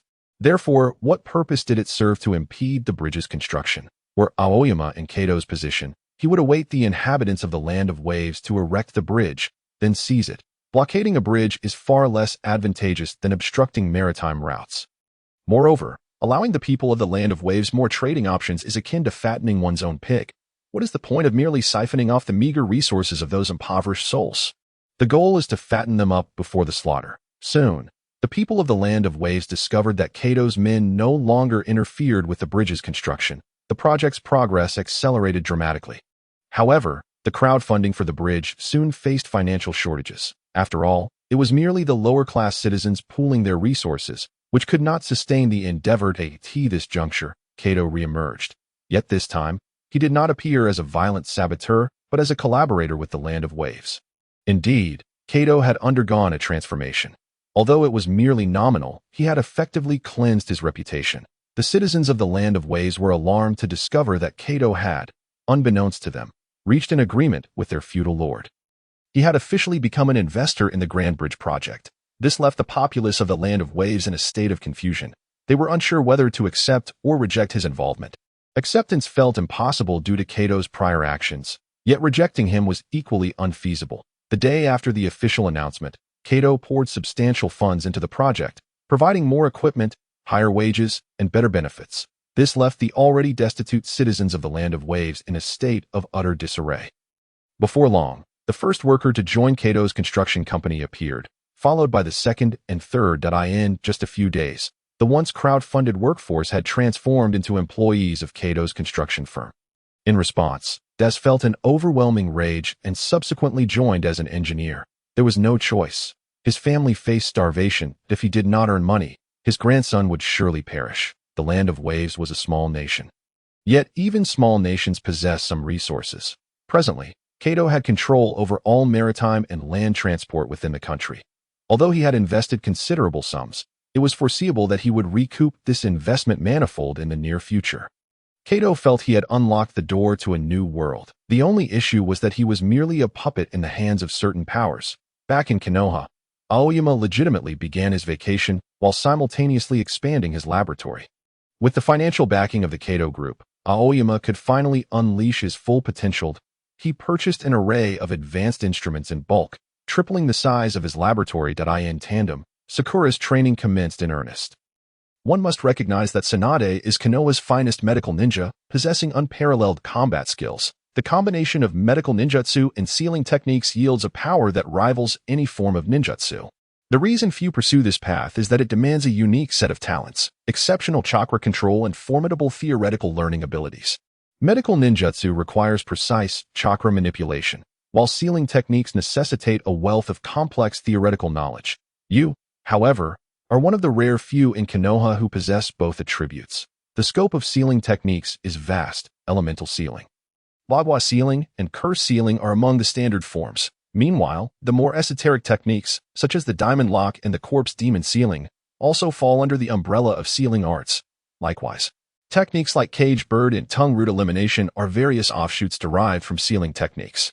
To speak of the elemental sealing, it requires the manipulation of 5 different chakra types that interact through mutual generation and restriction, thereby disrupting the target's chakra. The requirements for this technique are exceedingly high. Ninja capable of wielding 5 elemental chakras are a rarity throughout the ninja world.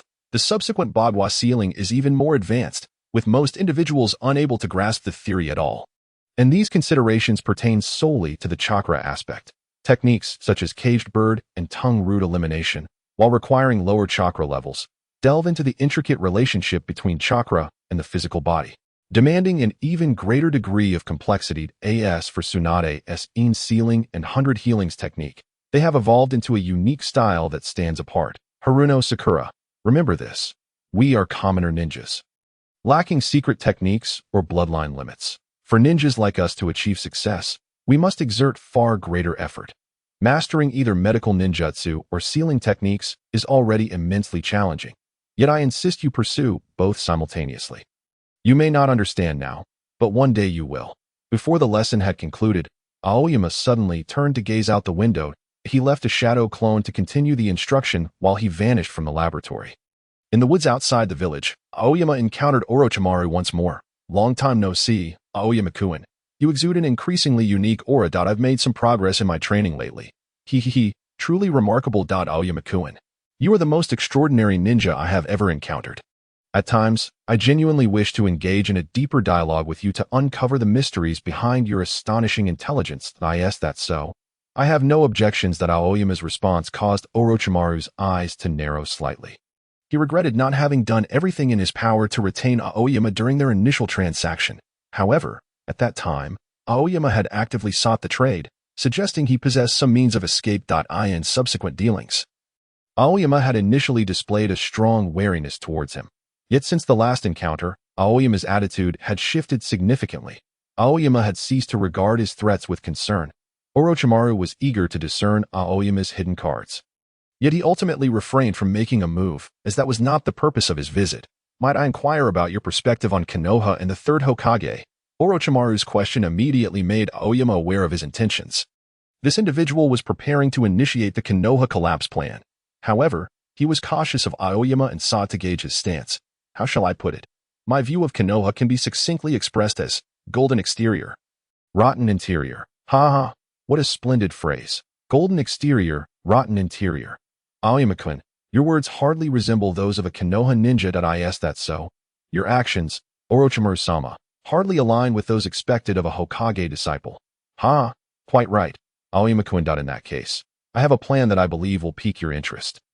Having ascertained Aoyama's stance, Orochimaru surprisingly sought to recruit him. No, I am not interested. Aoyama rejected the offer without hesitation, leaving Orochimaru taken aback. Why, Aoyama-kun?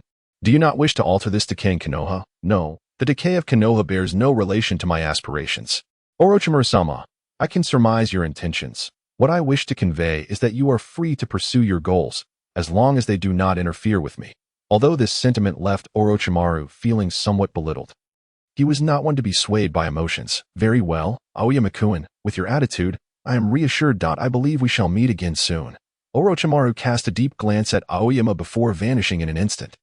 Konoha cannot help but express a bit of exasperation regarding the barrier division.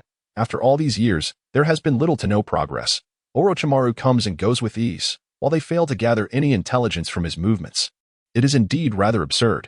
Just a few days after Orochimaru's departure, Aoi received news that Konoha will be hosting a joint Chunin exam this year, inviting ninjas from various villages to participate.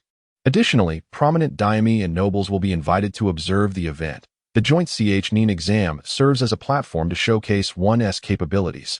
Typically, only the 5 great villages are qualified to host such events. And the smaller surrounding nations usually show deference. However, the same cannot be said for the 5 great ninja villages. For instance, in the case of Konoha's upcoming joint Chunin exam, the participating villages include Sunagakure, Amagakure, Fusagakure, Takigakure, and Otogakure. The total number of participants reported from these villages amounts to 153, which is fairly standard, reflecting Konoha's diminished influence over the years. Nonetheless, it still manages to maintain a semblance of its former glory. Upon the announcement of the exam, Konoha immediately commenced preparations. A ninja examination is not merely a matter of sitting in a classroom and completing papers. The second round, which involves practical combat, requires an expansive outdoor venue. Furthermore, logistical support, medical assistance, and arrangements for live broadcasts must all be meticulously organized. It is crucial to note that the final venue will be attended by numerous nobles from various ranks, thus necessitating comprehensive security measures. Consequently, from the moment of the announcement, the Barrier Division and Sealing Division have been tirelessly patrolling Konoha, making repairs and enhancements to the barriers surrounding the village. In Aoi's eyes, all of this seems quite intriguing. As Konoha embarks on various infrastructure maintenance and repair projects, there is even a significant push to improve the cleanliness of the streets, reminiscent of the urban sanitation campaigns from a past life. Naturally, Aoi has registered his 3 young charges for the exam. Although these 3 little ones have just graduated, they possess the strength requisite for participation. Half a month later, candidates from the various villages began to arrive in Konoha. And Aoi also took part in several tasks, including clearing the second exam venue and apprehending a few spies from Awagakure. On paper, Konoha and Kumogakure are the strongest among the 5 great villages. While Sunagakure is considered the weakest, Kirigakure remains isolated, and Awagakure is known primarily for its disruptive tendencies. Currently, a significant portion of the bounties for outstanding newcomers from various ninja villages in the black market can be attributed to Awagakure's activities. While Awagakure rarely instigates full-scale war, they are always eager to seize any opportunity to strike. Kumogakure has grown increasingly arrogant over the years but remains hesitant to engage in outright conflict. Knowing full well that should they clash with Konoha, Awagakure would inevitably stab them in the back. On this occasion, Awagakure did not participate in the Chunin exam. Yet the number of spies they sent exceeded that of the candidates from the other villages. Alarmingly, their intentions extend beyond mere intelligence gathering. They plotted to poison the candidates from the other villages, aiming to tarnish Konoha's reputation while sowing discord between Konoha and the other ninja villages. Their disruptive tendencies have reached an unprecedented level. Fortunately, Konoha was well prepared, preventing any major calamity from occurring. In preparation for the Chunin exam, Aoba conducted targeted practical training with his 3 young prot-gs. All 3 children possess exceptional talent. Their brief encounter with Zabuza has made them acutely aware of their shortcomings, motivating them to practice various tactical combinations diligently. However, succeeding in the Chunin exam requires more than just teamwork.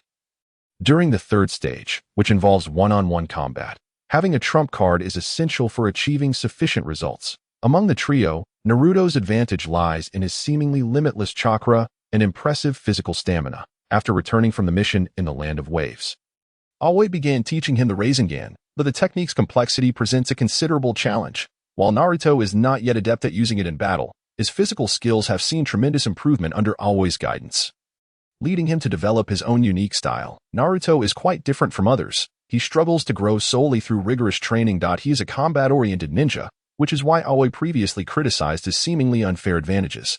Take, for instance, the narrative where Naruto faced Neji during the Chunin exam. He was struck numerous times, and had Neji used any of his kunai to target Naruto's vital points, it would have been fatal.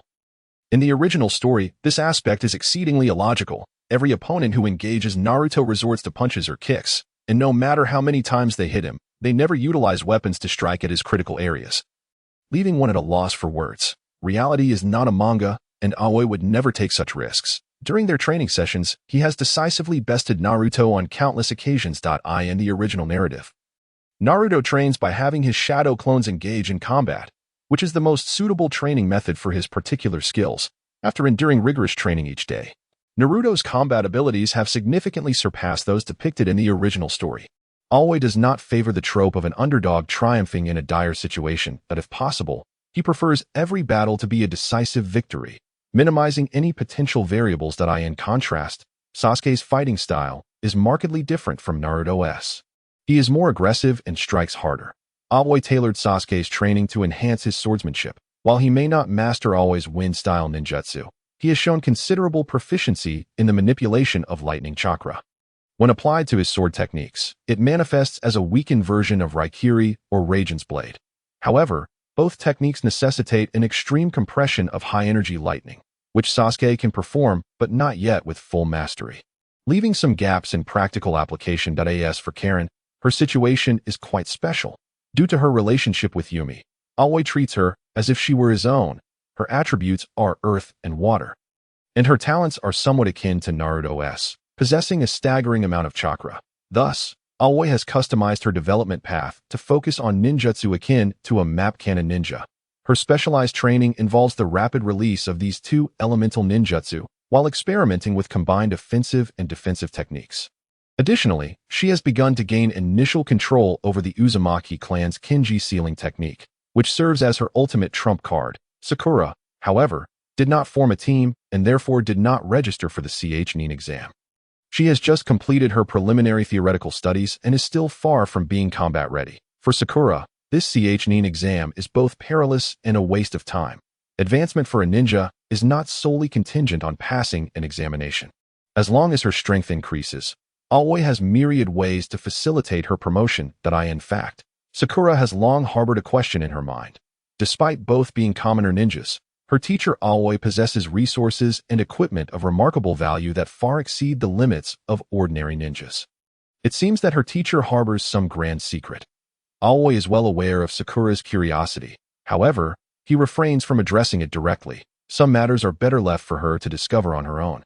Meanwhile, a new breakthrough has been achieved in Aoi's laboratory. Thanks to Sakura's involvement, Aoi established a small laboratory to accommodate Haiden. Now, Haiden has finally completed the fusion of the first Hokage's cells, originally an immortal being. Haiden's physical form has reached an indescribable state following the fusion, with his chakra levels surging and would release finally awakening. Haiden, who previously relied solely on taijutsu, has now compensated for his shortcomings in ninjutsu. Unlike Yumi, who has not undergone any ninjutsu training, Haiden possesses extensive combat experience, allowing him to adapt to his new body and would release far more swiftly than Yumi. Under Aoi's direction, Haiden is fervently studying various wood-release techniques. And the effects of the Shinjutsu, or divine technique, are astonishing. Though Haiden's learning ability is not particularly strong, he treats Aoi's guidance as divine decree, leveraging his immortality and the regenerative capabilities of Hashirama's cells. He dedicates himself to relentless study day and night. Aoi sometimes muses that perhaps this is the true purpose of the Shinjutsu, to artificially create a diligent genius through its activation. If only he had possessed Haiden's attitude towards learning in his past life. It is not to say that things have degenerated to that deplorable state. However, Chinye's demands of Fade One are far from over. The physical techniques in ninjutsu have been adequately supplemented, yet Chinye still aims to address Fade One's final shortcoming.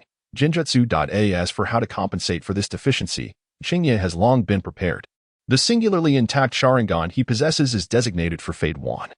With the arrival of the Kazekage, the Chunin exams have finally commenced. As an elite jonin, Chinye has been tasked with maintaining public order. Naturally, this assignment was acquired through connections with Kakashi. In recent years, the security in Konoha has exhibited a conspicuous decline. Ever since the Uchiha clan's demise, the village's security force has struggled to reconstruct itself, ultimately achieving only partial restoration. Both personnel and resources are no longer comparable to the time when the Uchiha clan held sway.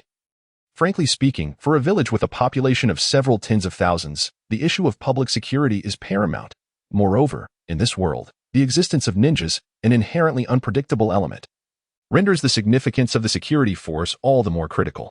To be candid, the Uchiha clan was not particularly well regarded in the past, and this sentiment was clearly influenced by external opinions. Their stringent law enforcement was, in Chinye's view, a positive aspect, at least in the eyes of the ordinary populace. It is understandable to harbor animosity towards the Uchiha if a drunken troublemaker were apprehended by them and detained for a few days. One could comprehend the anger from the drunkard and his family. However, should not the other residents rejoice? If Chinye were among those villagers, he would certainly feel grateful for the punishment of wrongdoers, especially when it comes to ninjas causing disturbances within the village. Where the lives of ordinary citizens are at risk, there exists a pervasive notion that without a security force, they would be liberated, enjoying a sense of privilege. Yet in reality, their lack of a security presence merely transforms them into mere references for the entitled behaviors exhibited by low-quality ninjas.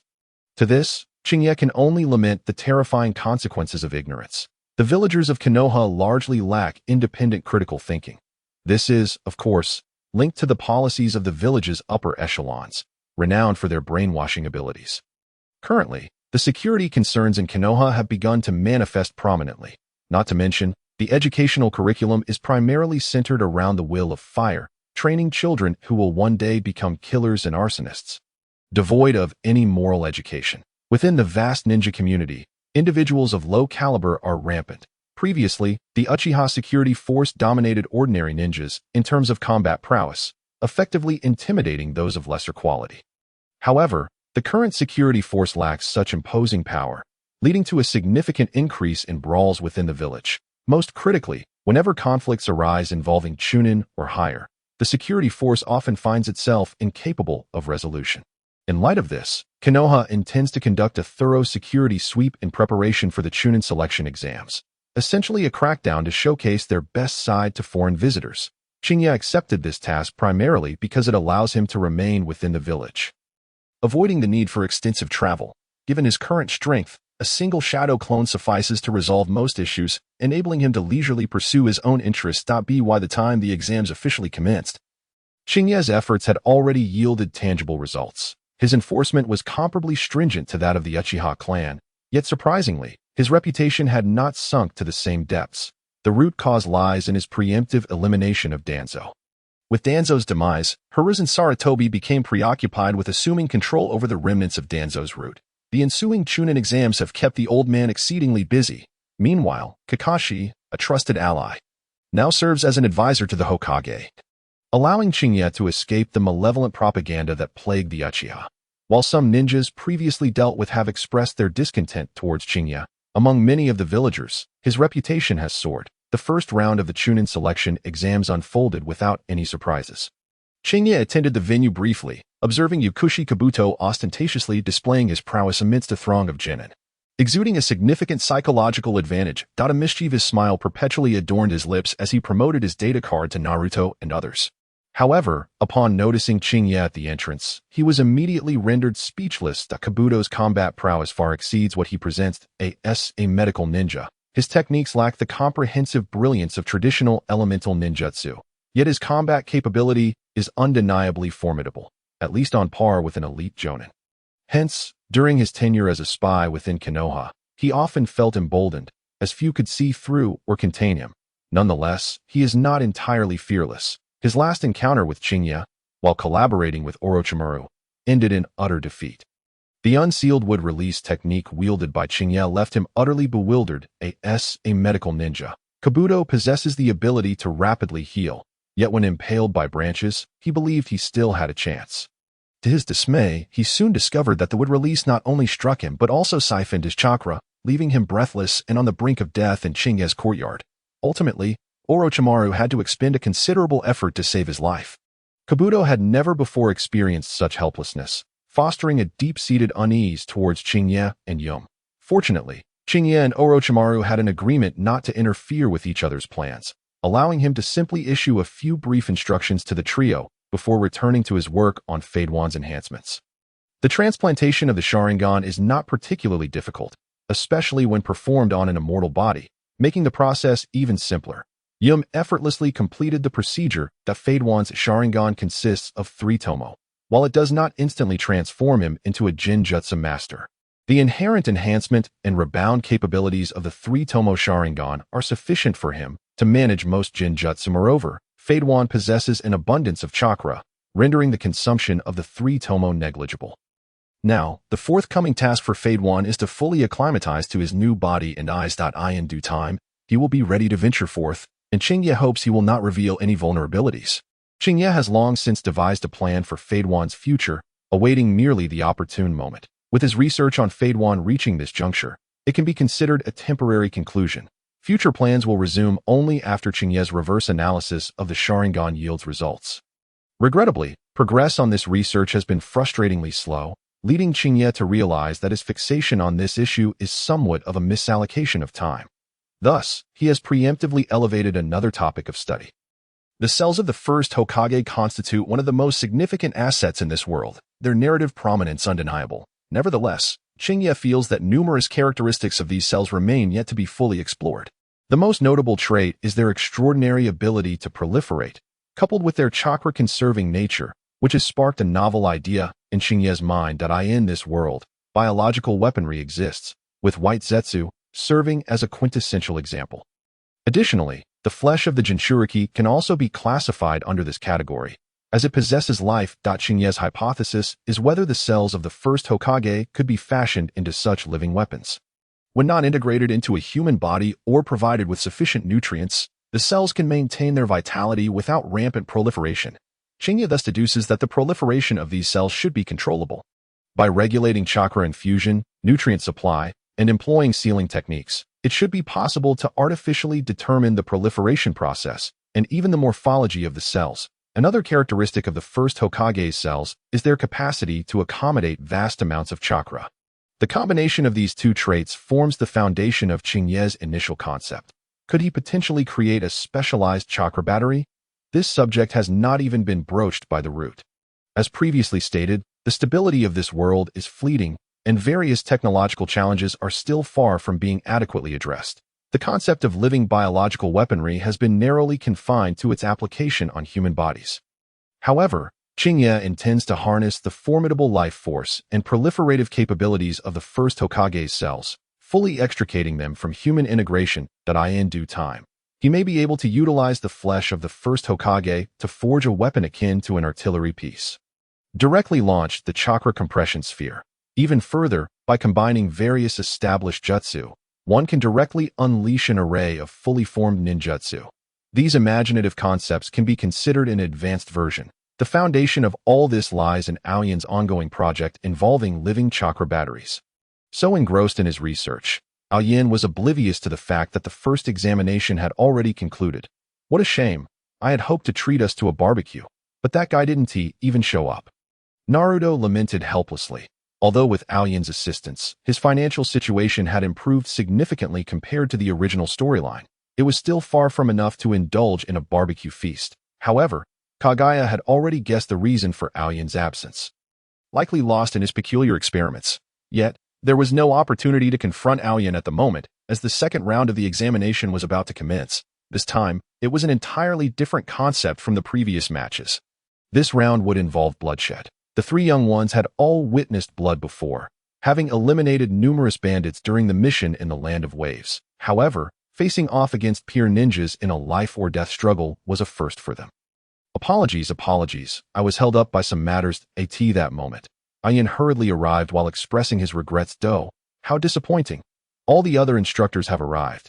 Yet Aoyan-sensei, you forgot. No way. After this, you must treat us to barbecue. Taking the opportunity, Naruto threatened Aoyan with the request. Aoyan graciously agreed. Very well. As long as you three succeed in passing the second round of the examination, I shall treat you to an all-you-can-eat barbecue. With Aoyan's ample resources, a barbecue feast was undoubtedly within reach. However, he still needed to exercise caution during this examination. The reason for his hurried arrival was to impart some crucial advice to the three young ones. All right, let me share some important points with you. You three, listen closely. Your current strength is already considerable for this examination. As long as luck does not betray you, passing this round should not pose a significant challenge. However, remember one thing.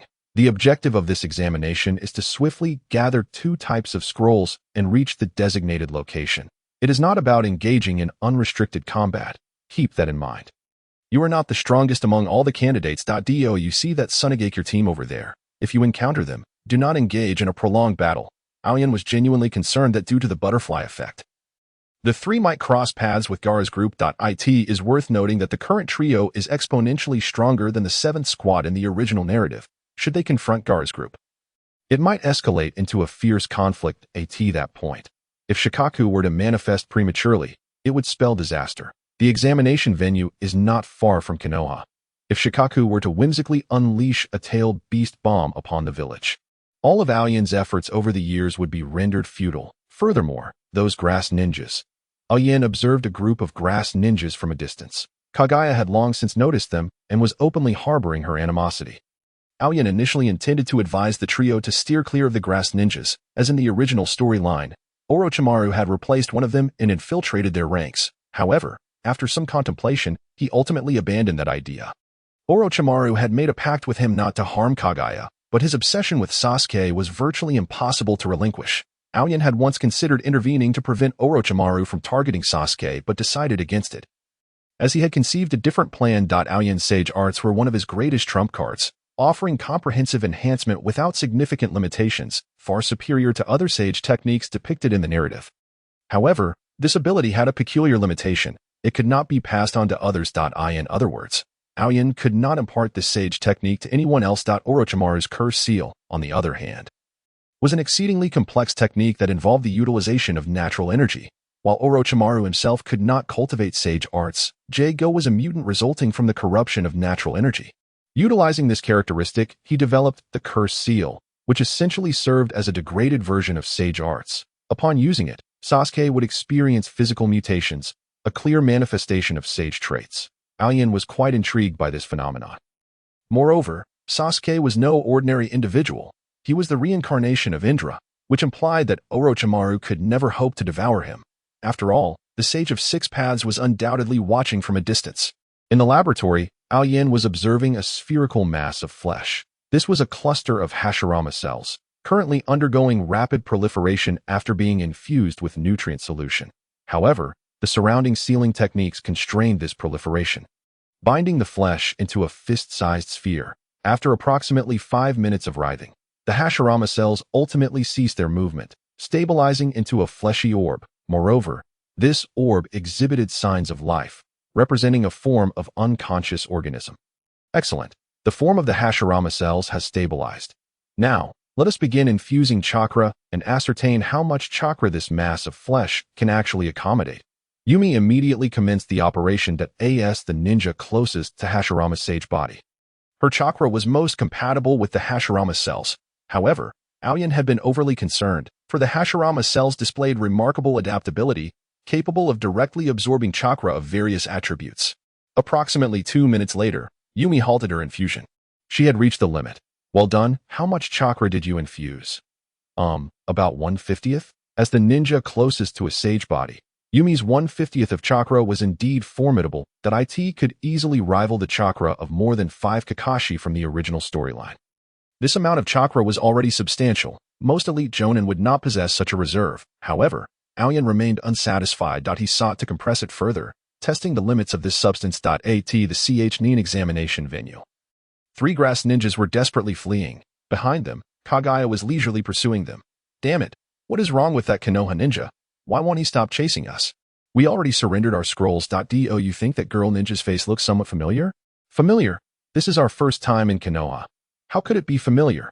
No, there is indeed something familiar about it. Remember those blood packets from our village? As soon as the words left his mouth, the 3 grass ninjas fell silent. It's her. She was saved by Konoha back then. Fuck.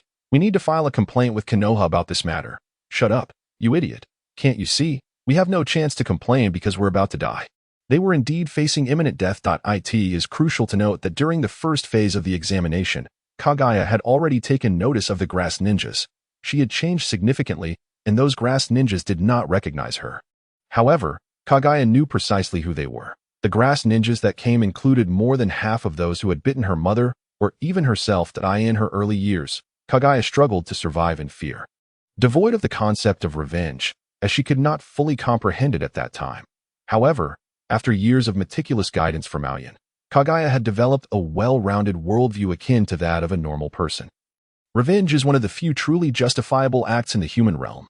Moreover, Kaguya aimed to avenge both herself and her mother. In this Chunin examination, the grass ninjas sent a total of 5 teams, comprising 15 individuals. Prior to this, Kaguya had already eliminated 6 of them. After all, the resources of the grass ninjas could not compare to those of Aoyan. Kaguya possessed abundant chakra, freely utilizing earth and water ninjutsu.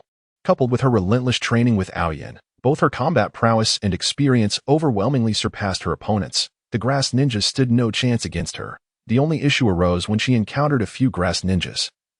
Kaguya could not contain her desire for vengeance and charged forward. Behind her, Sasuke and Naruto were contemplating following her when they were interrupted by a peculiar individual. This person was also a grass ninja, but he was clearly different from the others. He was far more powerful, exuding an aura that instilled a sense of helplessness in both Sasuke and Naruto, reminiscent of their encounters with Aoyan. Of course, they were unaware that the source of this overwhelming pressure was Orochimaru, who was now genuinely serious. This was not an exaggeration. Orochimaru sought to create an atmosphere of domination. However, the combat capabilities of Sasuke and Naruto were somewhat beyond expectations. Thus, he could only display a modicum of true skill. After all, it was the only way to instill a sense of reverence in Sasuke. Following the acquisition of intelligence from Konoha, Orochimaru orchestrated an operation targeting Itachi Uchiha. With precise information at his disposal, he nearly succeeded. However, Itachi ultimately turned the tide with his Susanoo, almost managing to turn the tables on Orochimaru, rather than dishearten him. This incident deepened Orochimaru's obsession with the Sharingan. If he could not subdue Itachi Uchiha, his gaze would naturally shift to Sasuke Uchiha. The results of his tests filled him with satisfaction. Sasuke's displayed potential perfectly aligned with Orochimaru's aspirations. Consequently, Orochimaru unhesitatingly bestowed upon Sasuke his latest research achievement, the Heaven's Curse Mark. Sasuke, come to me. Only here can you attain the power to vanquish that individual. That's so? Can you truly defeat him? Sasuke's words nearly shattered Orochimaru's composure. He found himself unable to confess. I cannot overcome him. Having been bested once, he had prepared meticulously yet still failed. Ha ha ha ha. If you wish to know the answer, come seek me. Ultimately, Orochimaru could only retreat in a somewhat awkward manner. Sasuke, meanwhile, gazed at the curse mark on his neck. A peculiar expression gracing his features at this juncture. The effects of the curse mark had already begun to manifest. According to the original plot, Sasuke would succumb to a deep unconsciousness due to the curse mark's activation. Yet, at this moment, he exhibited no signs of panic. Calmly, he retrieved a scroll from his robe. Unfurling the scroll, he infused it with chakra to activate the technique inscribed upon it. Evil Sealing Technique. Konoha had anticipated Orochimaru's intentions towards Sasuke. Thus, they had prepared accordingly, providing Sasuke with a scroll of the Evil Sealing Technique to prevent him from losing combat efficacy during the exam. Meanwhile, Karui had already suspended 3 grass ninjas from a tree, allowing them to bleed slowly. This act did not go unnoticed by the higher-ups of Konoha watching the scene, who suddenly sensed that this seemingly jovial girl harbored a rather dark disposition. Moreover, the third Hokage was acutely aware that Karui and her mother were rescued from grass ninjas, not bandits. Nonetheless, at this point in time, it was imperative that they do not acknowledge this fact. Especially considering Karui was now a member of Team 7, given the face of Konoha, this situation must remain unacknowledged. Fortunately, the diplomatic policies of the grass ninjas would never lead them to seek accountability. Thus, it was best for the matter to fade into obscurity. The second round of examinations escalated in brutality, with Karui's vengeful actions seemingly igniting the bloodshed that followed. By the time Team 7 arrived at the designated location, 4 other teams were already present, including Asuma's team with Shino, Hinata, and Kiba. Notably, this examination served as a moment of glory for Shino, who utilized insects to craft traps, swiftly eliminating an ambushing team of sound ninjas and successfully gathering the scrolls. Subsequently, with the assistance of the sensory ninjas Hinata and Kiba, he deftly avoided all potential hazards, reaching the target point without impediment by the evening of the first day, while Gaara's team had yet to arrive. This scenario highlighted the practical significance of the Byakugan in real combat. Unlike the Sharingan, which directly augmented combat abilities, the Byakugan predominantly served as support. However, in team battles, its efficacy surpassed that of the Sharingan. Apart from Hinata and Gaara's team, the other 2 teams comprised Neji, Tenten, and Lee, along with another team of sound ninjas. This situation was quite intriguing, as Orochimaru had originally intended for the sound ninjas to provoke Sasuke. Yet, Uchiha Sasuke had countered with the Evil Sealing Technique, neutralizing the curse mark's effects. This development heightened Orochimaru's vigilance towards Konoha. He found it hard to believe that Sasuke had prepared such a countermeasure on his own.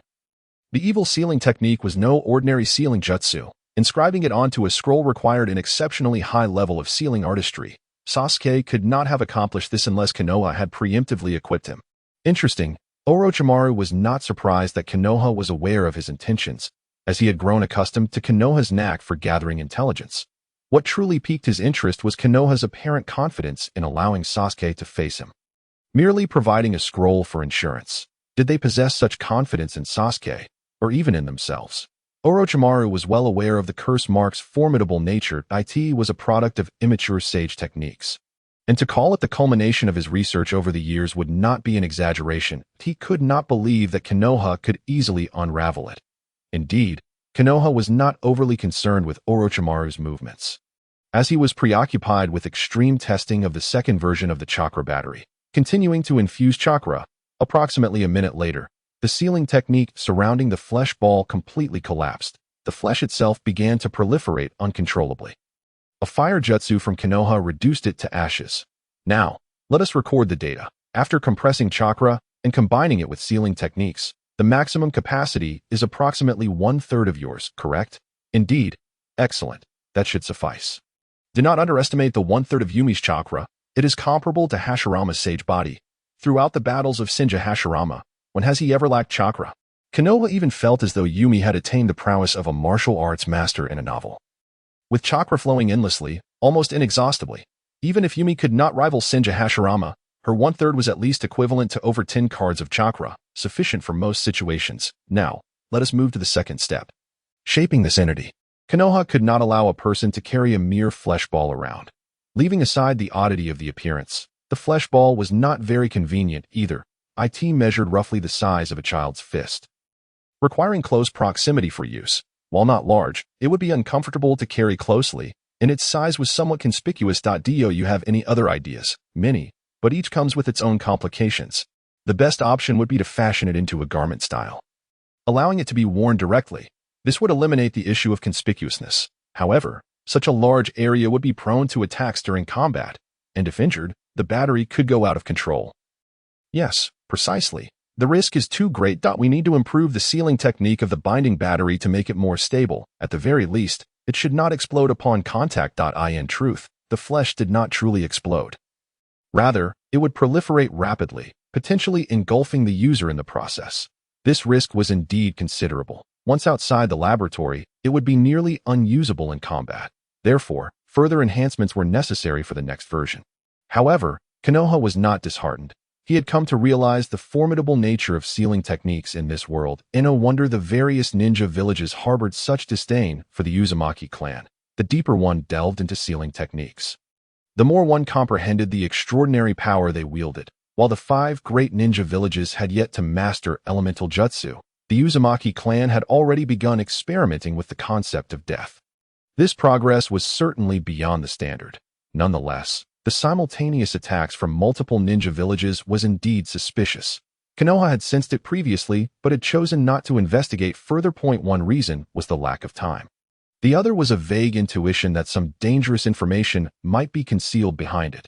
Thus, he opted to refrain from meddling. The chakra battery, sealing technique enhancement and improvement. First experiment. Experiment failed. Record the data and prepare for the second trial. Konoha's experimentation continued, but he was soon startled by the incessant chatter from above. It was Naruto's loud voice. Sakura, what are you doing here? It's Konoha-sensei. She asked me to study here. I had forgotten. You are also Konoha-sensei's disciple. Come on, let us go eat barbecue together. But, no buts. Just put it on Konoha-sensei's tab. That guy promised to treat us to barbecue, yet now we cannot even find him. This time, I will eat him into bankruptcy. Listening to a group of young children chattering away, Shinya shook his head and returned to his experiment. Sakura, why did you not participate in the Chunin exam? Well, I lacked suitable teammates. Moreover, Teacher Shinya mentioned that I need not partake in the Chunin exam and could pursue alternative paths. Is it to become a medical ninja? Sasuke, coming from a prestigious family, was more knowledgeable than Naruto and Ino, who were somewhat inexperienced. Medical ninjas do not have to take the Chunin exam as long as they can master specific medical ninjutsu and accumulate sufficient practical experience. They can be promoted directly, correct? Indeed, why don't you have to take the exam?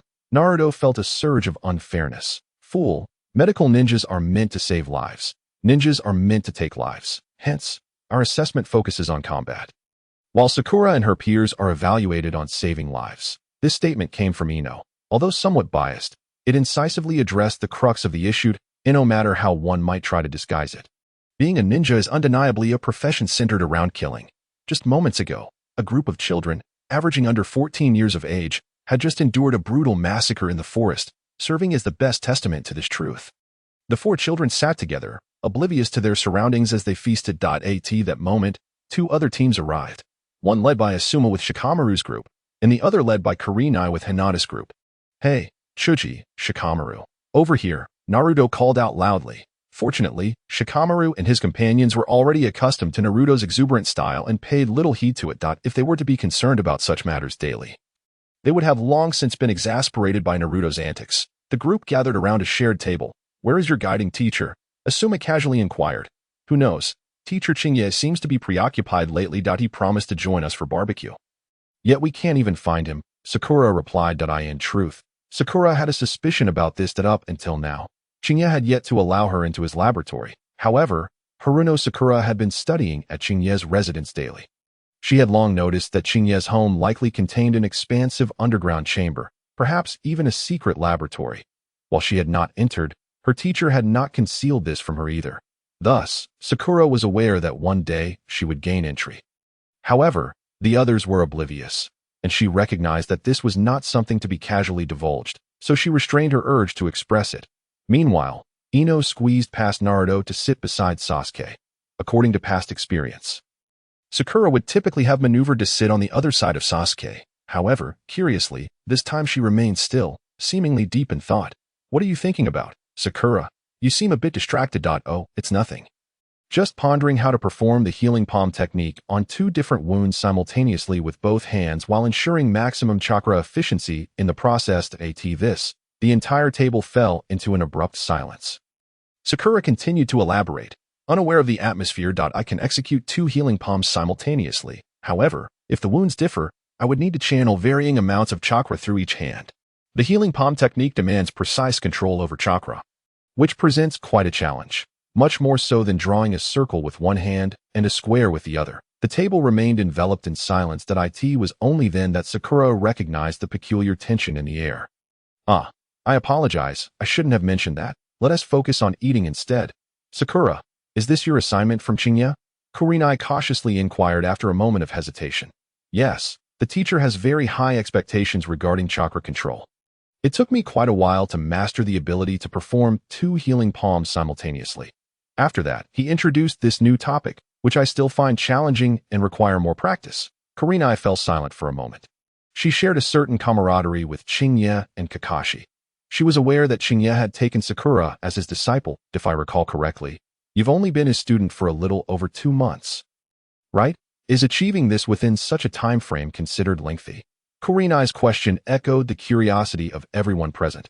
All were ninjas, and none were unfamiliar with the healing palm technique. However, the notion of performing 2 different healing palms simultaneously was indeed perplexing. Wait a moment, why do you believe such a thing to be feasible? Doesn't the healing palm technique require hand seals? After performing one healing palm, how could you possibly continue to perform another? Asuma initially sensed something awry and finally identified the flaw in the reasoning. Ninjutsu requires hand seals. One cannot perform a sustained ninjutsu while casting another, as one would be unable to form the necessary seals. However, upon hearing this, a peculiar expression crossed Sakura's face. Does the healing palm technique require hand seals? What are you joking about? Do you think every ninjutsu is like Chinya's body technique that doesn't require seals?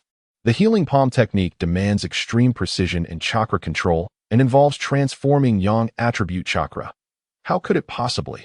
Asuma's somewhat irritable retort was interrupted as he fell silent, for he noticed that both of Sakura's hands were shimmering with a soft green light.